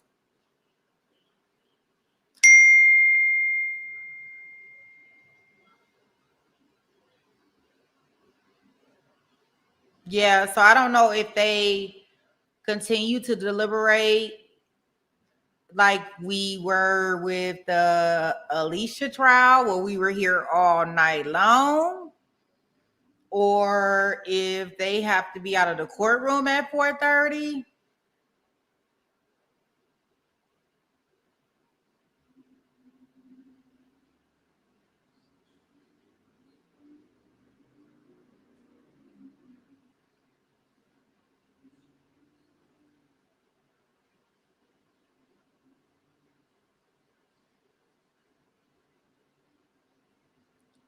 Y'all say we won't get a verdict until Monday. I don't know. Okay, well, I'll go ahead and play some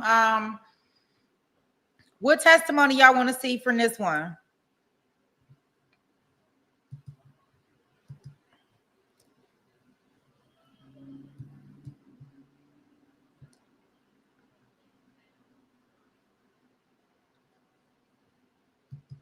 Mm-hmm.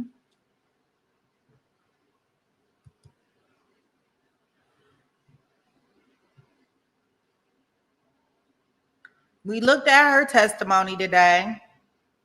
I mean, it was a fairly quick trial. I mean, they didn't really have much going on anyways. Let's see.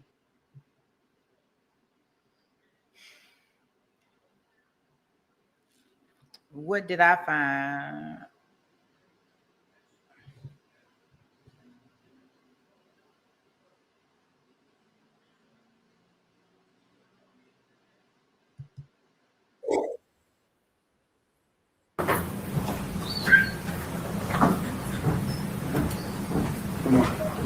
I want to do that. Let's do something else. Wait a minute.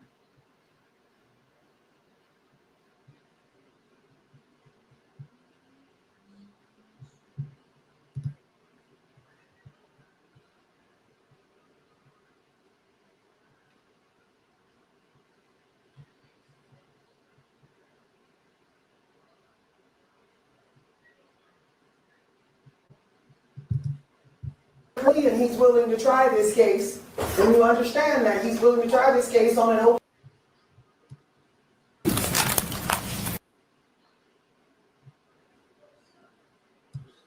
Did you have a visitor? I did. Was it an expected visitor or an unexpected?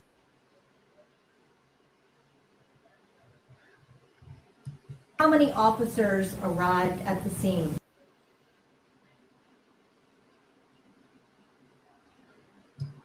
Right here. Do you swear affirm to tell the whole truth? I do. Right, you may have a seat, sir.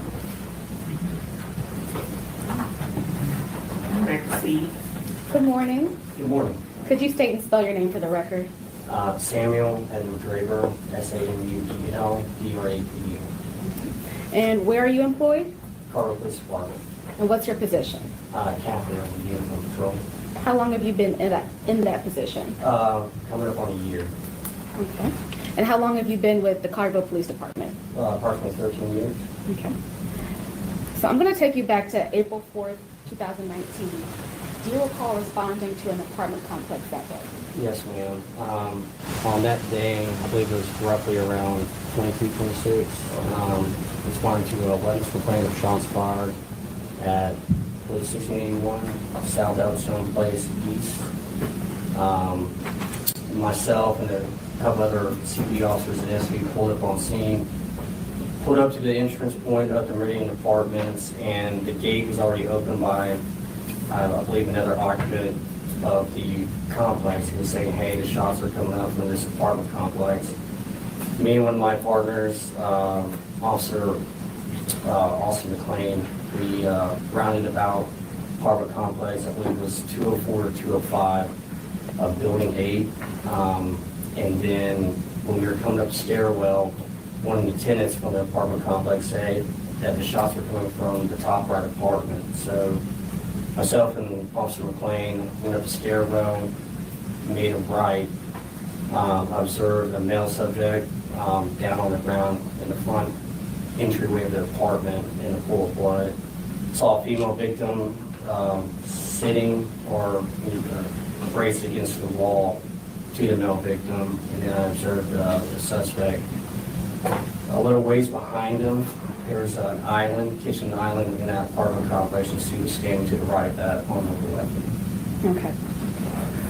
And at any time did she put down the weapon once you arrived? No, ma'am. Okay. Could you tell us what happened with that?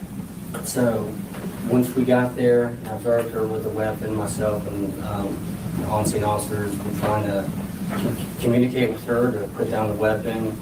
I don't recall how long or how much time elapsed, but after some time,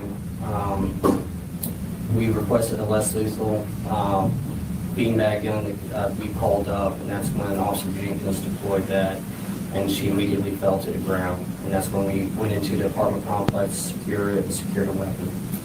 Could you describe to the jury what exactly is a less lethal firearm? A less lethal weapon system is typically it's a 12-gauge shotgun that's been converted to a less lethal means. It's deployed by a super sock, which is a small, approximately 4 inches Kevlar type of cloth. That's inside that Kevlar cloth is number 8 lead pellets, and it's a means for us to deploy it during violent situations. It can still be lethal, but it's a less lethal means to try to incapacitate the subject in order to get them under custody. And I don't recall if you stated before, but which officer employed the less lethal? That was Officer Kelly Jenkins. Okay. And you stated that you saw the suspect hit the ground? Correct. Okay. Do you see that same suspect in the courtroom today? Yes, ma'am. She's right sitting in front of me. Could you describe what she's wearing? White jacket, blue shirt, glasses. All right, if we could have the record reflect that Captain Draper has identified the defendant. Let the record reflect the defendant has been identified. Okay. And if you recall, how many times was the suspect hit with the less lethal? One time. Okay. And after she was hit, do you recall who secured the scene or who cleared the weapon? I believe that was Officer McLean, because myself and the other officers, we didn't know who else was in the apartment, and we went to the left, and that's when Officer McLean secured the weapon and I believe put it on the island, if I recall correctly. And do you recall any other weapons being recovered from the scene? No, ma'am. Okay, so neither of the two people that were on the ground had weapons? Yes, ma'am. And did you do anything else pertaining to this investigation? No, ma'am.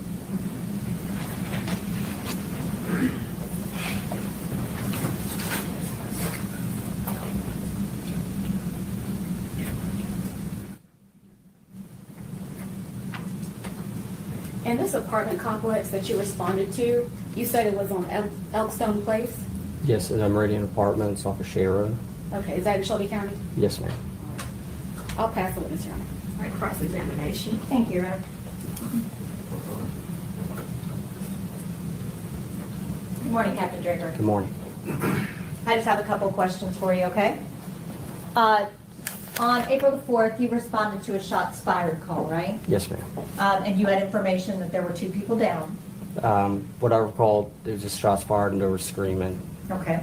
How many officers arrived at the scene? Initially, I want to say it was myself, Officer Dunlap, and Officer McLean, but there was additional officers that showed up shortly after. Do you recall how many officers total responded? No, ma'am. Do you recall how long you were there prior to the firing of the less lethal? No, ma'am. Now, when you arrived on the scene, you had your sidearm. I had my rifle. Okay. I thought you had both. Well, yes, but I had my rifle in conjunction to my sidearm. So you had, it's a Glock that you carry? Yes, ma'am. And a Bushmaster rifle. Yes, ma'am. And when you went up the stairs, you had your Bushmaster rifle Yes, ma'am. in your hands. Yes, ma'am.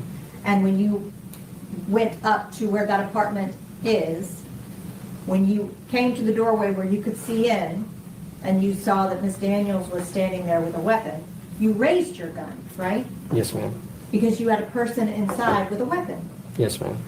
Now, you are trained in dealing with that kind of situation, right? Yes, ma'am. Y'all get training in what's called the use of force continuum, Yes, right? ma'am. And that goes from no force at all to deadly force. Yes, ma'am. And less lethal is below the deadly force. Yes, ma'am. Less lethal can include the super sock that you were talking about, or the rubber pellets, things like that. Yes, ma'am. But the deadly force would involve typically your sidearm. In that case there, it was, typically, less lethals are used for, it's another tool for us to address the situation. And for us, even though deadly force would have been authorized in that circumstance, we decided to try to use another means to resolve the situation peacefully and the best we could. Absolutely. And y'all are trained to go as far down on the continuum as you can, right? Depending on the situation, yes, ma'am. You don't want to jump to the most extreme if you don't have to. Yes, ma'am. And so when you encountered Miss Daniels, did you see her? Did you see her? Yes, ma'am. You had a good visual. Do you remember how far apart you were? I can't recall the exact footage, but it was a ways distance. I was at the top of the stairwell. You had the apartment with both parties in the entranceway to the apartment, and then she was a little further back, closer in the interior portion of the apartment. When you were speaking with her, were you still back at the stairwell, or were you closer up to the apartment? Still back where I was. Okay, you could see her in the apartment? Yes, ma'am. Okay. But you did talk to her. Attempted to. I did not get a response. She was very visibly upset. I did not see any emotion from what I recall. She would not communicate back to me. Okay, so you were talking to her and she did not talk back to you at all? Correct. We were telling her to put down the firearm, something to that extent, but we weren't getting a response from that. Were you seeing her at that point behaving in a threatening way to the 2 people on the ground? Our priority at that point was to try to detain and secure the situation because we had injured parties. Right, but my question was, did you see her at that point in time threatening the 2 people on the ground? No, ma'am. Did you see her at any point, and this obviously is going to depend on where you were standing. Mm-hmm. Did you see her at any point putting the gun to her own head, to her own chest, and to her own mouth? If I recall correctly, at some point in our attempts to communicate with her, she did point the firearm towards herself, but I don't recall exactly what, if it was the head or the chest area. Okay. And during that whole period of time, you're trying to talk to her and she's not even... There's no response. At one point, I do recall talking with Miss Perry, asking her what the name of the subject was to try to convince her to put down the firearm, but it did not work. So at some point, y'all determined the best course of action was to utilize that less lethal? Yes, ma'am. And once you did that, she was taken into custody? Yes, right? ma'am. And paramedics then came to take care of Tabitha and Lotus. Yes, ma'am. At any point, did LaTosha point the gun at any of the officers? No, ma'am. Did you ever see her point the gun at Tabitha or Lotus again? No, ma'am.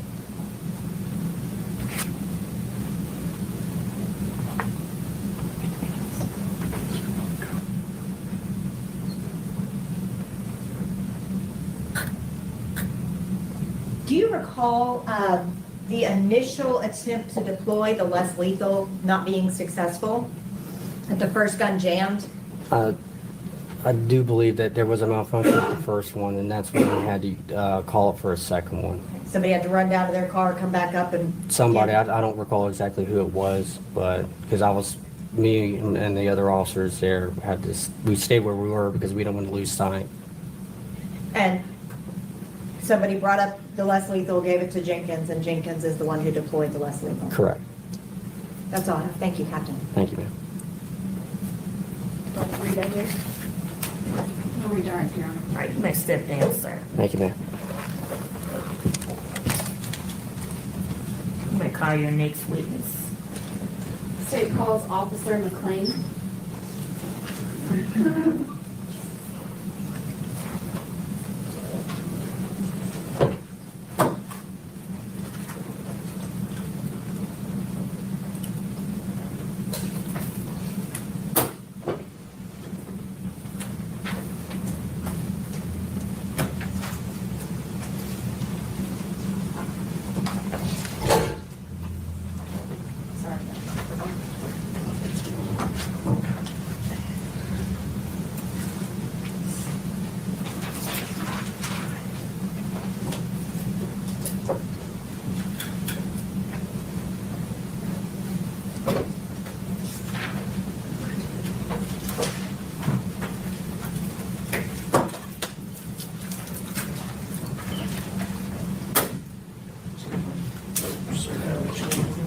Raise your right hand. Do you swear affirm to tell the whole truth? Yes, ma'am. All right, you may have a seat, sir. Appreciate it.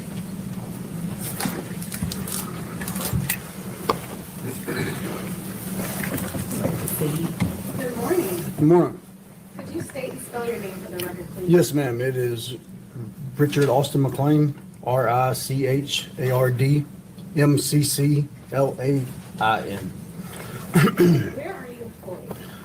Right now, I'm employed with Shelby County Sheriff's Office. Have you always been employed with them? No, ma'am. Where were you previously? From 2016 to 19, I was employed by the Carterville Police Department. And how long were you there? 3 years. And what was the last position you held while there? Patrolman. So while you were at the Carterville Police Department, do you recall, I'm going to take you back to April 4th, 2019. Do you recall responding to an apartment complex that day? Yes. Okay, and was that apartment complex on Oakstone Place? Yes. And was it in Shelby County? Yes, ma'am. Okay. And why did you respond there? Shots fired call. Okay. And who else was with you on that day? Like officer-wise, I'm guessing? Correct. You had Dunlap, Draper, Jenkins, DeBaldo, and myself. Okay. And what happened when you got to that scene? Myself, Officer Dunlap, and Officer Draper were the first three on scene, I believe, or right around the same time. We all started clearing the bottom floor, at which point we came into contact with the tenant, who advised us that the shots were coming from an upstairs apartment. And did you ever go upstairs to that upstairs apartment? Yes, ma'am. Okay, and what happened once you got there? As we made our approach upstairs, Officers Dunlap and Draper were in the hallway, and I was on the stairs, and we could see a male black and a female black within the doorway on the floor. They were on the floor? Yes, ma'am. Okay. And so you said you were on the stairwell. Yes. What happened and what did you see when you were on the stairwell? I saw Officer Dunlap and Draper and myself. We started giving verbal commands to drop the weapon, at which point it did not happen. I called for a less lethal, at which point the less lethal was brought up. It did misfire twice. I asked for another one, went and got it, at which point that less lethal did work and was successful, at which point we did move in to the apartment. So you said that there were verbal commands that happened, correct? Yes, ma'am. Okay. At what point did you see a suspect? I might have peeked in just to see what was going on and radio to our dispatch and responding officers so everybody knew what was going on. And to your knowledge, was the less lethal employed? As in, Did they shoot it? yes. Okay. Did you see it when it was shot? Yes, I heard less lethal, and then, of course, boom. So at that point, did you stay in the stairwell or did you go up to the apartment? I made entry into the apartment. And what happened once you got in? Observed the two victims were on the floor, and our suspect was laying on the floor inside the kitchen, at which point Officer Draper secured the gun from the suspect's hand with his foot, and I made the gun safe. I cleared the gun. Okay. So you had the gun in your hand? Yes. Okay. And what did you see when you had the gun in your hand? There were several rounds in the magazine and not one in the chamber. So in your experience, when you're looking at these guns, if there is not one chambered, but there's a magazine in the gun, what could that mean? It could possibly Objection mean to speculation. What was the question? I asked, in his experience, what would it mean if there was one chambered and if there was a magazine in the gun? He's testifying to his experience. Yeah, I think he can, if he's familiar enough with guns, that foundation could be laid that he could say, if you pulled the trigger, what would happen? But I don't think that he can speculate about why something would be that way. Just like a proper foundation. If there was nothing chambered in the gun and there was a magazine in the gun, and if it was fired, what would happen? it would go boom and a round would go somewhere. Even though there was not one chamber? Oh, I'm sorry, I didn't hear the question correctly. If there was not one chamber, the gun would basically click and there would be no explosion or round going through that gun.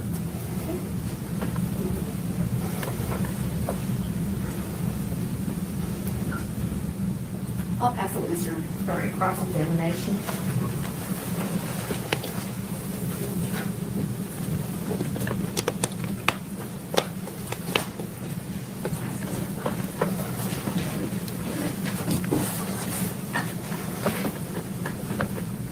Good morning, Officer McClain. My name's Sergeant Horn. How are you? Doing good, sir. You might want to fix your collar on your jacket. Oh, appreciate it. Okay. So taking you back to April 4th, 2019, you get a shots fired call. Were you in your vehicle solo or were you riding with the partner? Oh, solo. Okay. And you get this call and you arrive at the scene of the Meridian Apartments, correct? Yes, sir. And when you get there, who's there with you? Officer Dunlap and Draper. Okay. When I first arrived. All right. Did you grab your 12 gauge or did you go straight to the apartment with just your standard block issue? Standard block issue. Yes. Did the other officers go with their standard weapons or did they go? Officer Draper had his SWAT issued rifle, and I'm not sure about Officer Dunlap. Okay. I Was do not Officer recall. McClain there at that point? Was who? I mean, not Officer McClain. Was Officer Jenkins there at that point? She arrived within a few seconds to a minute right behind, if I recall correctly.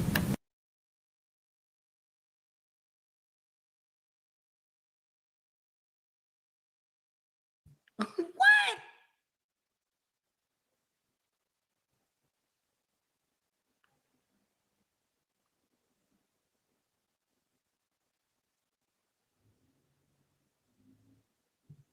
Me? And there's sort of two extremes. There's the less lethal, correct, all the way over to deadly force. And you were the one that made the decision to use the less lethal means to try to take Ms. Daniels down, correct? We all decided that, Okay. but it is a tool to use other than deadly force. Okay. It was an option to have. Okay, and it was an option, and you guys, you called for it, I think you testified earlier, Yes, sir. correct? And were you the one who made the first attempt? Firing the less Yes, lethal? yes. No, sir, I was not trained to fire less lethal. Who was the first person to make that attempt? Officer Jenkins. Okay, and she tried that twice, Yes, sir. and it jammed, It misfired. misfired? Yes, sir. Okay. And then at some point, did you run down to get another 12 Yes, sir. gauge Yes, sir. to do the less lethal? Yes, sir. And you came back upstairs, and you did it, No, sir, I gave it to Officer Jenkins. and Officer Jenkins did it? Yes, sir. I was not trained in less lethal. Okay, but Officer Jenkins was. Yes, sir. How much time elapsed between the first attempt and the second attempt? As in when we had to change out less lethals, Correct. 5 seconds maybe. Okay. And from the time that you got there until the time the second less lethal means was employed, how much time passed? Can't recall to exactly that. Okay, 5 minutes? Probably, possibly less than that. Okay. And when Officer Jenkins did it the second time, she hit Miss Daniels, correct? Yes. She fell to the floor. Yes. Did you clear the weapon or did someone else clear the weapon? I cleared the weapon. Explain to the jury what clearing the weapon. Yes, sir. So basically it means clearing the firearm, which makes it safe. You remove the mag, you pull the slide back, slide lock, and you check to make sure there's no round in the chamber or anything like that. Okay. And earlier you were asked a question about having a bullet in the chamber Yes, sir. versus having them in the magazine. Yes, sir. On that particular weapon, you would have to clear the slide to get the bullet into the chamber, correct? Yes, sir. Okay.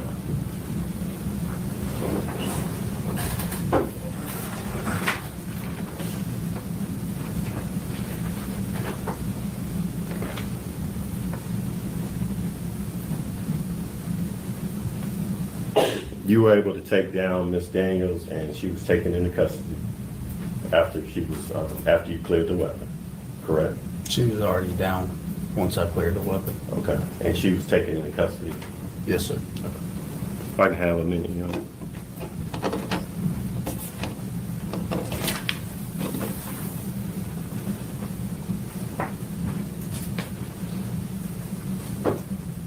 I'll pass it with you. All right, read already. No redirect. All right, let's step down. All right, thanks, ma'am. Statement, comment, State called Detective Chris Roberts. Yeah, could we approach briefly before he's called to the stand? yes.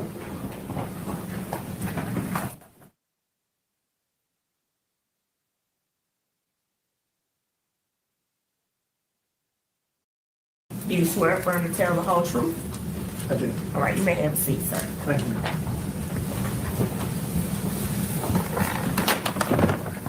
Would you state and spell your name, please?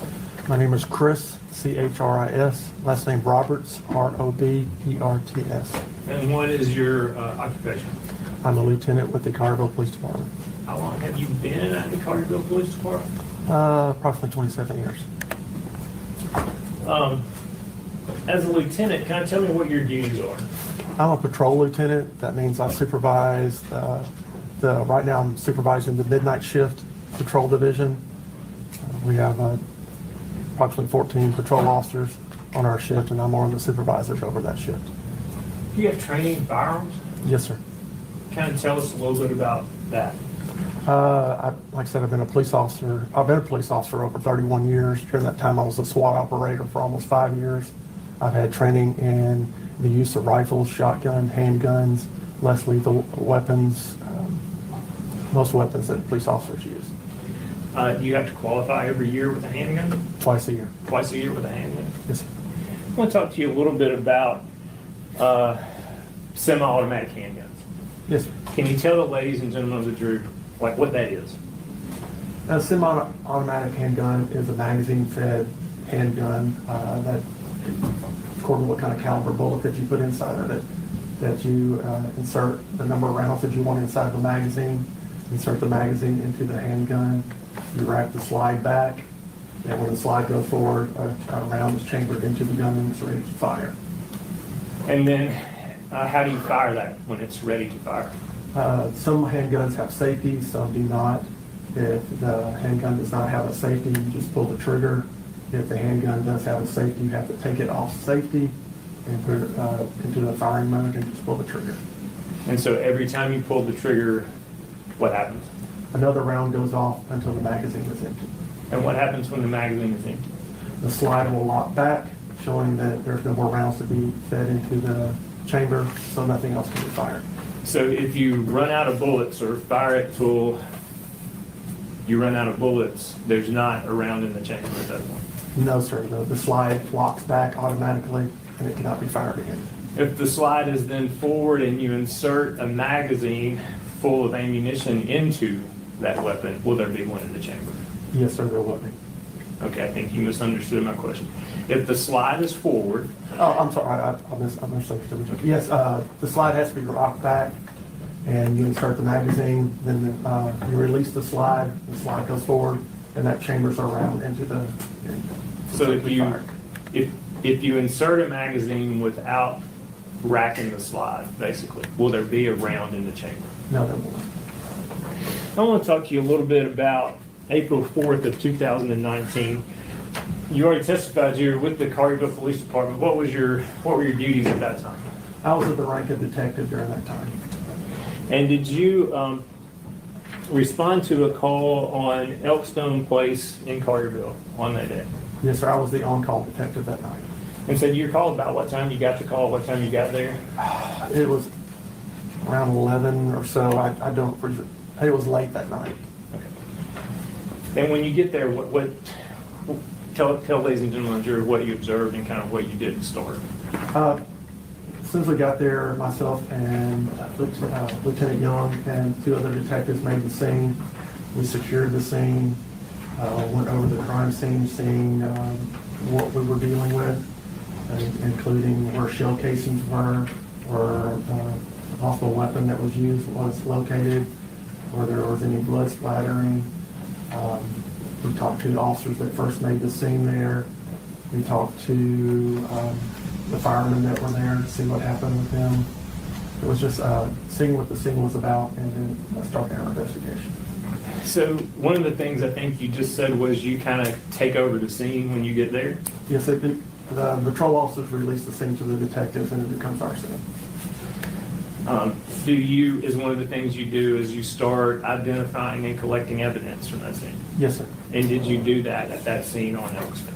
Yes, sir. I'm going to hand you.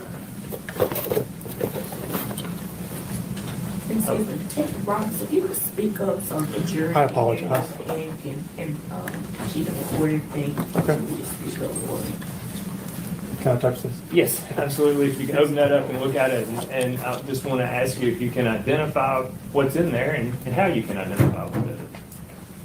This is the handgun that we collected at that apartment that night. I recognize it from the serial number and the model.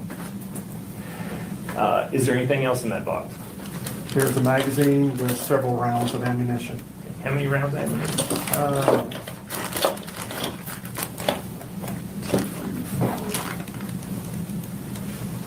Appears to be 5. And you collected all that from the scene on Elkstone? All the detectives that night, we all worked together to collect it. After it's collected, what happens to it then? We take it back to the police department and seal it in bags and seal it with evidence tape and then place it into the evidence, which is stored. And that was done with everything in that box? Correct. Judge, I would ask that be marked as 2? 3? Any objection? No, Your Honor. No, you don't. We can show the gun and say rounds as exhibit 3.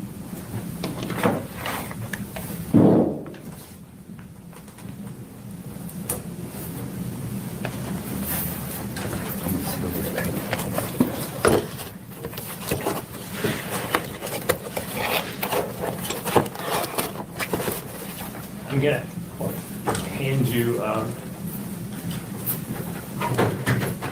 picture and ask you if you can identify it.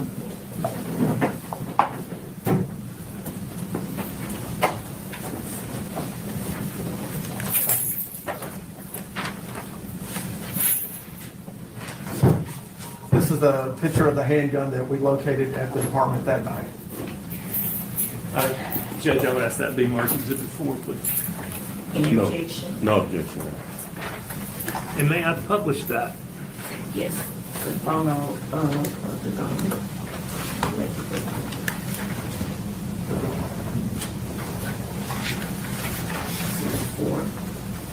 Yes, you may go.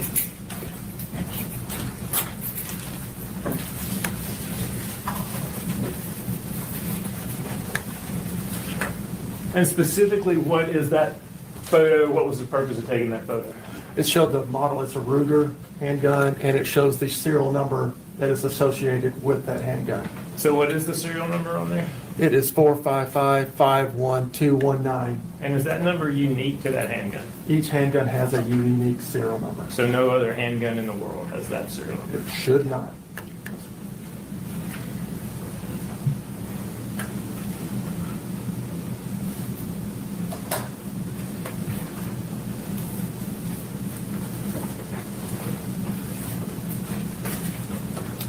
He hands you this.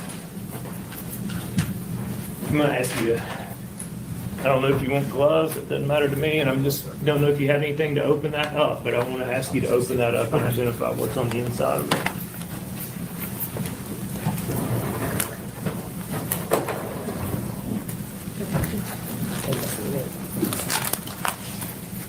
Thank you.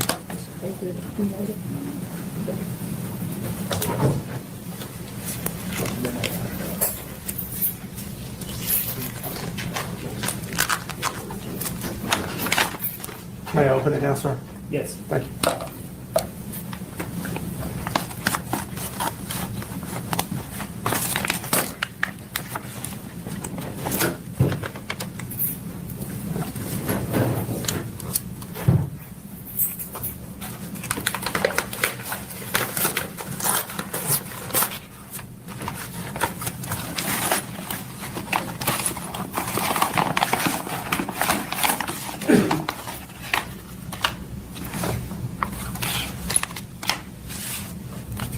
You recognize those items? Yes, sir, I do. And can you tell, ladies and gentlemen, of the jury, what they are? These are the shell casings and a spent round that we've located right inside the apartment. Can you tell us shell casings and spent rounds, what does that mean? A shell casing is what's left over when a bullet goes out the chamber. It contains the gunpowder, and it's ejected from the gun when the gun is fired. And then the spent bullet is actually the metal that actually goes out the end of the barrel, whatever you're shooting at. That's what it'll hit. So what you're describing to me is something that starts as one piece. Correct. It's a casing with a bullet on the end. The casing contains gunpowder. Correct. You put the entire, do you put that into the gun? You put it into the magazine. Into the magazine. Yes, sir. And then what happens when you pull the trigger? The firing pin on the weapon hits the primer on the shell, which ignites the gunpowder inside of the shell, which explodes and shoots the bullet out through the barrel. So then it separates. Correct. And the bullet goes out through the barrel. Correct. What happens to the casing that's left in the weapon? And this type of weapon, it's ejected from the weapon. When you say ejected, like, is it shot out like the bullet, or is it something No, different? the bullet will go straight out. The shell casing goes out to the side. And so and how far approximately? I mean, does it go a mile? Does it go feet? The shell casing or the Yes. bullet? The shell casing, maybe 10 feet, not far. So if someone fires a weapon in a room 7 times, would you anticipate you would recover 7 shell casings from there if they were using a semi-automatic handgun? Yes, sir. Did you recover shell casings from that residence on Elkstone? Yes, sir, we did. How many? 7. And that's those? Correct. Plus, I believe there is a bullet one spent copper bullet also. And tell me like how that would happen. Whenever the bullet, if it goes into a body or and it exits the body, the bullet will be left at the scene. So it would lose most of its velocity at that point. Correct. And you might find that. Correct. Would it be unusual not to find all of the bullets that were fired? Correct. The bullet could be left in the victim. The bullet could be in a wall that we could never recover. The bullet could fly if it hit a window going outside the residence that we may never find again. So if it went out the door was open and it went out the door. Very unlikely we would ever find that again. I'm just going to ask you to put those back in there. Yes, sir. I'm going to ask that to be marked next exhibit, Judge. Any objection? No. All right.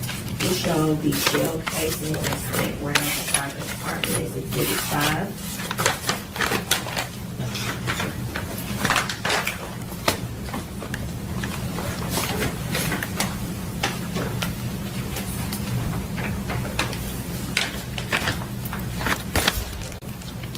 I'm going to ask you if you can identify this.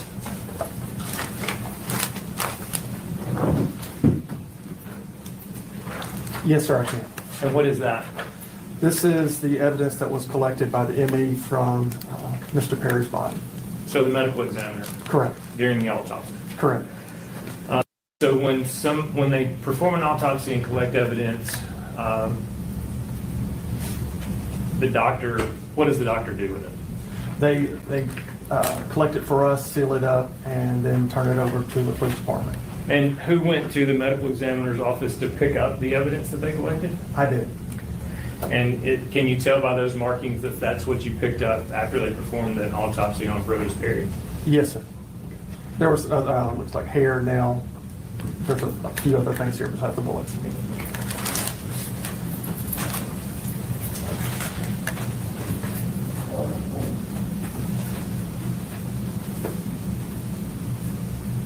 Okay.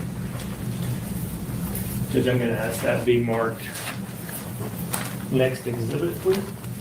Any objection? Brenda, will that just be a cumulative evidence from the ME? That's what I'm going to ask that it be marked as. Any objection? No, Your Honor. All right. All right, we'll show this evidence collected by the medical examiner from the victim's body as exhibit 6.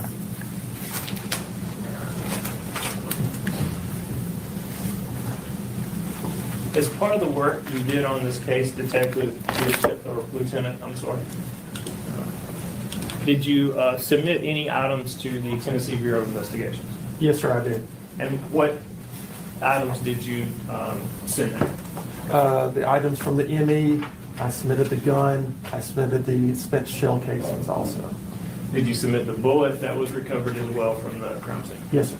So 7 spent shell casings and the bullet from the crime scene, 5 bullets from the ME and the Ruger. Correct. All of those were submitted to the TBI. Correct. And what did you request that the Tennessee Bureau of Investigations do with those items? I wanted them to see if the bullet matched the weapon that we retrieved from the scene. I wanted to make sure that the shell casings that we retrieved came from the weapon that we retrieved from the scene. Okay. And after they finished did they do the examination? Yes, sir. And after they finish their examination, what happens to them? Do you go pick the evidence back up or? It can either stay with the TBI until court, or we can go pick it up and put it back into our evidence.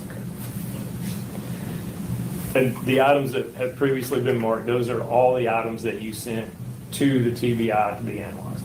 As I recall. Yes, sir.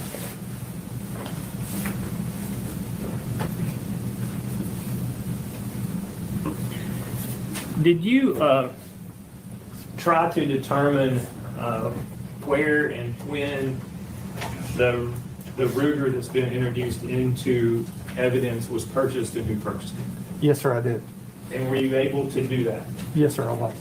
And tell us what you found out. What we did was we submitted the make, model, and serial number to Alcohol, Tobacco, and Firearms for them to run a trace on the weapon to see when it was purchased and who purchased it.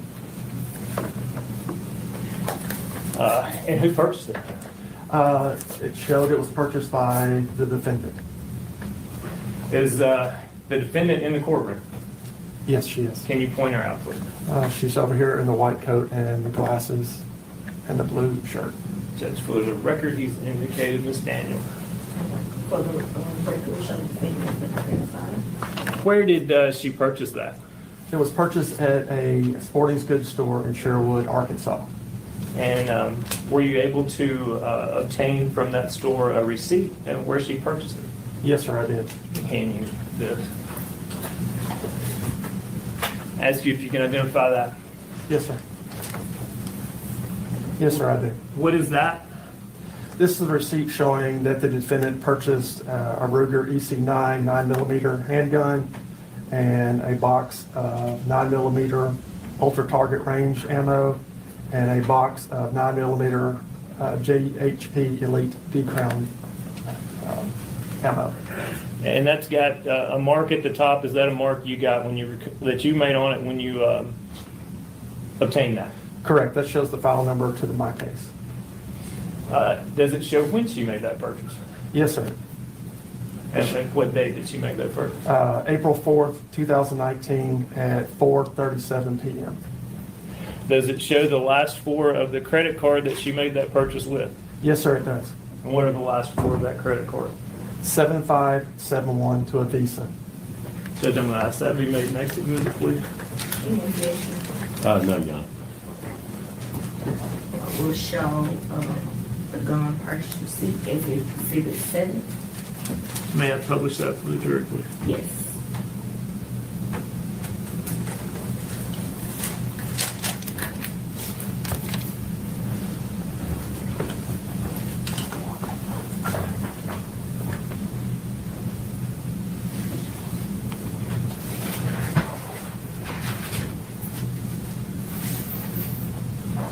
So is that what you just identified?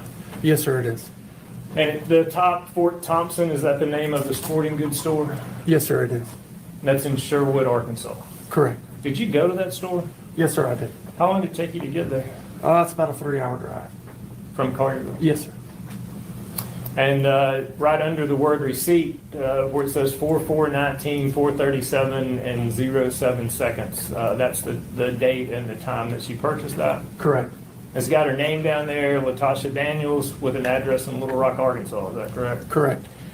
And then right under there is RUG EC9S. What 9mm? What does that mean? That is a Ruger EC9 9mm handgun.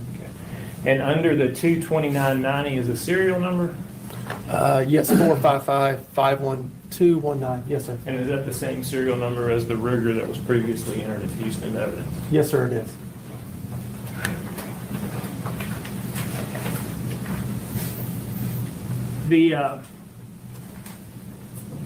Was Miss Daniels' car found at the scene at Elkstone? Yes, it was. Did you get a search warrant for that car? Yes, sir, I did. And did you search it? Yes, sir, I did. Want to hand you something? Can you identify that? Yes, sir. This is the credit card that I located inside the vehicle when I executed the search warrant. And what are the last four on that credit card? 7571. And is that the same last four of the credit card that was used to purchase the handgun that day in Sherwood, Arkansas? Yes, it is. Judge, I would ask that be made next exhibit, please. Any objection? No, Your Honor. All right, we'll show the credit card marked as exhibit 8. When you went to Thompson Sporting Goods in Sherwood, did you inquire from the owner as to whether they had a video surveillance system in that store? Yes, sir. The day before, if I may, I contacted the sporting goods store and told them what I was needing, and they sent me 4 still shots from a video of the defendant going in the store and purchasing it. And then several days later, I went to the store and actually got a thumb drive from the store of that video.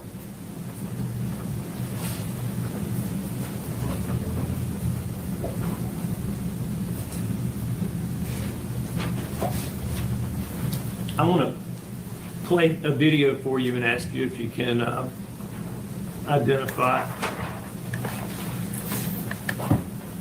And I will say, before I play this, that in an attempt to be more efficient with the court and the jury's time, I've shortened the video and sped it up at certain points. Okay. And even put a little writing in there, I think you'll see, but I basically want you to tell me, is this at least portions of the video that you recovered from Thompson Sporting Goods in Sherwood? Yes. Your Honor, I just may note for the record, although this may not be the appropriate witness for some of this evidence, in the spirit of judicial economy, we are not objecting to any of this being entered through this witness. All right, thank you.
Detective Roberts, is that the video that you recovered from the sporting goods?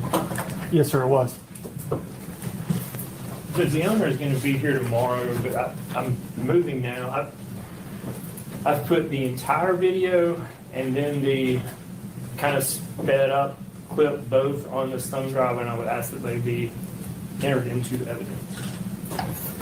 And again, with the same admonishment that we don't have an issue with it going in through this witness or just judicial economy, I would not agree that it should come in. Okay. All right. Exhibit 9 will show the video from the purchase of the gun.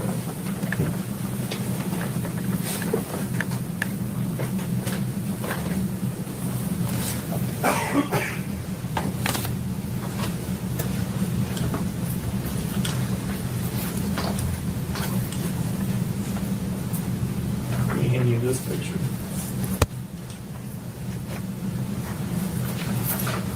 Can you identify that, please? Yes, sir, I can. And what is that? This is the still shot that I received from the sporting goods store. They emailed me the day after I received the ATF filing information about the handgun. And is that taken off the video? Yes, it is. Judge, I would ask that big mark next week. No objection. Will show the still shot of the defendant walking in the store as exhibit 10. May I publish that? Would you read? Yes.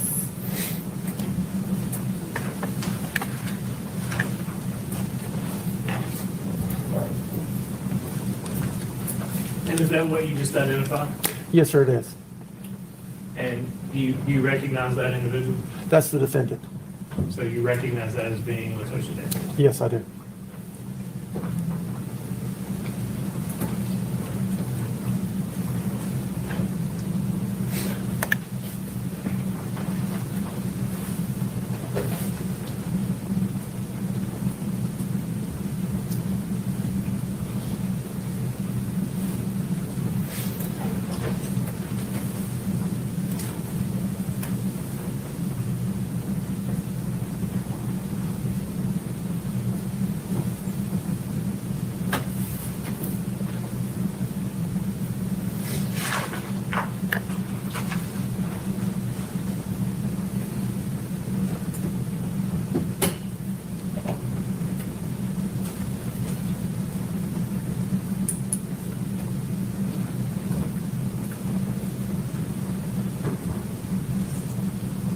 That's all the questions.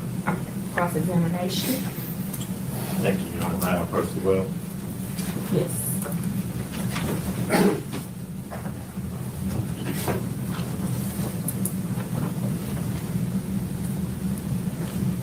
Is it Detective Roberts? I'm a lieutenant now. Lieutenant Roberts. Yes, sir. Good afternoon, Lieutenant Roberts. My name is Sergeant Moore. I represent Ms. Daniels, and I just probably have a more.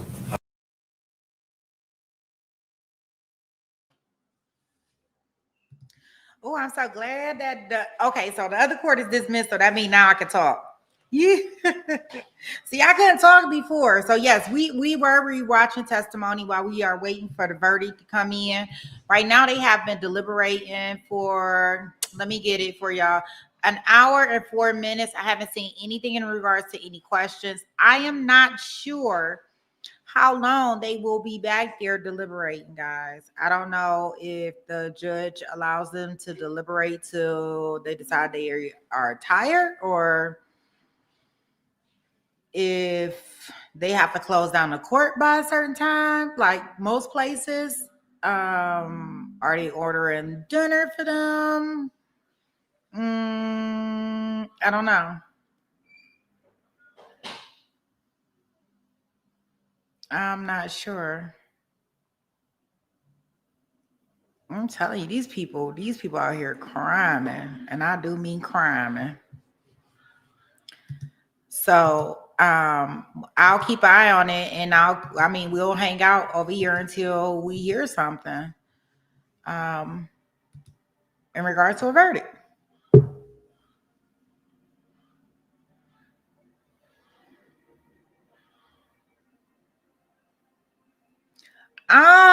I don't think it will be. I think Florida the only people that's out here that they doing stuff like that. I don't think they do like that. I don't know. It depends. If they are struggling with premeditated unaliving, I think that it's gonna take more than 2 hours.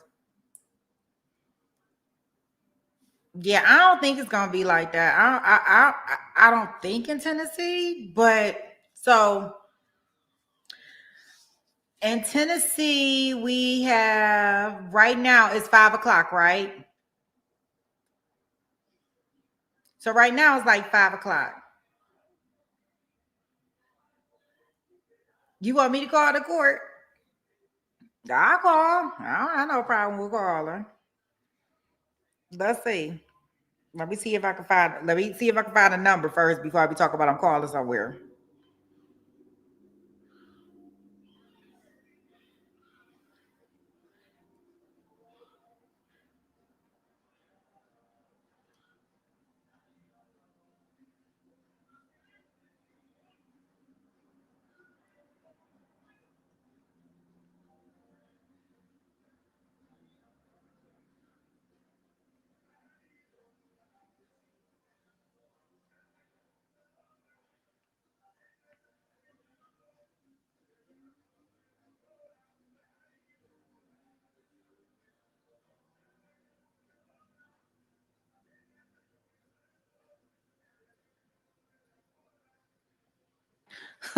Barbara said, "Pay her to do it."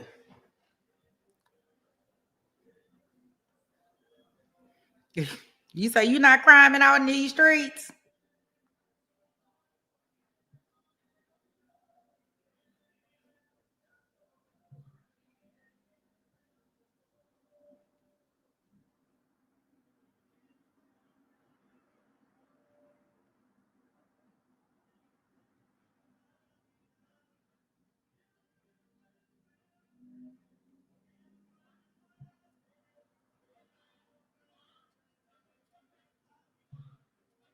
Let's see.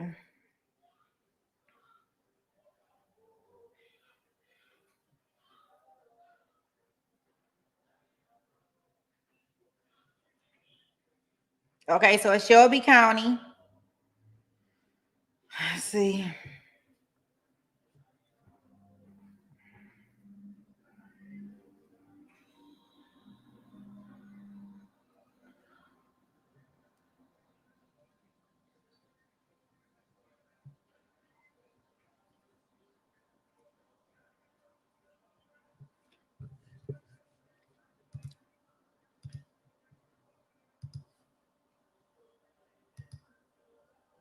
Yeah, I thought the other court was gonna be a long time today.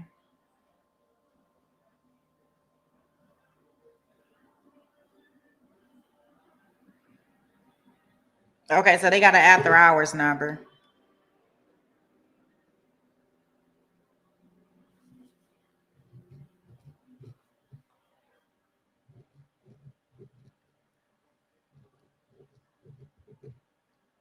Okay, and the 24-hour clerk number.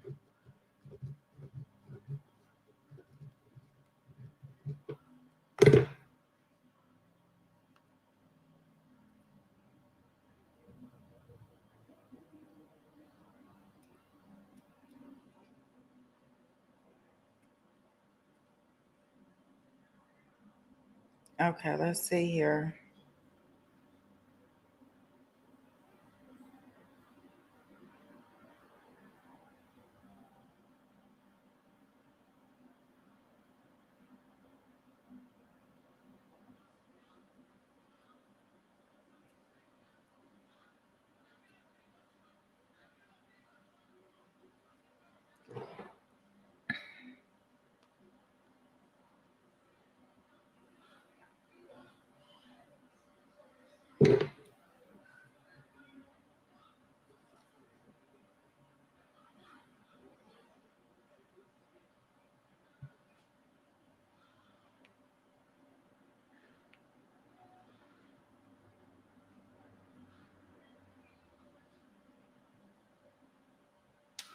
Okay, so her case number is CT 005925-10. Okay, let's see.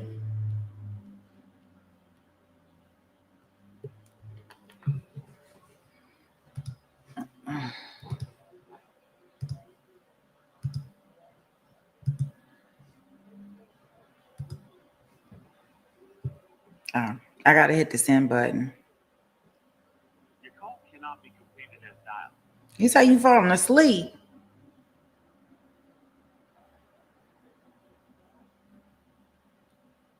Probably because you done had a long day, Bart.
Okay, 0 because want to speak to an agent.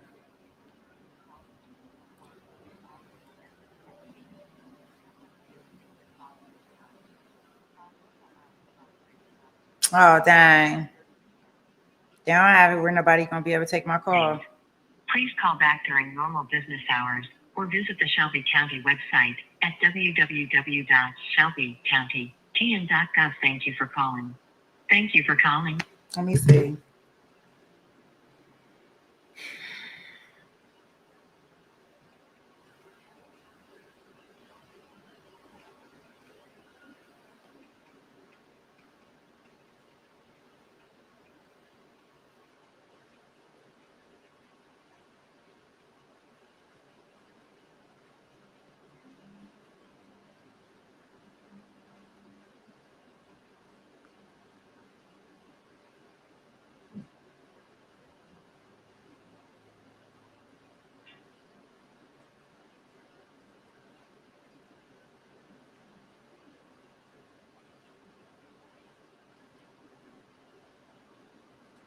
I don't know, guys. This may be a little different because when I'm looking at Google, they talk about if it's like late at night that the jury could be sequestered and they could be overnight and come back the next day. I don't know if that's a Saturday.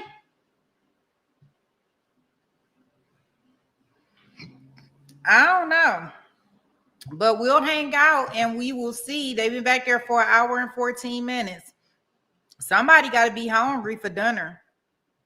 And when we get hungry, we get angry, hangry, right? So maybe somebody back there hungry and like, look, we need to get this done or not done. We need to do something, immediately right now, or go home and come back Monday and try it again because I'm hungry.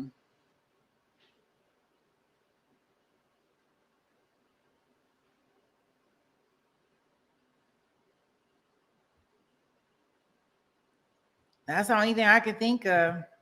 So we'll hang out for a minute. I'm going to go ahead and put the testimony back up here, and we will continue to see how did we get here, what the officers are testifying to. But it's good so I can be able to speak to you guys.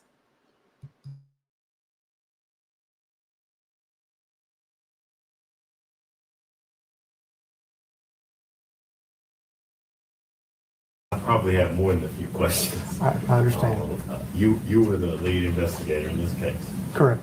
And with that comes a huge responsibility. Yes, sir. Correct.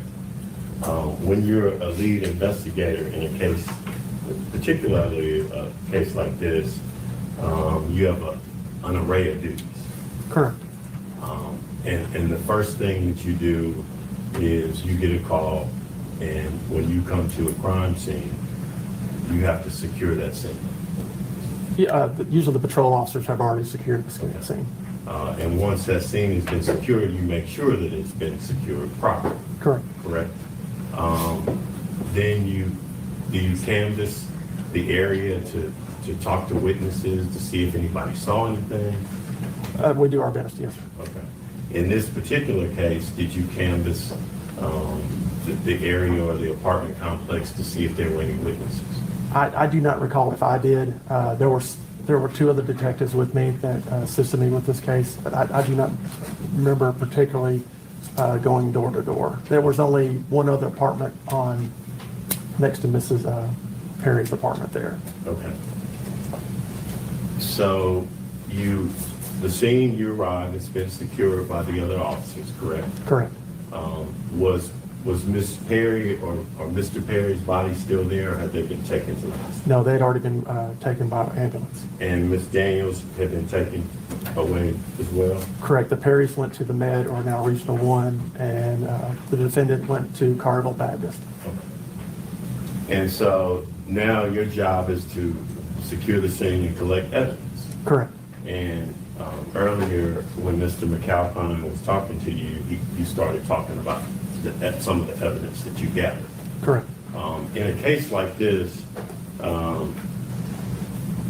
once you started gathering evidence, you start kind of putting together the pieces to a puzzle.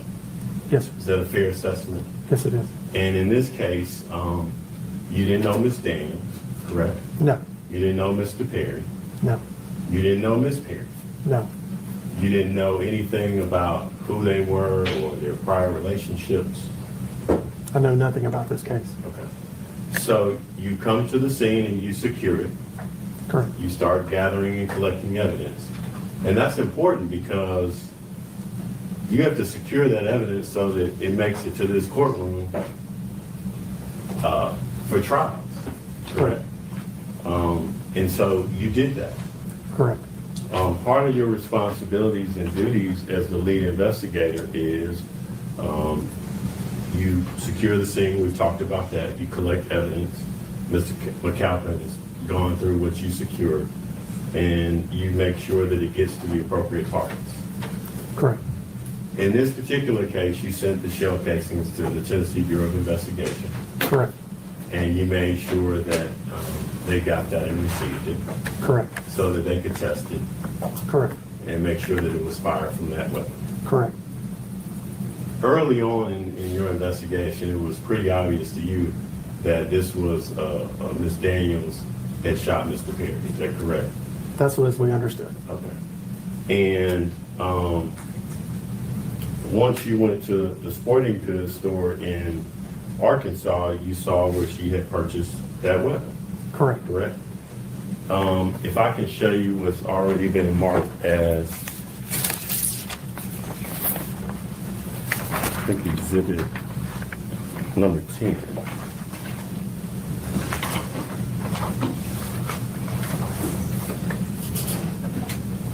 I might be a little challenged.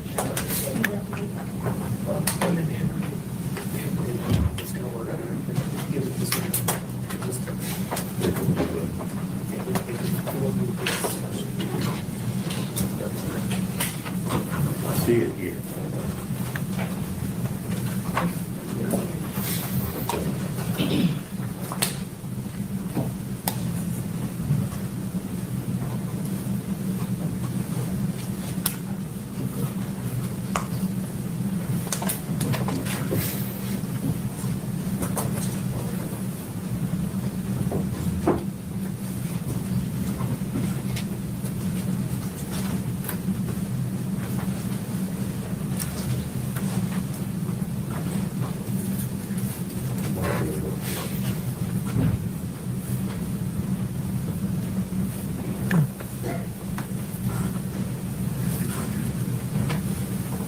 This is Miss Daniels entering the sporting goods store, Thompson Sporting Goods Store, correct? Correct. And she's only carrying her car. As far as I can tell, yes, sir. She's not carrying a purse. I don't see a purse. And at some point later on in the video, you see her purchase the weapon. Correct. And you said that happened at, according to the receipt, at 4:37. According to the receipt, yes, sir. Okay. And she leaves the sporting goods store. Correct. And, Yes, sir. and at some point, based on your investigation, she comes to Memphis Yes, she does. and goes downtown. How far is it from Sherwood to downtown? 2.5, 3 hours. Okay. Because earlier you testified it was 3 hours to Carterdale. Yes, sir. So about 2.5 hours would be. That was my best guesstimate, yes. And then another 30 minutes from downtown Memphis to Carterdale. Yes, sir. And this all happened, the purchase was at 4:37, Correct. correct? And According to the business. And what was the time that you responded? I said it was late. It was maybe 11 o'clock or so. 11:37? It could have been that, yes, sir. Okay. And earlier, let's talk about, you testified that you went out to Miss Daniels' car and you retrieved the credit card. No, that was several days later. Okay, okay. Several days later, you went to her car and you retrieved the credit card. Yeah, we towed her car to our secure lot Okay, and secured it, and then obtained a search warrant to search it. okay. And when you got that search warrant, you obtained the credit card, Yes, sir. correct? There was no purse in the car, correct? No, sir. And there was no purse in the still video No, sir. when she was at the sporting goods store? I don't recall if there was there was a lot of stuff inside that car, but I don't recall a purse. Now, getting back to your investigation, as this investigation kind of went on, you started to put the pieces to this puzzle together, and information came to you. Yes, sir. One of the things that came to you, you got a call from a Chriselle Marshall, Yes. and Miss Marshall told you about some videos that she was privy to on, was it an app called Marco Polo? A social media app called Marco Polo. Correct. And she, after you and her conversed for a while, she told you she knew Brothers Perry, correct? Correct. And that they had met through this app. Yes, I don't believe she ever physically met him. I believe it was just through the app only. Okay. And at some point, she sent you some videos. Correct. And you secured those videos. Correct. You watched them. Correct. And you turned those over to the state of Tennessee. I put them on CD, and then I submitted them to evidence. Okay. If I can approach you. Yes. On my hands, your thumb drive. Thank you. You recognize that? This is the thumb drive y'all showed me earlier. Okay. And on that thumb drive were those videos, or some of the videos from Marco Polo. Yeah, there were quite a few that I viewed. And all of those weren't played in court, but there were about 30 videos on Marco Polo that were provided to you. Yes, sir. Plus or minus. I don't remember exactly how many, but there are quite a few. Okay. And you reviewed all of them? Yes, as I recall. Yes, sir. At some point, you also, let's talk about Tabitha Perry. You also interviewed Tabitha Perry, is that correct? Myself and Detective Sherky did, Okay. yes. You didn't talk to her the night of the incident on No, April 4th? No, she went straight to the med. Okay. She came in and saw you the next day? Is that Correct. I believe I talked to her on the telephone first, and then she came in. Okay. And she came in, was she alone or was she with them? No, she was with family members. Okay. Did she have 2 other people with her, pastors? It could have been. I know she had other support staff with her, or support people with her. Okay. Was Pastor Pointer one of the people? It could have been. I'm sorry, I do not recall who all was with her. Okay.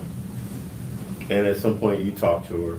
Correct. And she didn't know, at this time, you didn't have any information about these Marco Polo videos? At that time, no. Okay. But she was very surprised or didn't know anything about a relationship between Ms. Daniels or Mr. Perry? Correct. You interviewed her about how she invited Ms. Daniels over. Invited her into the apartment. Correct. She talked to you about how they caught up. Correct. And then at some point, how Mr. Perry arrived. Correct. They talked for a while. Yes. And then at some point, It's hearsay. I don't know. I'm not getting to what was talked about. What?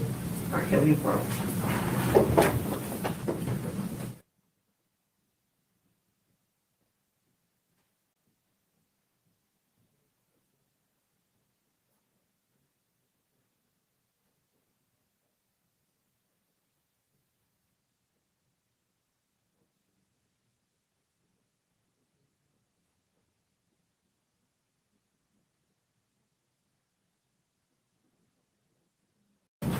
Correct. And that at some point a shooting occurred. Correct. Correct.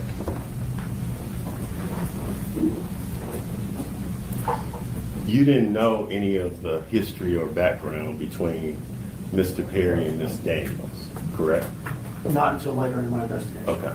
But when you were talking to Miss Perry, interviewing her, you didn't know any of that information? No, I did not. And so, and that was very early on in your investigation? It was like the next day or the day after. How long after you talked to Ms. Perry did you get a call from Ms. Marshall and get those Marco Polo videos? Do you remember? Within a week. Okay. Would those have been helpful had you had those prior to your interview? Yes, it would have been nice to know. Okay.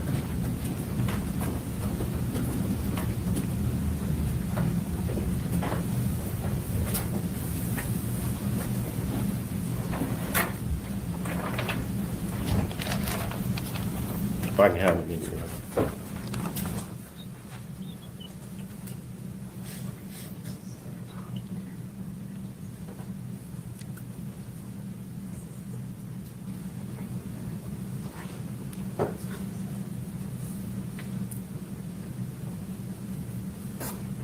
Now, earlier I was asking you about your interview with Chapman, correct? Correct. And you said that you and was Officer Shirky? Detective Sharkey. Detective Shirky were present. Correct. And you couldn't remember who was in the interview room with No, Tabitha Perry? no, I do not recall. Now, I'm not personally with you. I'm gonna show you a transcript of Sure. that. You wanna just take a minute? Sure. Don't read it out loud, just Okay. read it.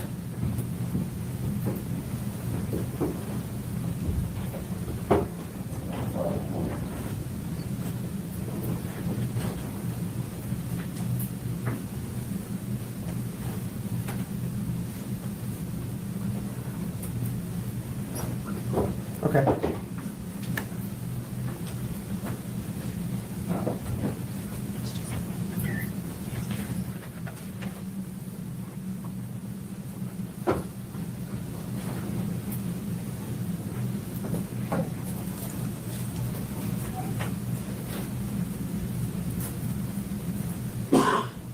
This is page 11. Yeah. Okay. Go ahead. Yes, sir. So just a little bit ago, I asked you about who was present during that interview, and you said you couldn't recall. No, I did not. After reviewing the transcript, was there a pastor turning there from Yes. Mississippi Boulevard Yes. and a pastor pointed from Yes. St. Mark's? Yes.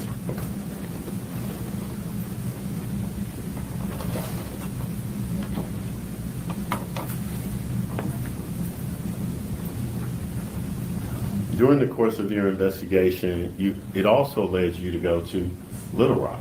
Is that correct? I did that all the same day. I went to the gun store and to Little Rock also. Okay. There were two close proximity. Tell the jury where you went to in Little Rock. There is a cigar store in Little Rock, and there's also a hotel in Little Rock that I went to in part of my investigation for this. Okay, and when you went to do you remember the name of the cigar bar you went to? Sons, something in Sons, it's Mr. Effeling's cigar store. It was a, David Eflin that's, yes, sir. and Gregory, you talked to both of them? Yes, sir, I did. And they own a cigar bar in Little Rock, correct? Correct. And that was the place that Pastor Perry, Brodus Perry's frequented. Yes, sir. And he also had a locker there, correct? Correct. And you went and you opened the locker. Yeah, I had the staff open it for me. Okay. And you retrieved the weapon from that locker? Yes, sir, I did. Okay. Now, going back to your earlier investigation, I'm gonna flip back to when you got to the crime scene and it had been secured and you started gathering and collecting evidence. One of the things that you did is you got Mr. Perry's cell phone. Correct. Correct? And at some point you tried to open it or get into the cell phone. I believe we obtained search warrants, but I do not recall us ever getting information. I don't recall ever getting information from the phones. Correct. You were never able to get any information Yes. out of his cell phone. No, His wife didn't have the code to it. I don't recall that. I just know I don't remember getting information from his phones or one of the defendant's phones. Okay.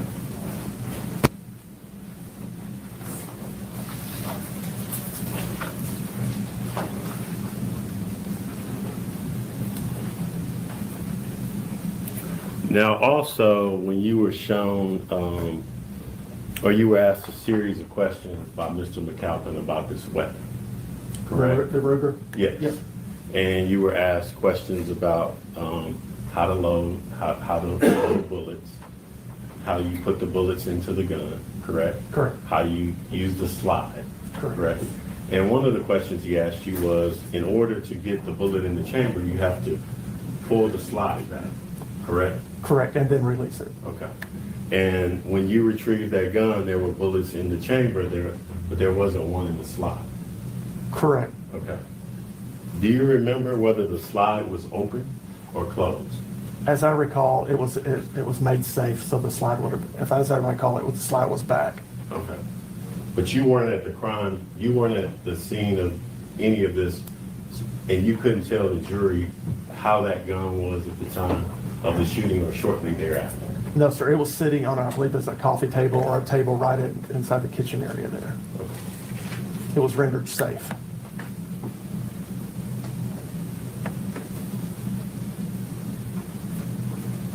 Now, part of what you did when you secured the crime scene is you started talking to the other officers that were there. Correct. Correct?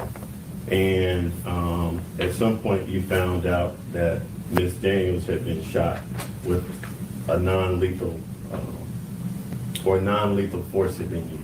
Correct. Okay. You also found out that she had made attempts to or point a gun at her chest, head, or mouth, correct? That was the information given to me. Okay.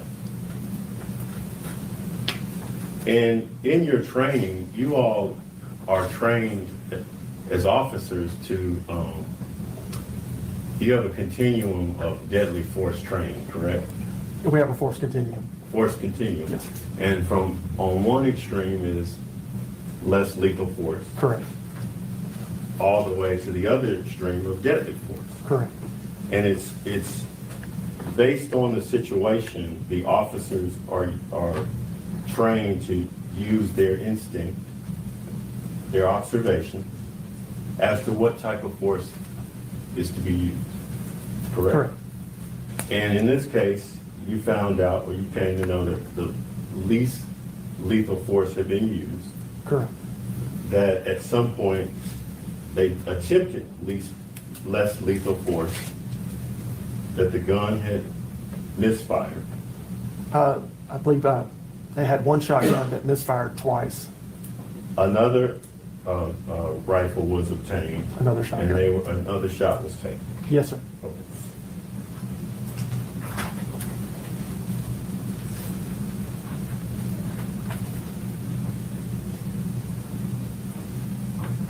Going back to your interview with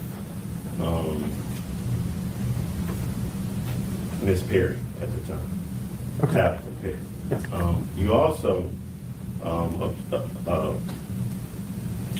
also found out that she had been shot. Correct. And you also found out that she didn't believe Ms. Daniels had tried to shoot her. I don't recall that. I recall Mrs. Perry telling me that she tried to cover her husband to protect him, and that the defendant shot her. I don't recall her saying she didn't think that Ms. Daniels had shot her. Sorry to have a minute. I don't recall that.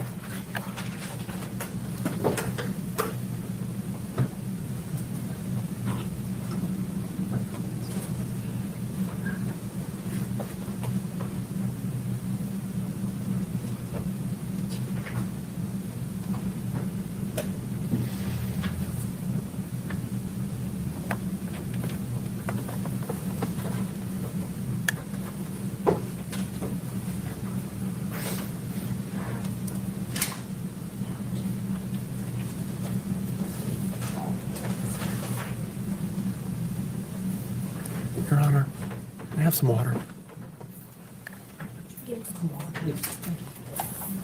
Thank you, ma'am.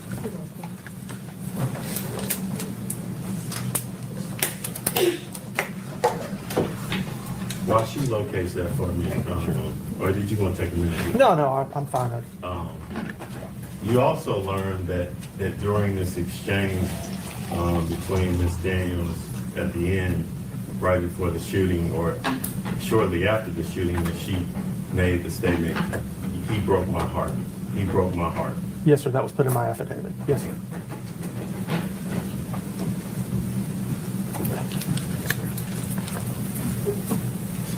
Right, the first word. Yes. Thank you. Just take a minute. Sure. to do that. I know it's been a while since you. 6 years. Yeah.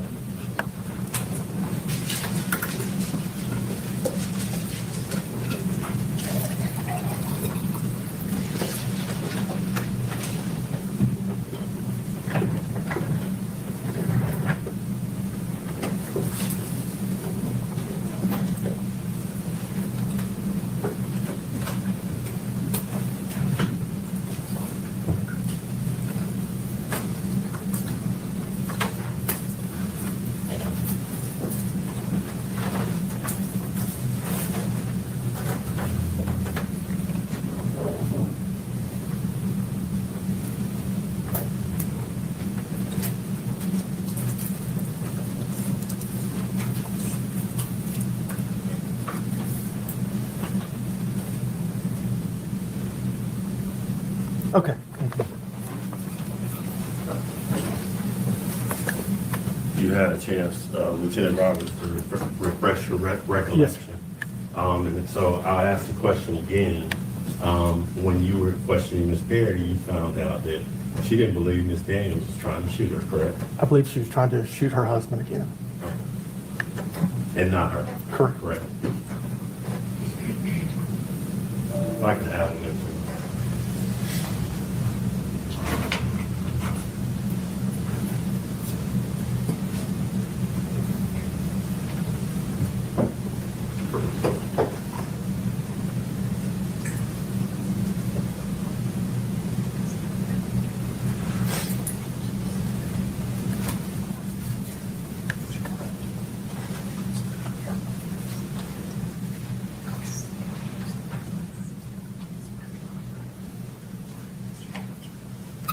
I'll pass it. We done ready.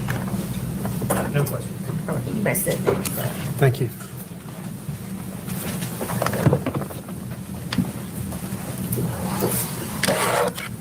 Anybody need a break? Attorneys in the meeting. You may call you next week.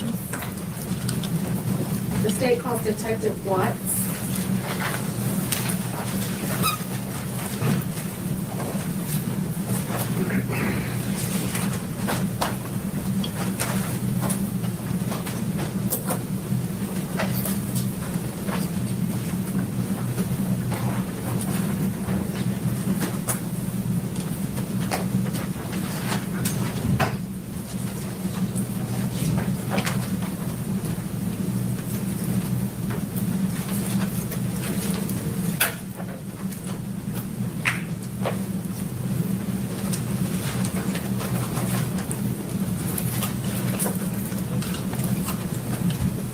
Cool, sir.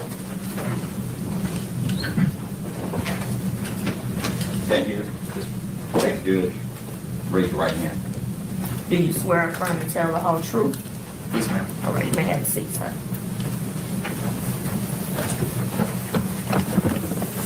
All right, you may proceed. Good morning. Good morning. Could you state and spell your name for the record, please? Yes, this is Detective Jonathan, Jonathan, Watts, Watts, And where are you employed? with the Carterville Police Department, And how long have you been with the Carterville Police Department? just over 20 years. And what positions have you held? I started as a patrol officer and now as a detective in the Criminal Investigations Division. As a part of your duties, do you take pictures of crime scenes? Yes, I do. I'm going to take you back to April 4th of 2019. Do you recall taking pictures of a crime scene on that day? Yes, ma'am. And was that crime scene on Elkstone Place in Collierville? Yes, ma'am, it was. Is that an apartment complex? Yes, ma'am. So what happened when you responded there? I was asked to come help process the crime scene in regards to a shooting scene where 2 individuals had been shot.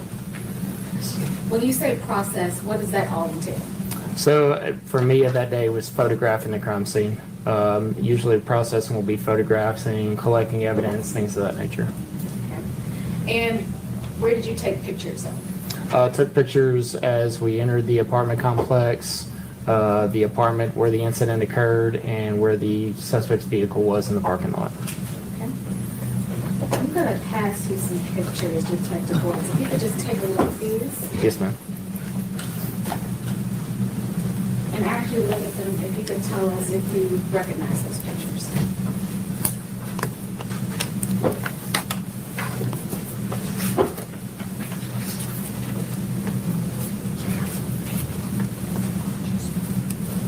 Yes, ma'am.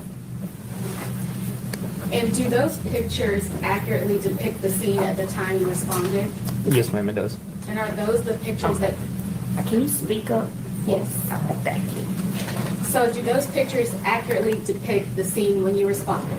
Yes, ma'am. And are those the pictures that you took of the scene? Yes, ma'am, they are. Your Honor, if we could have these photos of the crime scene entered as a collective exhibit. Any objection? No, John. All right. We'll show the photos from the crime scene, collective exhibit 12. And Your Honor, once they are numbered, may I publish to the jury? Yes.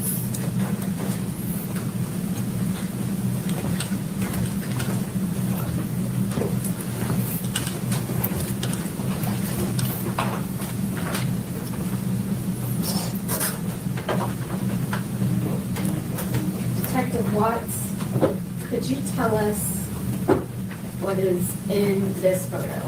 So that is the identifying the 2 apartments that are upstairs in that apartment complex as you approach the building itself.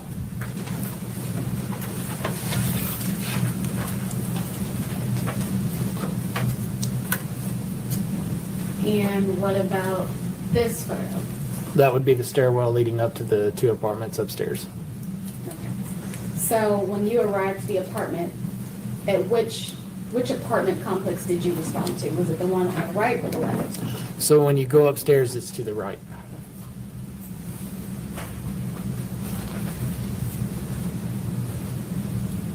Would you recall what's in this photograph? Yes, ma'am. Those are photographs of the less lethal munitions. Okay, the 12 gauges? Yes. Okay.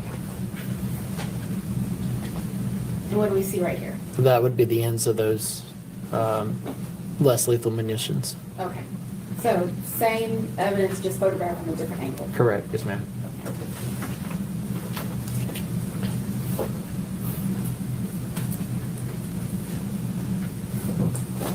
And what do we see in this photo? That would be the entrance to the apartment number 205 where the incident occurred as it was seen on my arrival. Okay. And do you see this area on the wall?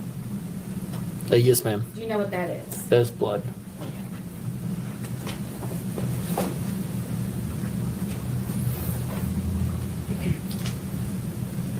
And this picture right here?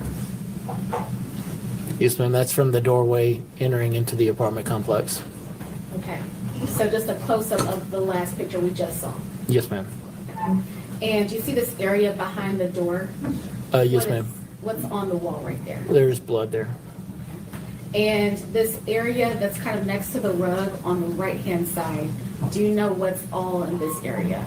Yes, ma'am. There was some, like a shoe and some clothing and a lot of blood as well.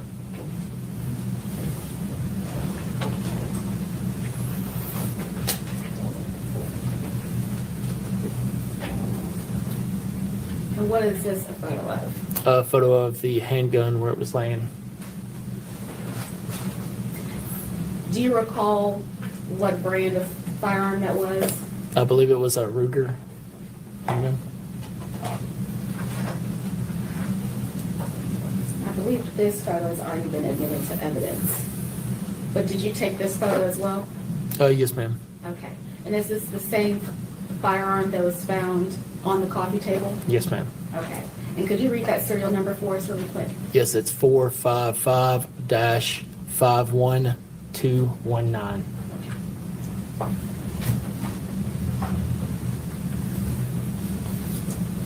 And what is this a picture of? That's a picture of the magazine with Is that- it with ammunition in it. And was that also on the coffee table next to the Ruger? Yes, ma'am. Okay.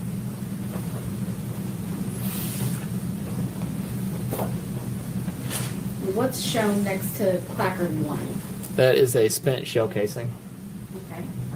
And was that the area that you previously described next to the shoe on the ground?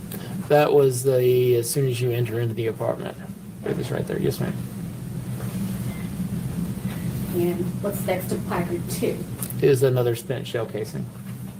Okay. And where is this area? Is this near a wall? But that was, I believe, behind the door.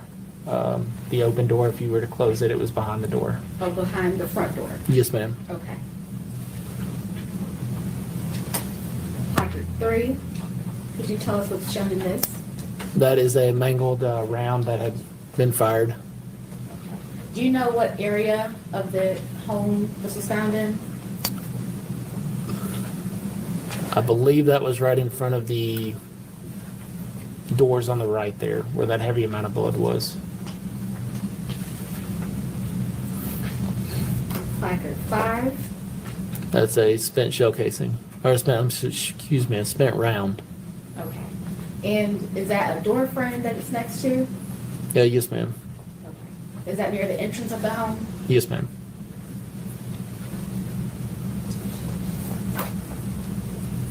Placard 6, what's shown here? Is another spent shell casing. And this was inside the home? Yes, ma'am.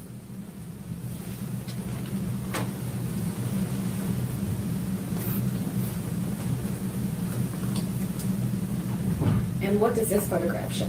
The suspect vehicle. And if you could describe to us what kind of vehicle this is? I believe a Toyota silver in color or sedan. And what about this? That is also of the vehicle, just from the different angle. Okay. Did you execute a search warrant on this vehicle, or did you just take pictures? I just took pictures of it. Okay. And so, once you took the photographs of the crime scene and the suspect vehicle, what did you do with them? With the photos? Yes. I submitted them into evidence. So did you do anything else pertaining to this investigation? The evidence that was brought back, I photographed that in the lab, and then all the pictures were submitted.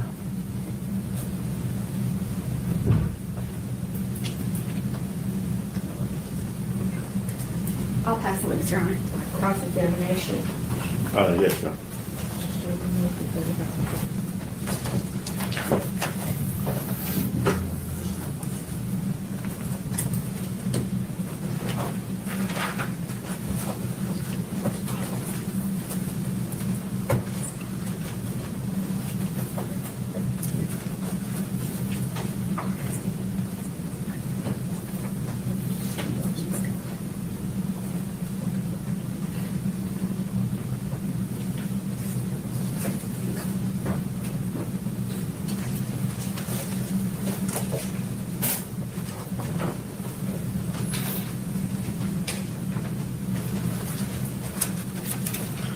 Good afternoon. Is it Detective Watts? Yes, sir. Okay, Detective Watts. I'm Mark Horn. I just have a few questions. It may take me a minute. I'm a little challenged with this technology. But you were called to the scene after it had been secured, correct? Correct, yes, sir. And your job was solely to take pictures? Yes, sir. You didn't talk to any witnesses? No, sir. You didn't see anything the night of the shooting? As far as what occurred in the, no, Correct. sir. You weren't there when officers first arrived? No, sir. You didn't interview any witnesses? No, sir. You strictly just took photographs? Yes, sir.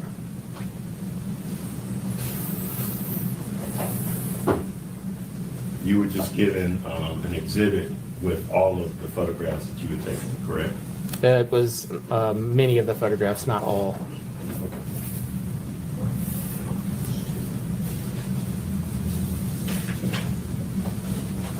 And you took photographs of the entire apartment, correct? Correct. I think I got it this time.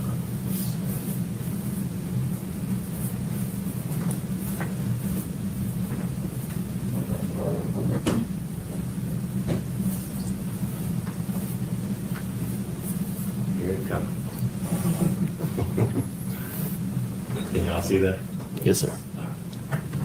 That was actually one of the bedrooms. Correct. Was that the guest bedroom?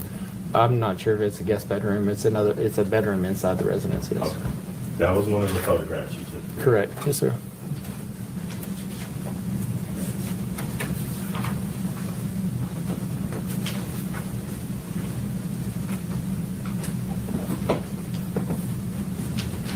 That was the sort of living room area in that apartment, correct? Correct, yes, sir. And right here on the table was the gun that had been cleared. Correct, yes, sir. You photographed it after it had been cleared, but you didn't photograph it after the initial shooting. Correct. So you wouldn't have known whether the slide was pulled back or not pulled back. No, sir. It's photographed in the way it was found when I arrived. Would that have helped you in any way in your job to know that? As far as if it was cleared or if the it was, slide had been pulled back? I mean, with them telling us it was cleared, it's going to be pulled back and locked out. Okay. You also photographed another weapon, is that correct? Yes, sir. And as far as you knew, that was the weapon of the homeowners?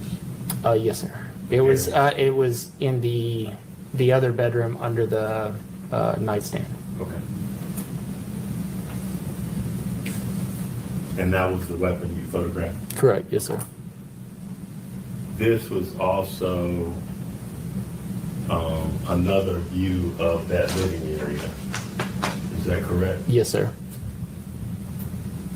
And you took a photograph of that? Yes, sir.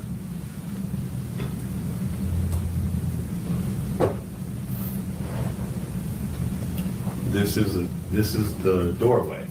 Is that where they came in? Yes, sir. Okay, and you took a photograph of that, and the doorway entered right into the kitchen area, is that correct? Correct. There's kind of a small hallway straight into the kitchen. Okay.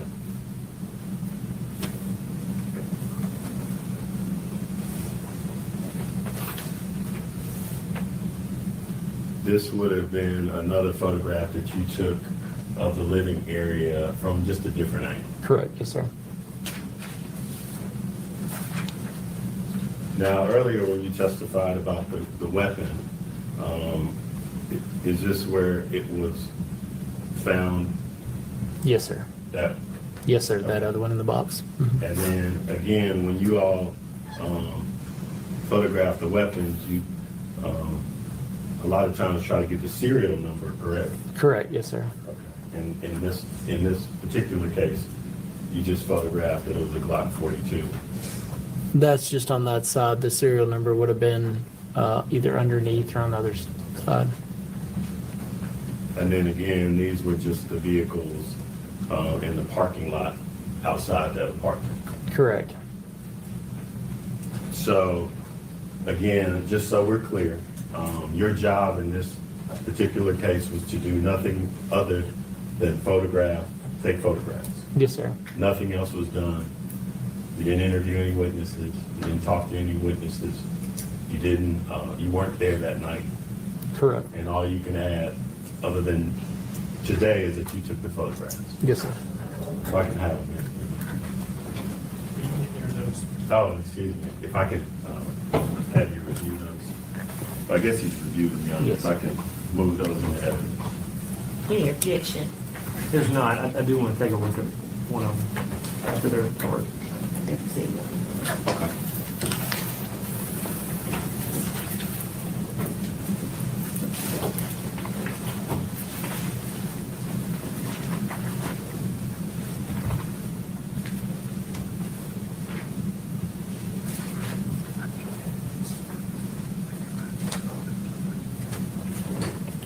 No further questions.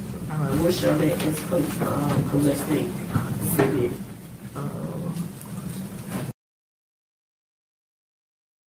Just so we clear, I'm just popping in here. We still just rewatching testimony. They have been back there for an hour, 56 minutes, and 58, 59. Nah. So I don't know. So it's close to, it's 6 o'clock there in Tennessee. So let's see. I'm assuming that unless they like really, really close, I would assume that the judge is probably gonna be letting them go for the evening. But right now the verdict clock is still on. So we'll stay tuned. Of the photos of the crime scene.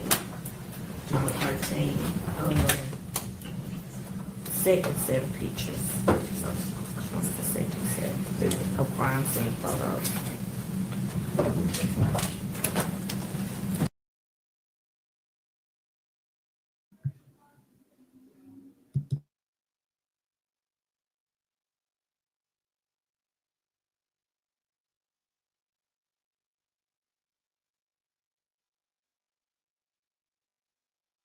Statement by your next witness.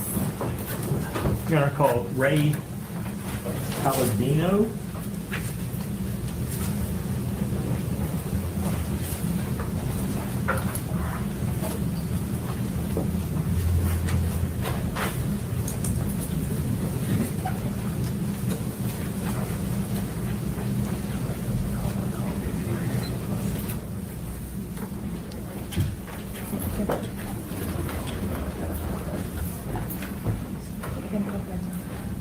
Come on with, sir. Come this way. Come on with me, sir. We'll stand here. Yes, sir. Face the judge. Raise your right hand. You swear and affirm to tell the whole truth? I do. All right, you may have a seat, sir.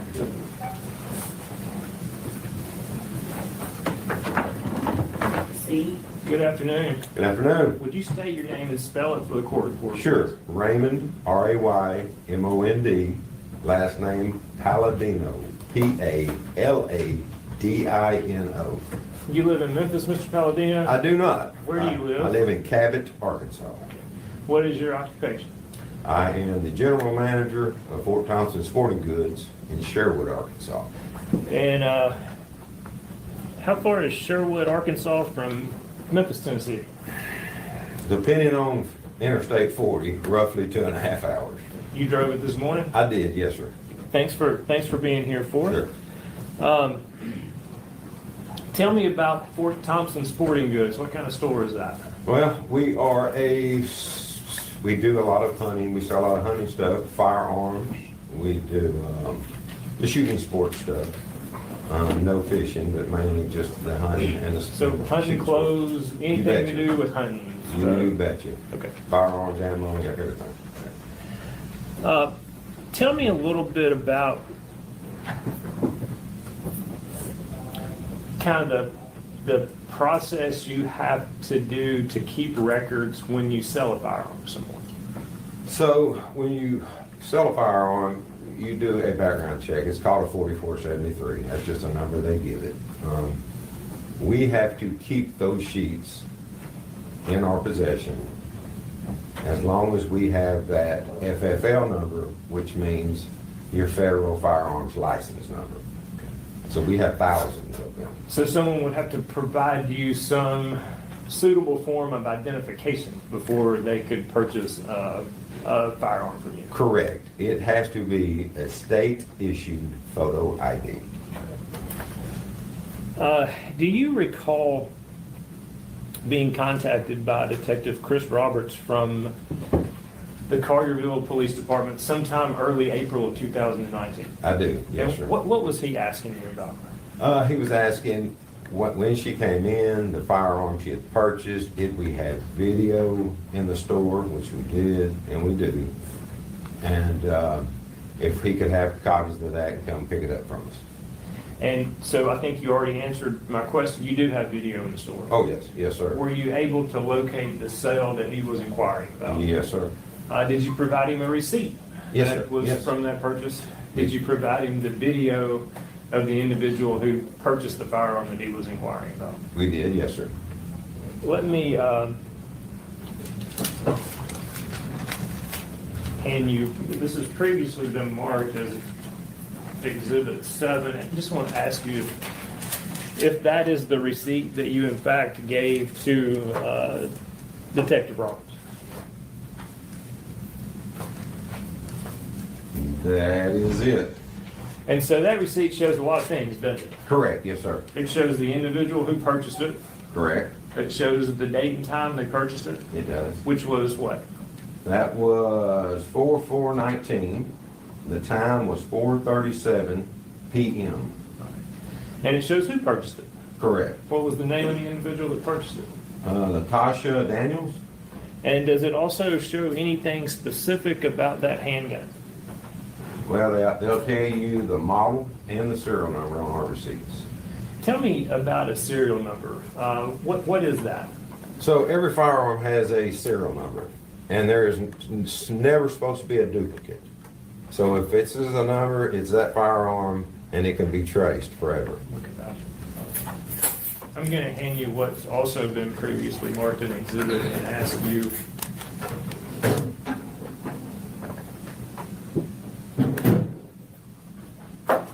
to look in that box and identify that.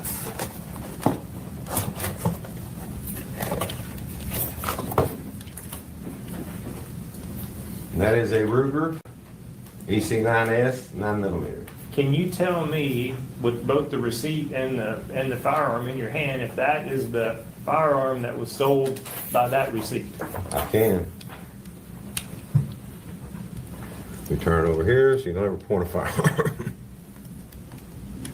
There it is right there.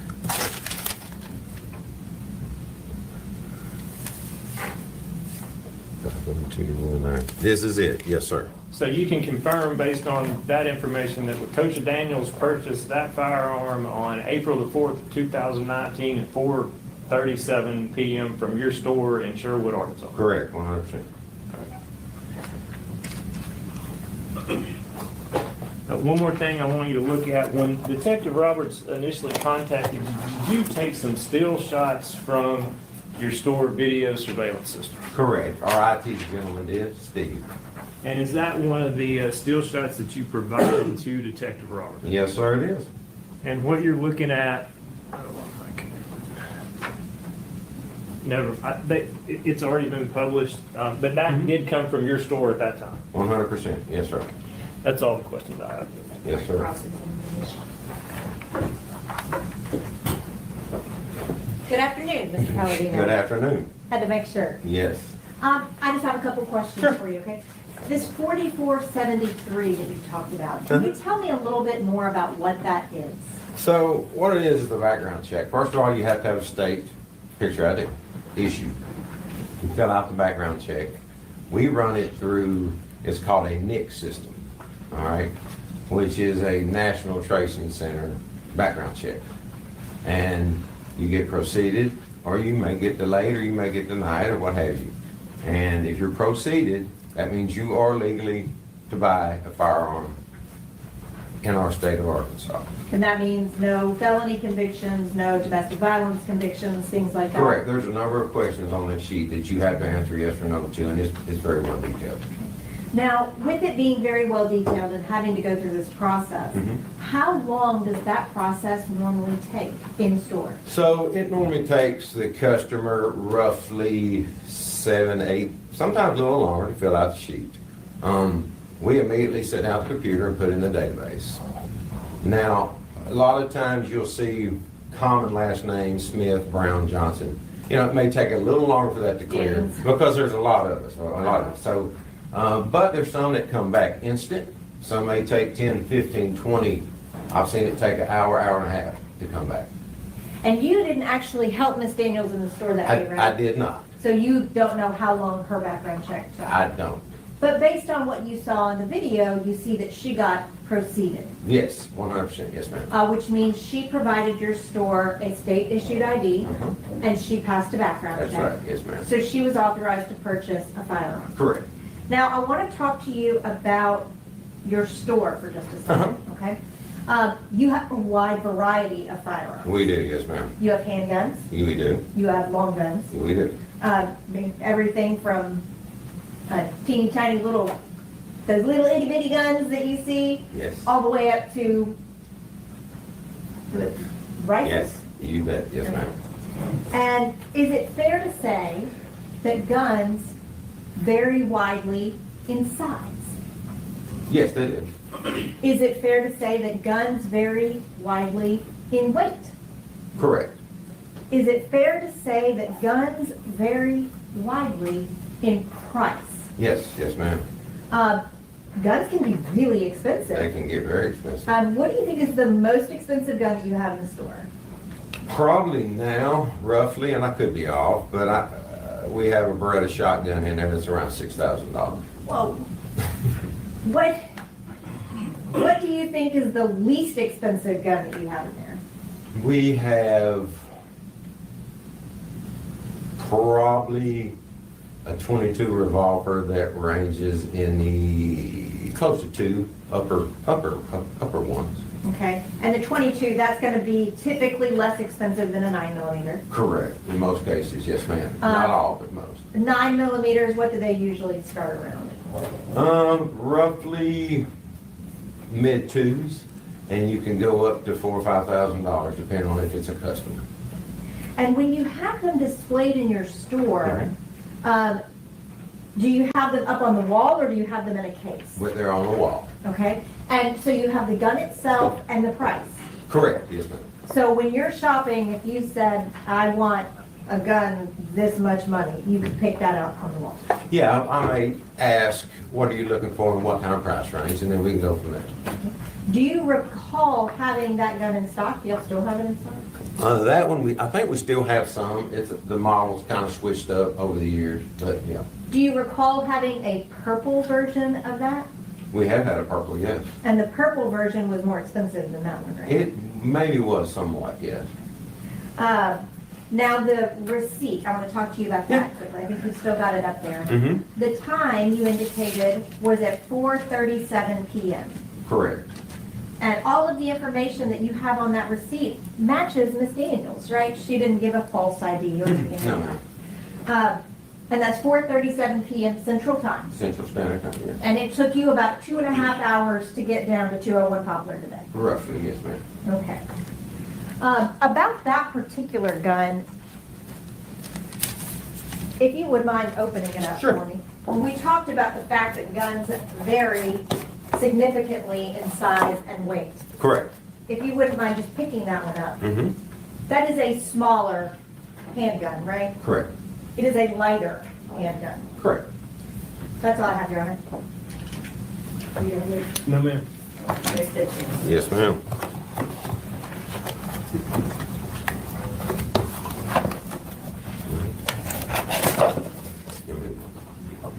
Yes, sir.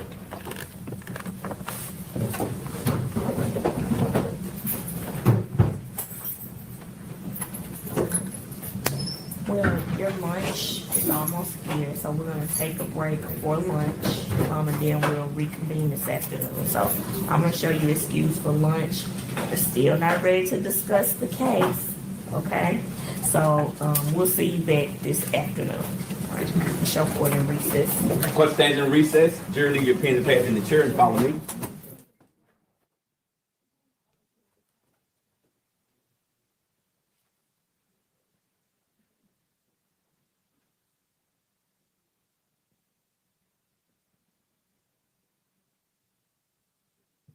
I know you're not talking about, oh, good, let's all. So once you pulled the gun out, what happened next? She started shooting, he hit the ground, and I started running toward him. And she told me, like, basically back off. So I stopped and I ran to the neighbor's door and I banged on the door, called 911. She went back into the apartment, so I went back into the apartment because I'm just trying to figure out what is going on. Like, why is this happening? So I'm, screaming naturally, why is this happening? What's happening? Why are you doing this?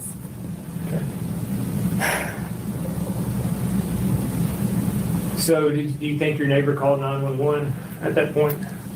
One of them did. Somebody called. When you got back into the apartment, did the defendant still have the gun in her hand? Yes. And what was going on then? I guess at that point, I'm basically pleading, like, what's happening? Why are you doing this? Please leave, and she's, kind of pacing a little bit, with the gun. At some point, the gun was reloaded. So she fired until she ran out of bullets? Mm-hmm. Were you ever shot? I was shot. Tell me about that. When did that happen? Where were you? Well, at some point I got on the ground, and I can't remember if I got on the ground immediately, but I was on the ground and I was kind of hovering over him, kind of in my mind. I'm like, let me cover his head, so he doesn't get shot anymore. And, she was yelling at me to move, and I wouldn't move. So I got shot. Where'd you get shot? In the shoulder. Tell me about those injuries. Where and how were you treated? What have you had to deal with since being shot? So it went into the shoulder, it broke this bone, and so at the emergency room, they decided that they wouldn't remove the bullet because, Take your time. They felt like it wasn't going to move, so they just didn't remove it. But when I got to Jacksonville, I know that's home, Florida. I went back home, and they noticed that the bullet had started moving. So the first doctor I went to was like, this bullet is too close to your lung, so it's going to have to go. And I went to first I went to the orthopedic doctor, then I went to another doctor, and they decided to just remove it. And by the time it was removed, it was coming out of my back. So the bullet had punctured the skin and was poking out of my back. So I had to have it surgically removed. So did that cause you a lot of pain the night you were shot? Yes. A lot of pain between being shot and having the bullet removed? A lot of pain. And then the surgery was also not comfortable, I'm guessing, as well? Right. And then the shoulder is still broke on top of that. The bone here is, it was still broke the whole time. So there was the bone healing on top of the surgery and everything else. Does it still cause you pain even today? Sometimes, depending on what I'm doing, I'll get like a sharp pain. There is, we've talked about this sentence, but, and I don't know, do you dispute the fact that Mr. Perry and the defendant were involved in a extramarital affair at the time this happened? I don't now, no. Prior to Mr. Perry's death, did you have any idea that the defendant and Mr. Perry were involved in any kind of an inappropriate relationship? No. Did Mr. Perry at any time have any conversation with you about he would like to have a relationship with LaTosha Daniels? No. Did he at any time have a conversation with you about he wanted to have a relationship with anyone other than you, a sexual relationship with anyone other than you. One time he told me about a book that he wanted me to read. Right. That was about the extent of it. Is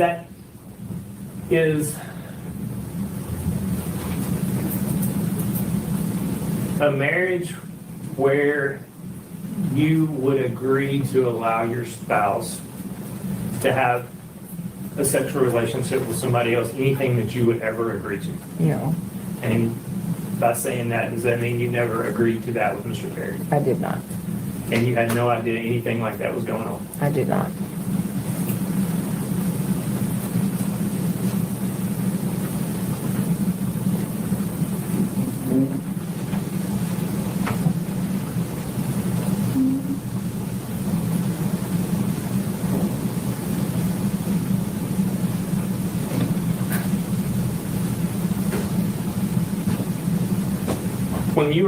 When you were on the ground trying to protect Mr. Perry, and I think you testified to this, I just want to make sure I heard you correctly. Did you say that the defendant was telling you to move? Yes. And you refused to move? Yes. And that's when you were shot? Correct.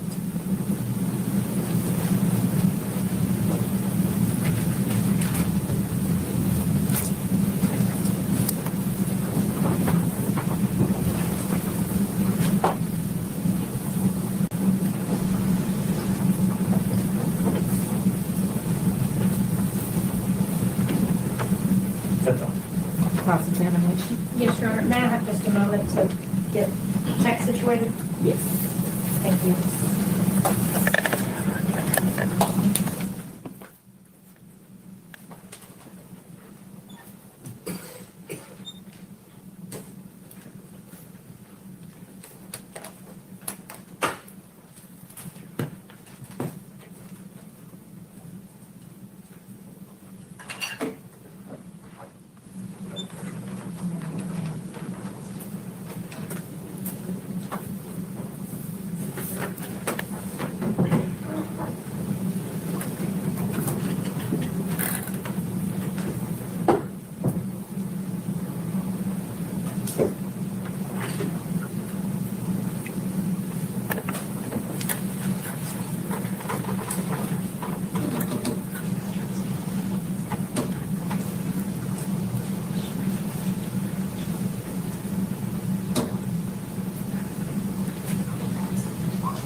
Thank you.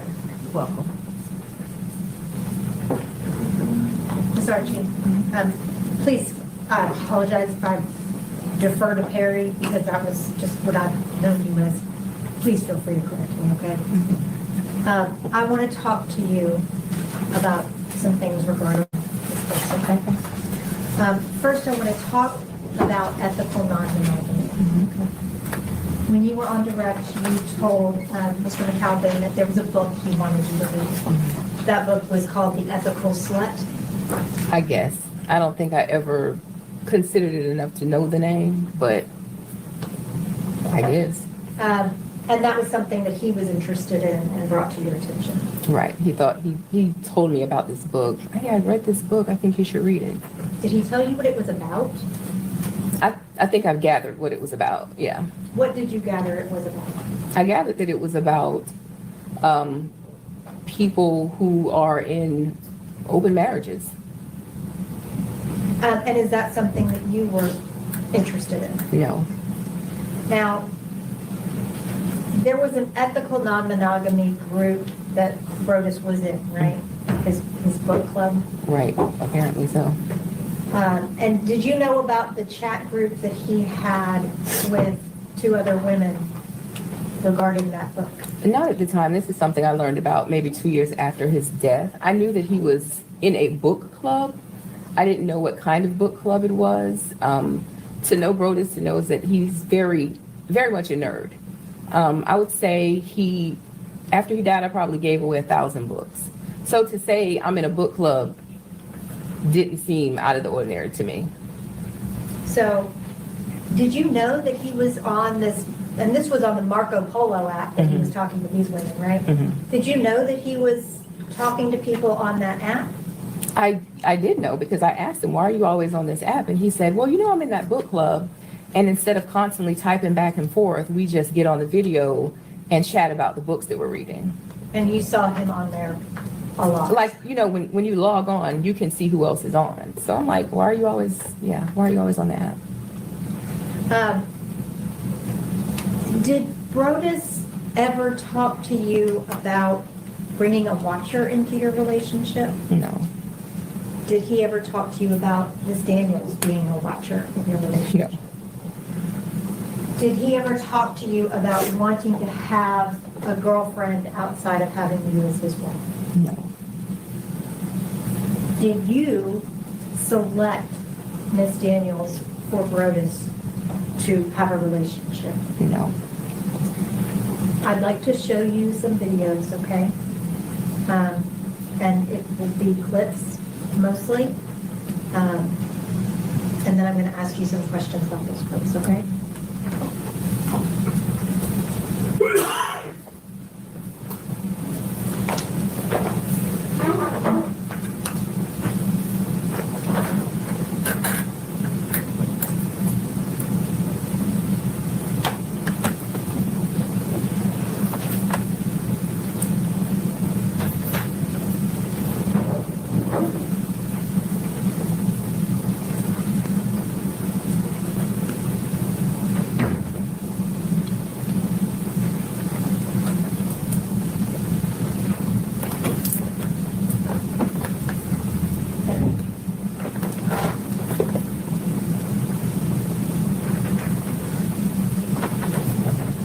And Your Honor, if you would please just allow me to sit and then deal with this. So thank you.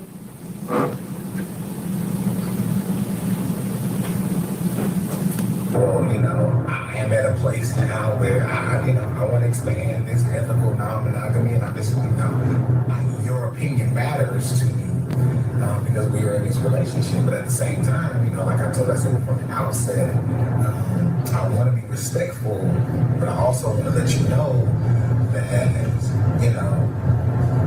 your opinion matters. But at the same time, I don't want you to put me in a box, right? Because while we talk about it in theory, this is now the practice part.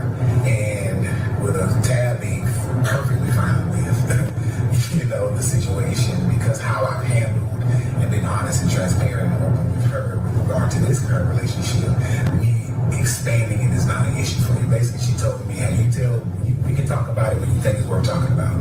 But the way that you handle this, I'm fine with not trust your judgment because you haven't given me a reason not to. But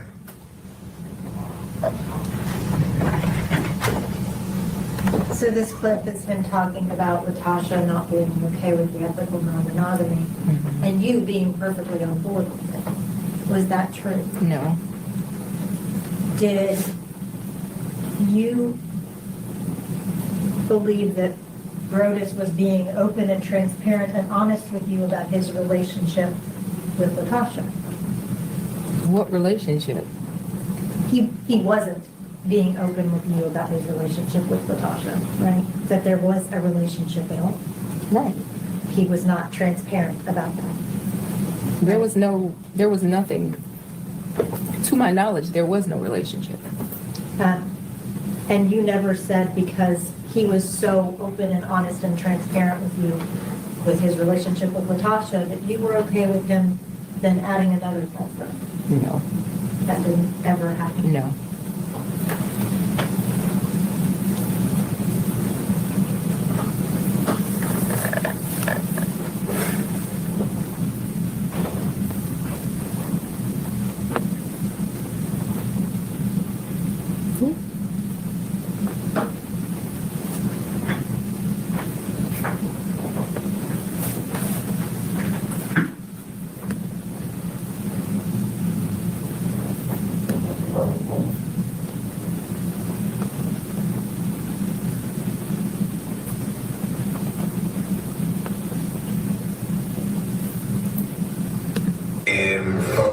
Photos aren't an issue at home, but I get it, but it ain't an issue. I have been though, so if we're talking, let's switch subject and get a little more serious. For me, I our agreements have been simple, right? No exes, nobody from Jacksonville, Florida, which is home for us, and nobody in the city that you live in, that currently live in, which means everybody in Memphis. That was the case, of course, in Little Rock, out is in Little Rock. The way that kind of happened is, short version, when she decided to open up the marriage and allow me to be open inside her. Girlfriend is a therapist, right? And she didn't go to her for therapy, but she asked us some questions. And based on this therapy session she had with this other lady. And she was asking her some questions after she had just said, bro, is this what I'm gonna let you do? Blah, blah, blah, you know, it is what it is. And from there, she asked her some questions. And so she was like, I just got a couple questions for you. And, you know, they would go play tennis together. She was one of the life group leaders. And so we had rapport, we had rapport.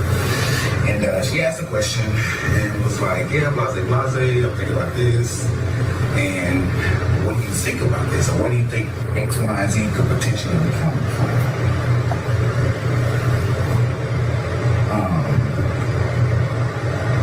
And I'm sorry, I'm looking to see who's in the cigar lounge because this is not what I really frequent that often. So I'm kind of careful about who potentially is in here because I don't want to pass out past them. You know, I really want to go in and go chill in the back. But yeah, I'm not a member. But yeah, I'm trying to make a full hang out. But anyway, so the next thing that she shared with her was, you know my husband like you, right? Well, he thinks you're attractive. And she was like, what? He's like, yeah, I know what he likes. And he thinks you're attractive. Not that he's been rude or anything like that. We've had conversations. Well, you know, we did, because like one time we was sitting around having a watch. And she asked me, I was like, well, you gotta get her. I ain't gonna get her. I'm coming across this creepy guy, right? We're trying to spice things up. In that regard, even though that was even somewhat limited with the idea of somebody watching me, that's neither here nor there. But when the question came. Just to pause it for a minute. In your relationship with Brodus, did you outline rules for him on being able to seek out a girlfriend from Jacksonville, no one from LaToshia's? Were you the one who initiated the conversation about LaTosha? Yeah. Did you ever reach out to LaTosha about Brodus engaging with her? Yeah.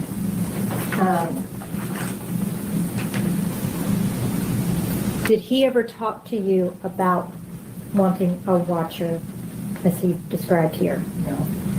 Did you ever agree to having a watcher, as he discussed here? No.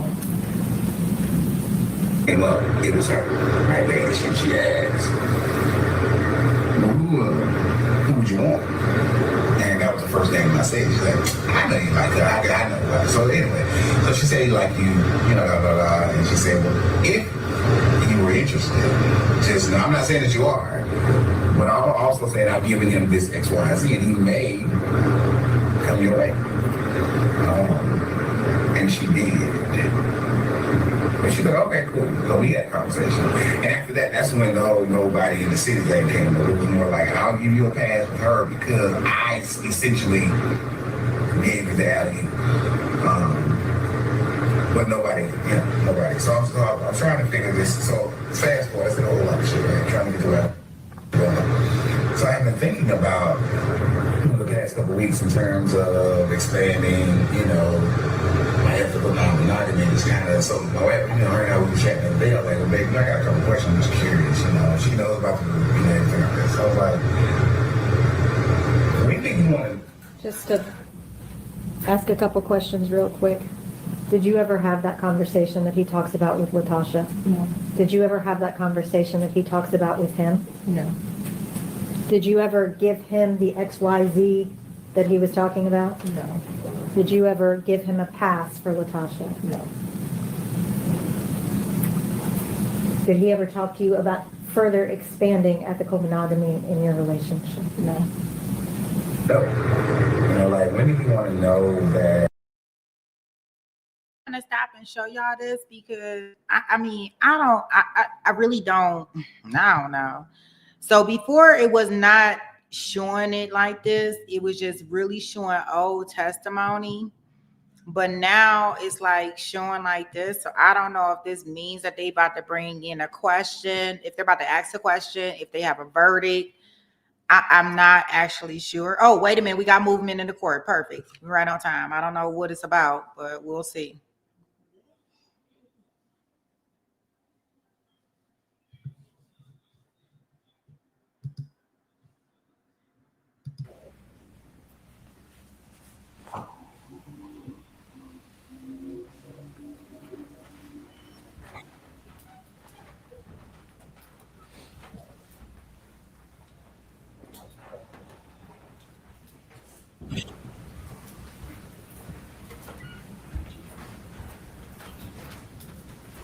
All right, you may be seated. I understand the jury has reached a verdict. Ms. Harvey, you will be. You can stand and read the verdict. Each of the verdict forms, please. Do I need to start from State of Tennessee versus State of Tennessee versus LaTosha Daniels, indictment number 25-01253. Verdict form count 1. We, the jury, find the defendant guilty of second-degree murder as included in count 1 of indictment number 25-01253.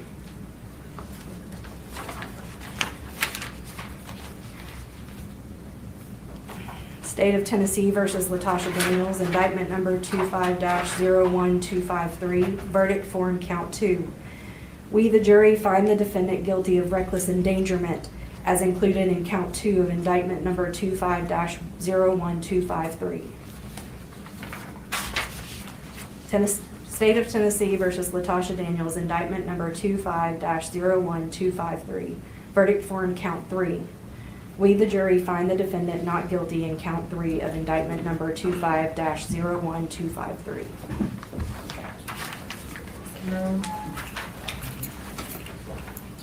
Would you like the jury poll? Yes, please. Okay. I'll start on this end. Is that your verdict? Yes. Is that your verdict? Yes. Is that your verdict? Yes. Is that your verdict? Yes. Is that your verdict? Yes. Is that your verdict? Yes.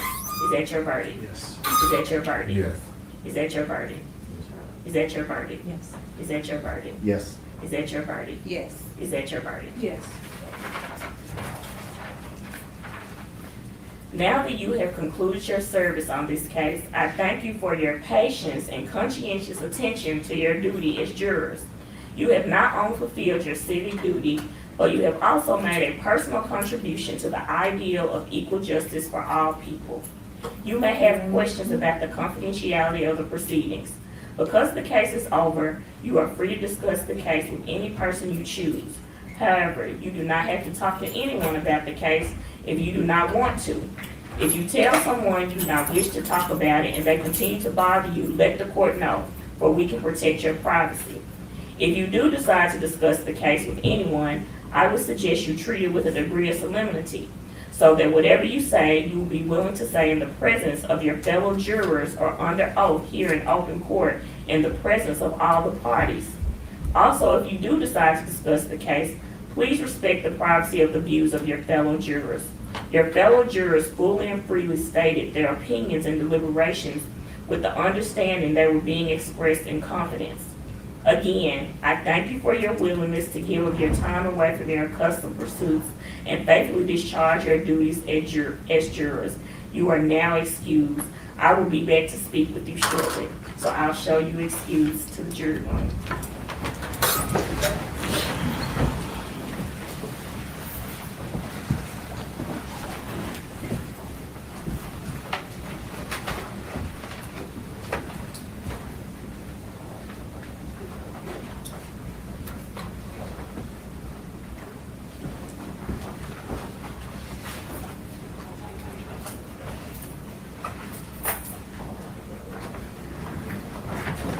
Ms. Daniels, if you would please stand. A jury of your peers has found you guilty of second-degree murder in count 1. The jury has found you guilty in count 2 of reckless endangerment, and the jury has found you not guilty in count 3. As a 13th juror, I approve that verdict. Will show your bond revoked, and will show this matter set for sentencing. Thank you. January the 12th. We'll need to do a pre-sentence report. If we could get a shorter date to get the pre-sentence report back. Okay. That way we don't have to reset it once we get it. Okay. We can reserve January the 12th Or and just then get a sooner date for the report.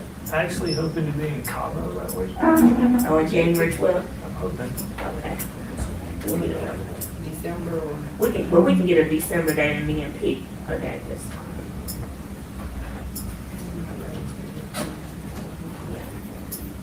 It's just to get the report. December 17th? December the 17th, a good day. All right. Yes, sir. All right, we'll show this matter set for sentencing on December the 17th.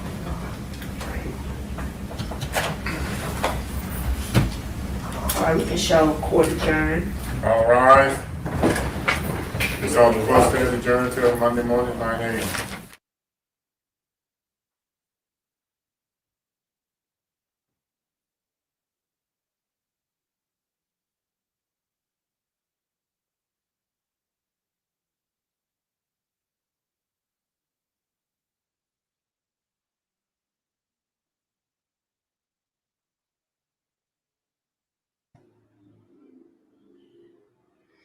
Okay, so she has been found guilty. She's been found guilty. Wait a minute. Is my judge about to talk again? Okay, nope. So she has been found guilty of second degree redrum, and also she's been found guilty of reckless endangerment. I don't even know what the not guilty one was for. What was the not guilty one for? I don't even know what that was.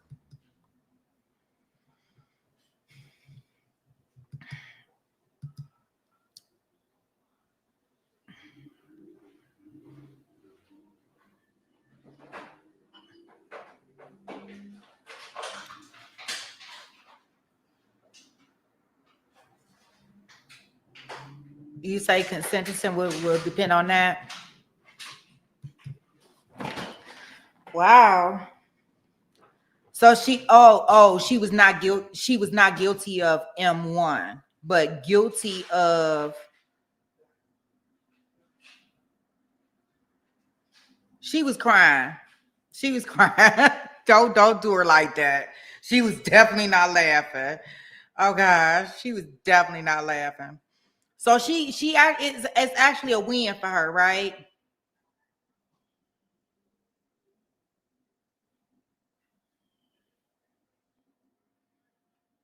Yeah, she was crying. I don't know if she was crying in disbelief because it's a win for her in one, in some ways, because she could have got attempted redrum for the wife too, right? Correct? And they just did that as reckless endangerment. And that's what the attorney was shooting for, right? The attorney kept saying, look, she ain't saying that she didn't pew him. All she's saying is that because of her emotions and because of what was going on at the time, she couldn't, it wasn't premeditated. It wasn't something that she wanted to do. And she definitely didn't want to. Okay. Yeah, that's a good idea. Let me replay it. Thanks, Baca. Let me go in here and replay it. Let me get that together.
Oh, guys. Is that your verdict? All the time.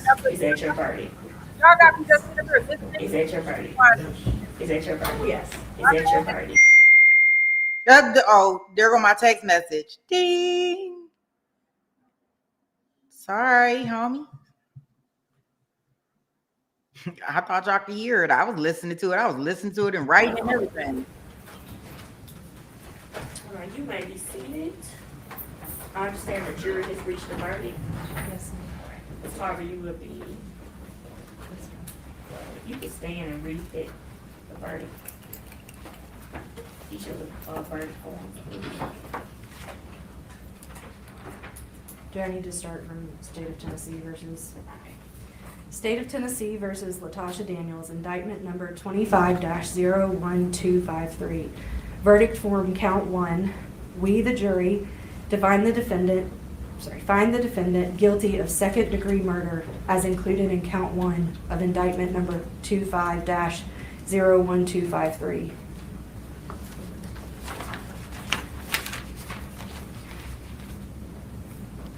State of Tennessee versus LaTosha Daniels, indictment number 25-01253, verdict form count 2. We, the jury, find the defendant guilty of reckless endangerment as included in count 2 of indictment number 25-01253. State of Tennessee versus LaTosha Daniels, indictment number 25-01253, verdict form count 3. We, the jury, find the defendant not guilty in count 3 of indictment number 25-01253.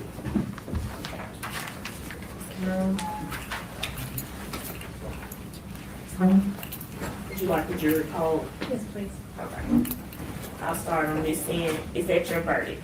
Yes. Is that your verdict? Yes. Is that your verdict? Yes. Is that your verdict? Yes. Is that your verdict? Yes. Is that your verdict? Yes. Is that your verdict? Yes. Is that your verdict? Yes. Is that your verdict? Is that your verdict? Yes. Is that your verdict? Yes. Is that your verdict? Yes. Is that your verdict? Yes. Now that you have concluded your service on this case, I thank you for your patience and conscientious attention to your duty as jurors. You have not only fulfilled your civic duty, but you have also made a personal contribution to the ideal of equal justice for all people. You may have questions about the confidentiality of the proceedings. Because the case is over, you are free to discuss the case with any person you choose. However, you do not have to talk to anyone about the case if you do not want to. If you tell someone you do not wish to talk about it and they continue to bother you, let the court know, for we can protect your privacy. If you do decide to discuss the case with anyone, I would suggest you treat it with a degree of solemnity, so that whatever you say, you will be willing to say in the presence of your fellow jurors or under oath here in open court in the presence of all the parties. Also, if you do decide to discuss the case, please respect the privacy of the views of your fellow jurors. Your fellow jurors fully and freely stated their opinions and deliberations with the understanding they were being expressed in confidence. Again, I thank you for your willingness to give of your time away from your accustomed pursuits and faithfully discharge your duties as jurors. You are now excused. I will be back to speak with you shortly, so I'll show you excused to the jury room.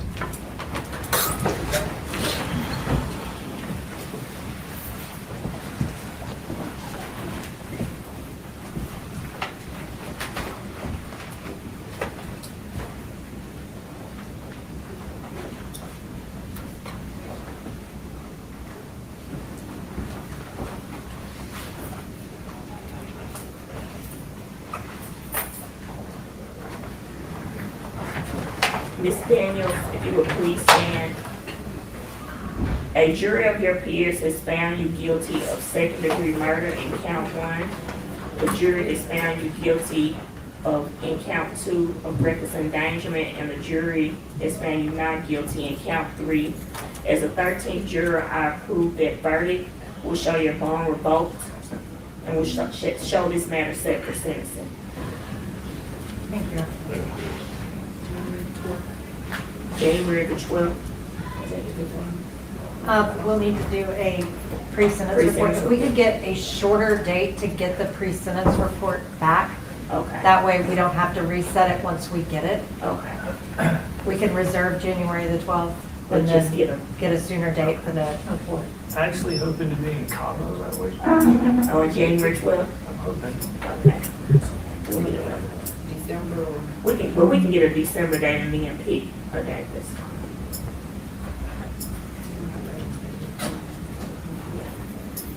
So just to get the report. December 17th. December the 17th, a good day. All Yes, Your right. Honor. Yes. All right, we'll show this matter set for sentencing on December the 17th.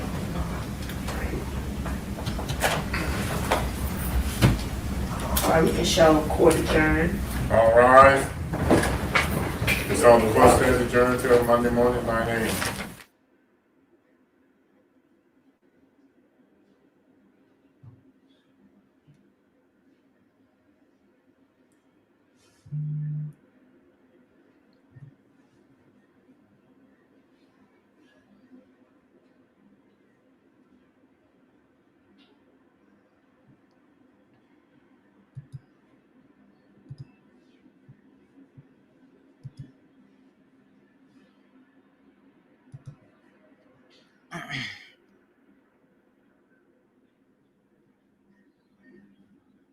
What am I doing? Okay, this is what I'm doing. I don't know. So I think she got what she no, she was not out on bail.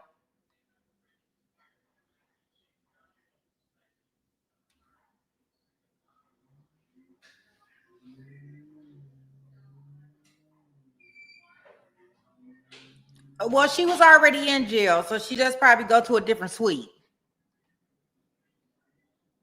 Because remember, she got some other stuff that she got other stuff out here, y'all. So even though it didn't come into the trial, y'all do know that she did assault a police officer and she tried to get away. So she got another charge.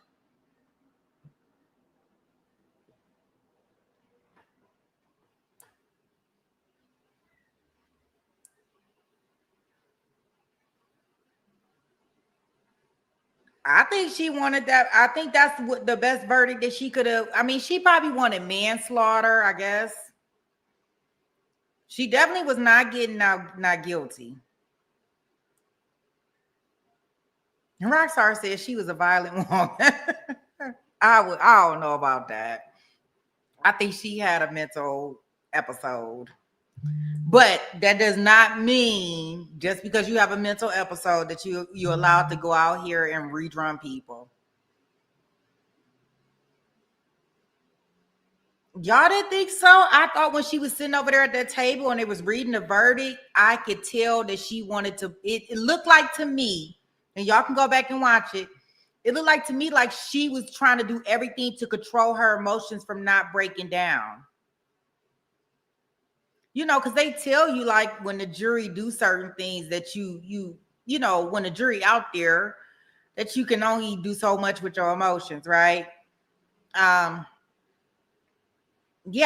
I didn't get that. I didn't get that from her. And when she got up, and you know, that's why the guy came over there and kind of like, you know, touched her on her shoulder, let her know, hey, it's gonna be okay, you know, whatever. Yeah, I didn't get that. I didn't get that from her. I didn't get that. I don't know. Yeah, she needed a lot of therapy. She definitely needed a lot of therapy. Yeah, so she got another charge that she got to worry about because when she was in the hospital after she was taken away from the scene, remember they had hit her with that non-lethal, you know, weapon or whatever, how they do it. And it caused her some injuries where she had to go to the hospital. And while she was in the hospital, when they came to arrest her to take her to actual jail, she got to fighting the cops and tried to escape. And I guess they got her for she got more charges on top of the charges here. And those were not brought into the actual trial. Yeah, I don't know where she thought she was going. I think that, and that's why I was thinking that she really was trying to commit suicide, because I was like, maybe she wanted to get unalived by the officers when they hit her with the non-lethal, and since that didn't happen, I mean, because she didn't know that they were gonna pew her with a non-lethal, right? So that sounded like she wanted to be unalive. She didn't have the courage enough to do it to herself. So, of course, when the officers got there, she wasn't paying no attention, and she wasn't trying to let go of her weapon, because I think she wanted to do like suicide by officer, like by officer. You know how they do that. You know, some people want to do that.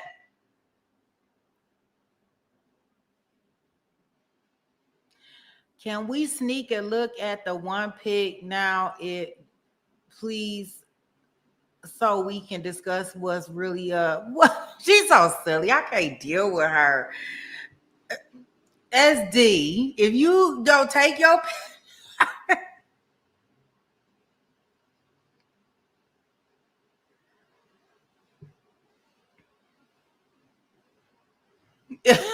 that's right. There you go.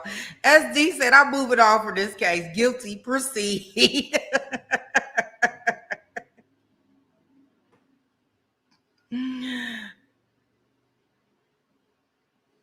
Yeah, that's what I was thinking. Maybe unalive by a cop. I mean, you just really don't know what people are thinking, right? Because she is really like, so like,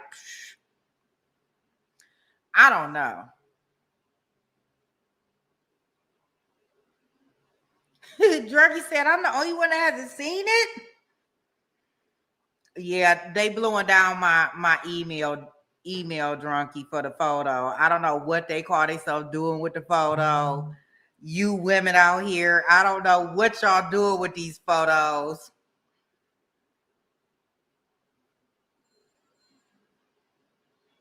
You couldn't see it, Tanya? Oh, I can see it. You could definitely see it. I don't know. I sent you the same photo that I sent to everybody else. Everybody else can see it. You can see it. If you, I don't know what you talk about. Tanya say he's small. He ain't working with nothing. He need to be embarrassed up there on the stand. That's why he was doing all that mumbling, running around there with that small eggplant that's been shown to the world. She said, y'all don't know what real eggplants look like. It was a peeny weenie. He was working with a Tootsie Roll. No, it's not a picture over it. It's not a picture over it. I sent you two, didn't I? There's no picture over it. Let me see. No, the one that you looking at, the first one. I sent you the chart so you can see the family tree. But if you go down, it's another image, Tanya, and they got the actual photo without it. I sent you the family chart so you can see it. Just the family chart.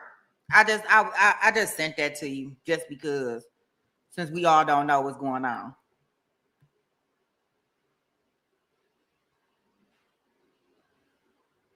Yeah, and he have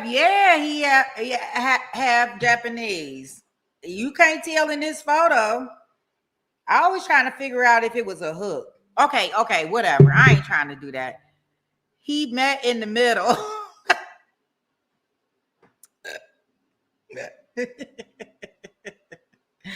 Yeah, I don't know. I don't know. I guess maybe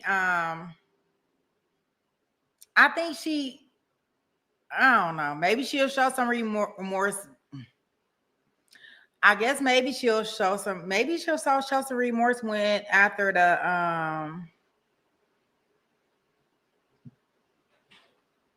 at sentencing, maybe. I don't know. I mean, because that's a good point. That's a good point. Yeah, that's a good point, Keish. Because she could have did that on stand when she was talking about how she, pew-pewed him. She could have been crying and really upset, just describing how she pew-pewed the love of her life. I think because that she was breaking down at that point. I think. Now, I don't know for sure. They say she wasn't doing it.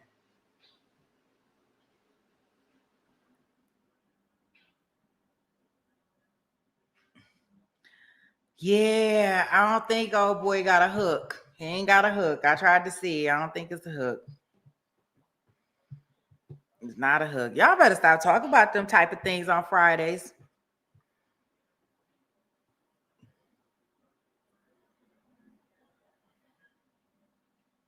I thought she was holding back emotion too.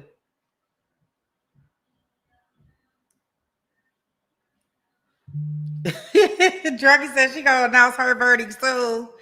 Yeah, I think she was holding back. He has a banana. Oh, he was on the stair. He was mumbling. He like, shoot, the other day y'all just had me all exposed everywhere on YouTube, and I didn't make $1 off of it. Now y'all want me to talk? Y'all want me to talk? He was on there bumbling the whole time, like he didn't want to say nothing. He wanted to act so shy. Yeah, so we go back into that case. Yeah, I didn't think he had no hook. So we go back into that case on Monday. I don't think it's much more. Y'all know that the ME testified today. We also got some more forensic stuff in. All right.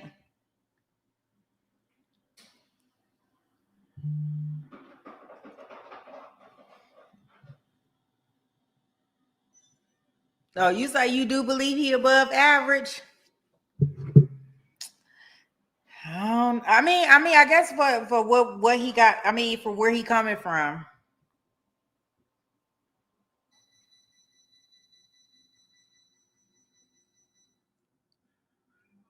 This is a good Christian chat. Y'all better stop that.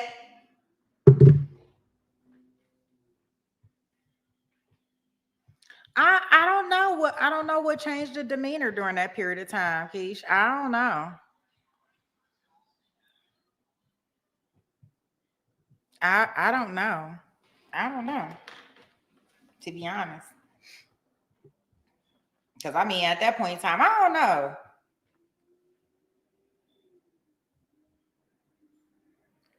I did not start it. Cynthia said Tuesday is a holiday. What y'all gonna do? Tuesday probably won't be no holiday for us because we'll be in the courtroom. We'll probably be catching up with something.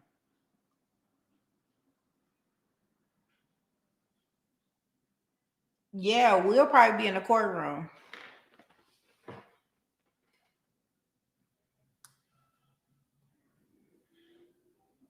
No, I didn't know I had started it. I didn't remember starting it. Oh gosh.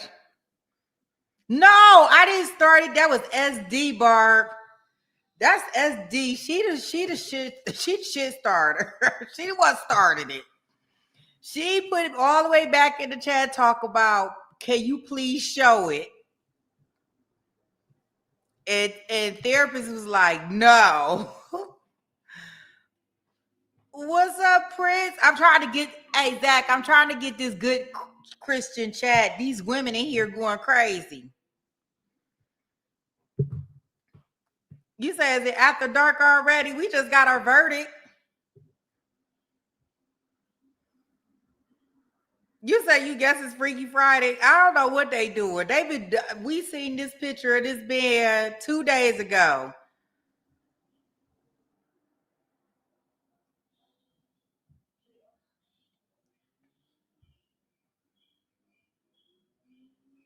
Yeah, not the measure.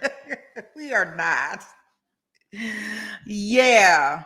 Yeah, unfortunately, Law and Crime showed it, and somehow, some way, we typically never be on time for trials. And somehow, some way, we was right on time with the trial and caught it.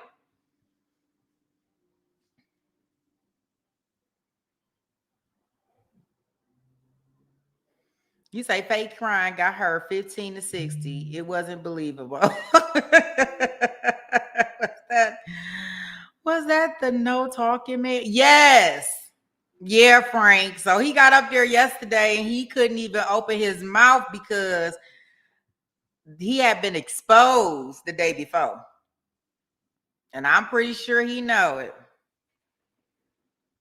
That he was all over the internet. Yep. So that's why he was probably real shy on the stand yesterday. All that mumbling. He could have said it with his chest. It was done is done. Didn't nobody complain about it? Didn't nobody say nothing bad about it? I can see if he had a little Tootsie Roll.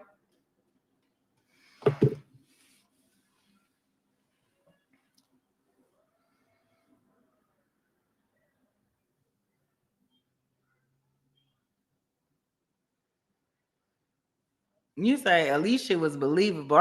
You got a little crush on Alicia Rockstar. I'm starting to think you got a little crush on her. You got a little crush on her? Because you 10 toes down about that Alicia. Yeah, he was probably pretty much embarrassed. And his girlfriend was sitting in the back of the courtroom. You got that right. You say you having to approve all the SD messages. What is she doing? Yeah. No, she not telling Zach to whip it out. Oh, God. SD, how many glasses of wine you done had so far? You say Rockstar got a crush on everybody. He got a crush on Alicia. She to show him how a real woman testify.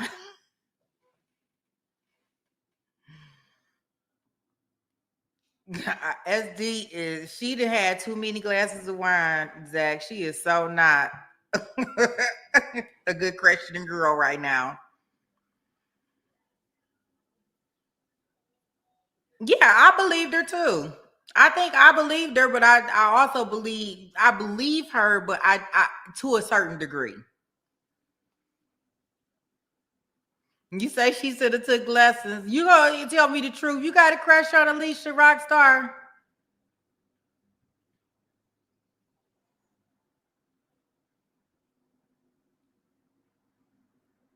Hey, Black Lady Jane. Hey, from Los Angeles. Oh, you welcome, you welcome, you welcome.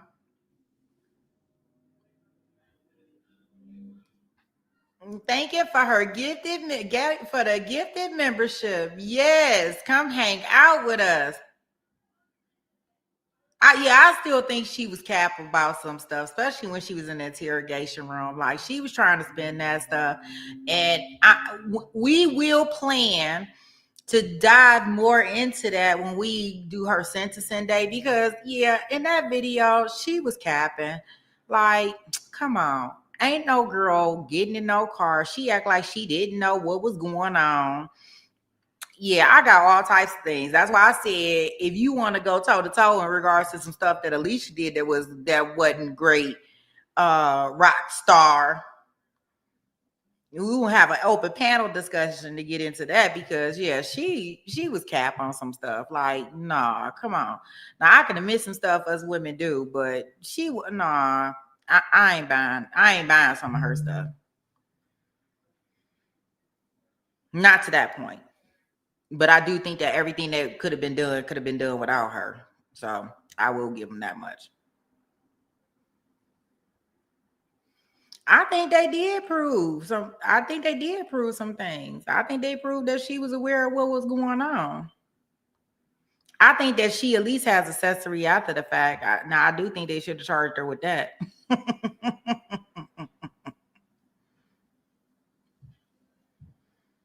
You say you've been watching her court case from when she was talking. Yeah, frankly, you said you was watching it yesterday, wasn't you?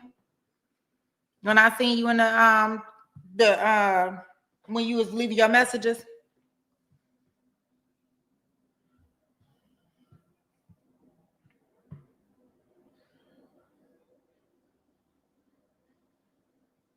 Yeah, you tell me as you when you looking at it when we come. Sentencing is on December the 8th in about a month.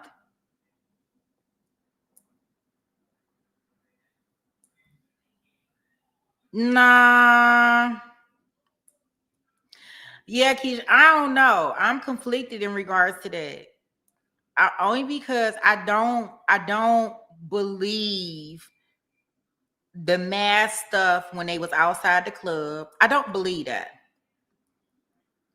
I don't believe that. I believe that they had that mask on. She know why she had the mask on. So I believe yeah, certain things that I just don't. I can't do with her.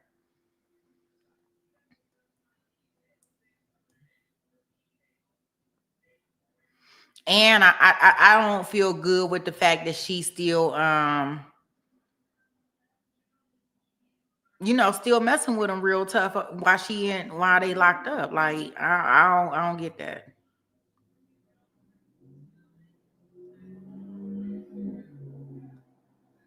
Yeah, I don't know why she's still messing with him. So yeah, I guess it's just like a lot of things. Yeah, so I ain't even thinking about the location and the dropping the text and all that stuff. Yeah, right, Franklin. That's the same thing I was thinking. She talk about she young. Like you ain't grew up. It's just 1 year.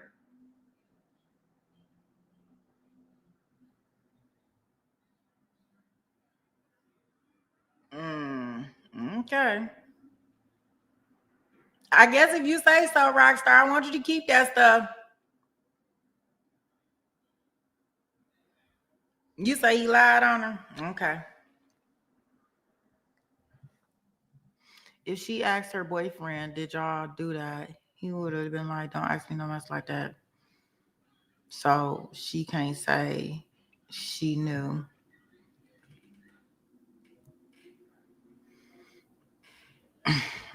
I mean, I don't doubt. I just don't. It don't. I mean, it can play a couple different ways. I just don't believe the way that she's saying it. How would I charge who? As the Alicia? Yeah, I can even get with the whole fact that she didn't know until it happened. I'll even give her going to stake out all the clubs with him. I'll give her all of that.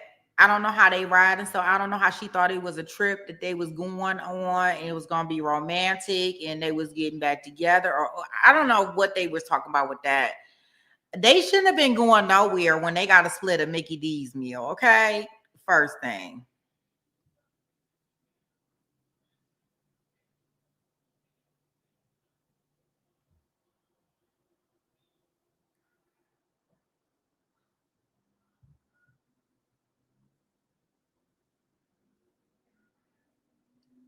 Well, yeah, I think Florida's are cray cray. Shout out to all my Florida people.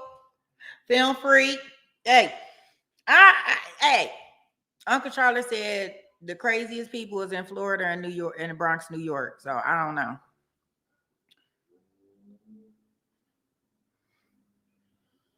You say she was at the wrong place in the wrong time? I don't know, Frank. I don't get that. I think she was used as I think she was kind of used as a decoy, even if he was using her as a decoy. Me personally. But I think I can see where everybody else is coming from.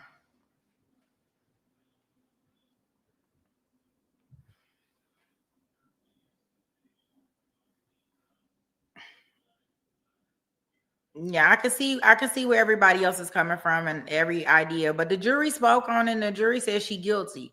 Now, what the judge might do with her, I don't know. Especially after they decided that they wanted to write that letter talking about they wanted to get the judge off the case. I don't know how that worked.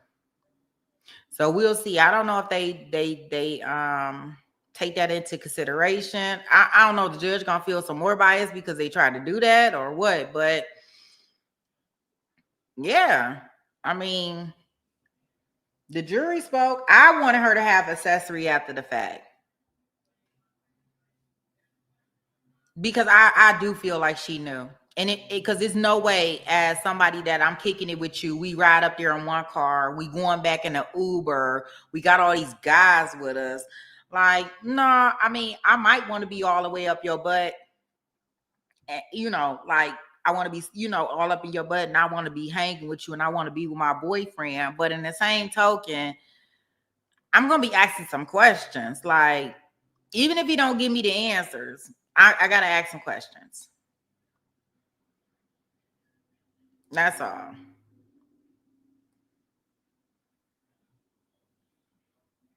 I'm just telling y'all what Uncle Charlotte told me. That's Charlemagne from the Breakfast Club. He say the craziest people is in Florida, all of Florida, and the Bronx, New York. So I don't know.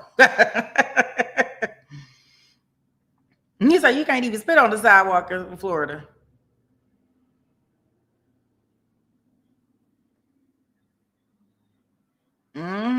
Yeah. Have a good one, Baka. Thanks for hanging out. Hopefully we see you over the weekend.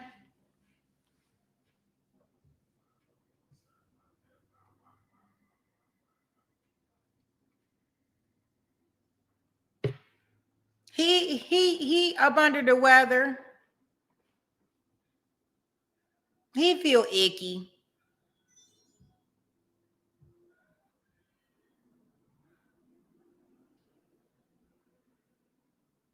Yeah, she came back in 5 minutes and told him, "You are not about to submit evidence from court TV to me. Like, is this a joke?"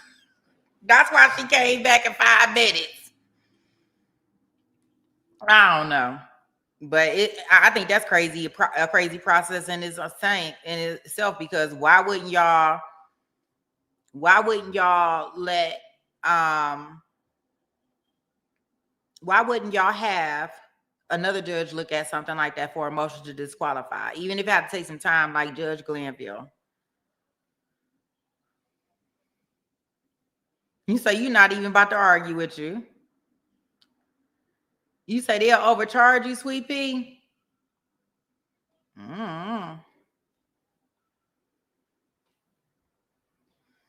It's Uncle Charlemagne. We call him Uncle Charla.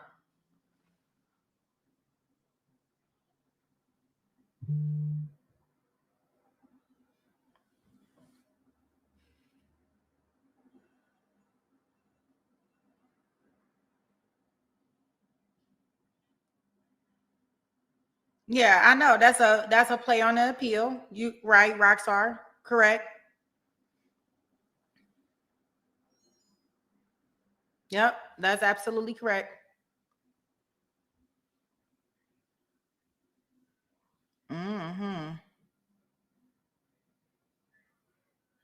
So tomorrow we gonna look at day 2 of our pregnant girlfriend trial. We'll do a premiere for that, right? And we'll do I don't know. I think y'all got y'all taking the trial. No.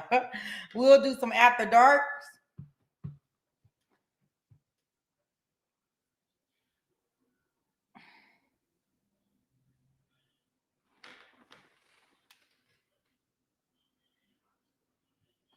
You say Charlotte a lie is what I call him. You so oh, I love him. Oh,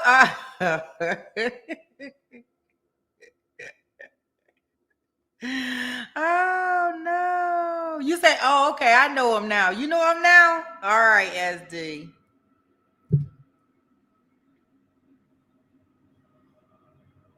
Okay, Tanya, have a good evening.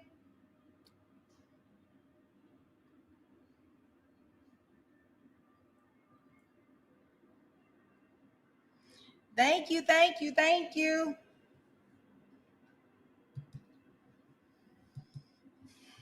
Yeah, so we have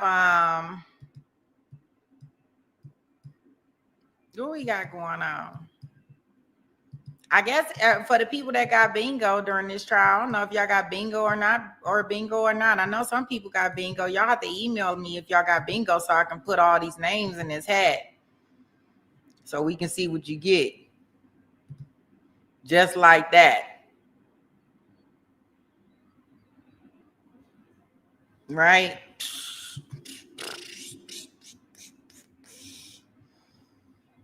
You say, what I miss? I don't know. Depends on where you been. What you miss in regards to what? Are you talking about the verdict that we just seen?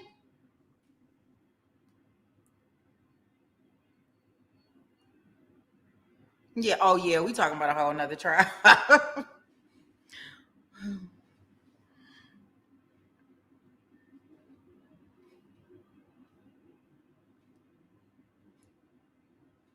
You say he's so self-righteous in your opinion? Oh, he used to be a dweeb. The guy is being a whirlwind of trials. Yes, it has been. They coming so fast. Like, did y'all see that one with the quadruple? It's called I think a pipe wrench one where he unalive those people.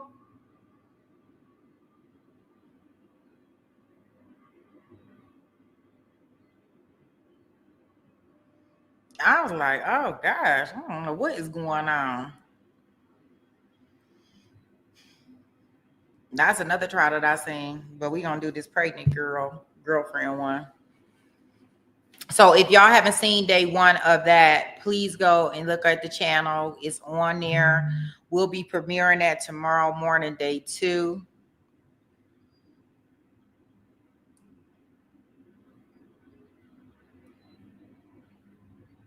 Look at there go SD. Is that? Oh, that's Barbara bringing it back up. They want to keep bringing up that big old D. Yeah. Yeah, yes, with a pipe wrench or something. It was I seen it on Court TV's thing. But I don't think I'm gonna I don't know if we'll have time to with a metal pipe. Let me show you.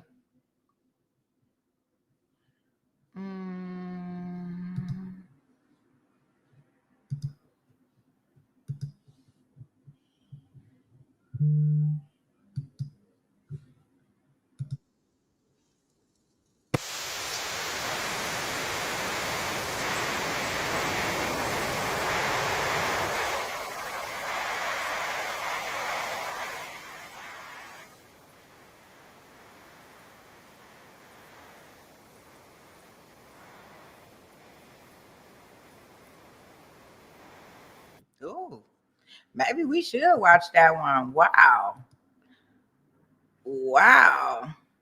You a little cutie patootie. Okay, we got a little cutie patootie up in here.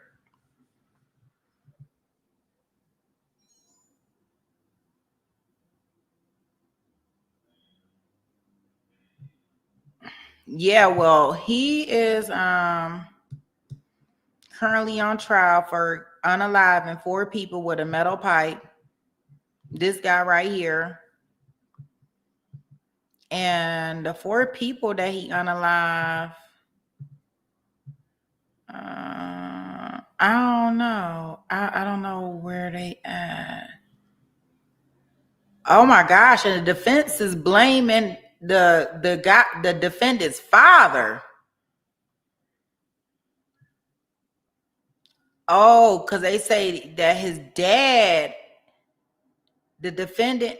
Wait, prosecutors say that the defendant has already confessed to his father for the. Oh, I don't know. I look at that one to see if that's something that we need to cover. May need to cover it. I don't know. They got so much mess going on. The crimes keep criming.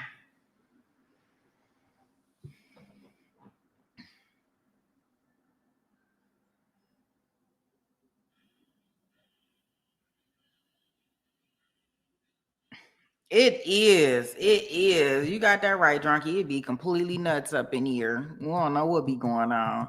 I start getting the trials confused.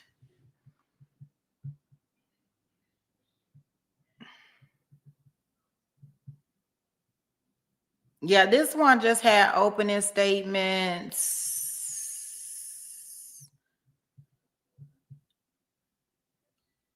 on.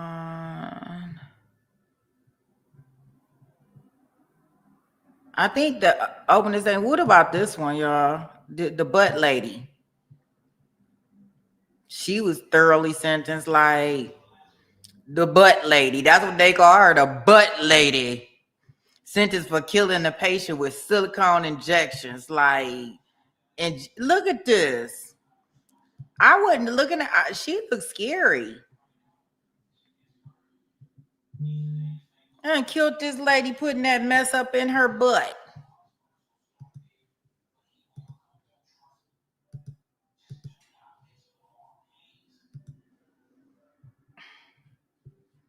I don't know. What can y'all do?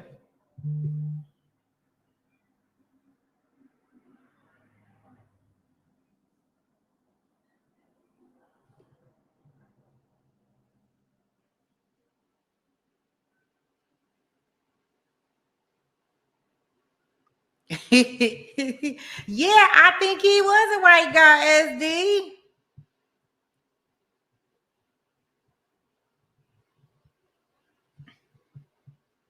I definitely think so.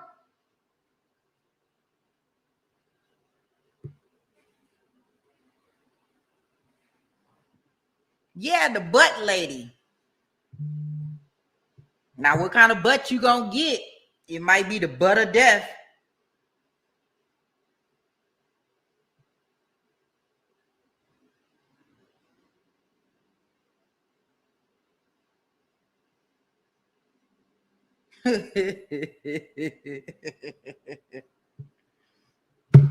Gosh, yeah, that gotta be messed up.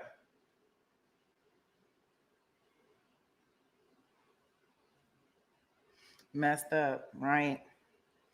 All right, so I am about to put out that video with the no fluff for the day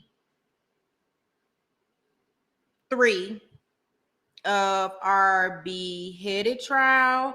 I will be setting up everything for the premiere. It will premiere 9 o'clock tomorrow morning for our pregnant trial. There will probably be 2 premieres tomorrow. Actually, I mean, if y'all want to come hang, I appreciate it. If not, I totally understand. I wonder what's going on with the sheriff who took out the judge. I think his daughter is gonna be testifying. They still working on that one.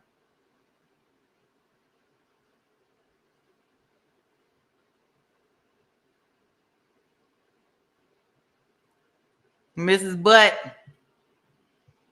you was here at 4:45. Mm-hmm. Yeah, well, Baca is here to check attendance, Zach. So I'll see if she did roll call and if she checked you off. I will definitely check.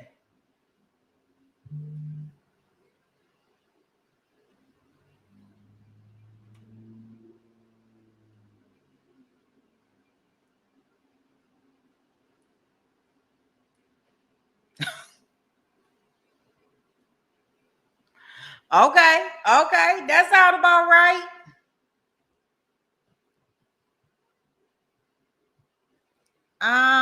It will probably be about 8 our time, Barb.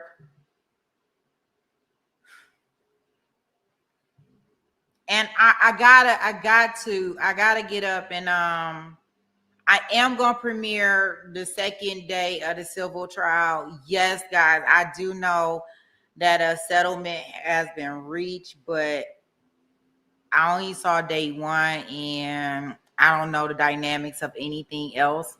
So I really want to watch it. So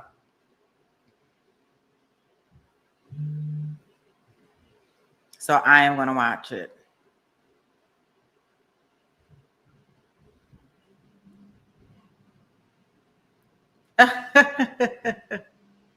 Yeah, a metal pipe 4 people too. And I'm just like, how he do all of that? They couldn't jump him?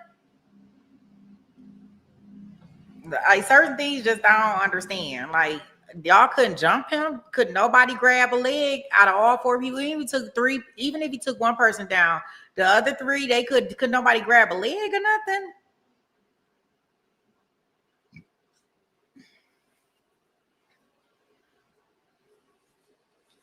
You said, I kind of wish the one serial unaliver would be discovered whose trial we could watch because I'm disturbed. Maybe the Austin one.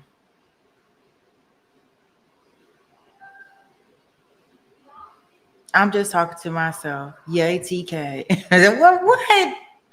I don't know. That's okay. Oh, what? Now you talking to yourself. So make sure that you have your notification bells on. If not, y'all make sure that y'all come check the page, the channel out. It does show the lives that we're going to be in. You can just hit the notify. If anybody wants to open up the room and get to chatting before we start the lives, that's also awesome. It puts it out there into the YouTube universe and said, hey, oh, I think they like me. Oh, I think they like me. Oh, I think they like me.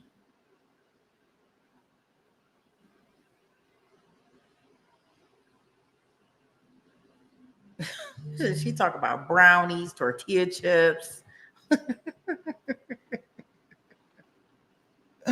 Okay. Well, we got our verdict. I don't even know how to.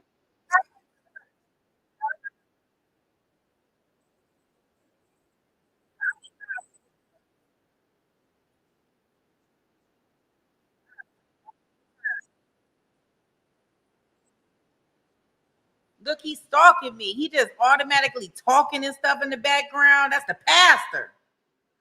Yeah, the pastor came in the background. And he cut me off on one of his videos. Oh, gosh.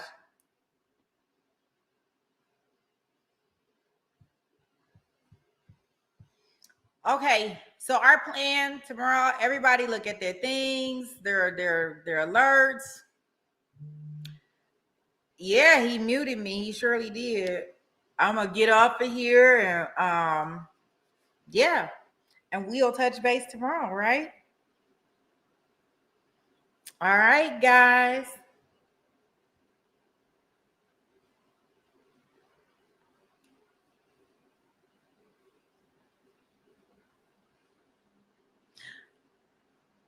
Listen at him. We need a Robert Bacon Devin deep dive.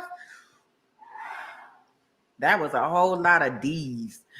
Throw some D's on that. A whole lot of D's. Everybody with a D. We got Devier, Divine. What was the boy's name? I don't know. His name sound like the bottom of Derriere. Yeah. All right. Yeah, everybody got a D name. Devin. I don't know. All right, guys. Well, you know you're in the right place today where there was no filters, no fluff. Y'all make sure y'all be looking for y'all no fluff videos. Just facts. So you can be the judge. All right, guys. I will see you at the premiere in chat tomorrow, and we will take it to trial tomorrow night. All right. Peace.